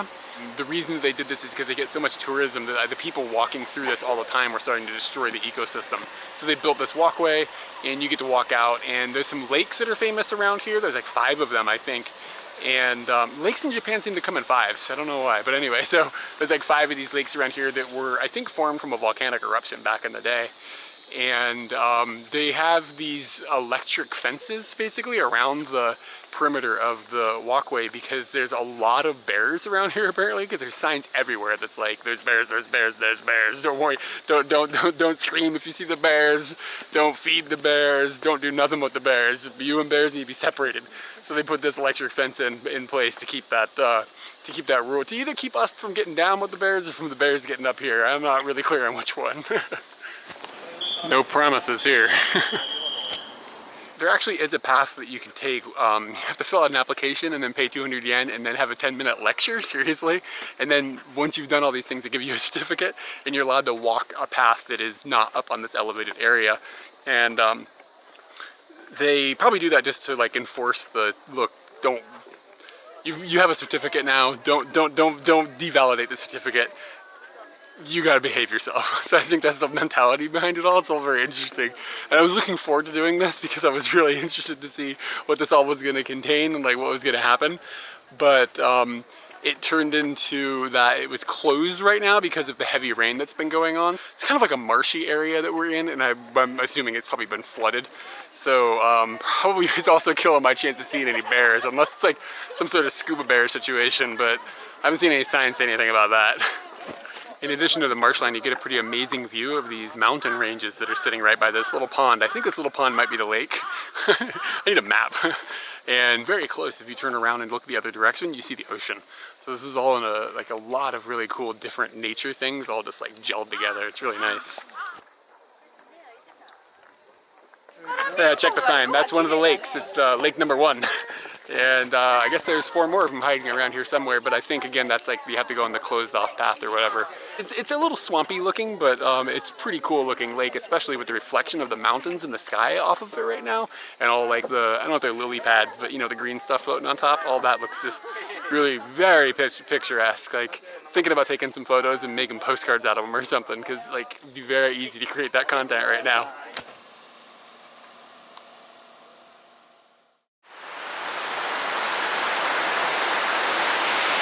Kind of hiking off of a path and through a jungle looking for a waterfall that just popped up, and had to like go through like a pretty strong little river, and I walked past a naked guy. There's some onsense back there, and there was this dude balls out shaving. It's like, all right, so that spooked me a little, and I was like, I'm gonna trudge on. But anyway, yeah, so check out this waterfall. That is that's pretty badass.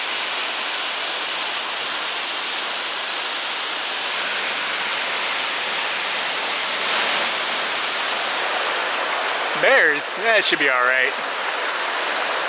Little hidden forest adventures. This is when I miss Katie the most. Like, this is when we do this together. Where's Katie? This is a bit of a bummer.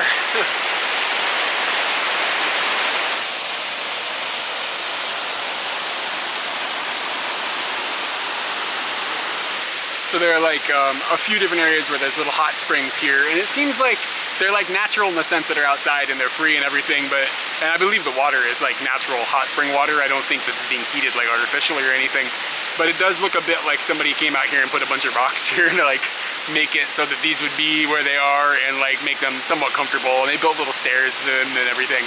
But it's like rustic, and it's really cool like to just be out here right next to waterfalls sitting in these like hot tubs and stuff.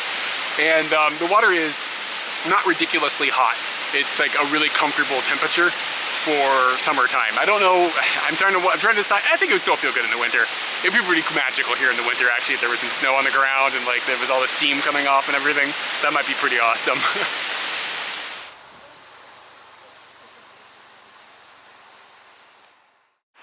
My European friends are off on the rest of their adventure. We've parted ways. They are headed to the other side of the peninsula, and I'm looking at the sky and thinking maybe not.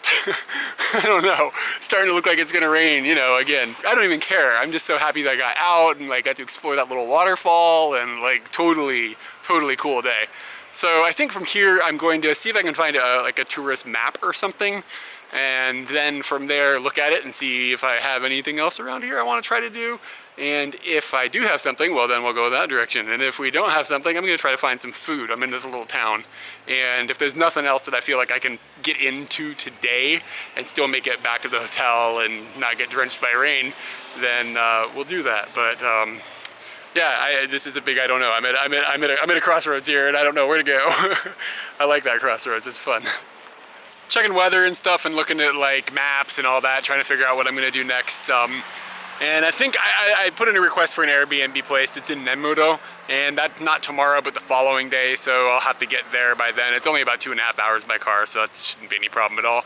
And then I realized how hungry I was, so I went to this convenience store to get a snack, and I got that snack, and then I walked out of the convenience store and I saw this thing, and it looks like you can climb up it, so that's what I'm gonna do.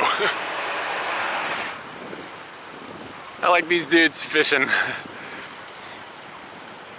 There's a lot of tourist boats and stuff that will take you up the coast, and you can do like, I think there's like maybe dolphin and whale watching and stuff. Maybe, I don't know if it's on this side of the peninsula or the other side, but I've seen a lot of signs saying that just because of storms and stuff, all that stuff is canceled, so. My luck has not been the greatest. We also had seen some signs earlier that were like, oh hey, there's this waterfall 11 kilometers away down this like road, and we're like, oh great, let's do it. Road was closed because of rain. So the rain, even though it's a clear day, is still kind of like putting a wrench into the monkey, you know what I mean? Was that the right way to say that? That sounded wrong. Anyway, I think I need to eat because my brain isn't working so well. This is definitely going to be of assistance.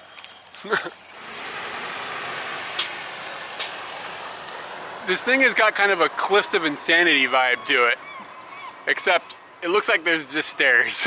Probably not going to be too much trouble to get up. I'm loving the explanation of the name of this thing.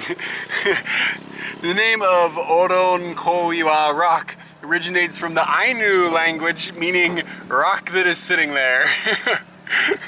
That's like a straight up, like, that's a really descriptive way to explain a landmark. That's good, it's poetic. This is unbelievable. They've got these huge cranes and they're moving these giant, huge chunks of concrete, I guess, like creating sea barriers and things like that. It's just watching this, I can't believe that they can pick that thing up. It doesn't make sense. And one of the cranes is on a boat. And it's, think about that, like boat, sinking, weight, like all those things, and it's not sinking. It's incredible.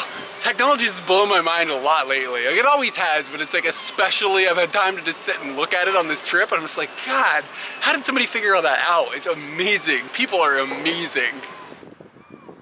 The view from up top of this rock that's just sitting here is not bad at all. There's another like crag that's kind of in the water that you can see, and I mean it's pretty clear. You can see quite a ways today considering all the rain we've had. And the other side, if you turn around and look away from the water, is mountains that butt right up against the coast basically here. It's really cool just to see how quickly like everything just goes from mountains to boom, sea level. It's a pretty drastic change. I'm still mesmerized by the cranes. I don't mean the birds, I mean the people cranes. Not to downplay some birds. I mean, if there were some cranes here, like that'd be cool too. But right now, the only cranes present are people cranes. Man, I found somebody to party with. That's for sure. This is my guy. I had bought the snacks at the convenience store and then walked out and like looked at that crag, and I was like, all right, I'm gonna climb up on that rock that's sitting there and I'm gonna eat my snacks. But I got up there and it was hotter than tarnation up there, man. I know it wasn't that far up, but it felt like I was right next to the sun. So I found now some shade next to the seawall where I think I'm allowed to sit. It looks, nobody cares. I'm not really in the construction area. It's not dangerous where I'm at. And I got my snacks out and I thought I'd share a couple of them with you. So I got this specifically because it says that it has Hokkaido mountain wasabi. And somebody recently had told me that like green wasabi is from like southern-ish Japan, but the Hokkaido wasabi is not as strong as like in green color. And if I recall, he said it was spicier and more like horseradish. Like that's the word that he used to describe it to me. So this is like a, you know, I don't know what these things are called. It's not an onigiri. An onigiri is like a rice ball. It's like an oni sticky. I know there's a word for this. Oh, maybe it's, yeah, it's just nigiri, I guess is what you would call it. Maki. Okay, yeah, so it's a maki and it's just like a roll, like a sushi roll kind of, yeah? But this one has got beef in it. And it says it's like a gyu yakiniku, and it's got mayonnaise with wasabi in it, and you know, hey, whatever. So anyway, let's see if I can open this one. So there's often instructions because it's kind of necessary. So step one is to just like peel it open, I guess. I'm holding the camera with my knees. And that's a bit of a challenge to shoot a how to do this thing. So all right, and then this piece usually breaks away if you pull on it, or maybe this peels out. Okay, a little different than what I'm used to. And the reason that it's packaged so weird is so that the seaweed doesn't touch the rice before you eat it, because then the seaweed will get all like, you know, rancid or foggy, soggy. Foggy, probably not. Soggy is a possibility. So then you get it opened, and I know this is, don't use this for any instructional purposes. But anyway, you basically end up touching that and it gets really stuck to it. And then if you're a master, you can roll it out without touching any of it with your fingers aside from the seaweed, but it just didn't happen. Okay, so then you end up with a seafood wrapped rice log with, you know, beef and wasabi. I realize this probably isn't the most authentic way to try Hokkaido wasabi, but I saw it and was like, oh, let's give it a try.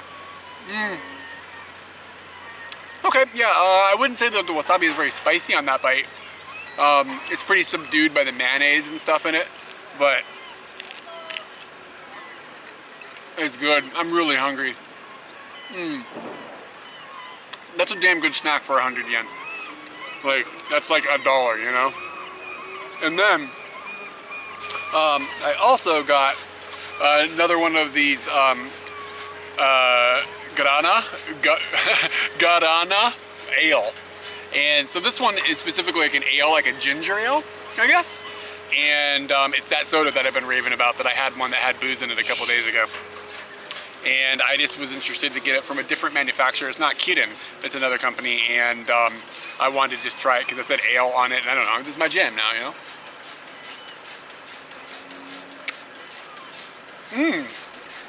It's possible this one's better than the Kirin one. Now I need to have both of them to taste test them. It's very similar in flavor, but I don't taste like a ginger ale-ness to it at all. So they might have got me with some marketing there, but it's okay because it's still really good. There's this rock over there that looks like a man dangler.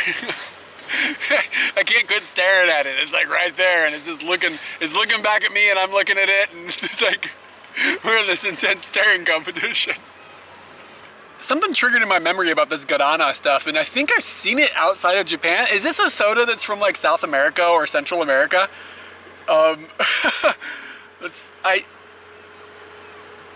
So on the back it says that this is like made from seeds from the Amazon, like in South America.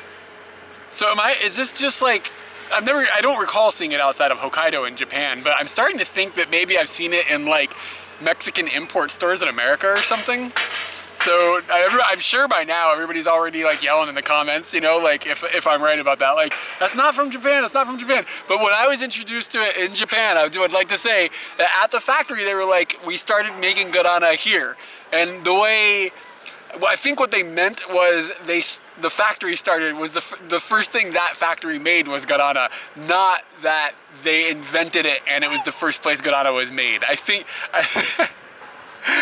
I've been misunderstanding it the entire time. But anyway, so yeah, I mean, if this is local to where you live, you're lucky. This stuff is awesome. Like seriously, some place has a factory punching these things out. This is somebody's job. This is somebody's existence, and I'm jealous. It's like 3 o'clock, and like I want to find some more things around here. I want to like, you know, see if there's some interesting food or like something in this little area. However, the air pressure is starting to fall, and the clouds are starting to look worse and worse. So like I'm just like, it's only 3 o'clock. If I go back in town, I'll be there like maybe 4:30. Like, I feel like I still want to spend a few more hours here. However, I don't have an umbrella. I mean, I could buy one, but like at the moment I'm not carrying an umbrella. So I forgot it back at the hotel because it was so sunshiny this morning. And like, I don't know, I just don't want to end up like, you know, standing on the side of the road all soggy trying to catch a ride. So the weather makes things really tricky to like, to like plan out, you know? Man, they should stop this. It should just be beautiful all the time. I just hit the internet and checked the weather, and it says I've got like 45 minutes before the rain is going to be here, and then it's not supposed to stop for hours and hours. So I'm going to book it back into Shadi, and hopefully I get a ride before I get totally soaked. 45 minutes, I got this. I can do this. I'm going to tits and teeth mark, just get that smile out. I'd like to point out I've got a pretty good system here where it flips closed, it's not all floppy and stuff, and then boom, I can have it open like a split second, and then boom, flip closed. My hand is just like, learn this like motion, it's my new talent. Well, it was 5 minutes and it started to rain, and it's sounding like I can hear it in the trees. It's gonna be like a lot of rain. There's a tunnel ahead. I'm hoping I make it to the tunnel before I get completely soaked. Why am I doing this? Run! Oh boy, I'm too old for this. You know, I'm not too old for that. That was fun. The problem I have now is I'm in a tunnel and there's no place for a car to pull off to pick me up. So it's not raining here. However, I don't think I'll get a ride. So I guess I'll go to the end of the tunnel and hope that just on the outside of the tunnel there's a pull off so I can stand inside, try to grab a ride and still have the place for the car to pull off. I don't know. So this is the end of the tunnel. It's not a total disaster. That pull off was a little bit far down there, but I think it's gonna work itself out. If I have to run that far, I'll live. I also think I might get like, you know, pity points. People are gonna be like, man, he's standing right at the edge of that rain. Let's give him a ride. That's gonna be what happens, I think. About the 10th car that went by picked me up, and so it wasn't too long of a wait, maybe 5 minutes or something like that. And I think I mentioned that I'd never had 2 girls pick me up before, and that was 2 girls. Like 2 girls, that one was from Kobe and one was from Tokyo, and they live in Hokkaido right now because they like it up here. And they were just really nice and really chatty, and we had to drive through the rain, and now I'm back. And they're actually staying apparently like really close to where my guest house is, so they just drove me straight to the door. So didn't have to walk those 2 kilometers from the town back into the guest house area, which is good because I didn't get all wet and all that, but it's bad because I don't really have anything to eat. So I might be surviving off of the guest house's ramen noodles, like packet noodles for the evening, but whatever, at least I'm not soaking.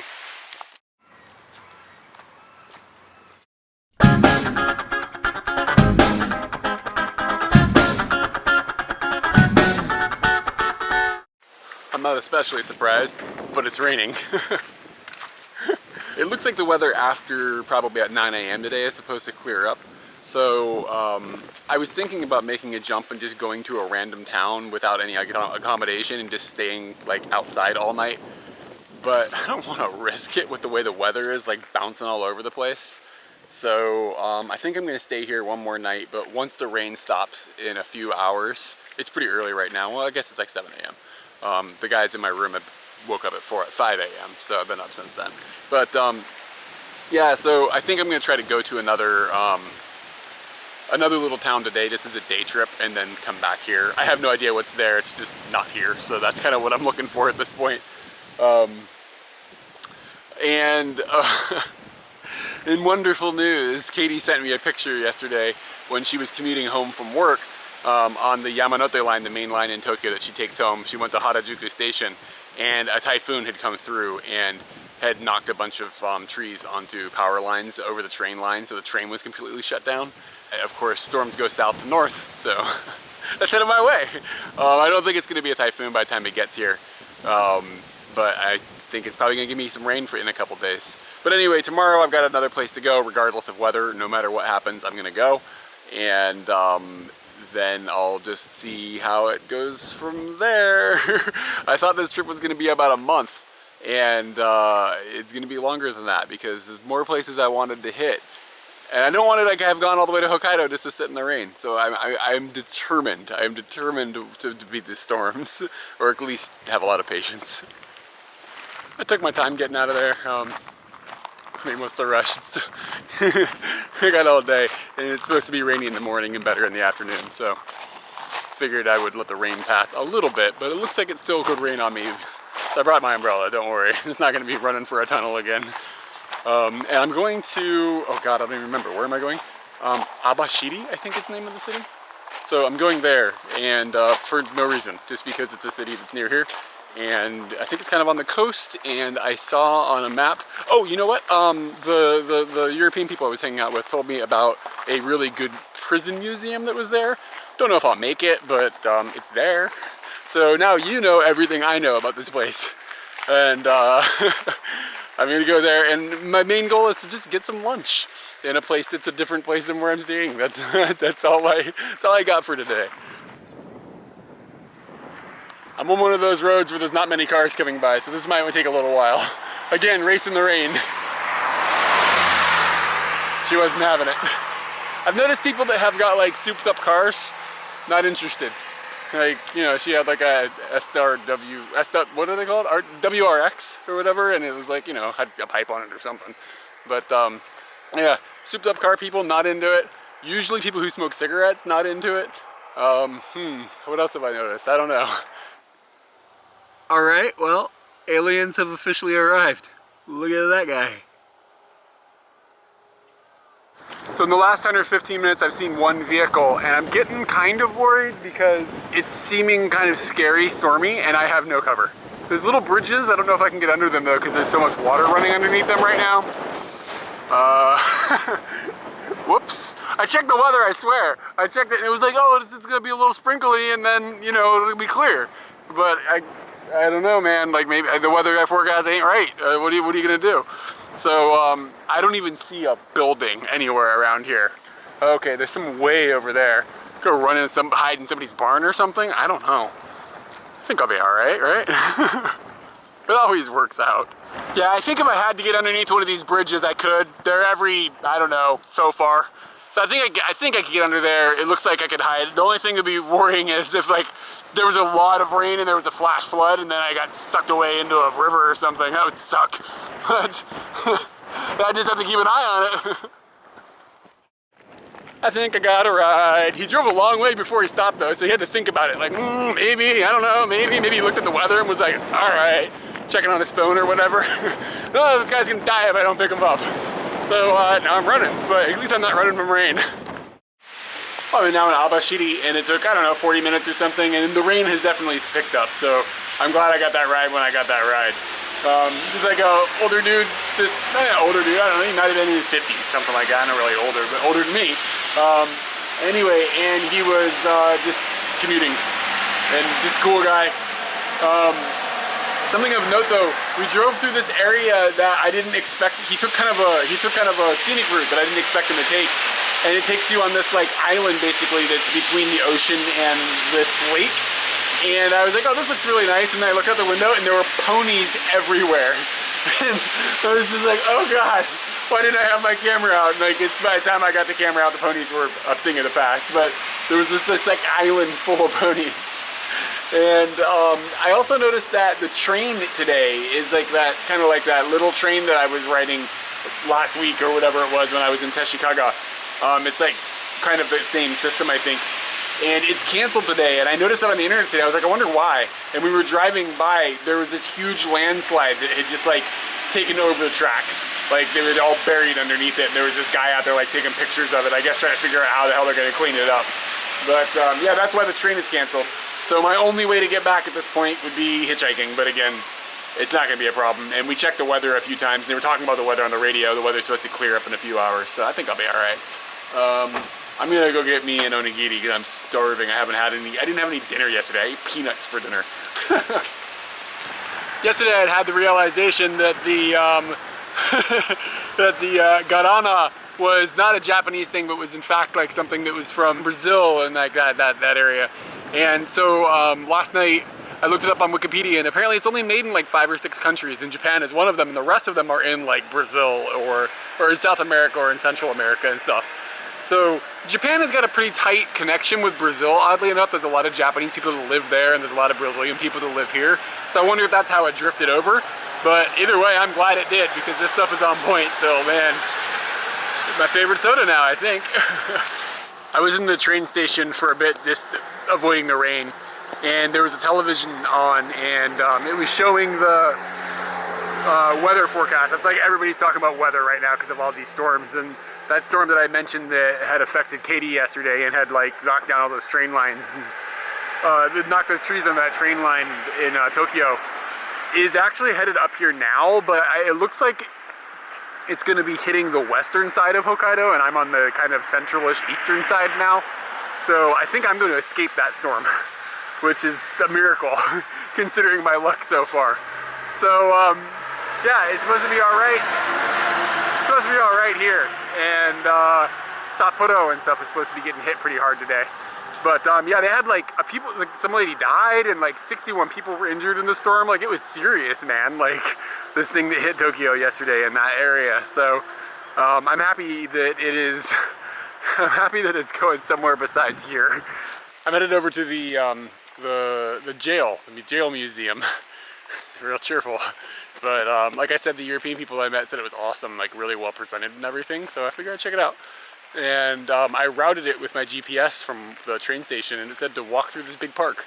So I was like, that looks double good. So we'll hit this big park, and even if the museum is closed for some reason, then, I mean, whatever, big deal, I got to go through the nice park.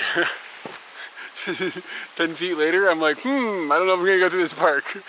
This road is not a road. This is like a little walking path. I don't know,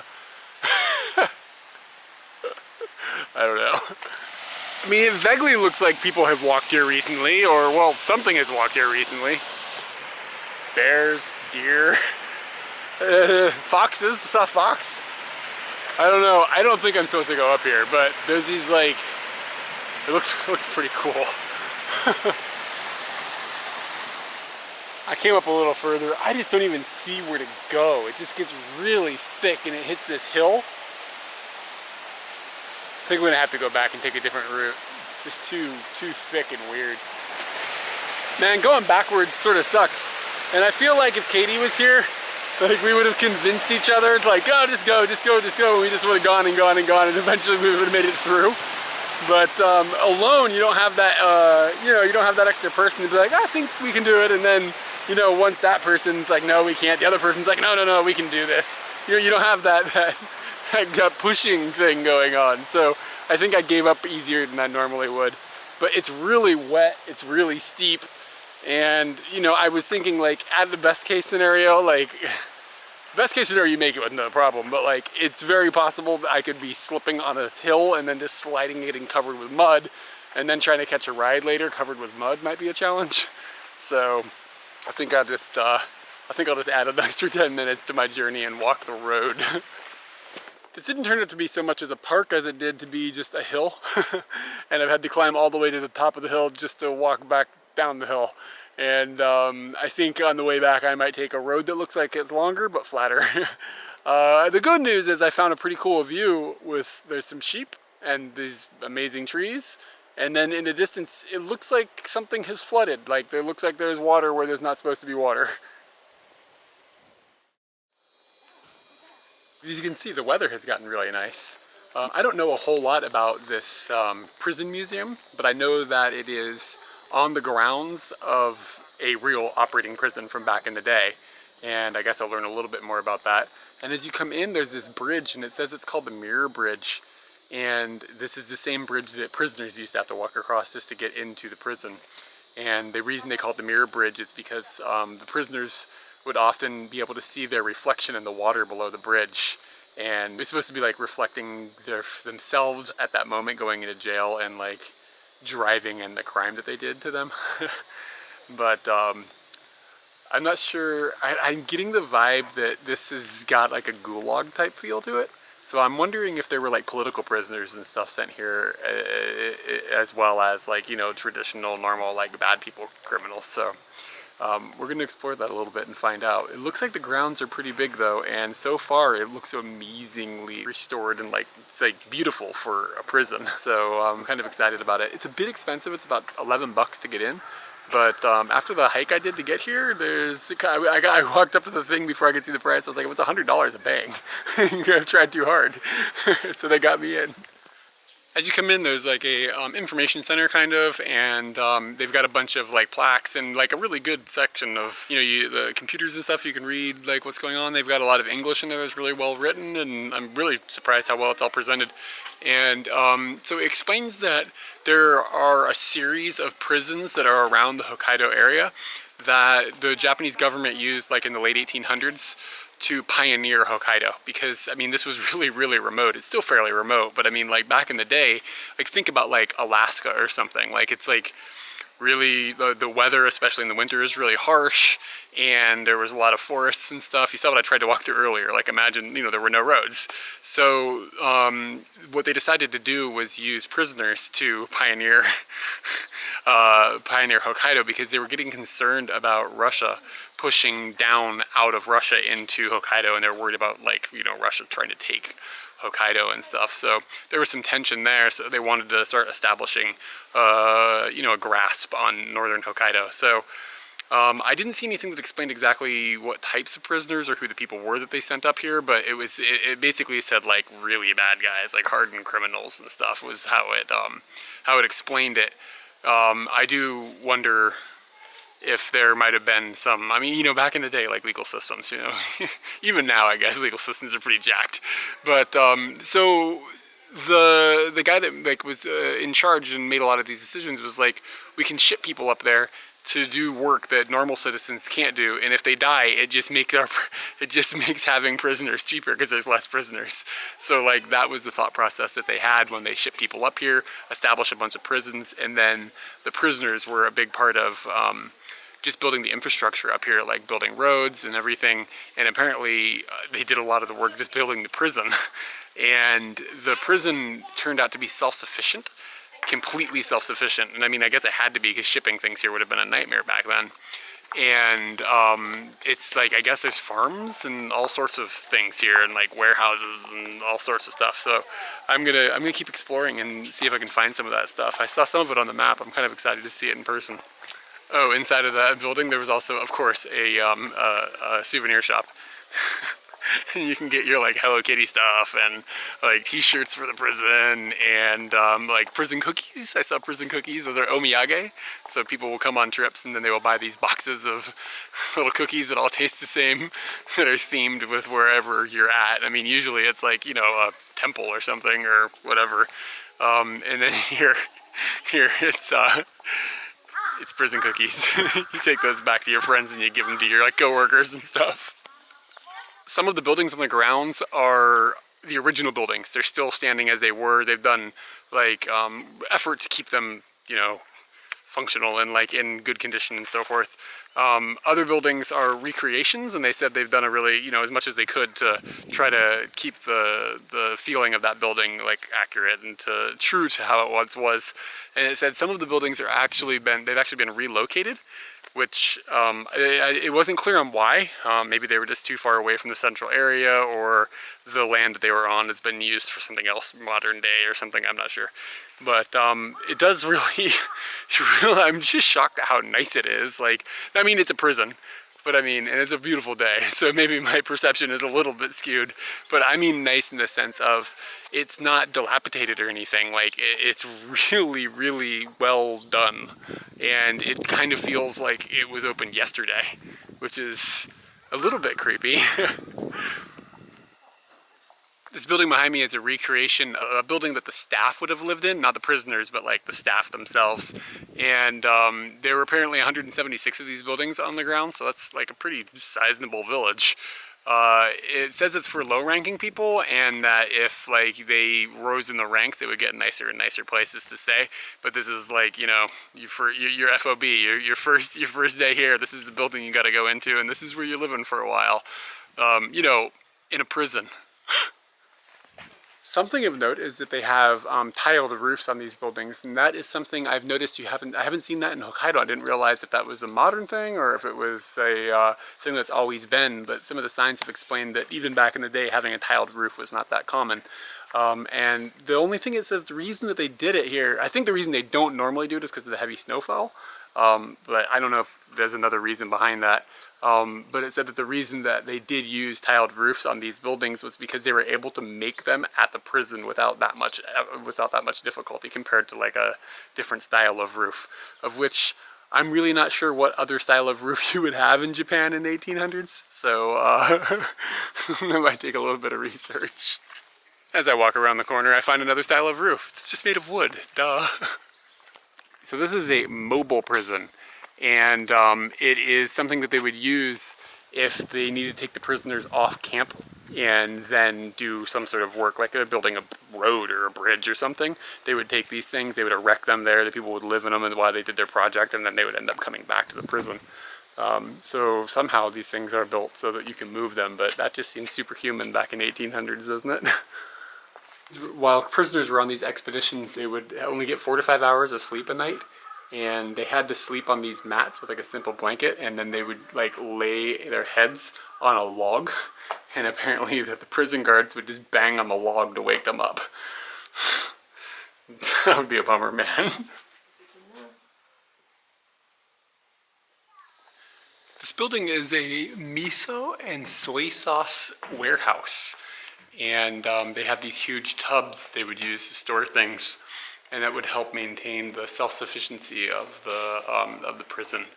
Again, you couldn't just hit Amazon and like have a packet of miso shipped to you in a couple hours. That's not a thing. Like, the size of this tub is not joking around. I wish Katie was here to hold the camera, but like I'm holding it out as far as I can. I'm standing basically against it, and you can see how much higher it is than my head.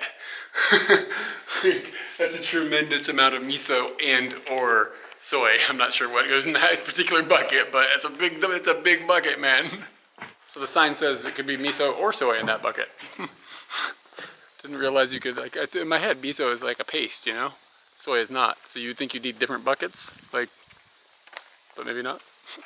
These buildings are part of the agricultural warehouses, and they did like a apparently at the time it was really modern farming techniques, and the prison was says countrywide famous for like how well they were able to produce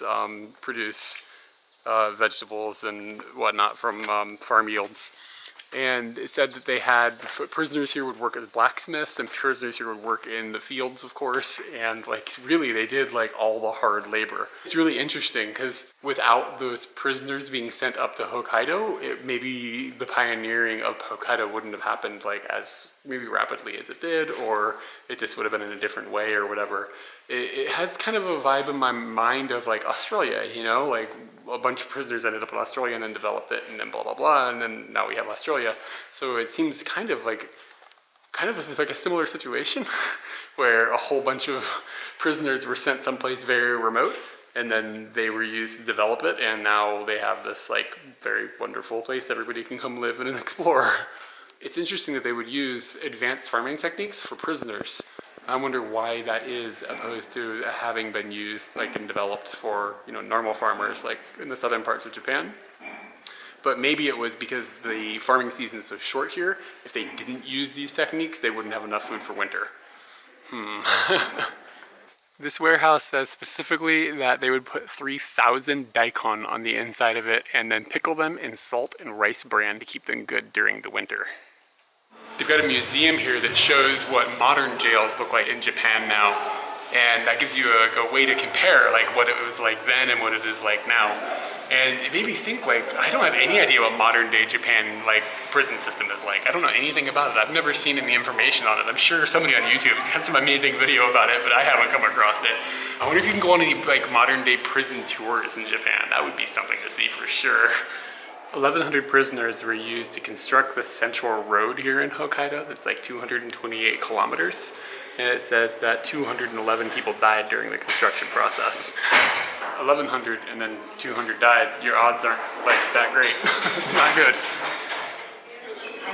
This presentation here is just talking about like what it was like essentially to be a prisoner. But wait, look at this. It's like this screen cage that you stand inside of, and then all these projections are going on all around you and stuff. I'm not necessarily as impressed with the information it's showing, which is interesting, but just the box that you stand in itself is pretty amazing. It's a really cool idea. They had kind of like this cartoon with sort of goofy music playing that you could watch in there. It was informative, and it was written. The dialogue was written from the perspective of a famous inmate that had come here, and he eventually, I guess his uncle was murdered, and he tried to avenge the murder of his uncle, and he kept escaping from prison. And when he was like 14 years old, and eventually, on the last time he was running away from the police, he stepped on a giant nail and it got wedged in his foot, and he ran 12 kilometers with a nail in his foot. So his nickname was Long Nail. And anyway, so the thing that was weird about it is two things. Well, first off, he said that originally this place was considered a detention house as opposed to a prison. And that's an interesting choice of words, because it's more like a gulag if it looks, that's what it looks like to me, like shipping prisoners off to, you know, build things and everything. But anyway, so detention house might be a little bit of a soft way of explaining it. And he also said that at the end of it, they ended up, his original sentence was longer than his life, but they ended up letting him out when he was like 72 years old. And he went on tour with a freak show in Japan, like, because he was, I guess, somewhat famous, and a prisoner from this area probably had some freak show pull. And the way that they wrote the whole script was like, oh, it was a lovely place at the prison and all this stuff. Really strange mood they created, because something tells me the dudes that got shipped up here weren't smiling about it. These buildings were built for prisoners who were well behaved. They would get to come and live here, and it was supposedly a little more lenient than being in the normal prison area, of which I still haven't seen. I guess later I'll see where the prisoners were kept. I just realized I haven't seen that yet. But yeah, so this is supposedly like, you know, the clubhouse. Seems like in the clubhouse there was a lot of like manufacturing and stuff, work actually being done as well. So I don't think they were just playing golf or nothing. Or wait, what's it called? Park golf. Park golf wasn't going down.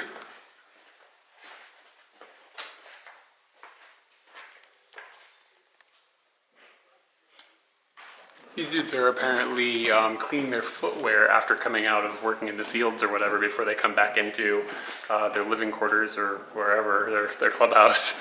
But they've got this basin here and they would take off their, I don't know if I call them shoes, but take off the things they put on their feet and they give them a scrub first. That's what the bathhouse area looked like. Apparently once this was decommissioned as a bathhouse because they built a bigger one, they used this to store vegetables. Hope they gave the bathtubs a scrub first. Of course, food preparation was all done by the inmates as well, which, I mean, you want to be self-sufficient. That's what you're gonna do. I guess, is that how it works now in America? Yeah, jails in America, I think. I've been watching sort of Orange is the New Black, like Katie's had it on, I've been seeing it. Sometimes it looks like they're cooking food. That's probably a pretty accurate depiction, right? I'm slightly surprised to see this in a Japanese old school prison, but they have a prayer hall. And apparently it was originally like a Buddhist style prayer hall. And then after World War II, they converted it into a non-denominational prayer hall. But it said that they would have priests and Buddhist monks and stuff would come and like spend time with the inmates and stuff. I guess that just seems like some humanity being given out in a situation where you shipped people off to the frontier to essentially work until they die. This is apparently the oldest wooden jail structure in Japan. So you can see like what it looked like for the prisoners to be in this particular jail hall. That's amazing. Doors are really, really low.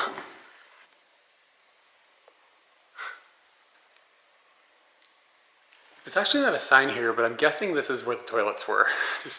I'm just putting two to two together here. I found the main prison house, and it is apparently a European influence design. It's a copy of a prison that was built in Europe, and it's built in an interesting way. It's built in a five, I guess, wings, I guess you would say, come off of a single area. So it looks like a hand. And the reason being is that it becomes much easier to manage this many prisoners with this many prison cells, and everybody has access to natural light and like all those things, and there's only one choke point where people will be entering and leaving the jailhouse, so it makes it easier for security purposes and stuff as well. It says that this was used for 75 years and they didn't decommission it until 1984, and that just seems really, really recently to be decommissioning a wooden jail. Eventually this prison had a population of about 1,000 inmates, which is quite a few people if you gotta keep them clean and everything to keep diseases and problems from spreading. So they actually had built this bathhouse, and then the one I showed earlier, they turned into a food storage area. This was what had replaced it. And it says that the prisoners only had 15 minutes to bathe, and they would come in groups, and the guard would make announcements like, okay, take off your clothes, and then blah, blah, blah, and then, okay, blow a whistle. Everybody then is finished. They have to get into the first bath. They have a couple minutes. He blows a whistle. They move to the next bath, blows a whistle. They get out, they shave, blows a whistle, they get dressed. It's like this big regimented thing. And despite only having despite only having 15 minutes to actually bathe and then 15 minutes to get dressed and everything afterwards, it was like everybody's favorite part of the day. But, I mean, how good could it have been? I mean, I guess in comparison, it might have been a pretty good time. This little building behind me made of brick was a solitary confinement building, and it was designed so that light couldn't be let in or out, and it was really quiet in there, so if you were acting a fool, you got locked up in here. Dude, I cannot imagine how horrible that would be. Oh God, the sign says that they would get locked in there for up to a week and only have rice water to eat and drink for the entire time. Yeah, I bet people probably behaved themselves reasonably well. In 1909, they had a huge fire in the prison that destroyed a lot of the buildings, so a lot of stuff was rebuilt after that. And this chapel is the word that they used specifically. I was surprised by that. It was built afterwards by the prisoners, of course, between 1909 and 1912 or something like that.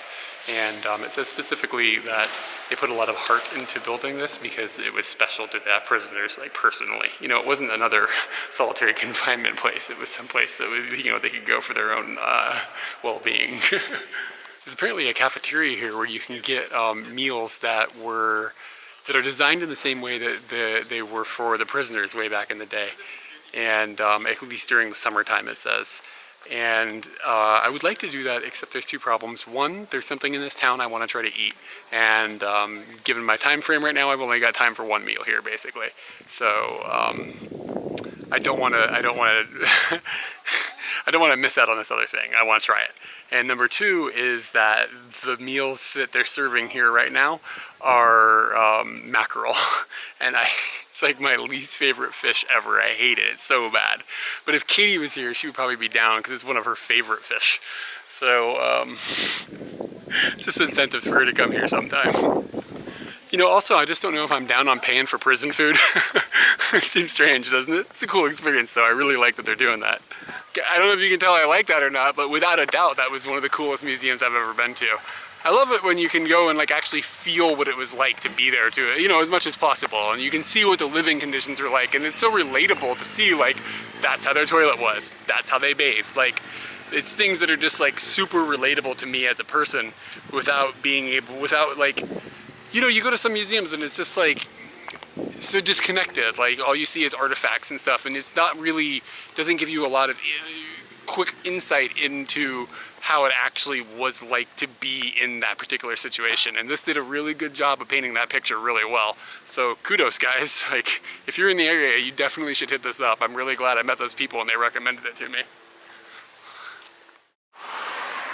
There is no doubt that the river is really high right now.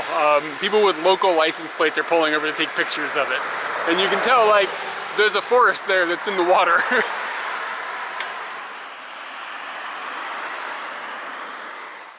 I'm walking down the road and I saw a sign that said the modern day prison is like where I'm at now, which is about 2 kilometers away from the prison museum.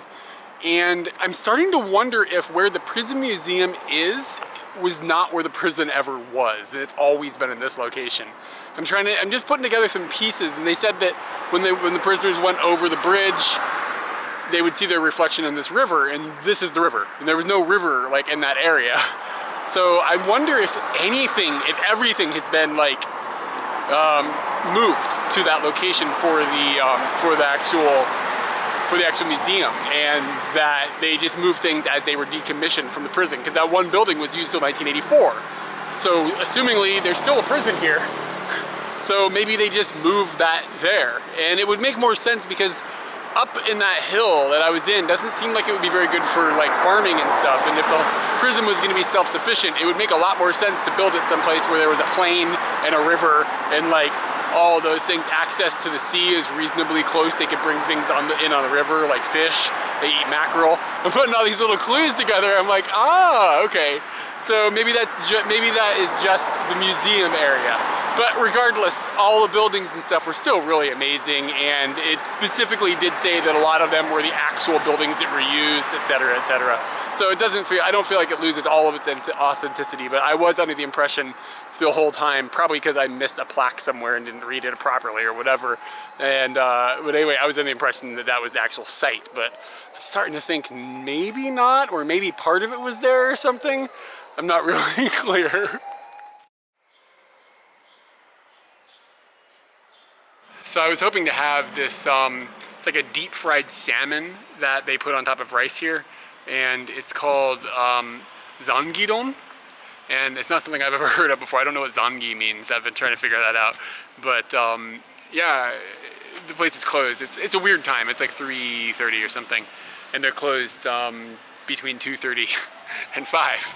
So now I'm kind of like, what am I gonna do? I'm not particularly starving to death, so I think I could live, but I don't have anything to do from 3:30 to 5.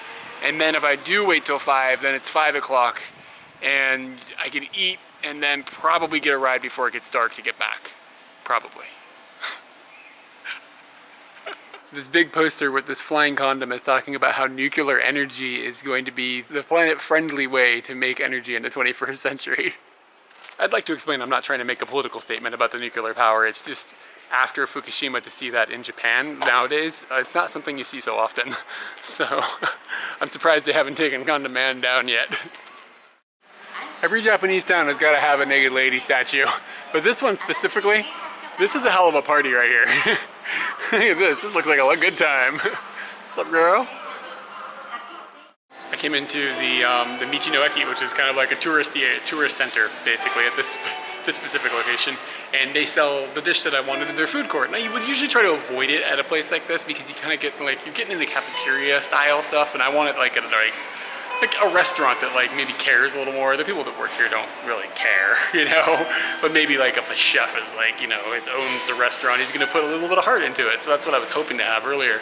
So I noticed they had it here, and they are also closed until 4:30. So honestly, I don't know. I have to decide. Do I want to wait for this, or do I want to add that extra half an hour and go to the restaurant? It's also cheaper here.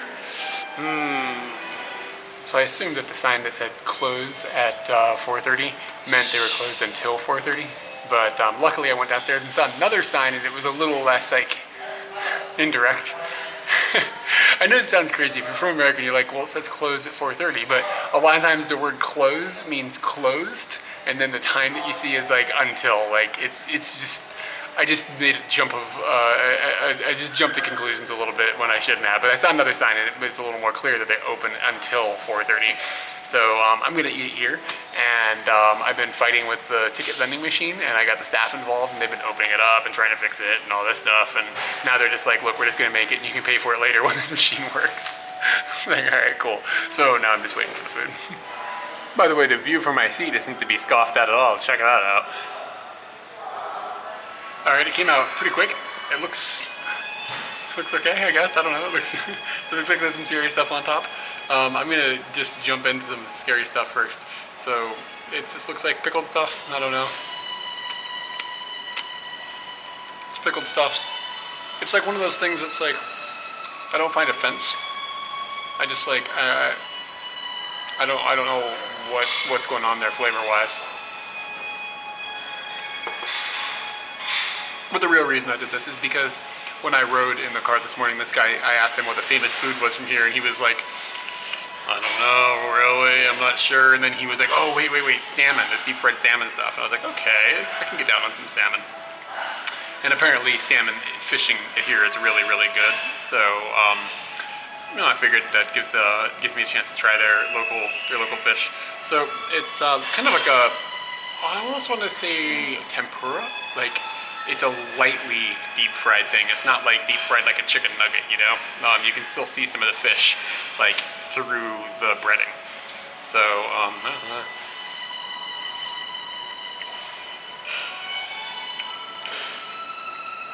it's okay. I'm a little worried that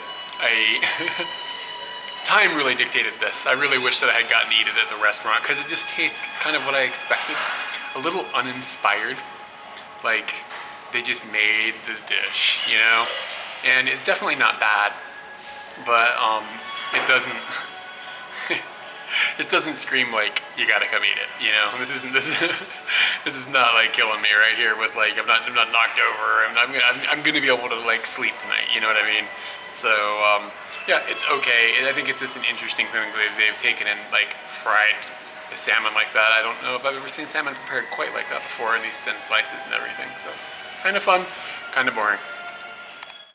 We got another case of really amazing looking post-storm clouds happening, and way out in the distance in the ocean you can see some rain falling as well. It's really, it's nice to see that way. Alright, it's not even 5 o'clock yet. Just before 5 o'clock probably, not dark yet. I should be able to get a ride, no problem. And back to Shadi. And I've got a belly full of food, which means I don't have to eat nothing there, because I just can't find anything interesting to eat there. So even though dinner wasn't that interesting in flavor, at least it was interesting in concept. Man, let me tell you something about some beautiful weather. I don't want to walk the 40 kilometers back to town, but if I had to, I couldn't pick a better temperature. I found another alien.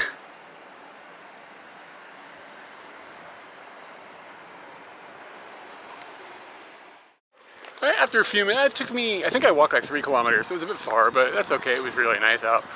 Picked up a ride with a really nice guy, and he's on his way to go camping and meet some friends in another town that I don't think I'm going to be going to. But during the ride, which was probably, I don't know, 30 minutes, 40 minutes, something like that. I always ask people like, oh, where's your hometown or whatever, like, are you from this area? And he used the word to refer to himself as Do-sanko, and I'd never heard this before.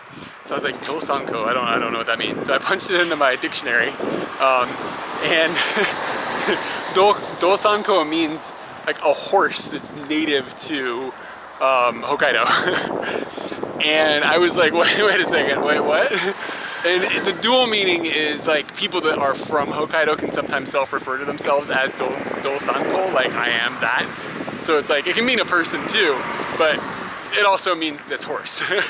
And that horse happens to be the horse that I saw this morning.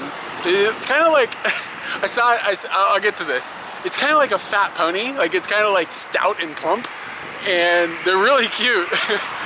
And we were having this conversation right before we were driving by where I saw those ponies this morning. And I mentioned, oh yeah, those ponies are just like right over here in this field. And he was like laughing. He was like, yeah.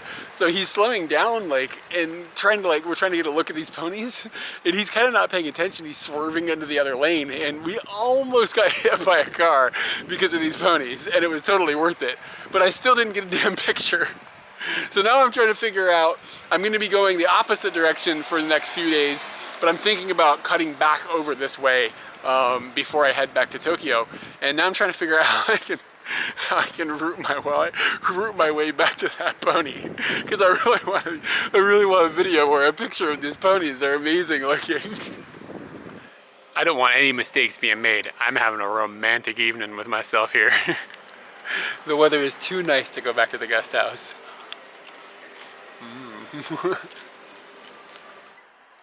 Our romantic evening has gotten even more romantic. But no, seriously, look at this. Can't complain about that.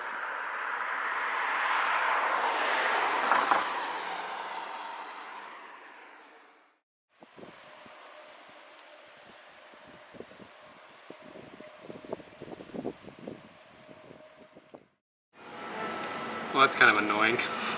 What the hell? Some sort of wasp or something? I don't know, I wish it would go away.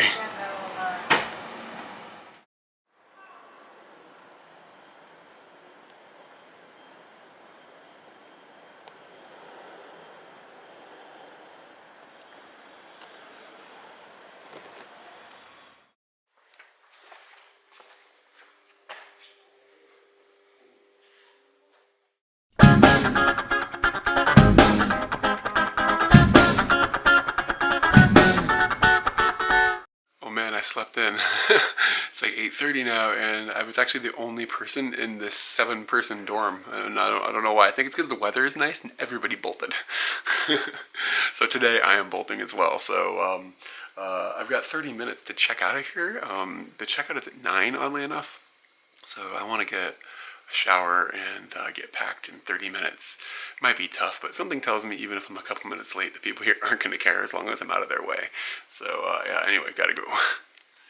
Alright, I'm all ready to go. It's, let's see, 9:19, so it was about 40 minutes to take a shower and do everything I need to get packed and everything. That's alright, I'm okay with that time. Could have done it faster, I think, if I'd really pushed, but, you know, why torture yourself? I am about 20 minutes after their checkout, but I don't think anybody's going to care. I'm out of their way completely, and I have been since well before 9. I think sometimes I forget to mention some of the things that I eat that are just like the things I eat to keep me alive that I don't think are interesting, and this is one of them. This is a muscat grape flavored packet of like water-ish stuff and jelly, and I know I've talked about them in the past in other video series, but I don't know if I have in this one. But anyway, I grabbed these things. They're like 150 to 200 yen, and I eat them in the morning because it's easy, and I could eat this walking down the street if I had to, and like you're mobile, you can just pop this thing in your pocket. But I just brush my teeth, and then when I'm eating it now, for some reason, the mixture of the toothpaste and the flavoring in this tastes just like Fruity Pebbles. And that's a flavor I haven't had in, I don't know, 25 years or something. Alright, so today I'm going to a place called Nemodo. And the only reason I'm going to Nemodo is because I heard they have really good crab, and it's kind of like, somebody told me it was crab season. I'm not sure if that's accurate, but I was like, okay, and I'll go there. The other thing that's cool about it is, I believe it's the easternmost city in Japan, and there's like a cape or something that you can go to that is like the easternmost point of the city. So that sounded interesting, yeah. So I'm gonna head over there. It is, Google Maps said it was about, I don't know the distance, but it said it was about 2.5 to 3 hours, I think, by car. My check-in ends at my Airbnb tonight at 7 p.m. and it's about 10 a.m. It's before 10 a.m. So I don't think I have any problems here. So walking kind of in the direction where I'll find a ride, and then, you know, got my sign. Got a pollination situation going on. Fat bumblebees are the best. I've walked a few kilometers and I'm now at the logical choke point leaving this town, where like every car that's going to be going to the town that I want to has to go through this area. So this is like the most intelligent place to be, but there's not very many cars going by because I think the only thing this direction is the town I'm trying to go to. So hopefully everybody going by is going that way, so somebody will eventually stop. That's my hope. So I've been standing here for not forever, but probably 20 or 30 minutes. I have shade, so it's really not that bad.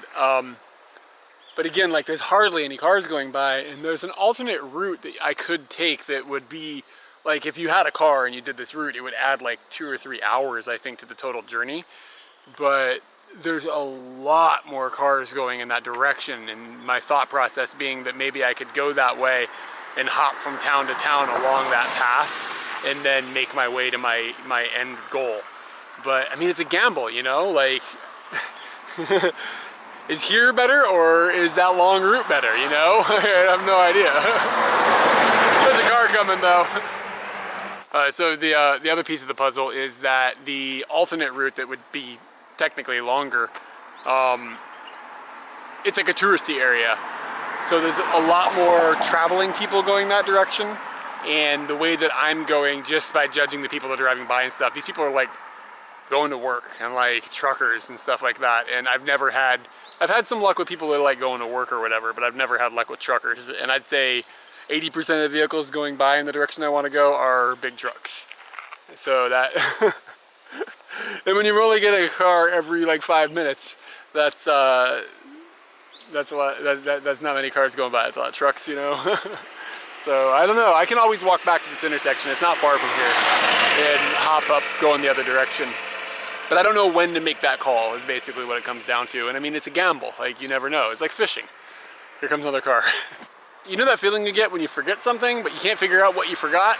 Well, I just figured out what I forgot. Remember the umbrella that girl gave me my very first day hitchhiking? I've had it with me since then. And it's now at the hotel, and no way I'm going all the way back there to get it. Oh well. Kinda wish I had a yo-yo right now. Alright, so I did a math to find out exactly, like realistically, how long it would take me to go if I went the route that was with more cars but a further distance, kind of out of the way. And it looks like it add about an hour of actual in-car time. And my assumption is probably that I would end up having to stop at the halfway point where the road kind of splits, and then from there hop another ride. So I mean, it could take me, 45 minutes. Who knows how long to catch another ride. So it's still like a possibility to do that, but this is still like so much better. Like, it's an hour shorter. And like the ride to the first town that I'm trying to go to, that we're going to need to connect from, it's only 30 minutes from here. So, car.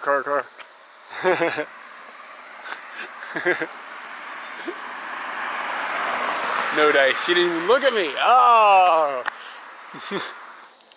I mean, I'm sure she looked at me out of the corner of her eye. The giant white guy on the side of the road in remote Hokkaido talking to a camera. I guarantee she noticed me, but she didn't think about oh, maybe I'll pick that guy up. Wonder why. You ever think about how complicated throwing a ball in the air and catching it is mathematically? Like, that our brains are able to do that, this doesn't make sense. Spatial awareness is insane. I like to add that it's even more hard to videotape yourself throwing a ball and catching it in the air. Alright. I've decided I'm going to try to go to the other direction, the longer way. It's dismal how many cars are going by, and I'm watching hordes of cars driving by on the other road at this intersection. So I think it just makes more sense to at least be moving. And I'm just sitting on board. If I had a yo-yo, I could probably put in another hour, but like right now I'm just like, God. Like just standing there watching cars go the opposite direction and cars going the direction like on that intersection that would get me sort of in the direction I want to go. So screw it, I'm just gonna go that way. And I mean, it's a risk. Like I could get there and maybe cars aren't going anywhere from there either. I mean, I don't know what's gonna happen. I have no idea. So, you know, flip the coin, see where the fish are. Things are looking up. I've changed the directions I'm trying to go here now, and it's like way more cars are going by. I'm already getting people smiling and stuff. Nobody even looked at me for like the whole time I stood on the other road and the few cars that went by. So I think this is going to be a much better idea. But I'm still standing here. I probably waited 10 minutes and then I caught a ride with a couple from Southeast Asia. The guy was from Singapore and she was from Indonesia. And we just cruised down the road, and it was fun to just speak in English with some people that had picked me up. That's the second ride I guess I've had where it was like basically native English speakers I was hanging out with. And now I am in the damn forest, son. Like, I have a general concern about getting eaten by a bear where I'm at this point. And there aren't too many cars going by, and I mean, I'm way out in nowhere. So I'm a little concerned. However, unlike where I was before, there's not another option. Like, this is the only way to go. So I don't have to sit here and go, man, should I be standing somewhere else? There's none of that going on. Like, there's only one road. Interestingly enough, in my entire trip, I saw another group of people hitchhiking. And it was a group, it was like 3 people with tons of bags, and like, I don't know, man. They looked like they were a little rough. They looked like they've been traveling a really long time. Like, this dude had like long dreads and a really long beard, and guy was, I wonder what their success rate is looking like, you know, backpacking, hardcore backpacking people. Because I mean, I'm like starting to think I need to shave. And that dude was like, I haven't had a shower in a couple months. So if he's getting around, maybe I don't need to shave. All right, it didn't take too long, maybe 10 minutes or something, and I caught a ride out of the bear forest. And we took this amazing drive that I'm really happy I got to do. So this detour totally works out. I took this amazing drive over this mountain range with these like beautiful mountains, and you could see the ocean and these clouds. It was just spectacular, really, really cool ride. And the people that picked me up actually live like 10 minutes from me in Tokyo. And they were just like shocked when I was like, oh, I'm from Otsuka. And they were like, what? And like, we have this cute little train line that runs between our 2 towns, like in Tokyo. We were just talking about that, and like, they were really cool people, really nice, and they're just up here for a few days. But I'm at where I am, I'm on this like northeastern tip of Hokkaido on this peninsula, and going over that mountain range brought me to, bang, the ocean. So I'm at the other side of this peninsula, and it's just good to see the ocean. I love the ocean, yeah? But I have 140 kilometers left to try to cook today, and it's like 2 o'clock, so I'm gonna get moving now. My original plan was to actually come to this little town that I'm just skipping through now, because I had met a girl and she told me this was a really cool place, and you can actually, if you're here, you can see whales apparently. And that just seems incredible. And I'm gonna wager to bet there's onsens here because it smells like eggs here. So there might have been like, you know, some foot baths and whatnot, but the weather did not work in my favor, so I'm just gonna be skipping through. But man, I wanna see a whale, like what? That'd be amazing. So the town I'm aiming for now is the same town I was aiming for where I didn't get any success earlier. And I'm starting to wonder if this town is just a black hole, like there's nobody going there or something. Because I've walked quite a ways again, not ridiculous, maybe 2 kilometers, and I'm still getting absolutely no success here. So, I don't know, maybe it's just nobody goes there. I don't know what to do. But there's a convenience store coming up and I'm starving. So I'm gonna go in there and get me a rice ball or something. All right, I made it to the black hole town, and now I've got to make it another like 100 kilometers or something, and it's almost, I think it's like 3:45 or something, and the check-in at my Airbnb ends at 7. So I'm getting a little worried. And so I just rode with this woman in her 20s, like 25 or something like that, I don't know. And she was like, dude, you're not gonna get a ride out there from this town. Like, she was like, nobody goes out there. So I don't know what I'm gonna do, so I'm just gonna try a walk and then hope I don't get eaten by a bear or a whale. Like whales are now in the picture. Yeah, so my goal is Nemodo up there, and I have written a taco on my sign with the assumption of getting to that point because it is at a crossroads where it goes towards Nemoto and then another place. And I think that if I write that on my sign, a lot more people will be going that far. And then from there, hopefully I'll be able to jump to Nemoto. That's my guess. I don't know. We'll try. In good news, I found some jelly beans in my bag I forgot about. This building says Kumagaya on it, which seasoned veterans of our videos will know we lived in a place called Kumagaya at one point. You can see these hoses pumping this water out from where this house is sitting. It looks like it flooded because of the rain. That's a bummer. Bad news, I'm out of jelly beans. Good news, the view. Well, there aren't very many cars coming by and it's pretty worrying. However, my pony dreams have come true.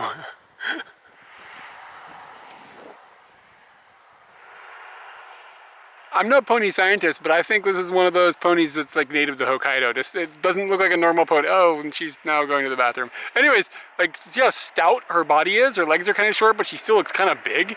Like, kind of like, I mean, not fat, like muscular or something. And the color of her mane and everything, it's a pretty awesome looking horse. And I'm guessing that's a foal, like maybe this year's. I don't know, how big are horses when they come out? I don't remember. Something like that. All right, so I got about 20 kilometers down the road in a big truck, like a crane. It had a crane on it. These two really friendly dudes like moved a bunch of stuff out of the way, and like we sat 3 across on their bench seat and everything. And it was a crane, it was amazing. And I was like, dude, is it fun to work on a crane? And they were like, yeah, it's pretty fun to move stuff. But they were just like, but it's like, you know, if the weather sucks, blah, blah, blah, it's not so fun. But anyway, so they told me that where I wanna go is, I don't even know what direction to go now. Where I want to go is like nobody's gonna go that direction. You got to write something else on your sign. And I was like, all right. So they explained like you're gonna have to hop another direction and then hop another direction and then go down. And I've got like 2 hours, 4, 5, 6. I've got 3 hours I think to get to this place before the check-in ends. So I'm not really clear if this is gonna happen or not. Check this guy out though. He's rolling. So I'm trying. All right, I'm in Connection City, and it's got like 900 pronunciations for the city. It's like Betsukai, and the guy was like, there's a lot of regional pronunciations depending on where you live. Like sometimes it's Betkai, and he had like Betsuka, and like all sorts of weird pronunciations. It's been really confusing talking to different people about it. But anyway, I'm getting out of here. I'm hopefully getting out of here. I've got about 50 kilometers to get as far as where I need to be, and I have 2 hours to do it, which is pretty good. I'm ahead further than I thought I would be. The last ride that I had was with this, like literally the nicest person I've ever met in my life, this really warm-hearted guy and his 5-year-old daughter. And they were excited because they got to talk to somebody about Disneyland. They want to go to Disneyland next year for her, that's her dream vacation, so they're gonna try to do that. And he said he's a shrimp fisherman. And I wish that I could see that like life. Like what's that like? He's got a boat and a shrimp and all that stuff. That's amazing. But I gotta get going because I got an Airbnb book. You know what I'm saying? So let's hope I can do this. It's starting to get it's starting to get dark, kind of ish. I can do this. You don't see that in Tokyo very often.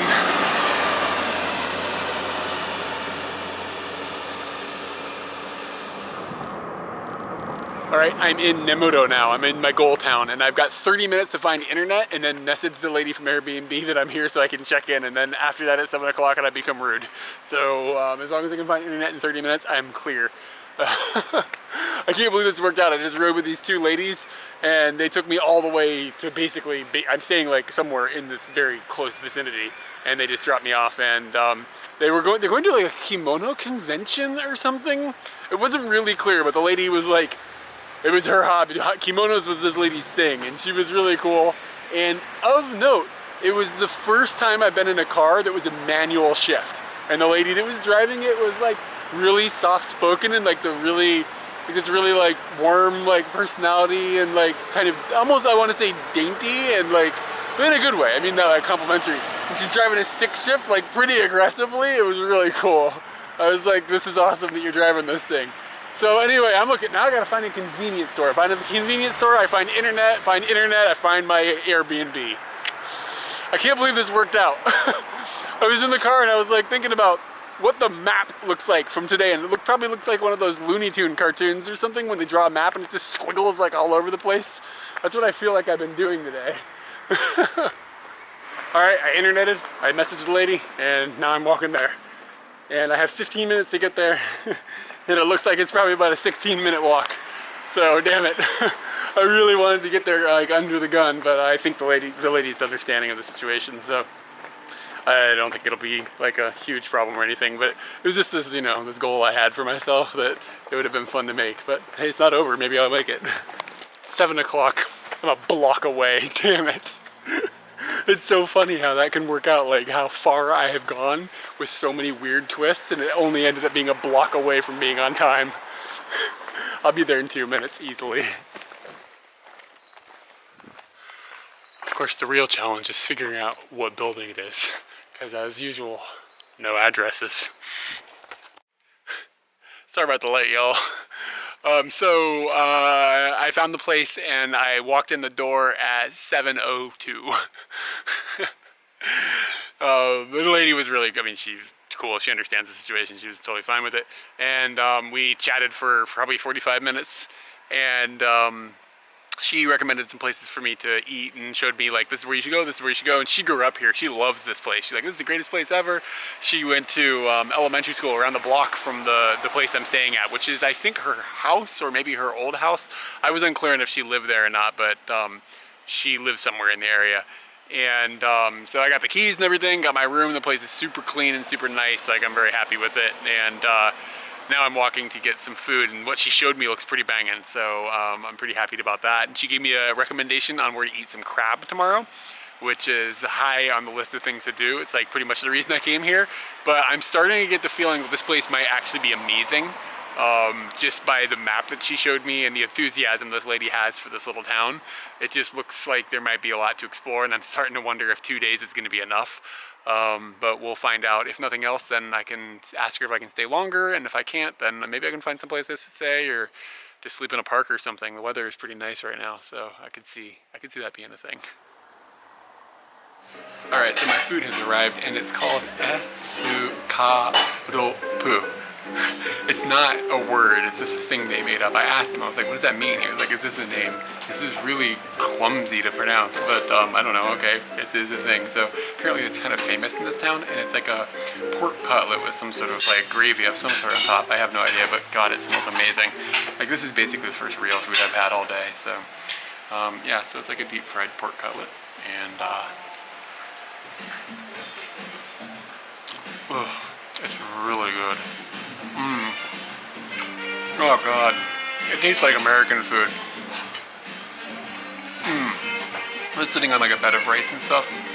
I don't know what the flavor of that stuff is, that gravy is. It's really familiar.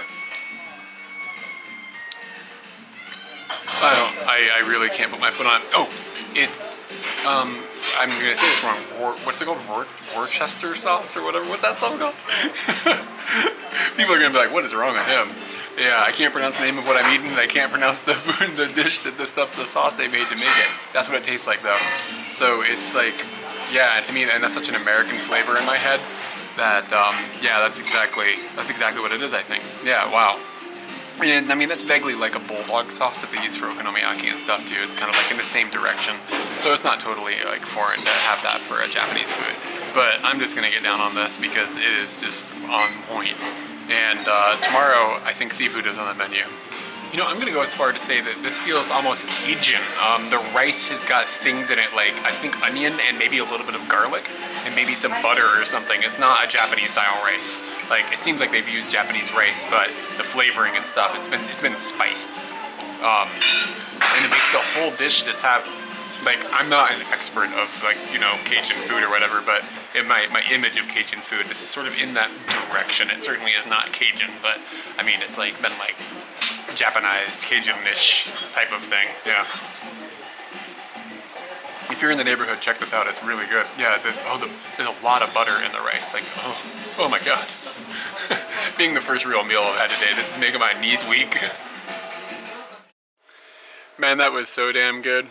And then I dug in my bag, and earlier I found jelly beans, and this time I found one of these tiny little ume shoes that I bought. I don't even remember when. But yeah, so it's plum liquor. You can see the plum in there and everything, yeah? It tastes amazing right now, and it's like, I'm not gonna get, you know, I'm not gonna be crunk off that, but it's just the perfect thing. Like, I'm kind of pretty exhausted, and mentally I'm really like worn out from the way today went. I mean, it went good, don't get me wrong, it was an adventure, but Jesus, it is moving and moving and moving and moving, and conversation with a new person and conversation with a new person, da da da da da da. Then I got to the place and the lady wanted to chit chat a whole bunch, and I mean, that's fine because she told me a whole lot about this place, and but I was like starving and like my brain wasn't working, and that's basically how I felt. If that makes any sense. It doesn't. And in other news, it started to rain. Surprise, surprise. But it's just sprinkling. So I think I'm going to just make my way back to the guest house thing. It's an Airbnb that I'm staying at, by the way. I'm going to make my way back there. Oh, there was another guy staying there as well, not in the same room as me. And he came back while I was talking to the lady, and he was like, "Were you hitchhiking earlier?" I was like, "Yeah." He's like, "I saw you," and blah, blah, blah, blah. And I'm sitting here thinking, like, why didn't you pick me up, man? But oh well. Okay, anyway, so Umeshu home. Alright, I'm back. It's 9:30, and on the way back I realized I was still hungry even though I'd had that thing. So I dipped into a convenience store. I got some Doritos, and this says that it's spicy curry flavor. So it's like Indian curry flavored Doritos, and I've never seen it before. So as always, if I've never seen it before, I'm gonna try it. Good. Doritos barely ever miss though. They're almost always amazing. It's a little sweet when it goes in. But yeah, it's starting to burn the back of my mouth, like in a fun way. That's damn good. Doritos are so good. I've also taken a moment and looked at my my intended path today, which was, I'll take screenshots and I'll overlay those in so everybody can see. My intended path today was 148 kilometers, and you can see it here, and that's a pretty, direct route as much as you can from the northern part of Shadi down to Nemuro, where I am. The path that I ended up taking was slightly more complex, and it says the time that Google gives is 3 hours 59 minutes and 215 kilometers. As opposed to the 2 hours and 24 minutes at 148 kilometers. So, yeah, the path that I took was more difficult. Let's just put it that way. But I got to see that amazing mountain range, and I met a lot of cool people today, so it wasn't a total wash. I'm just wiped out right now, so I think I'm going to give Katie a call, and then I'm going to sleep.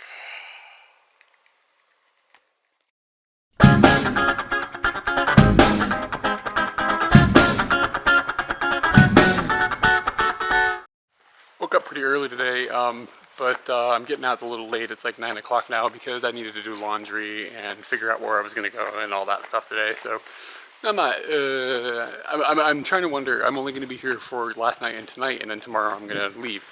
I'm starting to wonder if maybe I should stay another day. I don't know. There's a lot to do here. And first thing I'm going to do today is try to hitchhike to a cool place. I'll tell you about it when I get there. I think that's the best bet. But I just walked outside of my guest house, and immediately, like down the street, you can see the ocean. And this place has definitely got an oceany vibe. Like, you know that smell? It's like in a good way. Like it's got that, you at the beach type of smell. It's nice. What is that? It's like some sort of like chicken duck or something. Seagull, chicken duck. Can it fly? It's got duck feet. It looks like it can fly, but it's not flying. What are you? You are really strange looking. See you later, dude. Alright, so I hit 7-Eleven for breakfast, and I got something. I don't know if this is supposed to be breakfast or not. Probably not, but it is what it is. It is a piece of bread. And I'm not sure what the bread is like yet. I've never had one before. And it is covered with corn and mayonnaise. And it's pretty weird looking. Like I've seen it all the time. And this is one of those things that Katie would be like, "What are you doing getting that? That looks disgusting." And she's kind of right. Alright. corn in Japanese cuisine is usually like a sweet thing, mixed with mayonnaise on bread. I don't know. I don't know what I'm doing.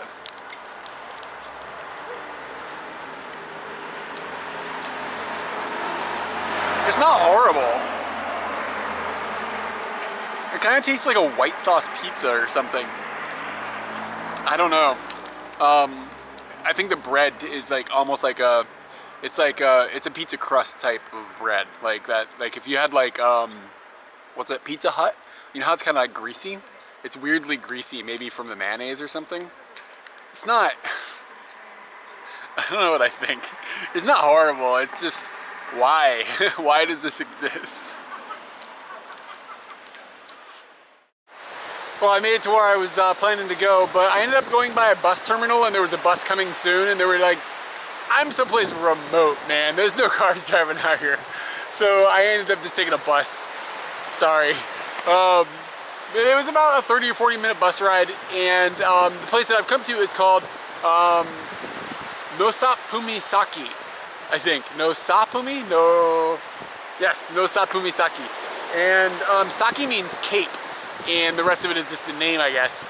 And the reason that this place is notable is because it is the easternmost point in Japan. It's kind of like, they kind of like brag that this is like the first place you see sunlight when the sunrise is coming to Japan. So I am going to make an assumption that this place is crammed packed full of people on New Year's morning, because that's the thing Japanese people tend to do, is they go to the ocean on the East Coast and they watch the sun come up. And if this is the first place you can see the sunlight from, then I'm sure it's probably pretty popular. But yeah, it's pretty cool. I also, I was also told by some Japanese people that this is the easternmost point in Asia, because the islands that are like right over here, you'd be able to see them if it wasn't foggy, I'm under the assumption, that are, they're technically owned by Russia, but some of them are disputed by Japan. Like Japan's like, those are our islands, and the Ainu people are like, those are our islands, and Russia's like, those are our islands, and it has something to do with World War II, and I'm not really clear, but I think internationally they are regarded as Russia's islands. So, since those islands are not part of Japan, this is the easternmost point of Asia, depending on, I suppose, who you ask. But I mean, isn't part of Russia in Asia? I don't know, how does that work? I'm not really sure. I guess you can divide continents up all sorts of crazy ways. But anyway, yeah, this is cool. So I'm there, I'm at that point, and I'm sitting as far as I can safely sit without falling down some rocks and maybe getting swept away by waves. I was also told to keep an eye out for sea otters, I think. I'm not sure if that's the right word, but you know, some sort of like, you know, mammal, like swimming in the water, cute thingy. Sea otters, and maybe even some sort of seal or something. The kanji for it was like sea tiger or something. I can't remember anymore what it was. It was a weird name. But anyway, I don't know if I'll see anything like that, but it's still cool to come all the way out here. I'm happy I got out here. It's super foggy right now though. It would be cool to be able to see the Russian islands, but I mean, what are you gonna do? I can't control the weather. This is better than the weather's been the last couple of weeks, so I'm happy. Like I said, this area is not exactly bumping. Not a lot of people out here. It seems like the whole place exists only because it's the easternmost point of the area. Once you left the town of Nemuro on the bus, it just turned into like some farms and mostly not farms, just like fields and stuff, which to see that in Japan is pretty crazy, like unused land essentially. And once you get all the way out here, there's a couple of monuments and stuff that's like, you know, eastern area, and then where I was sitting a few minutes ago, there's a big lighthouse, or actually a pretty small lighthouse to be honest. There's a lighthouse there, and something that looks kind of like an airport that isn't used anymore is over here. It looks like they turned it into a bus terminal, but it looks like they have a tower, but it's hard to tell because it's in the clouds right now what's exactly going on with it. And other than that, it seems like just like kind of like a rough amount of tourist infrastructure. A lot of crab shacks where you can eat crab. I'm gonna hold off on that though, because I got a recommendation on something to try, so I'm gonna hit that up tonight. And there's a couple beaches, but I mean, it's the middle of summer, and I don't know, it doesn't look like a come and like relax at the beach type of place. Maybe like a go down and stick your toes in the water type of beach place. Maybe I'll do that. I'm not sure if I have time. The bus schedule is pretty sparse, so I gotta keep an eye on the clock. Like I had said, the islands just off the coast here are technically Russia's, and there's some dispute between the Japanese government and the Russian government and stuff over who owns them, and it has something to do with, I read about this a couple days ago, it has something to do with the end of World War II, some documents that were signed that said that Japan had to return everything that they had aggressively taken from people during World War II, and Russia just said, okay, well that includes these islands that are off here that are these super remote places. And Japan is like, well, we didn't take those like by force. And Russia says that they did, and something about the Ainu gets involved, and it's really kind of complex. And so it basically is like when they wrote these documents and it all got signed, they didn't like specifically specify like everything that was supposed to get returned. So now there's this gray area. So Japan says these islands are theirs. Russia says that those islands are Russia's. I think the odds of Russia giving those islands back is about zero, because it gives Russia access to like the sea in a way that they wouldn't have on this coast, on this side of their country, if they didn't have those islands claimed to themselves. So I think that's the majority of the reason that they have it is for sea access and military purposes and stuff. So I mean, Russia's not going to be like, yeah, okay, we'll just give those back. It's just not going to happen. But needless to say, there are some monument type like things here that are explaining like, you know, when we get these islands back, then we'll be able to have peace and all of this stuff. And of note, they've written it in Japanese, English, and in Russian, which, I mean, I guess if that's who you're arguing with, then that's who you should write your letters to. But I was a little bit surprised by that, even though earlier today I saw some Russian written in Nemuro City. And so I wonder if there's like a Russian community here or something, because there was like street signs and like official signs, and the city hall, I think it was the name of the city hall was written in Russian as well. And so there's also this big monument here, and it says something about the 4 islands. The name of the 4 islands is on it, and they're burning like one of those eternal flame things. And I'm not sure if this is supposed to like be like our gateway back to our islands and to peace. I'm not exactly sure what the meaning is, because there's not a plaque that I could find that explains what this is about. But it's a pretty huge monument. And it's this big steel looking thing. I don't know. I just don't get, like, it's a weird architectural construction to have just like right here, kind of in the middle of nowhere. But I'm sure there's some meaning to it to somebody if they went to all effort to put it in there.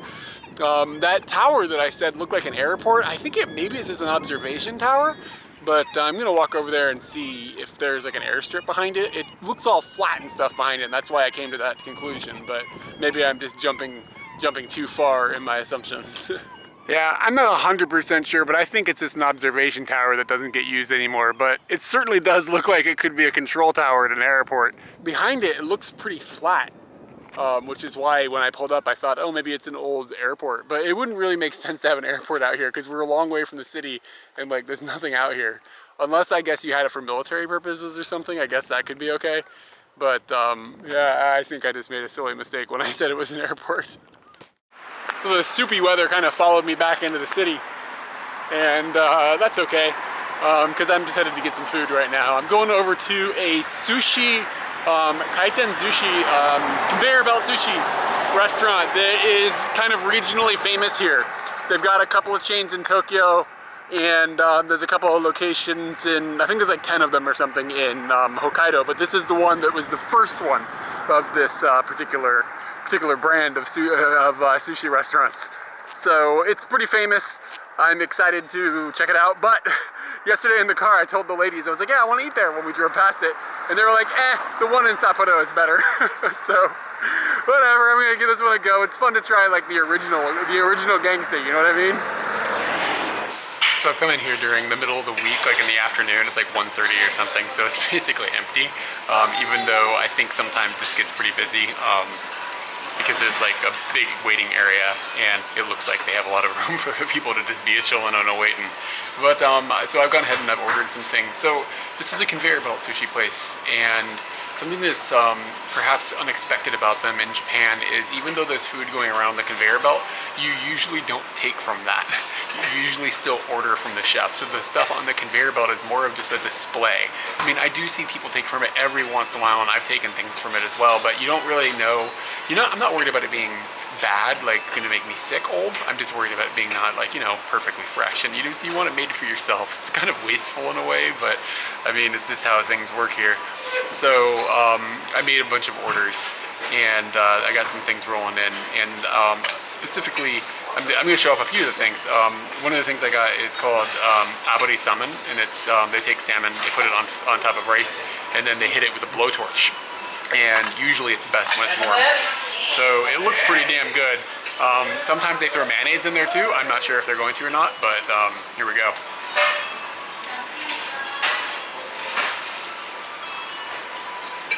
I don't think there's any mayonnaise in there this time, but it's just so good. It's just like got that little like bit of like burntness to it that's like just perfect.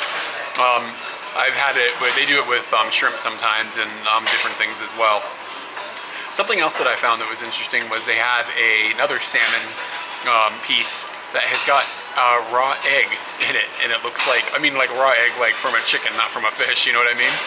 But it's a pretty small egg, so maybe it's more like a sparrow, I don't know. It doesn't say specifically. So, and the name of it, the kanji means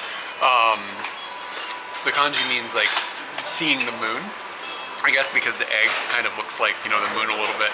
And there's a little bit of greens in there as well. So let's give that guy a go. If you haven't noticed, I pre-shot a lot of the shots of the food because this is really a hassle to juggle, like eating and videoing and everything. And then the guy is like handing me dishes at the same time. So there's a whole lot going on. But anyway, yeah, there we go. So you can see the moon a bit in there. And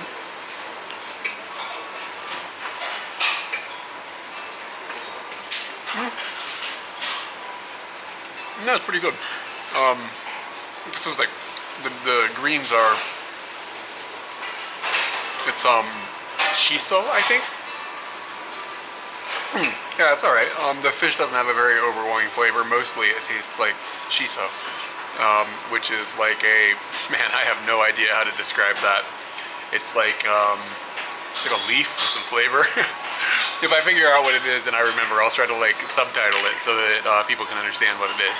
Getting some more deliveries. All right, arigato. Okay, and let's take a pause here so I can get some more shots of the stuff to this game and then work my way into it a little more. All right, we're back. I ordered so much stuff I forgot what I ordered.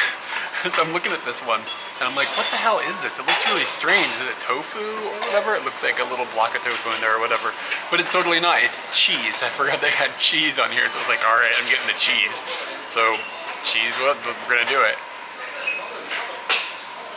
It's kind of a cool thing because Hokkaido is a bit famous for their dairy.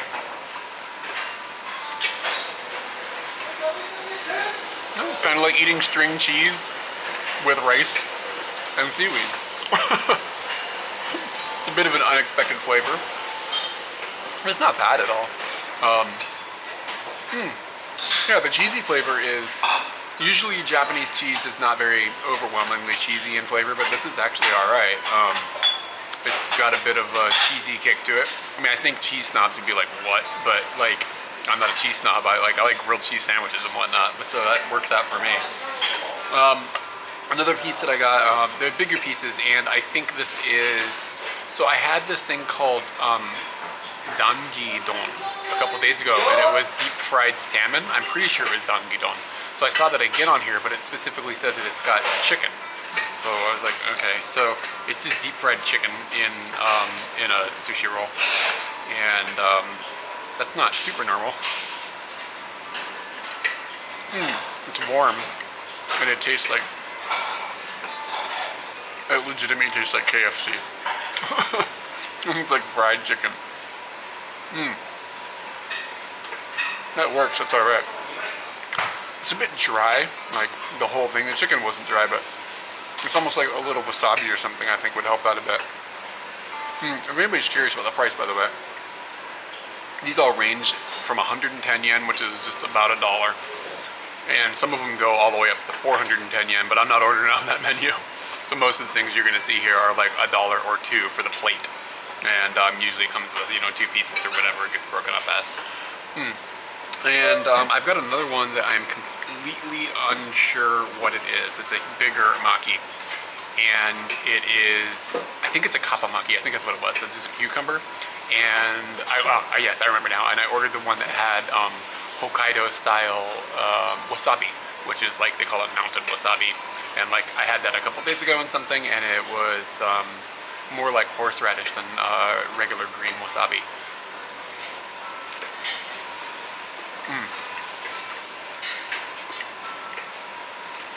The cucumber is really good. Oh, that one's really good. The cucumber and the wasabi, it's not a very complex flavor, but the way they like complement each other is really nice. Cucumber is kind of cool. Cool as a cucumber, you know? Like legitimately though, it's like, it's got that cooling flavor to it, you know? And then the wasabi, it's got quite a bit of attack actually. That's exciting. I like that one a lot. A little special note, if anybody doesn't know, these are called kappamaki.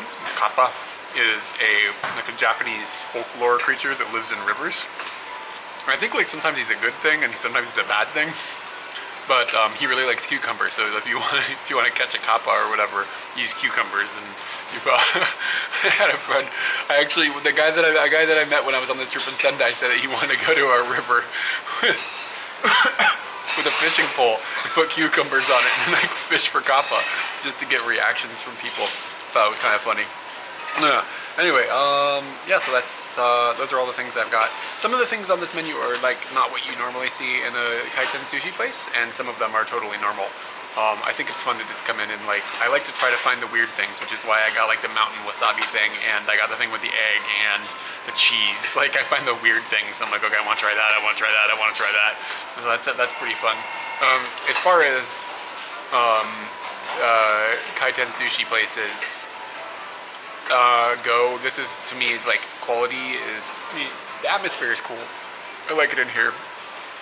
But the quality of the food is just sort of middle of the range. It's not low, like super cheap stuff. It's kind of like in the middle, but I don't feel like it's like really, really like high class like stuff. So maybe those ladies are right. Maybe the Sapporo chain is better.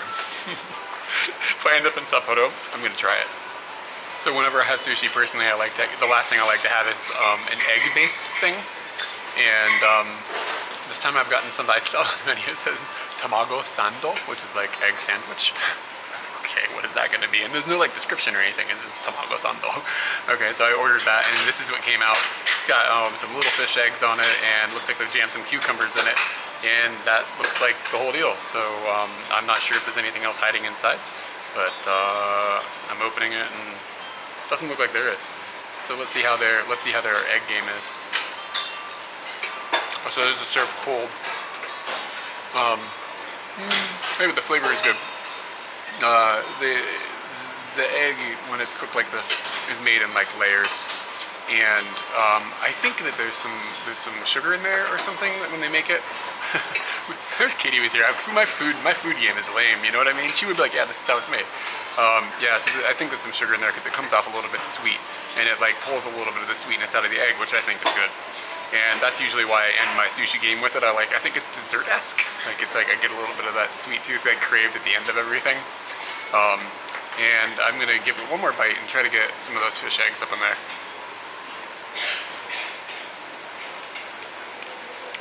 They don't have any flavor that I can detect.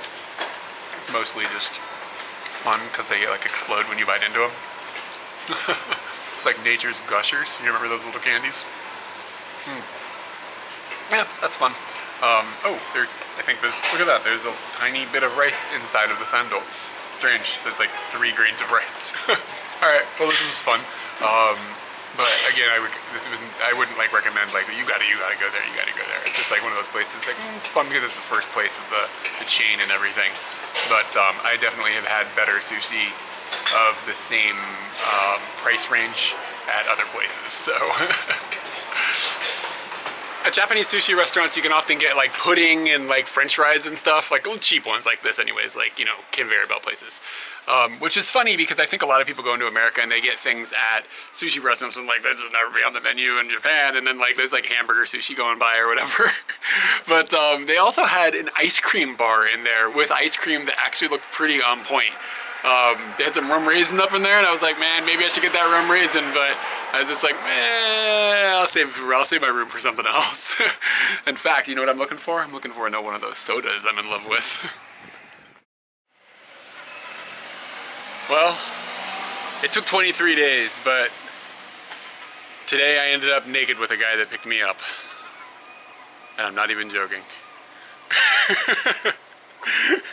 So let me see if I could explain the way the rest of my day has gone. It's been awesome. It's been really cool. I'm joking about that spin on it being a weird thing, because it wasn't weird at all. So I'm trying to go about 10 kilometers outside of town today, and so I've got my sign to hitchhike out to this park, which is, I was told that it's like a really nice park and stuff, and it totally wasn't bad or anything. It just wasn't what I had expected. So what happened is, like, I'm walking down the street hitchhiking, and this guy drives by, and he's got like kind of like a souped up little, like, it's like a Jeep. It's like a Suzuki, but it's like a Jeep with like a turbo on it and stuff. You can hear the turbos going off. And he goes by and he waves at me and stuff. And then he goes and he drops his friend off at a pachinko place, which I think his friend works at. And then comes back, and he's like, "Hey, I can take you there." I was like, "Okay, great." So I hop in his car, we cruise down the road, and we're just chit-chatting. Turns out he works for the Japanese Air Force. He's a radar technician, and does maintenance and stuff, and there's a base somewhere around here, and he said there's about 300 people that live on the base, and he's one of those dudes. And so we're just hanging out, and we drive out those 10 kilometers to this little park thing.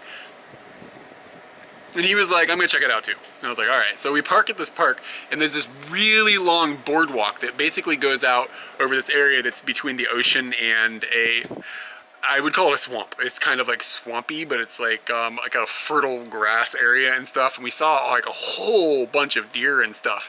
And when we got to the end of this walk path that usually looks like it keeps going, it looked like a storm or something. I don't know what happened, but like the whole thing was just destroyed. So you could only go so far, which honestly was quite a walk.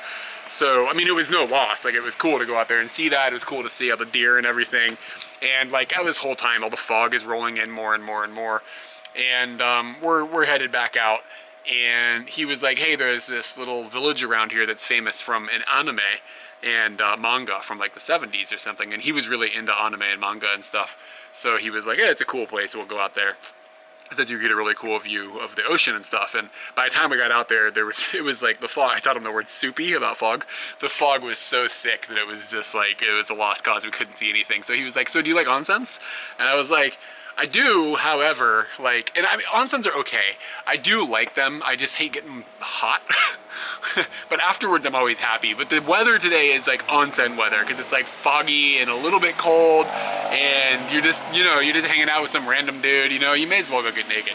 So I was like, I do, but a lot of times when I go to onsens, I'm not comfortable because I have tattoos on my arms and like way too big to cover. And he was like, "Dude, no problem. We'll just go." And like, because I mean, I made the joke. Because the reason you can't go into onsens is because like the tattoos are associated with Yakuza.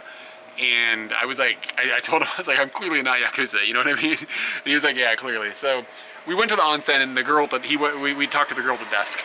And the girl at the desk was like, "Well, do you have tattoos on your back, or is it just on your arm?" And it's just on my arm. And she was like, "Okay, no problem, you can go." So, all right. So it wasn't a big deal, and I mean, we're kind of out in the wilderness. Like, it's not. I don't think they're quite as strict as they would be like in Tokyo or something like that. So she was like, "No problem, whatever." So we went and we had an onsen, and that's I mean, that's like full on naked, man. Like, so there I was with with a dude that picked me up as a hitchhiker, and an hour later we're naked together.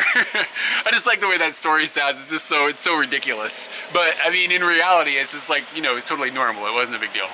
So we went and we had an onsen, and then afterwards he was like, "I'll drive you back into town." And so we were coming back into town. He's waiting for his friend to get off work, I guess. So he's got a lot of time to kill on his day off and stuff. And so we go back into town, and then we end up at this restaurant that my guest house had recommended to me. And the reason that I wanted to go to this restaurant is because they're famous for crab. The whole town is famous for crab, and I wanted to try some of their crab. So they brought out the crab, and man, I can't remember what it's called. The kanji for it is flower and bloom. Hana. I I can't remember, but the crab is very colorful. It's basically named after like blooming flower, essentially. So we had that, and we had some fish, and like one of those fish, a salty fish on a stick that Katie and I had in Kyushu once. Had another one of those guys. It was good, and had that guy in sashimi form, and that was really good. Everything they brought us was just really amazing. So yeah, I mean, I think I hung out with this dude from about 2 o'clock until now o'clock, which is, I have no idea what time it is. Let me check.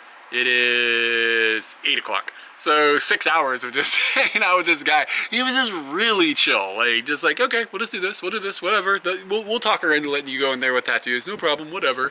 Like just a really lax dude, just really good time. So another like strike for the good for hitchhiking in Japan. Like it's amazing. You meet amazing people. This guy was amazingly cool to hang out with, and he said he goes to Tokyo every once in a while. So hopefully I'll get to like meet up with him in Tokyo at some point. Like that'd be, I would totally hang out with this guy again. He was awesome. Yeah. So anyway, yeah, that was how, that's how my day went. I did get, if you saw this, I just overlaid a bunch of video from things, but sorry, there's no onsen footage. But maybe if you guys are lucky next time.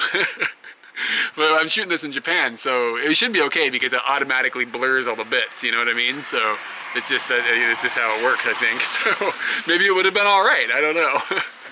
But yeah, today was awesome, and honestly I got so much done here that I was thinking about staying in this town again tomorrow, but I'm thinking about just taking and making a jump tomorrow. We'll see how the weather is and everything, and I don't even know if I wanted to stay, if I could. I don't know if there's a free room or not, but yeah, that was today. It was awesome. That's basically all it was. So I was just walking down the street to go back to my apartment, and this dog was barking at this thing, and I looked at it and I was like, oh, there's a cat. And I got up to it, like really close to it, and I was like, that's not a cat, that's a fox. And it just looked at me, like it kind of like acts like a dog. It just kind of looked at me like, what? And I was like, what are you doing here? Like, this isn't the woods, this isn't where you're supposed to be. And it just got up and laid in the road, and now it's just running away. But it's like, I'm like 5 feet away from a fox. This is not normal. Like, are foxes supposed to be in the city? I don't think so. Doesn't seem like his environment. I hope he's okay. Like, I know that thing is like a wild animal, but I feel this really strong compulsion to help it because it acts like a dog or something. Like, it seems like it's like docile and like okay, it's completely okay with my presence. I mean, it wouldn't let me, I wasn't going to touch it. I don't want to get rabies or something, but like, it wouldn't let me get close enough to touch it. But like, if I jumped at it, I probably could have grabbed it. Like, it was so close to me. I don't know. And it just felt like, I don't know, it felt compassionate almost, like that. It didn't feel like a wild animal. It felt like something that had been domesticated. But I really don't think that. I don't think that thing lives with somebody or anything. I don't think that's what's going on. But it just, I've never like been that close to a fox like that before. To me, they're always kind of like, skittish and like they hide away from people and stuff. So it's pretty weird to see one just like, I mean, I'm in the city, like it's a pretty big town, and it's just like in the middle of it. It's kind of strange. We saw them when we were in the national park earlier, like a couple days ago, and even those were not that worried about. They were cautious of cars, but they weren't like terrified, like running away. You know what I mean? We got close, we stopped, it just looked at us. And there's something about, maybe it's a Japanese fox thing or something, but there was something about its eyes and everything that feel really like comforting almost. Like it just seems like a kind animal. Like it doesn't seem like a savage, like wild animal in any way. So I don't know, something about magical about them, I think. Interesting animals. I'm really happy I've gotten to see them because it's just, I don't know, I've got a different opinion of them now. Like they always have the fox statues and stuff at shrines, and I've never seen the connection that people probably have got with them and like how they're kind of like a magical animal. I kind of see that now, and that's really cool like list of things to add to the experiences. I'd like to hang out a bit with the tanuki next, see what that's all about. See if they can actually fly with their testicles. Pardon me using yet another photograph because of it's really dark out right now and the fog is making it really hard to see in video and stuff. And you'd never be able to see this if I didn't use a picture. So I took a picture. I can enhance that a little bit and make it so you guys can understand what I'm looking at. But It's so foggy right now that it's not raining, but condensation is getting stuck to the power lines and then falling on the ground. So it's raining from the power lines, and you can see there's this line of raindrops or whatever. And I don't know if are they fog drops? What are they called if it's not raining really? But this line of raindrops that are only underneath the power lines. You can hear all the rain like falling off of it right now. It's making a pretty cool atmosphere. Tonight is pretty magical. It just rained on my head.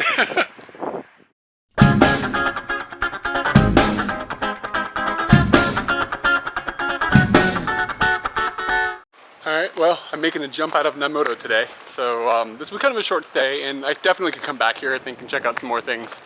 But, surprise, surprise, I saw the weather. There's another typhoon coming. And there's this rain headed for Hokkaido again for like weeks. It just seems like it's never gonna end. So this trip has been awesome. However, I am getting a little bit tired of the rain. I just had really, really bad luck in that regard. So I need to decide what I'm gonna do like in the short term, long term here. My original intention was to go up to the most northern city in Hokkaido, a place called Wakkanai. But I'm starting to think maybe not because of the rain. So I'm thinking about going back down and just heading back towards Tokyo. But I'm gonna go to a point where I can make that decision today and tomorrow. I'm going back to Obihiro. It was a place that I saw some fireworks like I guess like 2 weeks ago or something. So I'm gonna go back over there, and I've got a place to stay tonight, and then I plan on jumping somewhere tomorrow. And I don't know if that'll be north or if that'll be south. We'll make that decision some point between now and then. And yeah, last night I had an awesome day yesterday, but I'm kind of starting to actually deeply miss Katie. So that's playing a bit into my desire to head back south too. But mostly, it's that in the rain. Like, it's just been a disaster with rain. So anyway, I gotta catch a ride before it starts raining because it's on its way. So wish me luck.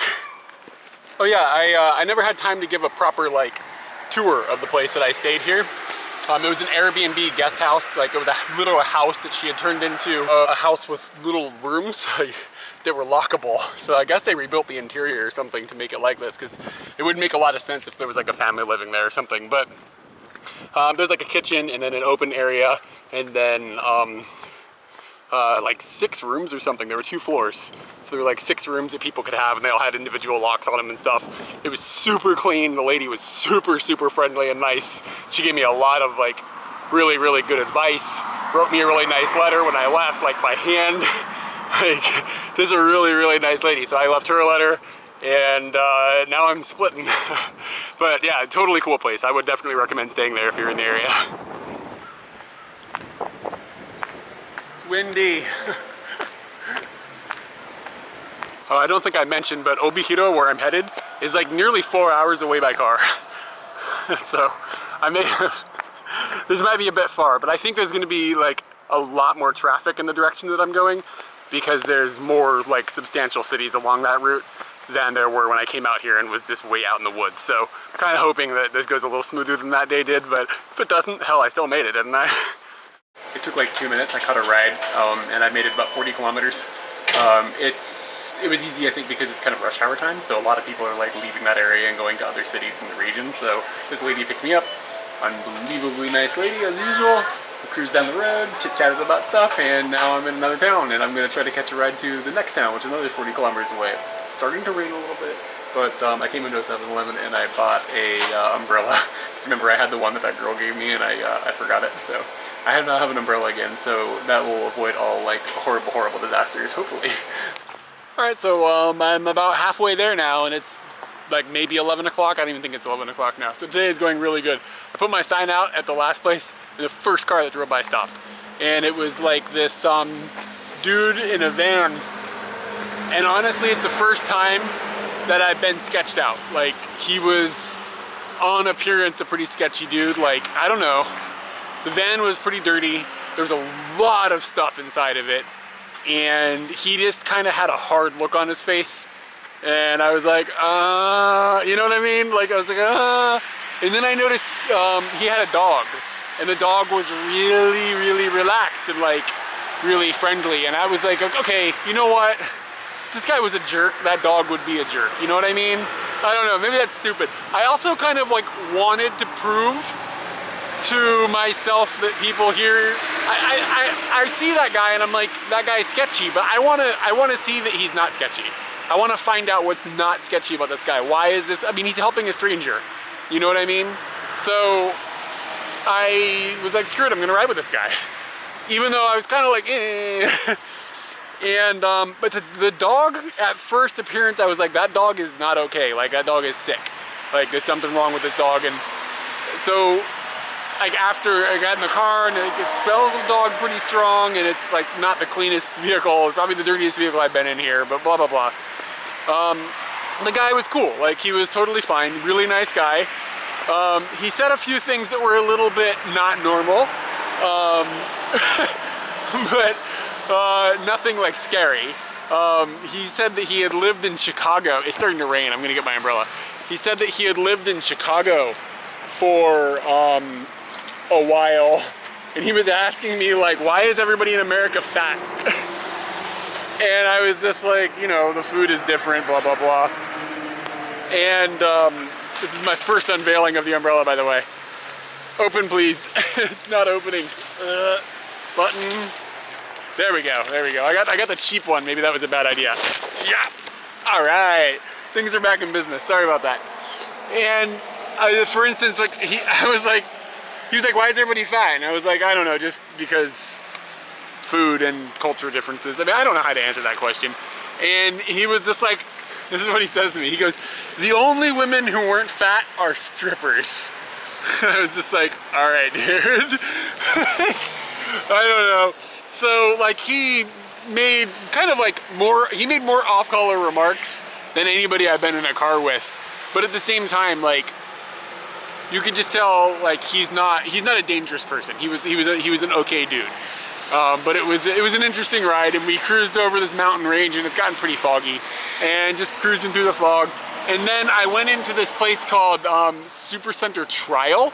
It looks more like a Walmart than anything I've ever seen. Walmart has a strange presence in Japan. They own a group of stores called Seiyu, and they look kind of like a Walmart, but not exactly the same. There's just something not right. But this Supercenter Trial place has got the Walmart vibe nailed down just as much as I've ever seen in Japan before. That was kind of interesting to walk in and see, and I noticed a lot of the prices were super low, kind of like Walmart too. So I think Walmart's got to up its game if it wants to enter the market, otherwise Supercenter Trial might take it over. So yeah, I think I'm about halfway to my destination. It's not even noon. I'm doing all right. I think I'll make it. And the rain, this is the first time I've been standing, this is the first I opened my umbrella today. It's the first time I've had to. So today is going all right, compared to a couple days ago where I had a really hard time getting around, like just had to go a million places I didn't intend to go. So this is going all right. Anyway, here we go. Find another ride. Well, that rain that started got pretty substantial, so I ran across the street and now I'm in a 7-Eleven. Not sure what I'm gonna do now. It's raining pretty damn hard. So I'm gonna wait and hope it calms down a little bit, and then hopefully try to find a way to get a ride, or if I at least find someplace covered. That's not very much fun. It just rained for about 10 minutes or something, so I'm back out here about to start looking for a ride. I think I may have gotten distracted and not explained the situation with that guy's dog that was that I rode with a few minutes ago. The dog was unhealthy as shit looking, and although it looked kind, I was a little like, whoa, what's wrong with this dog? You know what I mean? But it turns out that the dog is just really old. He said the dog was 16 years old, and I mean, you know, in dog years, that's like, you know, 140 or something. So, I mean, it was just, you know, the dog was checking out, and again, attitude-wise and everything, the dog didn't seem like it was in a bad situation. And when the guy told me how old it was, the guy sounded kind of sad. So, I mean, there's still definitely some humanity there. But yeah, that was a weird ride. Like, let's just put it that way. It was one of the stranger ones. But still was safe. Still got to where I wanted to go. It was all right. Grabbed a ride about 5 minutes down the road, and this lady pulled over and was like, yo, you're not gonna get a ride. That happens sometimes, yeah. She was like, you're not gonna get a ride. I gotta go to work right now, but I'm going where you wanna go, which is 2 hours away, by the way. She's like, I'm going there tonight. I can drive you there, but we can't leave until 8 p.m. I was like, So can you just take me as far like down this road as you can? And she was like, but there's a highway, there's a bypass, and she's got this figured out. Like, bypasses are a hitchhiker's nightmare, because if you end up in a city, you got to get to the damn bypass to get going long distances. It's a really big hassle. So you got to figure out like where to go to get onto that bypass road and all that. So she was just like explaining like she's gonna have a really hard time finding a ride and blah blah blah. I don't think it'll be that big of a deal. And she was like, look, if you can't get a ride, come back here. I get off at 8 o'clock, we can go together. So I've at least got a backup plan. But I'm gonna see if I can figure out a way to get there a little earlier than that. That's my goal. Punching back another guarana because they're amazing. And remember, I was like, at first I was like, this is from Japan. And then later I was like, I think this thing is from like the Amazon or something. And I was like, I don't know. So I talked to Katie like a couple nights ago. I was like, yeah, do you know what guarana is? And she was like, yeah, it's that stuff from South America. She's like, totally knows what it is. So I'm sure everybody's just gonna be like, does he not know this? Whoops.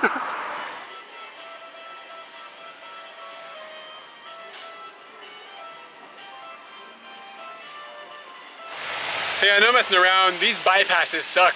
I've been walking for, I don't know, an hour or two now. And it's just like location. That's what's most important thing. I'm in the wrong location with trying to go the direction nobody's going. Like everybody is just tootling around town where I'm at. Nobody's going long distances. And I just had a lady stop, and she was going where I'm going, Obihiro. And like I said before, I've been there. And she was like, where are you trying to go? And I was like, I'm just Obihiro, and it's a big area. And she was like, okay, well, I'm going to the city. And she was like, where would I be able to drop you off? I was like, any place is okay, like maybe by the train station or something. And she was like, they don't have a train station. And I was like, what? They have, like, I don't want to argue with the lady. Like, she has an Obihiro license plates on her car. And I was like, but yeah, I was like, there's a train station there. And she was like, no, there's no train station. And I was like, okay, what's happening? I was like, I'm in the Twilight Zone or something. And I was like, okay, like I've been inside of it. So I was just like, okay, well, like any place is okay. And she was like, well, I guess we don't know where to go, and probably not. So I mean, maybe she was just sussing me out and she didn't like me after she talked to me for a minute or something. I thought I was cheerful and smiley, but maybe not, I don't know. So yeah, this lady was like, there's no train station there. And I'm like, okay. Really strange situation. I just like, what is happening right now? So needless to say, I'm still walking.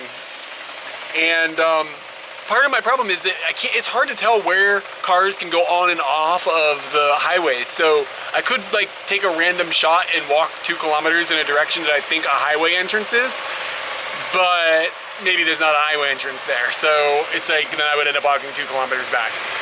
So I don't know.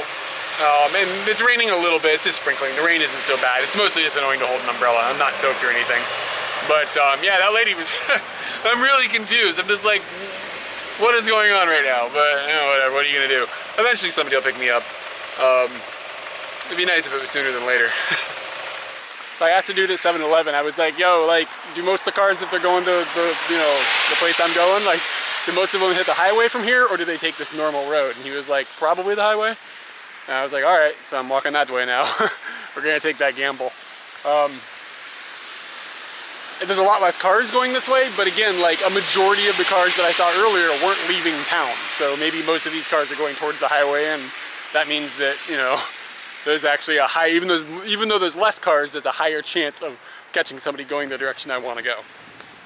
This is all still a learning experience. I've been doing it for like 3 weeks or something, and I'm still like, what should I write on my sign? Where should I go? And then earlier, honestly, if I had just looked at my map when I got dropped off, I probably would have been all right, but I didn't give it a strong enough look to understand that there was a bypass. I just looked, I was like, okay, there's a route, you know, that goes through, I'll use that. But I didn't realize how big this town was and that it would be a bypassable city. So, oh well, live and learn. All right, so I decided it's time for a break. My back is tired and it's just, I need to sit down. I'm hungry, so I decided to get a snack. Actually, lunch. snack is not, this is lunch. And there's a convenience store called, what's it called? Seki Mart or something? Seiko Mart? I don't remember right now. So there's a convenience store up here, and this is a Hokkaido convenience store, and I've heard that they have good bentos and good lunches and stuff, and I've noticed that when I go into them, you don't get reheated food. It's like it's in a hot, like whatever opposite of a refrigerator is called. It's like you know, one of those big open refrigerators, only hot. So like a hot refrigerator or something. And that's where you get your food from. So I got something called a butadon, which is something that I've had quite a bit, and it looks a lot like gyudon actually, but with pig meat. So it's just, you know, pig meat with soy sauce and mirin and sugar and stuff all mixed together to make a sauce. So they cook the meat in that sauce, and they put it all on top of rice. Oh, they put onions in it as well. In this case, they have also added an onsen tamago, which is a half-boiled egg, and you will break that and then mix it in with the rice and stuff, and it makes the rice thicken up, and it's really good. And they also included a packet of shichimi, which is something that's common on gyudon, like at Yoshinoya and stuff. There's always shichimi there, and I put the shichimi on top. And now I'm gonna give it a try. So let's see what we got here. I'll show you the egg. I haven't actually broken the egg yet. So you can see this is with the shichimi on it and everything. And there's the wrong end of those sticks. And then I will break this open. You can see it's like half cooked. And they're called onsen tamago because sometimes in hot springs, if you put one of these eggs into the water at the hot spring, which is called an onsen, it'll cook it to about this consistency. I guess that's why they come up with that name. So anyway, let me break this up a little bit and get it in there. This looks so good to me right now. I'm so hungry.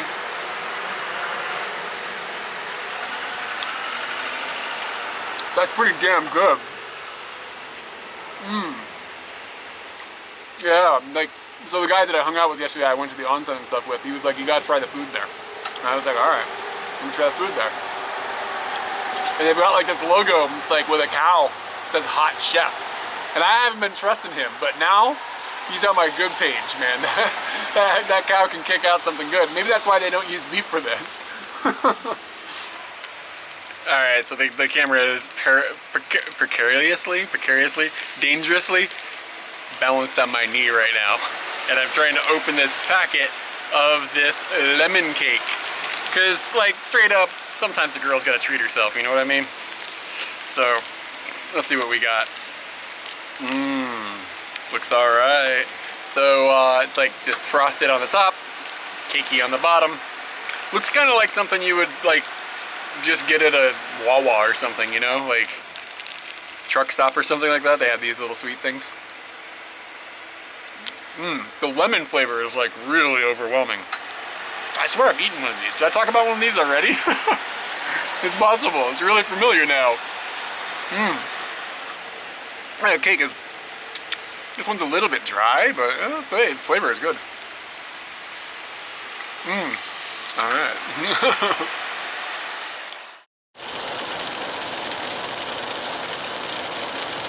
Alright, so as soon as I got to the area where the highway was, just of course, like I'm in the right place with the right sign, and then boom, I'm moving. So I went into this parking area, and I went into a bathroom and used the bathroom. When I came out, there was this lady waiting for me. I guess she'd seen me on the highway and seen where I walked and basically followed me. Not on the highway, but on the big road leading up to the highway. And she followed me and waited, and she was like, hey, I'm going to Sapporo.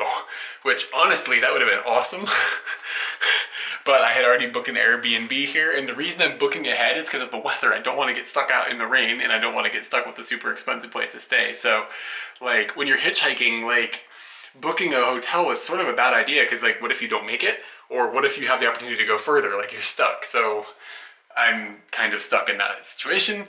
But again, like it beats being out in a park in a typhoon. You know, like it's a gamble, and I'm not willing to risk it too much.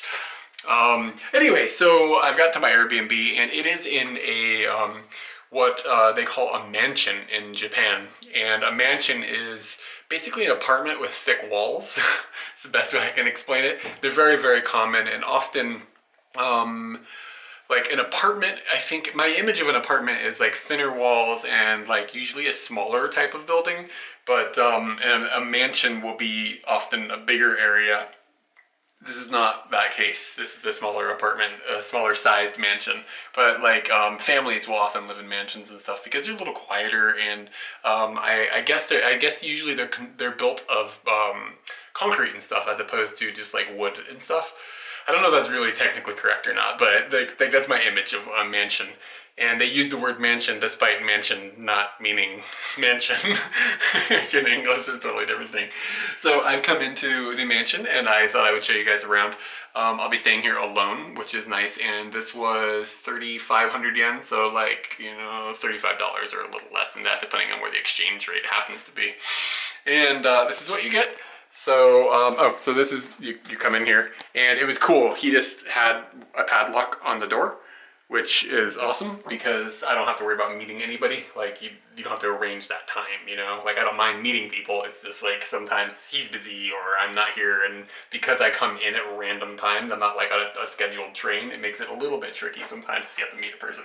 Anyway, so you come in this door, and of course you take off your shoes at the Genkan, and then you go into the mansion. And I have not looked in here. What is this? Just a toilet. It's a washlet. That's lovely. I love washlets. Once you have one, like, you're like, what are people doing without this? Why do people not have an automatic butt washer?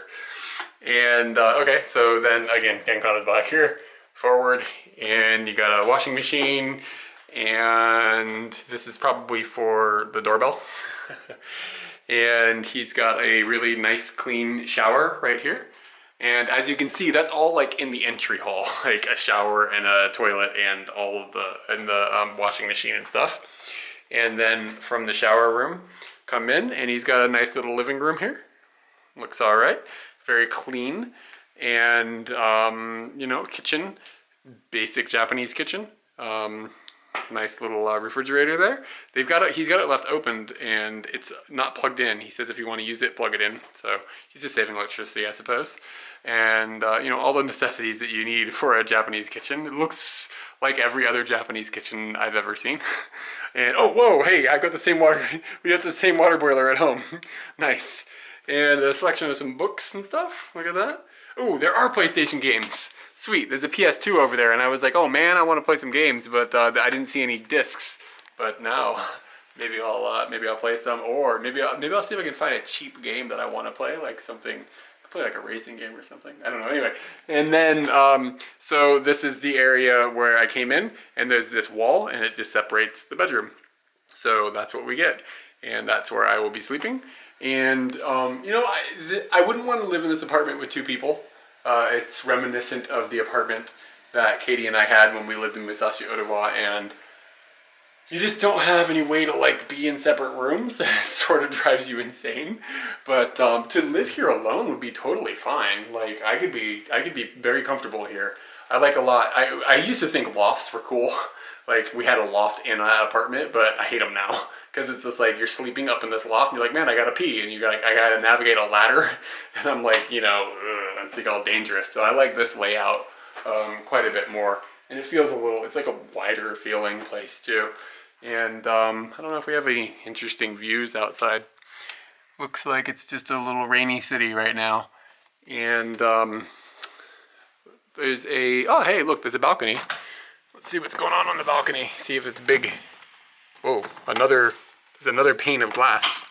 That's nice actually for cold weather. That's not common in Tokyo area.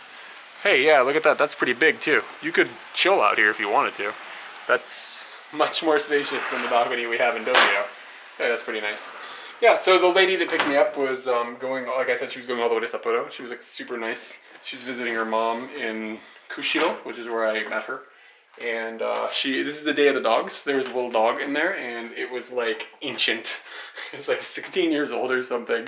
And it was like a little miniature pinscher, and it was like completely blind, I think. And it was really cute, but you're just like, whoa, that dog is like just holding on by a thread. But it was pretty calm and everything, but every once in a while it would just start coughing and stuff, and you're just like, God, it's gonna be awkward if this dog dies while I'm in the car with this lady. Like, I don't know like the proper way to console somebody for a dead dog in Japanese and stuff. I was getting a little concerned. But anyway, okay, so I'm here, and oh, of note, she told me, I had mentioned to her, I was like, I'm trying to decide if I want to go to Wakanai, which is a northern city, or if I want to go back to Tokyo now.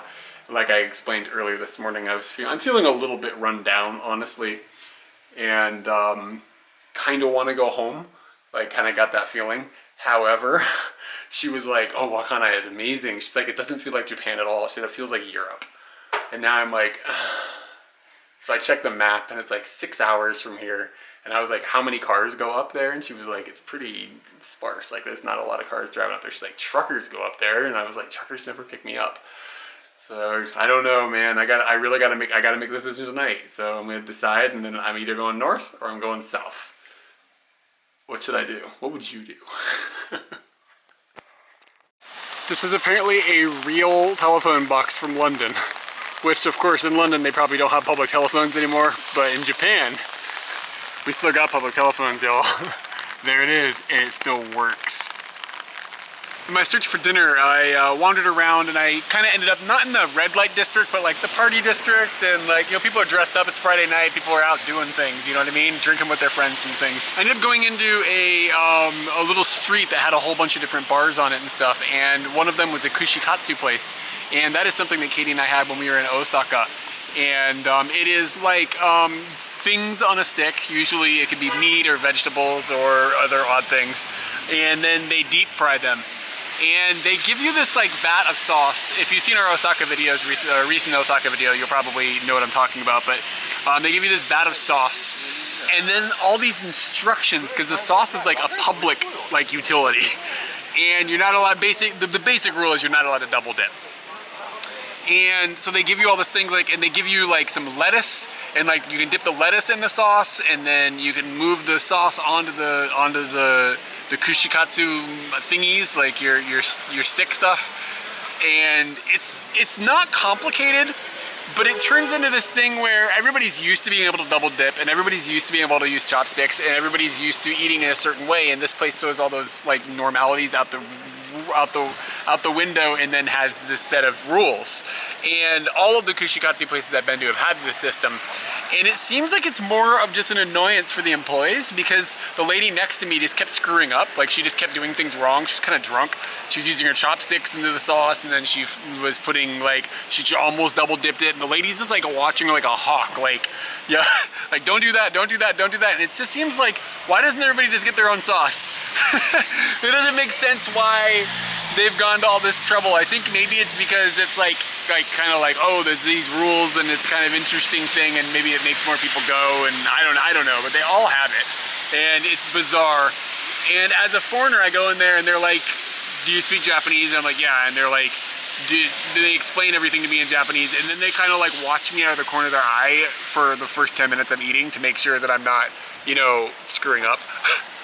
But anyway, beside all that, this was the best kushikatsu I've ever had. They had a vegetable platter, basically, like a set that you could order, and it had like tomatoes and potatoes and asparagus and stuff. So they take all of that and they put it into like a deep fryer, basically. And it's not heavily deep fried like a chicken, it's kind of like a lightly deep fried, not like tempura, but sort of kind of somewhere in between the two. And it was just shockingly good. It was amazing. They deep fry onion, like a straight up an onion, and it's like eating onion rings. It's a really good onion ring. And of note, another thing that I had that was interesting is an Oreo cookie he deep fries and then puts like some whipped cream on top of it. And oh my God, it's good. You gotta go deep fry you an Oreo cookie. Like, it was unbelievably good. It seems like something you get at like a fair in like the Midwest in the United States or something. I'm sure that's a thing, like deep fried Oreos and stuff. But it's, oh my God. It's like knee-knocking delicious. And then I heard some people talking about something that happens in this town that only happens in this town in the world. And I think I'm gonna stay an extra night here so I can check this out, and we'll save that for everybody for tomorrow. But yeah, this thing, I'd heard about it before and I forgot it was here, and then I just heard some people in the restaurant talking about it, and I was like, oh, we're gonna do that. Oh, also, if you're European and you have any like questions about what Japan, this is Japan's vision of Europe right here. There's the Moulin Rouge, y'all. I love the windmill. Alright, so I've already eaten, so this isn't gonna happen right now, but I just walked down another street, and it's really cool. It's got yatai, which are like food stall kind of things, and they vary in what they look like, and these are kind of like, I ate one of these in Hachinoe at the beginning of my trip, and Katie and I have eaten them at different places as well. Fukuoka is famous for them. But anyway, there's a whole bunch of them down this street, and I was looking at the menus, and they have whale sashimi, and another place had raw lamb. That's not normal. Is that healthy? Can you eat raw lamb? Is that gonna kill me? So it's pretty interesting, but it would be pretty expensive to go alone, because you'd end up having to go to a few different ones just to get like the things you want.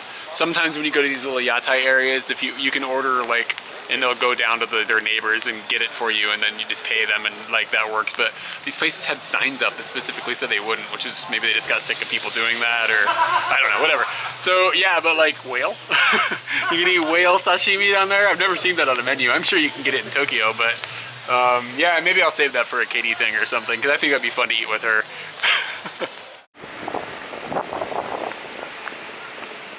I feel like a dog with my head out the window.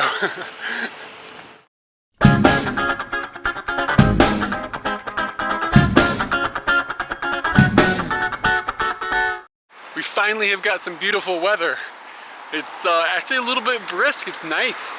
I need to have my hoodie on today for sure. But the clouds are really beautiful, and I see some sky, and it's not supposed to rain. I'm really happy. And I've been checking the weather forecast, and it's looking like maybe the rain that was gonna come isn't coming now, because it's starting to look clear. So I'm feeling a little more and more like I'm gonna try to go north tomorrow instead of south. We'll see how it goes. We'll see how I feel. I don't know, we'll see. Today looks like it's gonna be awesome though, because the weather is all right and I've got a cool plan. And at the moment, I'm headed to a place that's right near where I'm staying. And the reason I'm going there is because inside of the Airbnb that I'm staying at, there's a map. And the map has got a tonkatsu place marked, and he wrote that it's recommended. And it's just right around the corner. So I thought, you know, I'll take this random guy's recommendation on this random map inside of a random Airbnb and go over here and try it out. So here we are. It's right there. Alright, so this place is a total delight. I totally didn't expect it to be popular, because it's kind of on not on the outskirts of town, just not anywhere near like where the middle part of the town is.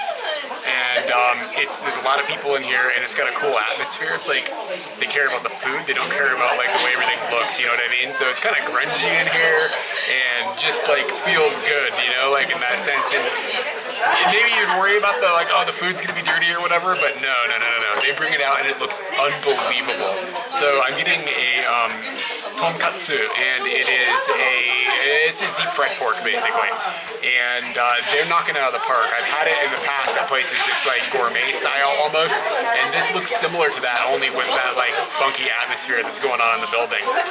So interestingly though, they bring you a little bowl, and the bowl is full of sesame seeds, and then you use this little guy and you grind up the sesame seeds yourself, which I think is a really fun thing. It's like an activity, you know, you get to do a little something, and then as you're doing it, you can smell the sesame seed like odor just like starts to come into your face and stuff, and like, yeah, it's a cool, I like those little things. It's like fun. You get to be a little bit a part of it without having to know how to actually cook a pig, you know? So, let's see, I'm just gonna get into it. So the tonkatsu is really crispy looking and everything, and it's just like, it's like high quality looking tonkatsu. And this isn't super cheap. This was like 11 bucks or something for the set.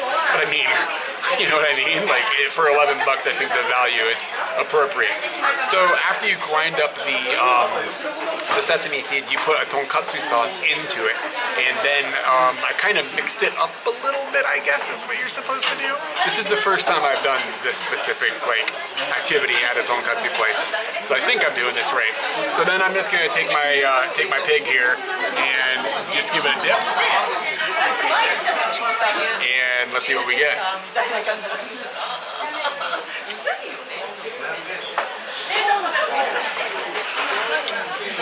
why this guy recommended this place.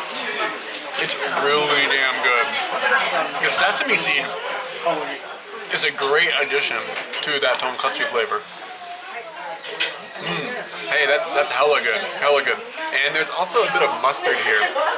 And the mustard is the most fun part about tonkatsu because it's like a spicy mustard. It's like karashi or something.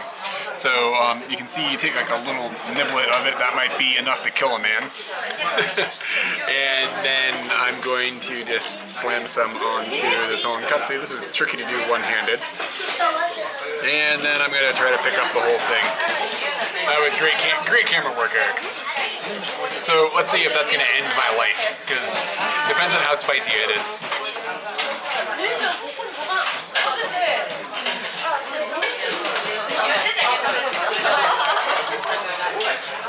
Unbelievably good. Unbelievable. Oh God, it's even better with the mustard. And the mustard is like a kick in your nostrils, but it doesn't detract from the flavor of the meat. Everything is still detectable. I can still taste the sesame seed, I can still taste the sauce, I can taste the meat, I can taste every little bit of it. This is really, really, really high quality, like some of the best I've ever had. The menu too is like pretty expansive. Like they've got a lot of different things on there, different cuts of meat and different types of sets you can get. You can get like a donburi, and they also had they have ebi. They've got shrimp on the menu, and just like I think there was chicken as well. And then you can get it. I guess the breading can be done in like a Japanese sauce or something. I'm not sure exactly what that would have been presented like. I went with like the standard guy. Just to give it a try. And the problem is I'm not going to be in this town long enough to try everything on this menu, because at this point I'd really like to. Yeah, anyway, there's a bunch of other stuff, like a little salad. It looks like a potato salad. The potato salad looks interesting. Let me get into the potato salad. If you look at it, it looks like it's got maybe bits of bacon in it. That's gonna be my guess. So, yeah, everything else is just, you know, rice, soy sauce, and stuff like that. But potato salad looked corn and carrots, and yeah, maybe those are little bits of bacon, which would make sense at a tonkatsu place. This is spectacular. You know what else is nice? If I want to double dip in this sauce, I can, because it's not public. Nobody's gonna come yell at me for that. That was on point, but it was a huge amount of food, and I am stuffed to the brim now. Oh God, I'm a little worried about, like, I don't eat super deep fried stuff that often.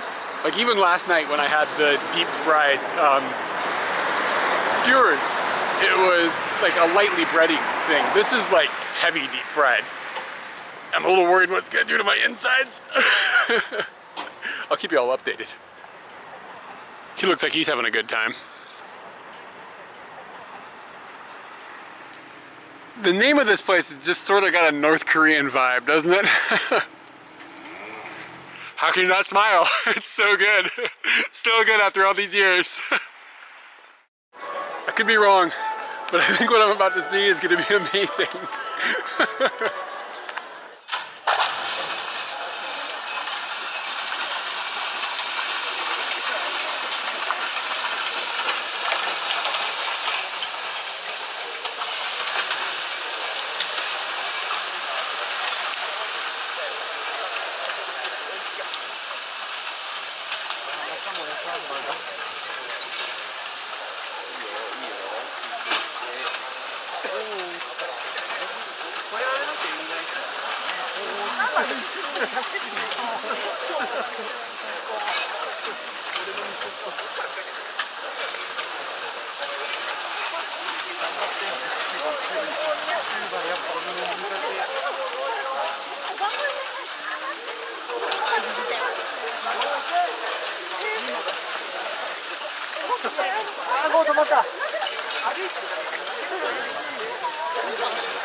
So what I've come to is called Bond A, and it is a Japanese horse racing thing that only exists here. And it used to exist in a lot of places. There was like 44 racetracks or something. But they're down to just this one because it's not very popular. And the premise of it is that you have these mammoth animal horses. Like, they're hugely powerful horses.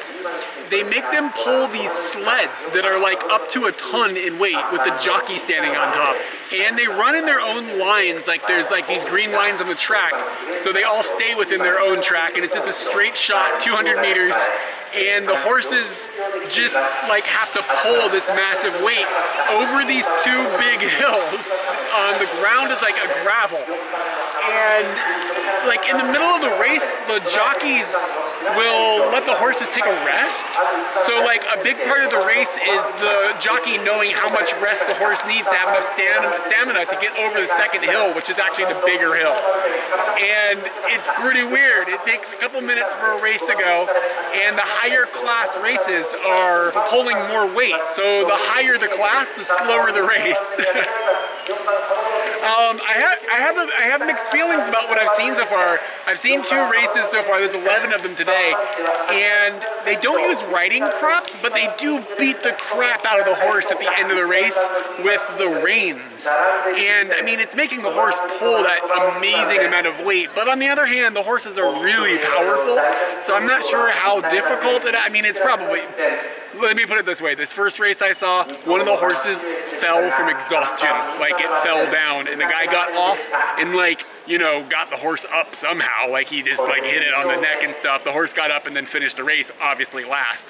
But like, this is pretty difficult for the horses. But like I said, like, they are humongous animals. Like, I've been around a lot of horses, like I grew up on a farm, but never have I seen horses this big. They're massive. So, regardless of like, is it a good thing or a bad thing or whatever, I'm trying to not be too judgmental on that front, but like, it's very interesting. And I'm way out in the middle of nowhere, basically. I mean, this is still a city, but I mean, it's like, I'm in remote Hokkaido, and there's barely anybody here. It's sort of just a ghost town at this little place. So I get the impression that it is maybe turned more into like a tourist attraction than a place where people legitimately come. Like, you know, locals and stuff. However, there's betting taking place. Like, there's betting and all that is going on. I don't think I'm going to partake in the betting. That's more of a Katie thing, as you saw in our Japan Derby, video. And that was a completely different environment because of how there was tons of people, and it was very, very popular. Of course, it was right next to Tokyo. There's more people. This feels like a little more like backwater, like maybe like a Japanese redneck type thing. It's kind of the vibe I'm getting, for lack of a better word. And I don't know, it's very interesting. It's cool to see something that's happening only here. Like, it's a dying sport, and I wonder how long it's got left before it's completely gone, because I don't know how they're paying for it. It cost me 100 yen, or like about $1 to get into this. So I'm not sure exactly how they're generating revenue or not. I know there's some advertising going on and stuff, but it definitely doesn't seem like it's like flourishing. Some of the other rules with the horse race that I noticed were the race doesn't end until the sled passes the finish line, as opposed to like the front nose of the horse or whatever. So it's gauged a little bit differently. And of course, the jockey doesn't ride the horse. The jockey rides behind on a sled that they put weights on. And like I said before, they don't have a riding crop. They just use the reins to smack the horse and control the horse. And I think the weirdest thing about it is that they stop in the middle. Like, when I saw that the first time, I was like, wait, what's happening? What's going on? And I realized, oh, like the horse needs energy to get over that last lump. And the rider is the one that has to judge that. This has been going on since like the 1950s, like I guess, I don't know, maybe longer than that, but that's when it had become popularized. And at some point there was like up to 44 of these tracks, and like I said, there's down to 1. And there was one guy that was a jockey for 30 years, and he won over 3,000 races. So he's like the Michael Jordan of this, you know? Which is a really obscure way to be famous, but pretty interesting. So between every race, they have to reset the course because the gravel obviously gets all like messy and they want it to be an even game for everybody. So dudes come out here with like rakes and like flatten out the hills, and then they run a tractor up and down the course to flatten out the rest of it. Like, it seems like a pretty big production for not very many people being here. Like, there's a lot of people involved, and I mean, you know, horses aren't cheap, especially horses like this big that are bred to be muscular, and like they probably eat a lot, I guess. I don't know, strong horses eat a lot of food, I'd imagine. So like, I just don't understand like where they're getting the prize money or something, or maybe there's nationwide betting going on or something to help supplement it or something, but there's certainly not enough people here like to cover the cost of everything that's going on. Like, there's no way that that's possible. I do notice that there is some advertising going on, and I heard that SoftBank had given a bunch of money to the race course just to keep it opened. I'm assuming maybe for historical purposes, because if this one closes, sport's done. Like, that's it. Here comes the tractor.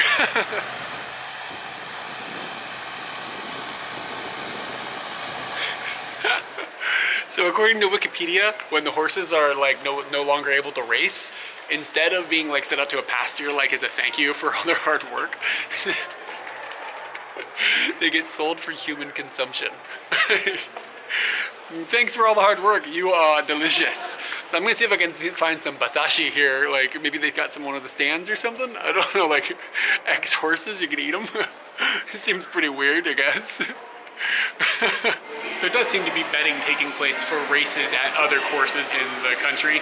So maybe that's how they kind of supplement some of their money. Maybe some of that bet money ends up here. And I'm assuming that you can probably bet on races that are happening here at other racetracks. So maybe that is where revenue is coming from? Just a guess. Hard to be upset about that. Hey, check it out, I finally found a goat. I think this is the first goat of Hokkaido.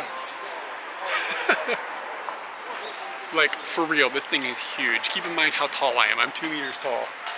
And it is, I'm almost like, my head level is almost at its back. I know it's hard to, like, perspective-wise, but if I get any closer, I don't want this thing to chew my head off. What's getting me about the size of this animal is that it's just pure muscle. It's hard to get a good shot of it, but the width of it is just shocking as well as the height. Here, for a comparison, there's a normal horse. Its back is like right below my shoulders. That thing's a monster. You're just normal. Let's go back to the goat. It's hard to believe that that and that huge monster over there are like both horses, kind of, right? Look how small this is. It's like pocket-sized. The same way that they have an area where you can look at the horses before the race, they have that same system here. And they come out and they just walk around, and it's kind of like, kind of loose, like they kind of can go in front of each other in line and stuff. Like, and it seems like the jockeys are, well, these guys aren't the jockeys, the people walking and riding the horses, like, they do this all the time, and they know each other, and they're kind of like goofing around with each other and stuff. Surprisingly, the horses are like ridiculously skittish. Like, I'm nervous talking this loud because I've seen them all freak out and then like start bucking around and stuff. So I'm trying not to like move quickly and stuff. And there's a dude holding a sign that's like no running. Because I think if you ran up to these horses right now, you'd end up killing a whole lot of people. Like, they'd all just freak out. I mean, they're like, of course, they're the size of trucks, so problem, yeah?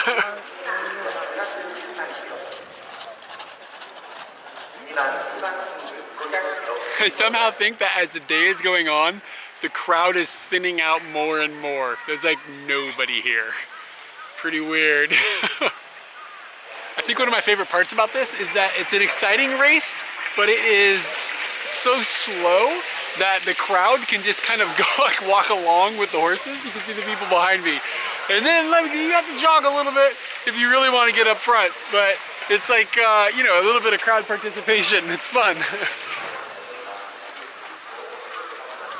I was just looking at the schedules for these races, and it looks like it runs almost all year. Like, in the dead of winter, there seems to be a bit of a break. But even then, they've got these special days, like New Year's Day and stuff, that they have races. Which I wonder how that works in the snow. I'm really kind of curious about that, because I think it snows a lot here. But of note, like, not only is it like like a thing that's happening most of the year. It happens 3 days a week, Saturday, Sunday, and Monday.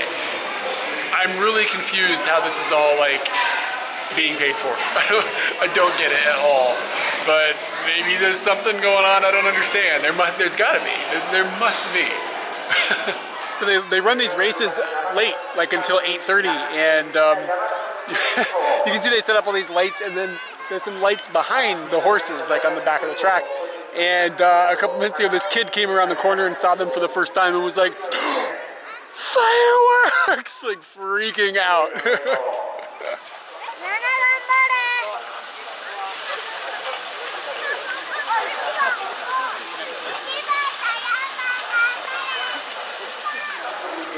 That kid might have been smarter than I thought. Fireworks began. But not for here, they're in the distance. But fireworks began. There is no way fireworks going off right now is a good thing for these skittish ponies. I have no idea what these fireworks are for, but last time I was in this town there were fireworks as well, so maybe they're for me.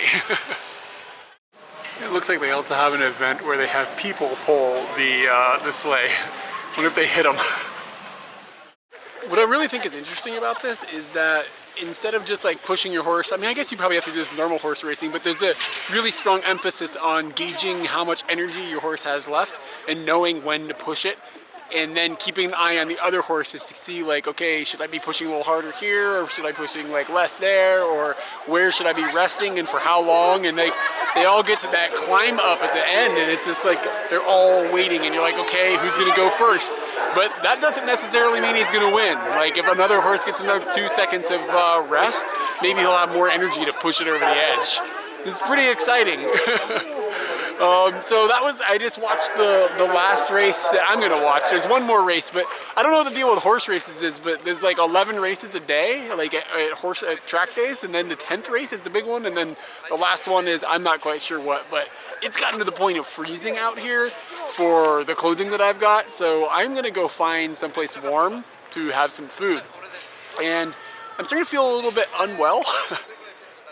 And I'm wondering if it's because I haven't eaten much today, or if it's because I ate that deep fried turbo meat earlier, which was, I mean, unbelievably delicious. But I wonder if it's getting me now. I don't know. I just feel a little weird. So I think I'm gonna try to find something like easy, like spaghetti or something sounds really good. So maybe I'll just end up getting some spaghetti from a convenience store, or if I can find a decent Italian joint, maybe I'll do that.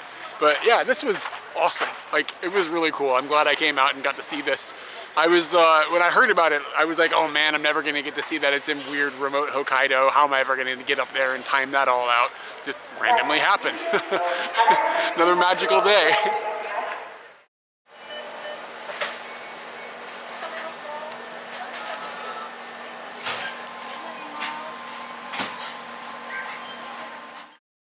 No, but like for real, are there goat races someplace? Like I've seen pig races, and now I've seen like glassy-eyed dinosaur races, but is that guy making any ground anywhere? They put like a hat, like like a hat, like running around the track, like they do with dog races, you know? The horse, it's not a horse, that goats can just chase this hat. Goats like hats, right? Is that just a stereotype? All right, I'm done. Of course dogs aren't chasing hats. I mean, you know, they chase like a fake rabbit or something, right? Isn't that how that works? I've never been to a dog race. I'd rather go to a goat race.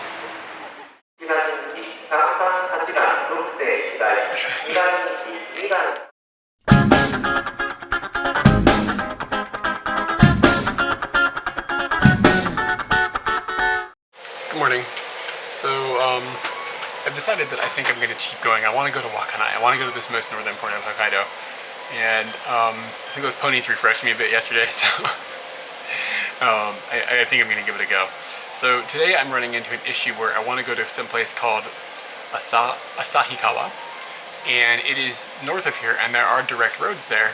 However, I'm a little concerned that they are going to be kind of like a situation I had a few days ago where there were just no cars. There's nobody going there. I don't think there's going to be that many people going from here to there. However, I can take a route that is literally about twice as long, and I can jump from here to Sapporo, and then from Sapporo I assume there's going to be a lot more vehicles going up that direction. So actually I'll just show you the map that I'm looking at. So I'm down here now, and where I want to go is here. So As you can see, that's about 3 hours. But I'm a little worried about getting off. So this right here is a highway that goes over to Sapporo, and I'm worried about getting off here and being in literally the middle of nowhere and not being able to catch a ride on this road going up this direction. So I'm thinking about instead trying to hop a ride on this route, which would be taking me from here all the way over to Sapporo, where then I know, well, I assume there will be a lot more cars going up this direction. And it says that's 4.5 hours, so I guess it's not that much longer. I kind of wanted to see this area, but again, like, I'm just concerned I'm gonna end up like shooting the entire day, like just waiting for a car that never comes. So I think I am gonna take the more intelligent route and go this way. The first place that I plan to go from here is there's a Michiyo no Eki, one of the rest areas, about 5 kilometers from here. I'm gonna try to hitch to that, and then from there, it's kind of near the highway. Maybe I can try to talk to people and be like, hey, is anybody going to Asahikawa? I have to look at it because I don't know the name of it yet. And if somebody is going up that direction, then maybe I can ride with them and it'll get lucky. And if not, then maybe I'll go into Sapporo. Maybe I'll stay in Sapporo tonight. I don't know. I'm not quite sure. I have no plan. I have no hotel booked or anything. It's supposed to rain here tonight, but not in Sapporo and not in Asahikawa. Gotta get this down. And not in Asahikawa. So, if I have to, I think I can sleep outside and it won't be a big deal. It was a little cold last night though, so might end up putting on like all my clothes. But anyway, I'm in 7-Eleven right now. I'm gonna finish up some breakfast and then hit the road. It's a little later than I want it to be. I say that every morning, don't I? It's like 10:30. But again, if it's only a couple of hours in the Sapporo, there will be no problem. And I think I will have no trouble finding a car going to Sapporo from here. Like, it's the biggest city in Hokkaido, and there's a lot of traffic going that way. And I think it's Sunday, so a lot of people are going to be like returning for work tomorrow and stuff. So I don't think I'll have any problem at all getting that direction. But north might be a different story. So I went to go to the Michi no Eki, the rest stop, and the very first car drove by stop. It was this really, really cheerful lady. And, this was only a few kilometers, but I'm so much closer now to the highway that I don't think I'm gonna have any trouble at all finding a ride. Of note, the lady actually works for that race course that I went to yesterday. She works for it. I told her I went there, and she was like, "What?" And she showed me her name badge, and she works at the race course. I was like, "Whoa, awesome!" And she told me that the most amazing time to see the race is in the winter time. She said that it snows on there, and they don't like really move the snow. The horses just like trudge through it like it's nothing. So that would be pretty awesome. She was like, the snow like explodes like from outside of the from the horse's footpath and stuff like that. It hasn't been a long wait yet today, but I'm still having a hard time. Like, getting out of cities is really hard because you have options. It's not just like as simple as just get on the road that goes that direction, because there's like a zillion different ways to get out of a city. And then, like, you know, the surrounding highway system might have 6 or 7 entrances or exits or whatever.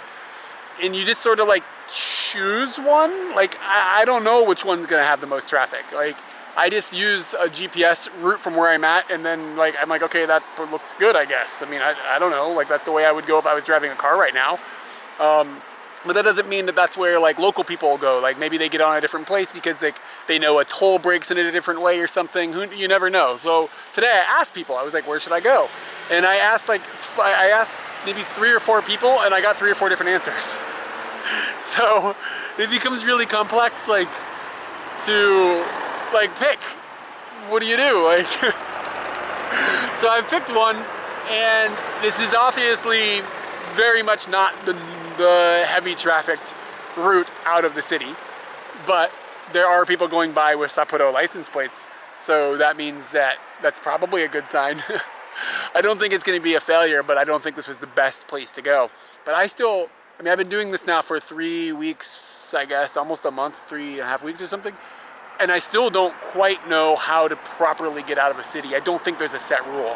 I think you just figure it out. I don't know, maybe I'll figure it out later.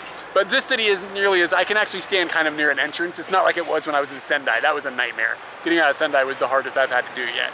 But yeah, anyway, so I'm just waiting. Yeah, it's raining a little bit, surprise, surprise. Alright, so I had thought about like, oh, by the way, I made it over the mountain range. I'm close to Sapporo. I'm not in Sapporo, but I don't think I'm going to go to Sapporo for the reason I'm about to explain. they are having the Hokkaido Marathon today. And the guy that picked me up was like, if you go into the Hokkaido Marathon, like if you go into Sapporo right now, the roads are going to be a disaster. Everything's going to be closed down. Some of the highways are going to not have exits that are on and off. He's like, it's a mess.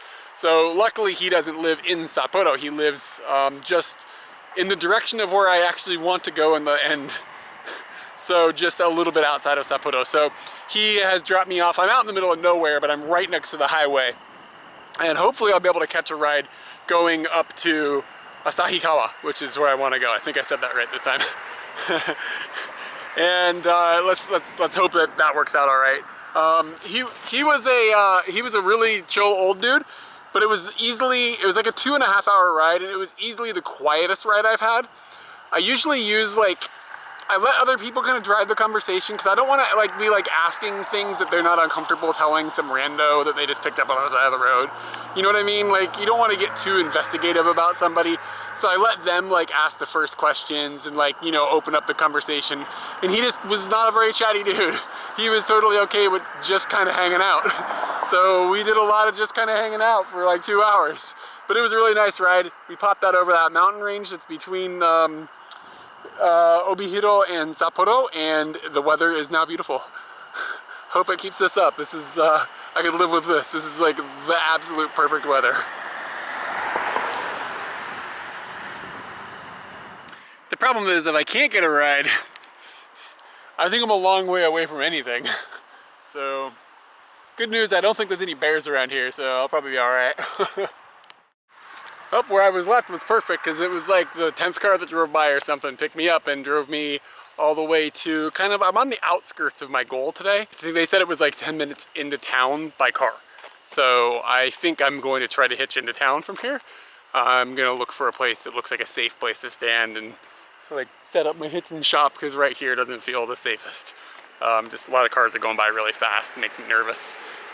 So anyway, there was two dudes in a big van, like a 12-person van, and it was just these two guys, and the whole back of it was empty. So I got a little bit of a nap in because it was even less chatty than the ride I had earlier today. I'm not sure if it's me or if I've just gotten two non-chatty groups in a row. I mean, it's totally fine. I got a little bit of a nap, you know what I'm saying? But these dudes were just chilling. I think we said 3 or 4 things to each other. It kind of blows my mind. It happens very rarely, but sometimes you'll be in a car with somebody for an hour or more, and I'm a big white guy, and I'm in Japan, kind of in a weird area of Japan, hitchhiking around, and they don't even ask where I'm from. I'm not offended or anything, I'm just surprised. I would be so what? You know what I'm saying? But hey, whatever. They give me a ride, nice guys. I mean, by default, if you pick somebody up and you give them a ride down the road, you're a nice person, basically. So I think it just weeds out jerks in general. Jerks won't pick me up. So that's what makes the situation so awesome. And I mean, also there's jerks in Japan, but when? You know what I mean? It's kind of rare, let's be real. Anyway, I'm just rambling, I gotta get a ride. I just woke up, which is why I think I'm bleh. My bad. Oh, so it's about 4 o'clock, so I made reasonable time. Both people I rode with drove, man, they were hauling the mail. This dude was hauling ass in his car, so and the guy in the morning was hauling ass in his car, and this guy was cooking the bacon in the van. And I started to wonder, man, maybe I should try to go all the way up to, I wonder if I could go all the way up to Wakanai today. But it's 4 hours away from here. It's 4 o'clock now. Maybe I'm just gonna go to town and check this place out. The lady that I rode with, the very first ride today that just took me to the Michinaki, said that this was her favorite town in Hokkaido. So maybe I should check it out. Hey, I found a shopping mall. I think I'm gonna get my commerce on. I just need a bathroom. Alright, so I grabbed some sushi while I was in that mall. I was starving. I was wandering around kind of dizzy and stuff. I was like, man, I gotta do this. So I got some dinner, or lunch or breakfast. I don't even know what meal it was. It's about 5 o'clock-ish now. I'm gonna head towards they had Wi-Fi in there, so I booked a place to stay in a dorm or something like that. I'm not even really sure. I didn't read the listing. I just looked at the price. and it's near the train station, so it's about 6 kilometers from here. Gonna make my way there. Maybe I'll hitchhike it, and if not, I'll walk because it's beautiful outside. So I stopped making that last video and I put up my sign, and literally immediately 2 cars stopped. So the car that stopped first realized that another car had stopped behind them, so the first car just like pulled off and they left. I got a ride with the second car. It was a big van, and the dude was he just got picked up some Kentucky Fried Chicken, and the van smelled amazing. There's like chicken everywhere, and he was a really clean cut kind of a younger dude. And he was I think he said he was a sergeant in the Japanese army. I guess it's an army camp around here. And he was really into army stuff. And he was like asking me question stuff about the American army. And I was just like, because I mean, I know basically nothing about the armed forces in the United States. I was just like, I don't know, dude. I was like, my dad was in the Navy. That's about all I know. Okay. And he was like asking me about like some movie like American Sniper or something. And he was really into like that culture of stuff. It was interesting to see that,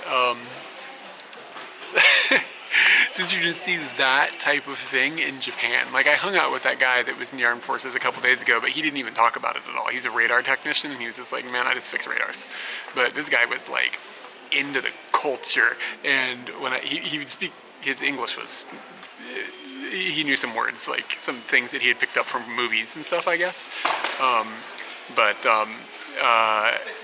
Whenever he had the chance, he would use English, which I think is really actually admirable. Like, just like to be that brave with like another language that you're not that comfortable with, to just start firing words out and stuff. Because like for most people, there's a big wall of getting through like speaking the language. Like just getting the balls up to say things is kind of tricky. But he was like just throwing it out there. And when I got out, when I got out of bed, he saluted me like this. I was just like, see you. It was a pretty cool guy though. He was fun. It'd be really fun to go have a drink with that guy. And now I'm sitting inside of a train station that looks like they built it yesterday. It's really modern and really new looking. And I'm about 10 minutes walk away from the place that I'm staying. So I guess I'm gonna head that way and get rid of my bag, and then I'll think of what to do next. Not sure. So I got to my guest house, and this is the guest house. It's called Retro Guest House.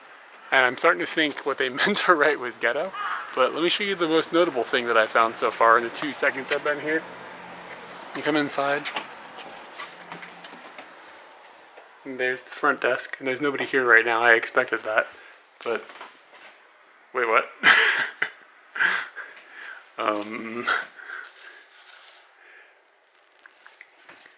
Wait, what?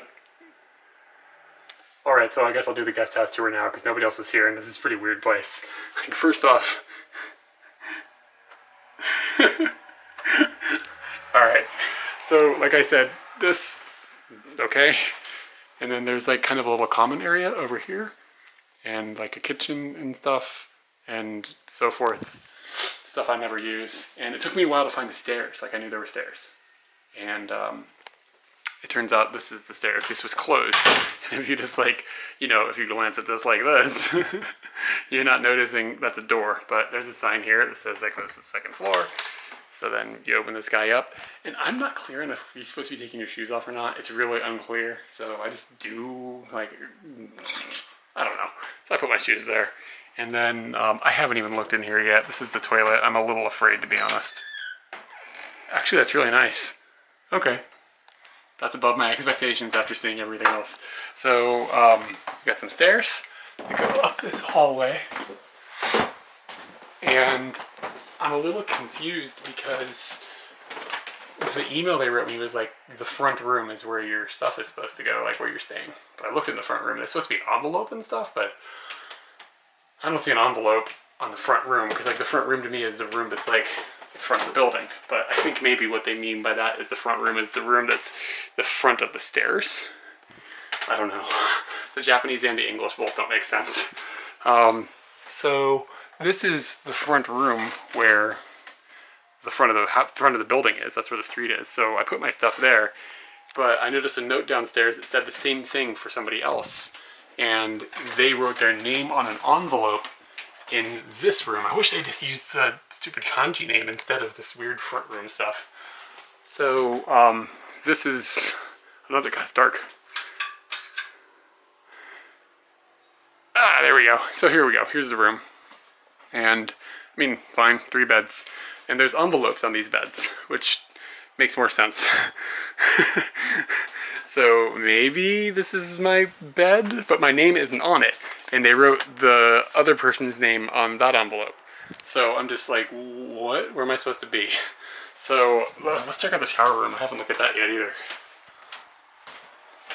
Huh. Okie dokie. That's pretty interesting. It's a weird corner unit thing. Yeah, I mean, I would say, I wouldn't call this place clean, but I wouldn't say that I'm disgusted or anything. I don't know if I'm gonna fit in that. Look at this shower. It's got, those are all jets. And then it's got, does it have a regular shower head? I don't see one. And then it's got this thing falling out of the ceiling. What happens when you turn this thing on? I'm gonna go really slow here. So it's just falling from up there. I don't know, I'm not gonna mess with this thing. I'm afraid of the shower. Anyway, yeah, so that's where I'm staying. I don't know where to put my bag. Alright, so I have to admit I'm a little bit annoyed with this place already. On the listing on booking.com or whatever, it's listed way higher in price. I'm paying more than what the people are paying that are just walking in the door. First off, I find that kind of a bit of irritation. Second off, like, they're unclear on where to put my stuff and nobody's here. I mean, they said nobody was going to be here, not in the booking, but when they emailed me, they're like, hey, nobody will be there. I don't really care that nobody's here, but the doors are labeled, the rooms are labeled, like, left and right in kanji. Like, write that down, don't write the front. And then, like, they left, like I said, they left a note for another guy that was exactly the same thing they wrote me, copy and pasted. And his labeled envelope, I don't have a labeled envelope, his labeled envelope is in the room opposite to what logic tells me the front of the building is. So I'm like, I don't know where to put my things. Which doesn't matter anyways, because there's no place to lock anything up. Which means, like, I have my laptop. And then I gamble. Do I just leave my laptop here and any rando that walks by can pick it up? Or do I take my laptop and haul it around with me all night? And it's not ridiculously heavy, but I'd carry my bag all day. It'd be cool not to have my laptop with me. A locker would be a nice thing. And then on top of all that, the place is supposed to have Wi-Fi. And I'm not huffing because I'm upset. I'm huffing because I just carried my bag down the stairs. I'm out of shape and old. And so the place is supposed to have Wi-Fi. So there's a sign on the wall. And just like every Japanese place ever, the Wi-Fi password is like whatever they set it from the factory. They just leave it there. They just leave the password there. So it's like this string of numbers and letters. It's like case sensitive and like 47 characters long. And it's just like, okay, and then the access point hasn't been renamed, and there's a million access points that are named very similar things. So you get this list of a bunch of access points with the same names, and you're like looking at this password, and the access point just isn't on, I guess, because I can't figure out which one to connect to. Like, it's just not working. So I can't message them to tell them, like, hey, where do I put my bag? Like, what the hell is going on here? So I don't know. I guess I'd rather be out exploring this town before it gets dark out, but I'm like stuck dealing with like this like house of riddles. I don't really want to deal with a house of riddles, you know what I'm saying? So what I'm going to do is I'm going to take my bag, I'm going to take anything that's worth any money out of it, I'm going to put it in my bag and haul it around with me tonight, and then I'm going to put my big bag and I'm going to stuff it under the counter, I guess, and then hopefully when I come back somebody's here, or I'll go to 7-Eleven and I'll try to email them and ask them what the hell's going on. But I shouldn't have to resort to that. Like, it's supposed to have Wi-Fi, that's what it says, and I'm already paying more than everybody else, so anyway. Whatever. All right, so I just left them on, like, I emailed them, because there's nobody there. So I hope it goes to somebody's phone once I find Wi-Fi. I realize some people might be like, oh, well, you know, the reason that the Booking.com price is higher is because Booking.com takes a percentage, blah, blah, blah. In this case, I didn't pay in advance with Booking.com. I just created the reservation.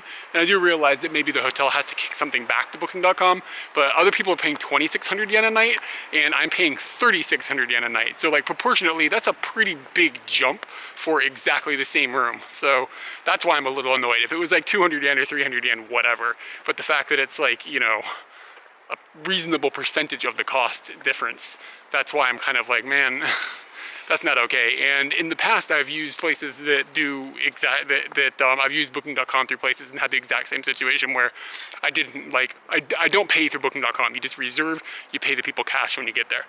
And I've done that in the past at other places, and it's always been the same price as what other people are paying. In Japan anyways. I've never seen a variation in the price. So, I mean, I don't know exactly what their situation is, but I think 1,000 yen difference is a bit steep. But, maybe the other people have some sort of deal or something. I don't know. I guess I really shouldn't be that mad about it. I don't have all the details. I think I'm more just frustrated. Like I said, I'm just frustrated with the house of riddles. Like, do you take off your shoes? Do you pee in the lobby? What the hell is going on in this place? Where's the Wi-Fi? Why are there no lockers? Is the shower gonna kill me? It's kind of fun on one hand, but on the other hand, I'm a little nervous. Usually you can check into a hotel no problem because everything makes sense. This is the one time you really could use some assistance. I just watched a lady grab a little tiny poodle that had just, done a number 2. She grabbed him by his tail, backed him up and held him in place while she wiped his butt. It was just too much. Signing off.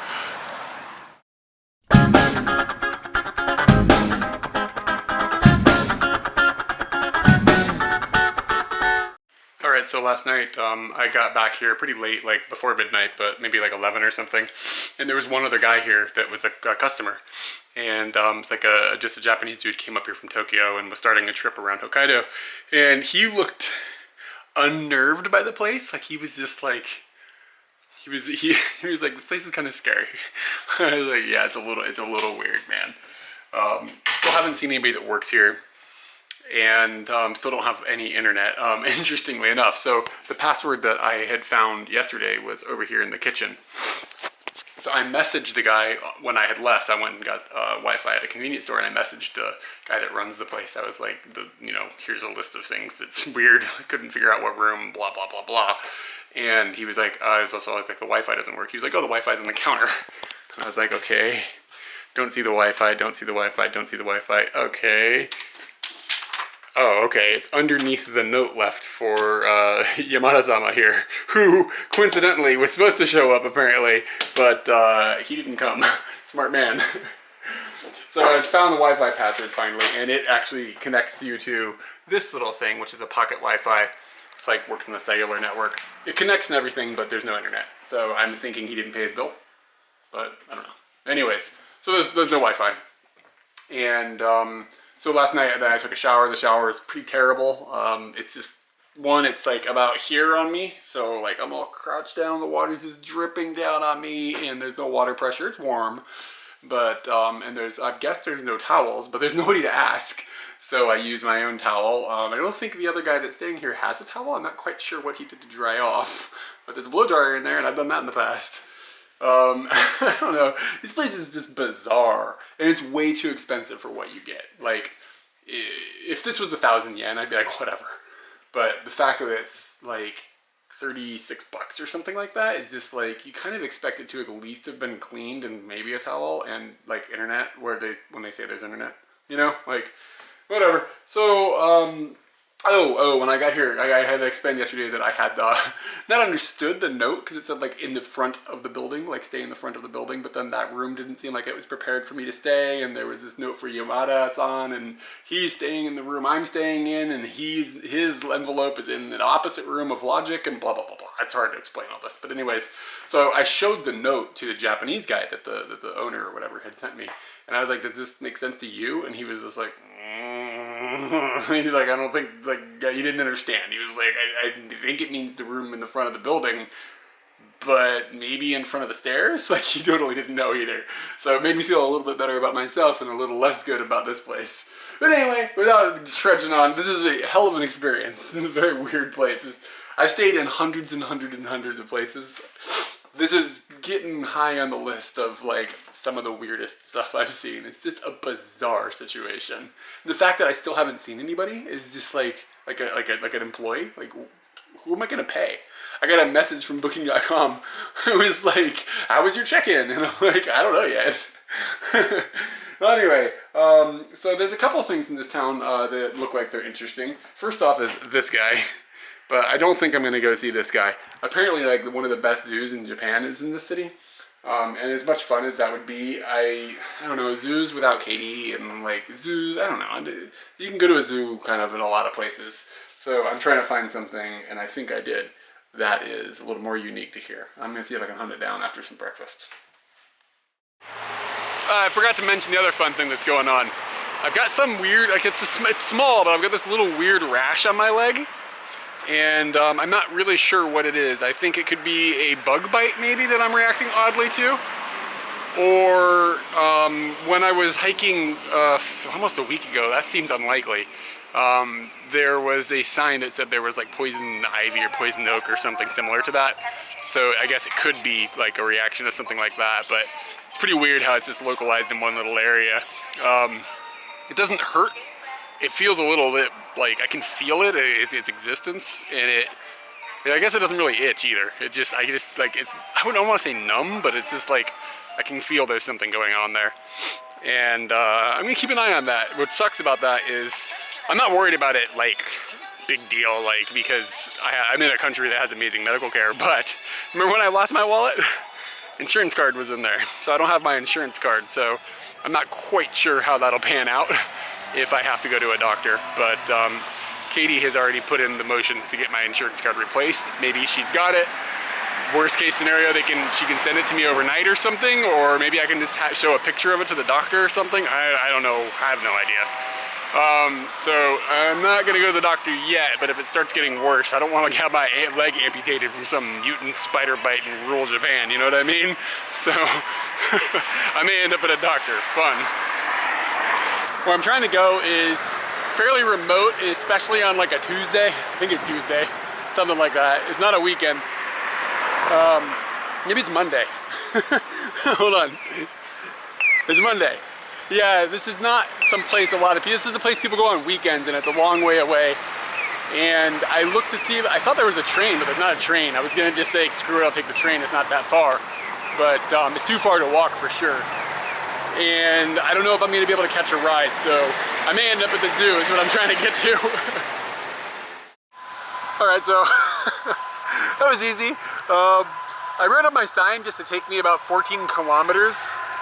That was like a next town, and I was gonna just kind of like jump there and then jump another 20 kilometers and jump another 20 kilometers. That was my ambition.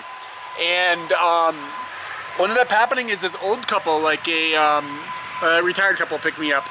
And to give you an idea of their age, they've got grandchildren that are in middle school. So, I mean, not super old people, but like these people have been retired for a while. And they were like, oh, we're just out for a drive today. And they were gonna just take me to that place that was like 14 kilometers away. That was, you know, along the road they were going on. And they asked me where I was headed today. And I told them I wanted to come up to this mountain. And they were like, okay, and they, like, the guy looked at his watch, and they looked at each other and stuff, and he was like, we'll drive you all the way there. It's an hour away. And I was like, no, you can't, it's too far, way too far. And they were just saying like, oh, we're just out for a drive. We like to drive up the mountain, it's really pretty and stuff, and they basically wouldn't take no for an answer. So, here I am. I've made it, and the thing I need to do is figure out like, how do I get down? Now, there's some other people up here right now, but it's really windy, and there's supposed to be this ropeway that goes up to the top of the mountain, but the ropeway is closed, I think, because of the wind. I haven't investigated it yet, I just know it's closed. So I might just do a little hiking or something, I'm not sure. But the older people were like, well, when do you think you're gonna be coming back down? And I was really like, I was polite about it, but I was not telling them when I was coming back down. I did not need these people waiting for hours and hours and hours for me. But it's supposed to be really pretty up here, so I'm gonna go investigate that. The skies are clear, but it was like misting on me. It was like not rain, but like this mist was blowing all over me. It was really strange sensation. So yeah, let's explore. Yeah, it looks like the ropeway is closed for wind. It says really strong wind. All right, so my goal had been to go up kind of the top of the mountain here. But without the ropeway running, I don't know if I have enough time to safely go up and then safely come back by the time it's dark. And I don't have a car of my own, and the last bus runs at 5 something-ish. So I do have my concerns that I will be able to make that safely and still get my way back into town at the end of the day. So I'm not really sure what I'm gonna do. It's certainly pretty up here. I'm walking through this weird little marsh, and there's definitely some adventure to be had in that situation.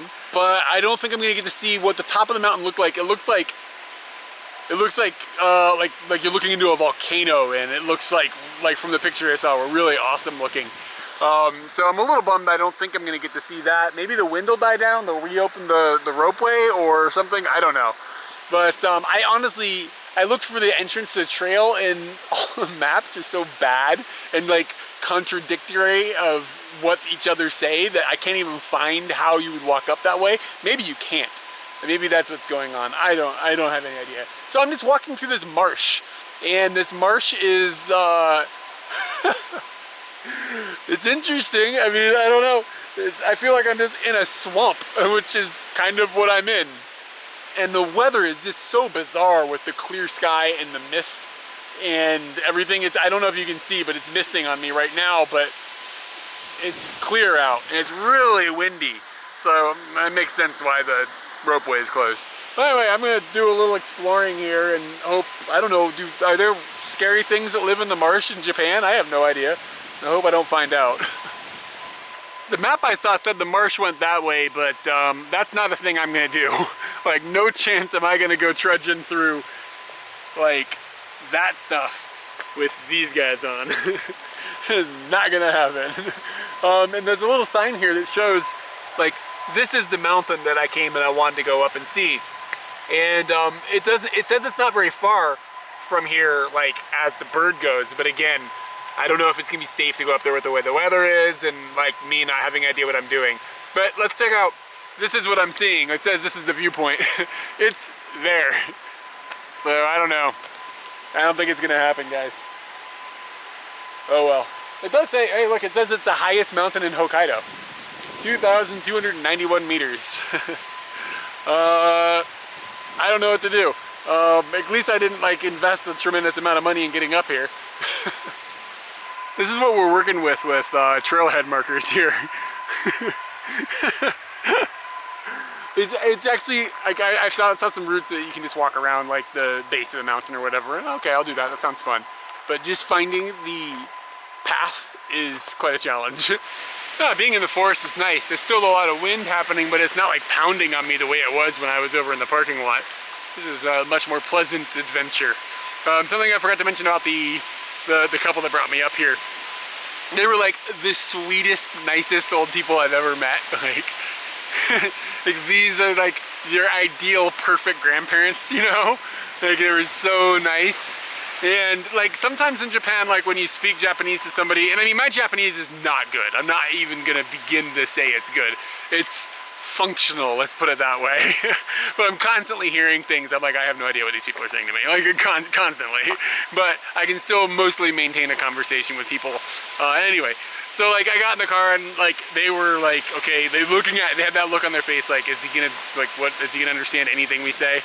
And a lot of times when you speak Japanese, people kind of give you a fake, like, oh wow, that's so good, like, and it's just sort of like, kind of cringy a little bit, the way that they can react to that.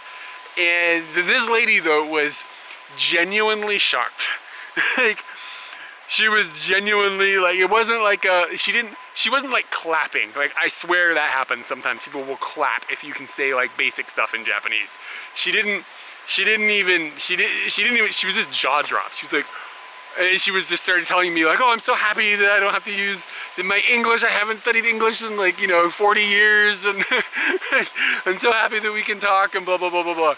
So sometimes that specific interaction can be kind of ingenuine, I think, and that's what makes it sort of like kind of annoying. Like people like say, oh wow, it's so good, and it's really not, and like that kind of thing. But this lady was just so like legitimately thrilled that we could even have like, basic just like conversation about what was going on around us and like where I was going and where I was from and like their grandchildren and all that stuff. Like those types of conversations I can handle. And she was just like so happy about it. It was so like, it was hard not to sit in the car and not just have a huge smile on your face with how like, just from the energy of those two people. It was always a wonderful ride. This sign is doing a little better. So we got this way. And then we got this mouse guy, he's pointing kind of, I guess, that way. And then we got these other two guys pointing, I think, this way. I think I'm reading that right. I'm a big nature guy.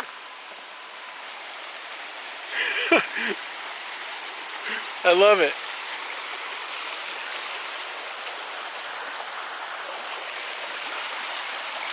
Well, that's just magical.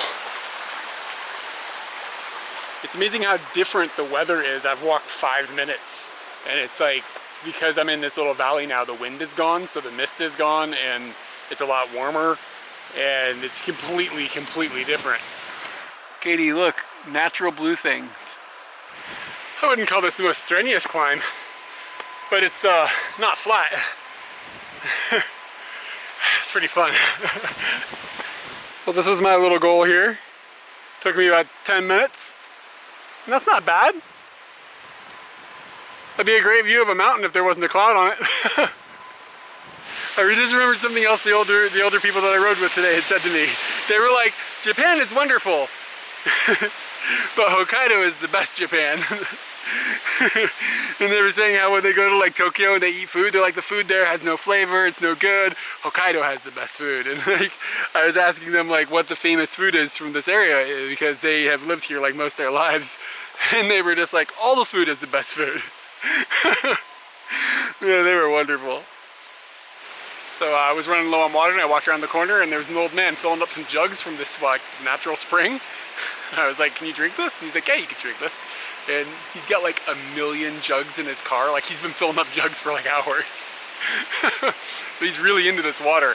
On the way up, the man that I rode with told me that the water up here is like famous for being delicious or whatever. So I'm happy I get to give that a go. All right, so it's called God's Spring, basically. Like the kanji was like God and then spring water or whatever. And I drank the rest of my bottled water.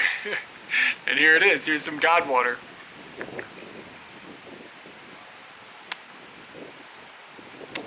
It's pretty good. I mean, it's like really clean tasting. Ah. The gods have done well this time, my friends. So this sign is pretty high. Keep in mind, me, 2 meters, sign taller. But to show you how deep the snow here gets, check this out. See that other sign up there? That guy? It's the same sign, it's just that in the winter, this one's under the snow. So they had to put another one up higher so people could see it. Look at that guy. He's amazing. Oh, I think he wants the camera. Oh my god, oh my god, oh my god, we're being hunted. Let's see what happens. And I don't know if he's still... Why is the camera interesting, I wonder? He has trouble sticking to the glass.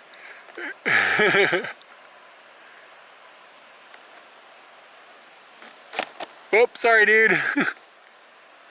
I like to me how cute he is, but to some other creatures, he's probably a really dangerous, like, monster. Like, I'm sure he just devastates some sort of ant or something like that. Or maybe just plants. Manhole covers in Japan are always amazing, and this one is no exception. You hear that growling noise? It's coming from the ground. I'm assuming there's a pipe run under the ground here or something. But I'm touching this rock, I can feel the rock shaking. Is this about to explode? I don't see this this weather changing anytime soon, so I think I'm not gonna like spend the whole day up here. I did a little hike, I had some water from God, and like now I think I'm ready. I'm gonna see if I can skip out of town. There's not very many cars leaving, but the few that are going down, I think are all going kind of the same place I'm going, so maybe I'll have luck. And if not, there's a bus in a couple of hours, so hoping I don't have to wait for a couple hours for the bus, but if I do, life doesn't end. I found a hat. I think it might be a little on the small side for me. It's only an hour to the next bus, that's not quite as bad. I thought it was gonna be like 2.5, 3, I wasn't really sure. But it gives me an hour to see if I can catch a ride. The mountain is just starting to peek out of the clouds a little bit right now, but it's still really windy, so I don't think that ropeway is going to be turned on anytime today. Like, I just can't see that being a thing at this point. Jesus.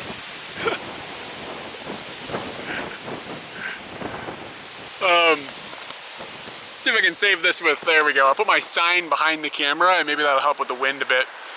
So, I didn't bring any real lunch, but on the way out of town I went to a convenience store and I grabbed a box of Calorie Mate.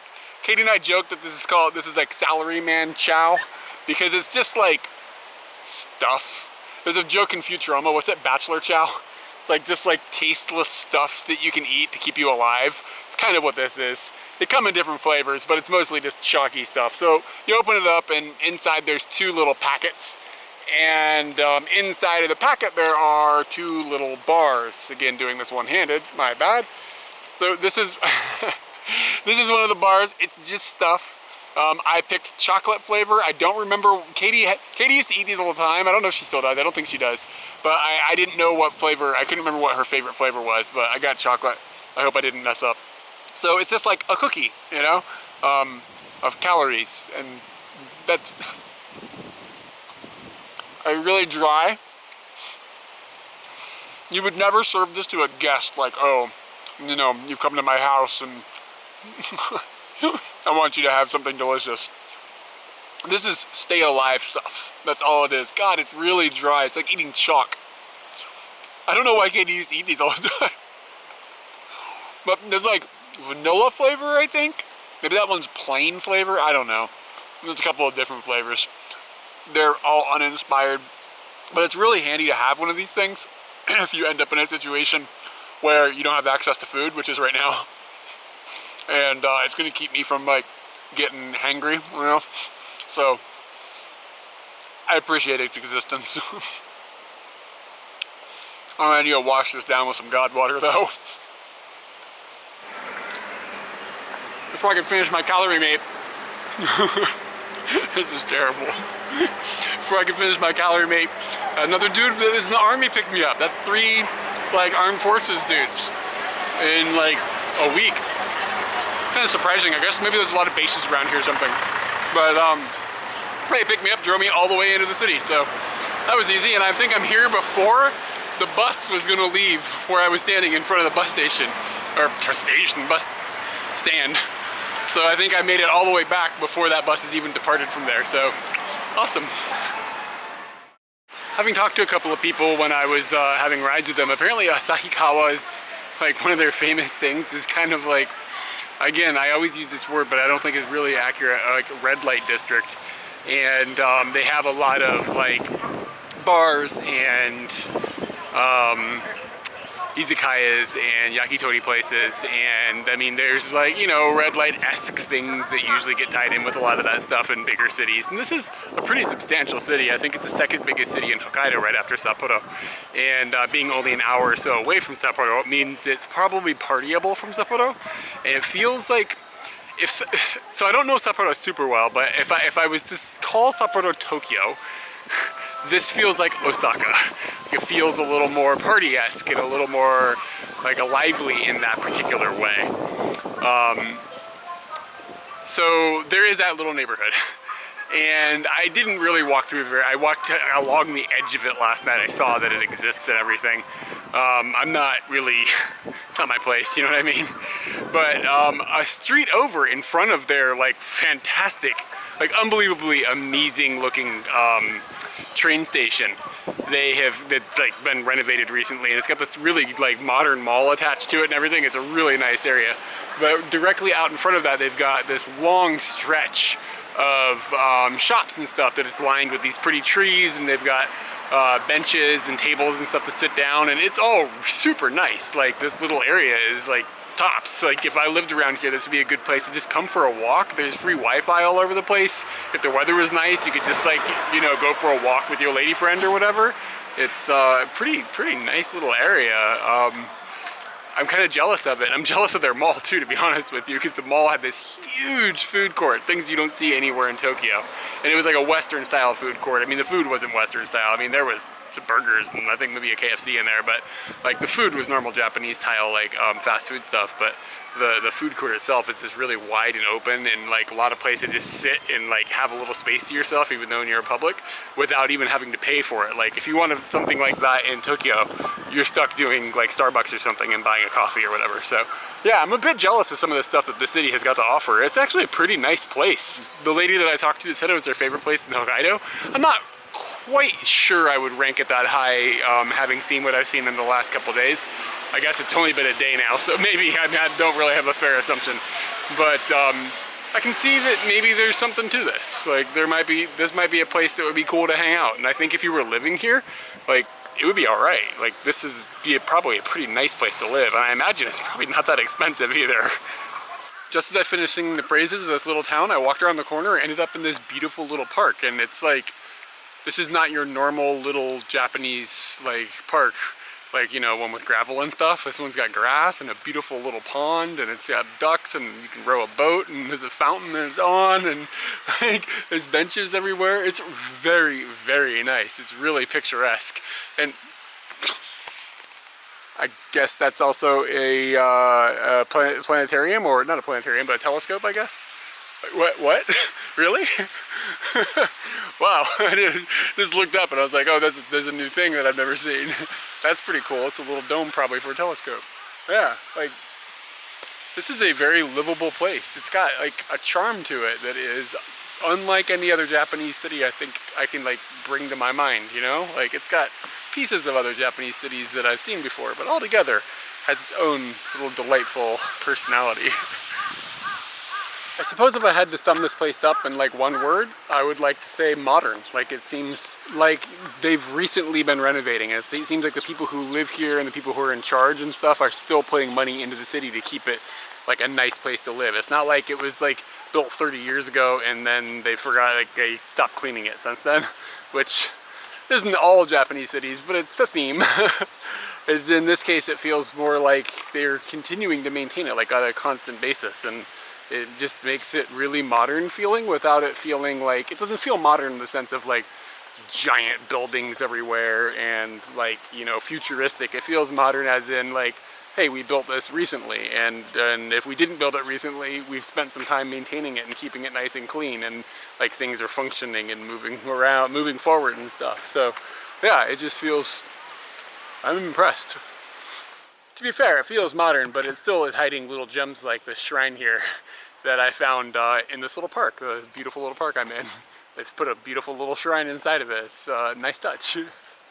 I went to the Tourist Information Center last night when I first got here, and it was closed, but there were some pamphlets out, and I looked at one of the pamphlets, and one of the only things that it mentioned as like a tourist attraction here was there's a street where the electric poles are bent, like they're not straight. I'm not sure if that qualifies as a tourist attraction, because I walked through here last night and I didn't even notice. I came looking for it today though. I was like, you got to see this, you know what I mean? Like, you got to check that off the list. Japan is somewhat famous for like it always being noisy no matter where you are, and this city is the embodiment of that, to be honest. Especially this street with all like the shopping and stuff. It's like really nice. I realized that like, I think I tune it out, but like there's just audible commercials playing out of those things at all times, and a lot of the restaurants and shops and stuff have speakers set up and they're just blaring like advertisements out of the front of them, as opposed to like in other parts of Japan. I don't think that's usually allowed in cities, to be honest. Usually you have a person go outside and like yell or hold a sign or something like that, but here it seems like that they've gotten permission from the city to just kind of blare it out. And I mean, if that's the atmosphere they're trying to create, that's fine. I don't think there's too much residential stuff around here, so it's probably not driving anybody nuts.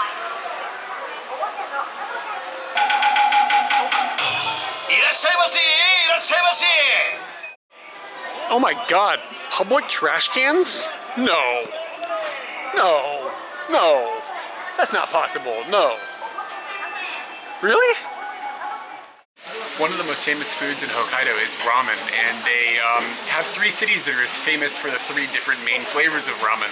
I believe Sapporo is miso ramen. This town is shoyu ramen, which is soy sauce. And there's another town that is famous for the salty flavored ramen. And I don't know the name of that town right now, I can't remember. Doesn't matter, that's not where I'm at. So I've come to a restaurant. Oh, I was standing outside and I knew the ramen was famous here. I knew I wanted to try the ramen. So I Googled it and I was like literally standing right in front of this building that houses a famous restaurant called Hokkaido. And they are famous for the shoyu ramen. And they've actually expanded this into a international chain where they have got restaurants in Singapore, a few more in Japan, some in Taiwan, some in Hong Kong. So international, like Asia-wise. So I've come in and I've ordered my shoyu ramen. My favorite flavor of ramen is miso, to be honest. But I mean, you know, when in Rome, you know, when in Rome, eat the shoyu ramen. So let's see here, one-handed stuffs, you know. All right, so there we go. The noodles are a bit on the thin side, and we've got some pieces of pork in here, and menma and greens and all of the normal ramen stuffs. So this is apparently another, even though this is a chain, this is apparently the original restaurant, the OG. And I don't know if that's 100% true, because in the menu there's a picture of what I assume to be the original location. It doesn't look anything like this location, but maybe they just moved it at some point, or maybe a building got built around it. That's completely plausible as well. But I'm in the basement and there's like this little like counter, and they make it, and it's pretty friendly in here. Anyway, what am I doing? Eating. Come on now. All right, so let's see.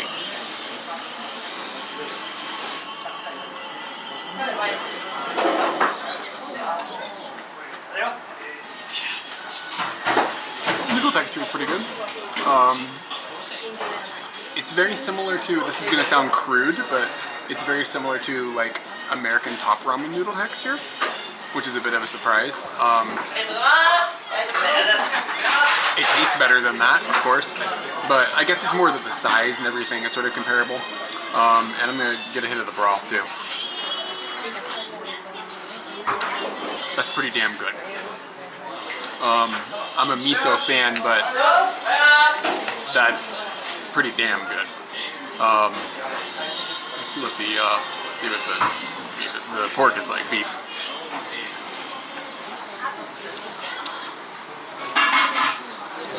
Ooh, that's winning it. That's the best part. The cockroach. Oh yeah, man, this is a serious bowl of noodles. And if there's a cockroach on the floor, you know it's good. I got another look of the picture in the menu to see what the original like building looked like again, to see if I could figure out maybe this is it and maybe they built around it, or I don't really have a very solid guess. I'm guessing not. I think they've moved it, but regardless, the dude in the picture, the way he's cheesing out, that's a man I trust with my noodles. The more this I eat, the more I feel like I'm selling short these noodles, like by calling them top ramen. It's more the size of them, I think, that reminds me of it. But they've got almost a distinct eggy flavor to them, which is like kind of a delight. Usually the noodles are just a carrier for the rest of the flavor of a bowl of soup. But in this case, the noodles are actually kind of, maybe not the main event, but an important aspect of the event. I think they might be my favorite part, actually. Yeah, maybe put these noodles in some miso ramen, we'd be rocking it. But I don't know, maybe they just work really well with the shoyu ramen. I don't know. Cooking is complex. The true test of a good bowl of noodles is if you feel like you exercised after you ate it. And I do. Woo! Guys, did you ever play Splatoon for Wii U? That game was absolute fire, man. I gotta get back into it. Well, I mean, I can't really right now. I don't have a Wii U in my pocket. But I went into a store in search of a yo-yo, successful by the way, and I saw some Splatoon gummy. So I thought, why not? We'll give it a try. I love gummy, I love Splatoon. And the problem is I've had these themed gummies before and I've always been kind of like, meh. So anyway, here we go, little squid. I can already tell that, oh, it's got a decent squish. A melon flavor is really strong. There's an orange one in here as well. I wonder if it'll be cantaloupe? Cantaloupe? How do you say that word? Cantaloupe? So, same guy, like different shape. The outside is a little bit, not crunchy, but it's a little harder than the inside is. It's kind of fun.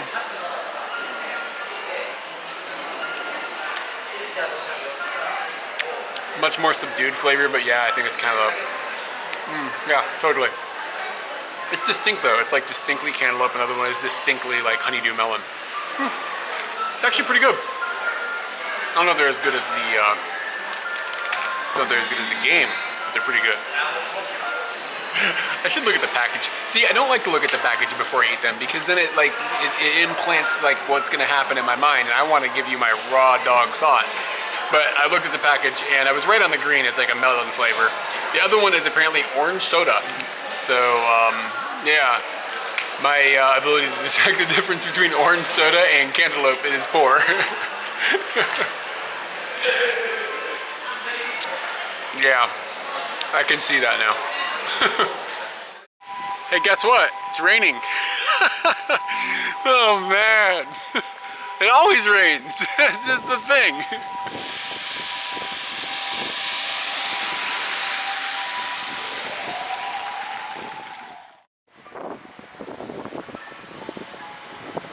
Nice hat.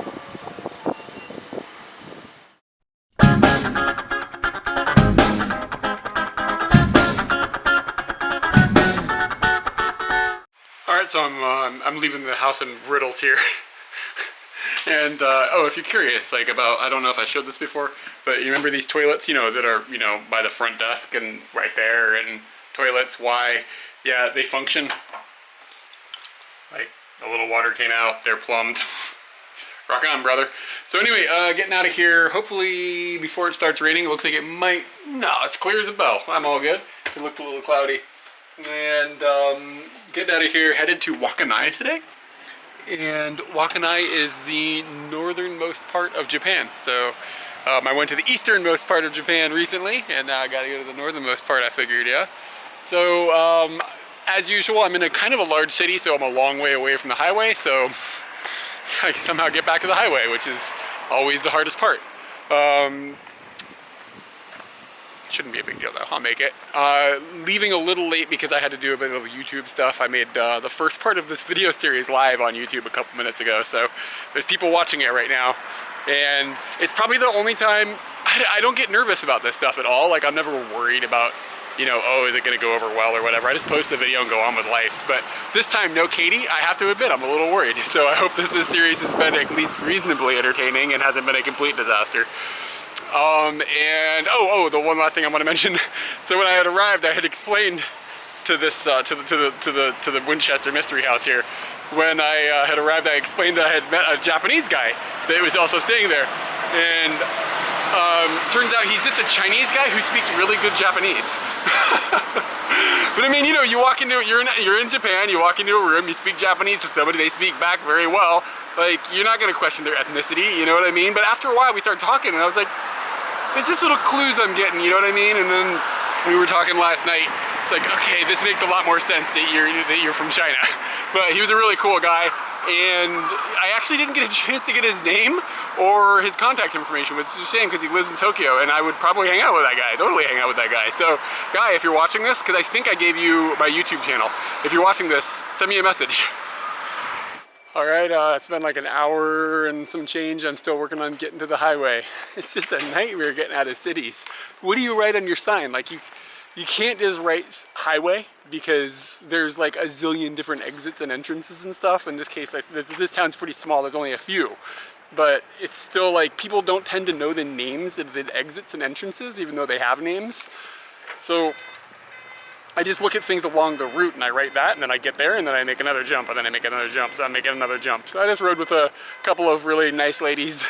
They were super, super friendly when they talked to me, but when they talked to each other, they were like bickering, like with each other. It sounded like an old married couple, but maybe they were sisters or something. That would make a whole lot of sense.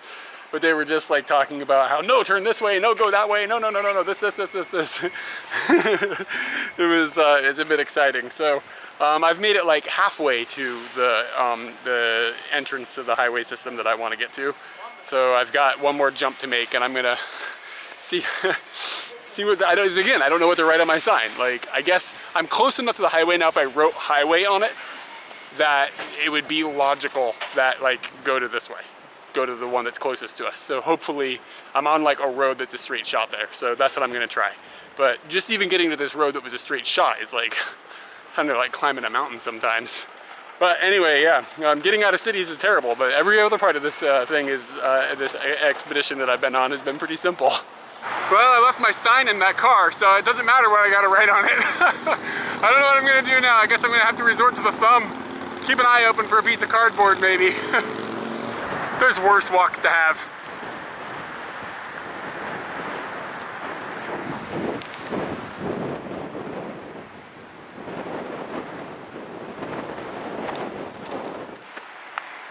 Sweet park golf. I love it.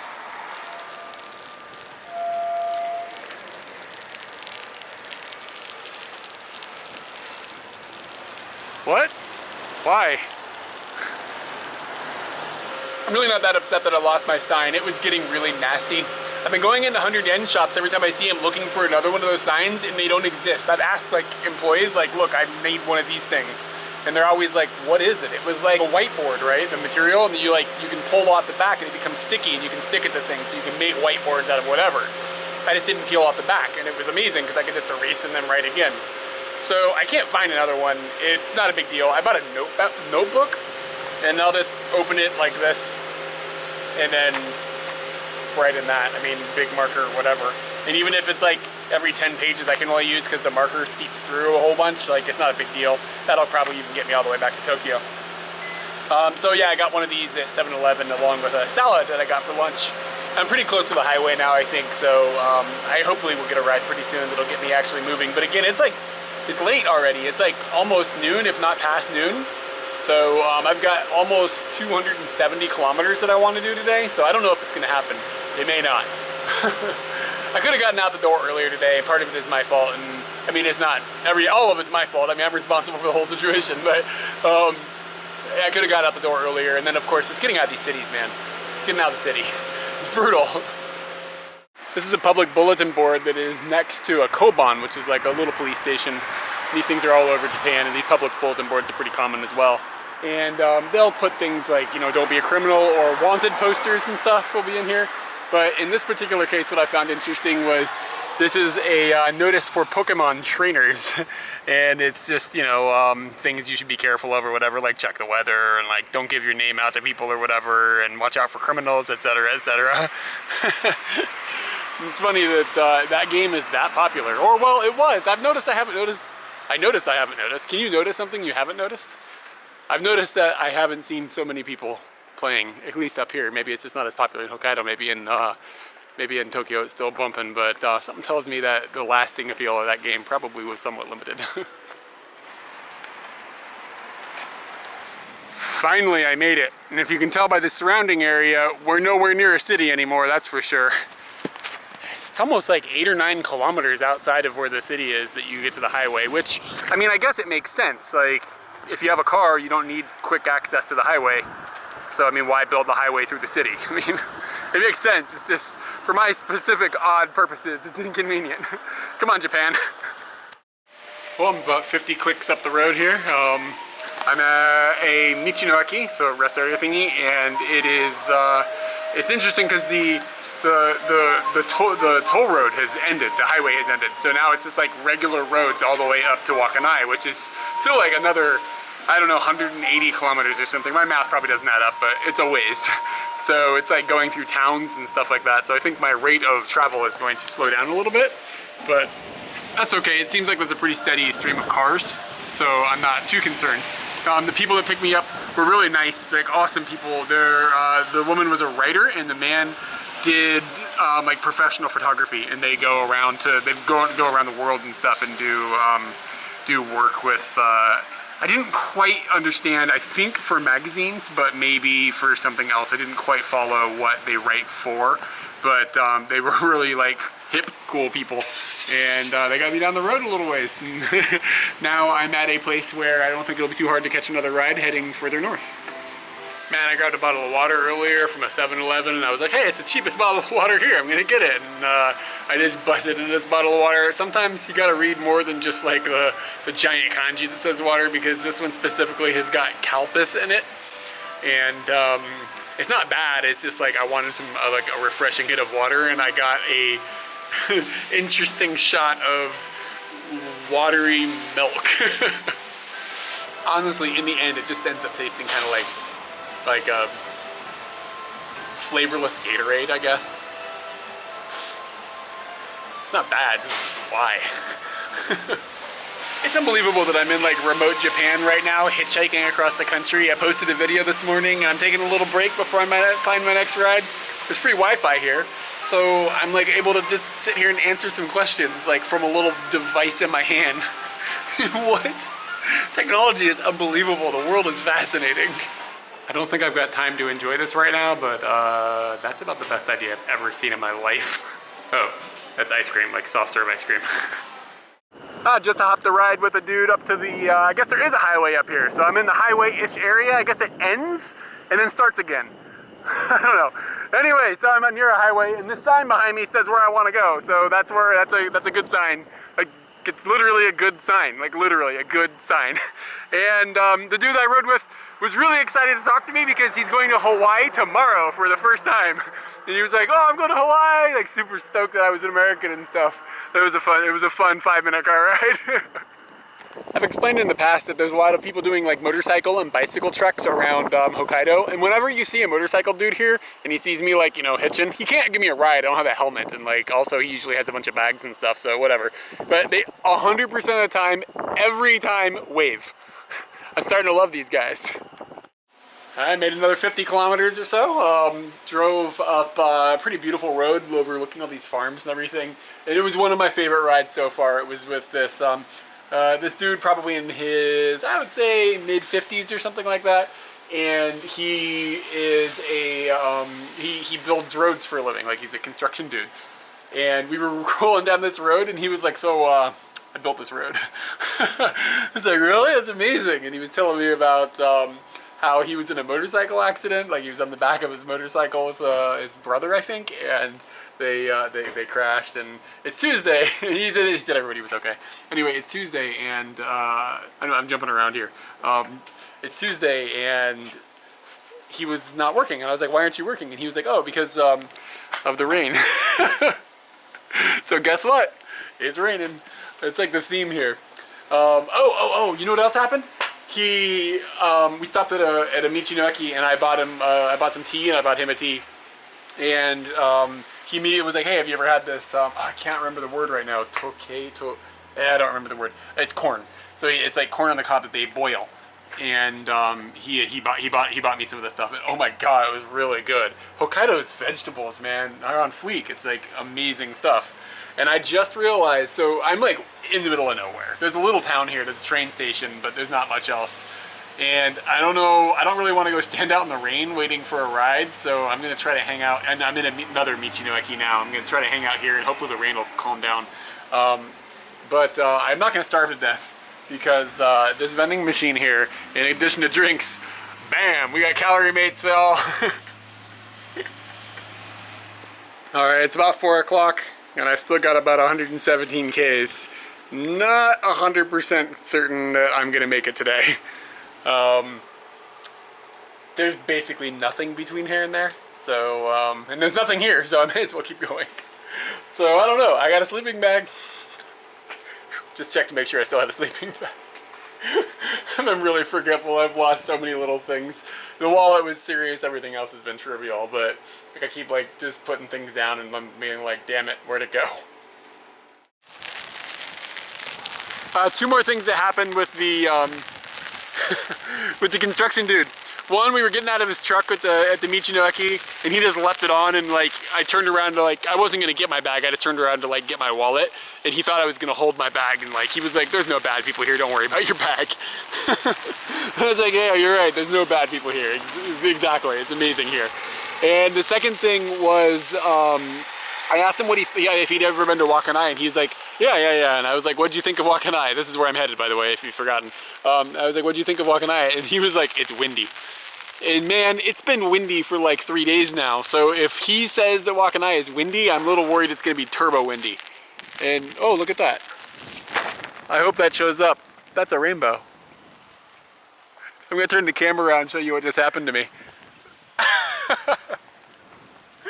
Wind, y'all. Let's see if it'll fix it. Yeah, no problem. Oh yeah, that's beautiful. I'm happy to be here right now. Chucked another 20 kilometers or so with another construction dude. I think he was a construction dude. The way he was dressed, I don't know. Whoa, it's windy. It blew my bag over. Oh my God. Let's see if I can find a place where it's not going to be brutal. Oh, good Lord. All right, the camera is like hiding in a corner now. Hopefully that'll help with the wind. It's really windy. We were in a van. It was like blowing his van around and stuff. I feel like some sort of like apocalypse is chasing me down the street right now.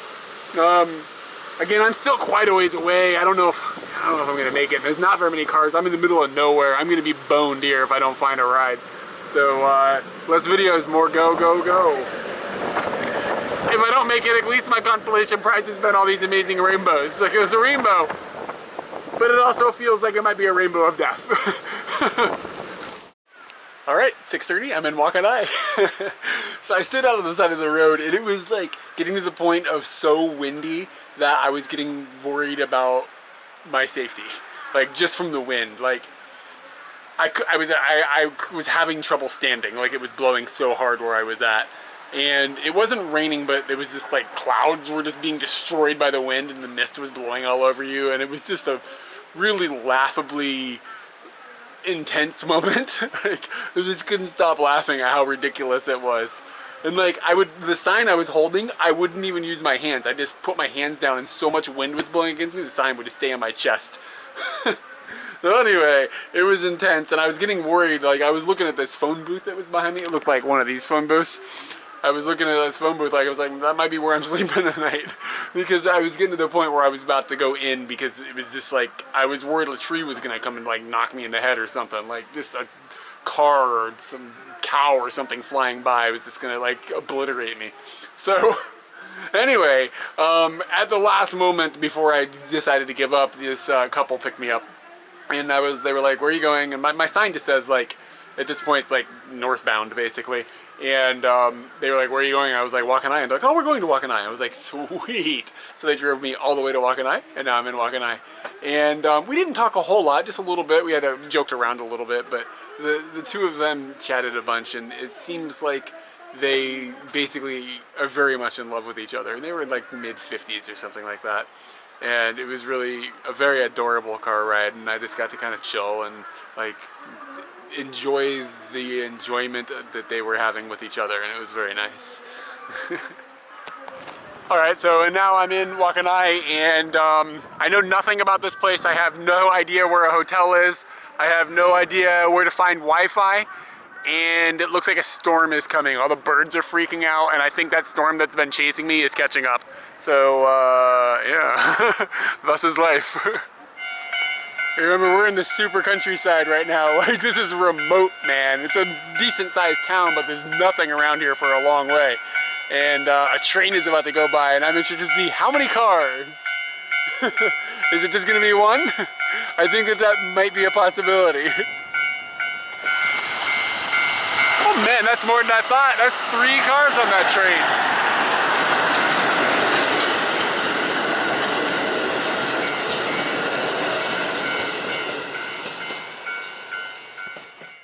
Alright, so I found a place and it's crazy. Like, it's not crazy to anybody but me because of what I just went through talking to this lady. The lady that runs the place is really, really rough. Like, I almost want to say like what you would expect from like, you know, a stereotypical like angry New Yorker. Like, you know, if you like stereotype that in your head, or like, I don't know, I don't even know how to explain this personality. But she speaks in really impolite Japanese. Like, she hands me the key, but she's like, you can tell she's a nice person. Like, there's just something warm about her, which is kind of how you feel.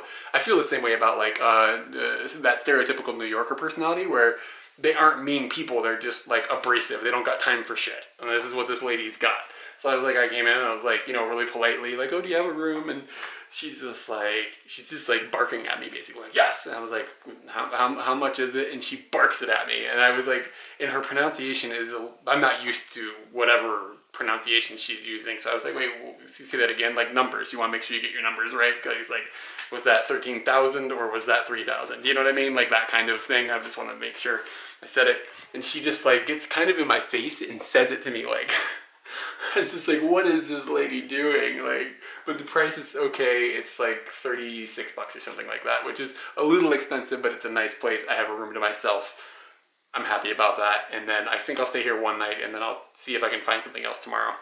I looked on like Airbnb and stuff and there's like nothing there. I don't even think there's anybody that hosts Airbnb up here. So, that limits me down a little bit. And I looked at booking.com and booking.com stuff is really expensive, like hundreds of dollars a night. So I'll just do what I can. It's dark out. I mean, I'm going to wander around in the storm, like looking for a place. It's just not going to happen. So yeah, I'll stay here. But yeah, she hands me the key and she's just like, she hands me the key and she was like, I got to deal with other people. She doesn't use, like, when they talk about customers in Japanese, they use like the word, like, I have to help the other customers. Like, so she's like, I have to help those people. It's just like, she hands me the key and she was like, go there. I was like, whoa, dude. But she came up here and then she like made my bed and stuff. Turned on the TV, plugged it in, got me a towel, like all that stuff got done. Like, you know what I mean? But just like with this edge of terror. Kind of like it. And this is what's going on south of here right now. This says typhoon. And it's like they've got like a guy with like every once in a while the reporter shows up and he's got like one of those hats that construction workers wear, and yeah, you can see all of that's not good. So that's in oh, here we go. That gives you a better idea. So I'm up here right now, and yeah. So this is happening in Aomori and Hachinoe. I think that's Hachinoe. Yeah. I was there about a week ago, or well, no, but shoot, almost a month ago now, right? So yeah, that looks like it's coming in this way. Awesome. Surprise, surprise, it's gonna rain. So this place feels like a normal like ryokan. Tatami rooms, and you have separate, a bathroom is shared and everything. And let me show you the bathroom really quick because there's nobody up here, so I thought I'd do that. So you come in this little area and there's a sink. You put your slippers on to go in the bathroom. They never fit me. And turn on the light, that's this toilet area. And this is the urinals. And this is the ladies' toilet and the men's toilet. So you could be as a man standing here draining your lizard, and a woman would come in that door and then go in there. Or alternately, I guess you could be a woman and the man could be standing here draining his lizard, and you could go, you know, they're usually not a mixed thing. And I'll show you something else I just found. This place is nuts. Hokkaido is great. It's like surprises around every corner. I feel like in like Honshu, I'm used to everything, but this place is just full of like, whoa, can't believe that's happening. So there's this like rack. So my room is here, yeah. And there's this rack of like magazines and stuff and whatnot. And yeah, there's lady magazines. Hope that didn't just create an awkward situation for anybody like watching this, if you're a mom or whatever. My bad. Yeah, so like, you know. I had to, I wanted to know if there was Wi-Fi, so I had to interrupt the lady while she was eating her dinner to ask her if there was Wi-Fi. I thought she was gonna kill me. But I found that I'm using superbly, like, I'm using the most polite Japanese I can with this lady. I'm gonna try to win her over. That's my goal. So now I'm gonna go wander around the dark and see if I can find Wi-Fi for a moment and just let Katie know I'm alive, and then also maybe food. This is a nationwide izakaya, so it's like a bar with food and stuff. Like usually, like your image of this place is salarymen going there and getting toasted with their coworkers, or maybe people on dates. Or when Katie and I first moved to Japan, we would go to this specific chain actually because at the time, like we could understand the menu and everything. So we're like, oh, this is great. And we would go here and we would do nomi hodais, which is like an all-you-can-drink thing for 200 yen. We have a video about it, I think. So anyway, drinking adult stuffs. However, this one says it has a kid's room. I've never seen that at one of these before. Maybe that's common outside of Tokyo. I don't know. It says it's like a kid's room with karaoke or whatever, but like, I guess you could come here, dump the kids off in the kids' room, get plastered, and then go home? Is that what this is for? I just decided to grab a bowl of gyudon, cheese gyudon. I haven't had any of that since I was in Sendai, like almost a month ago now. So I was like, man, it's about time. I know it's being a little lazy, but this town is kind of dead at the moment. I don't have access to internet. I'm not gonna wander around and wait for a storm to show up and yada yada yada yada yada. So I just got lazy. I ate something that looked delicious, and I really enjoyed it. Thing that was weird about this one, this is a standalone sukiya, which is like one of the cheese gyudon joint. And in Tokyo, they're all like, you know, built into buildings and stuff because, you know, Tokyo. And this one has got a drive-through, which in my mind, it's like, you know, McDonald's or something. You don't think about like driving through and getting some gyudon, but I mean, I guess, why not? That way, I really wish somebody would open a gyudon restaurant in America and like let it like flourish, because it would do amazing. Like if you drop this in a college town or something, priced it right, man, people would dig this stuff. It's amazing, guys. So when I was coming out, these people went by on a they were leaving here on a motorcycle, and they stopped and they flagged me down. They were like, hello, hello, hello, and like, do you speak Japanese? I was like, yeah, kind of. And they were like, oh, we saw you earlier, like hitchhiking into town. It's good you made it. They were surprised that I made it, I think. And I was like, yeah, I think I hitchhiked from Tokyo. And they were like, what? Which is a pretty common reaction once you get this far north, I think. Like, hitchhiker from Tokyo blows people's minds. But yeah, it was fun. They were fun. They were on a motorcycle and they were scooting out of here. And they were like, where are you gonna go tomorrow? And I was like, I don't know. I think the end of times is coming, like a storm. And they were like, yeah, we're gonna be stuck here as well. But anyway, so now you know all about them. If I knew their channel, I'd tell you to subscribe to it. So an indicator that you're pretty far north in Japan is when you're walking home and a drunken Russian man asks you if you're Russian in Russian. I was like, no. I don't know, like, I don't see that I give off a Russian vibe, but this happens to me a lot. Like, when we were in Vietnam, there's a lot of Russian tourists and a lot of Russian people would just come up to me and just start chatting with me. And I was just like, what? I don't know anything about what's happening right now. So, I don't know, maybe it's the beard or something, or because I'm tall, or maybe it's just because I'm white, and he's like, maybe a lot of the white people up here are Russian. I don't know. Who knows? But anyway, yeah, he was definitely, well, he was drunk too, so... To be fair, maybe his Russian identification system was a little askew.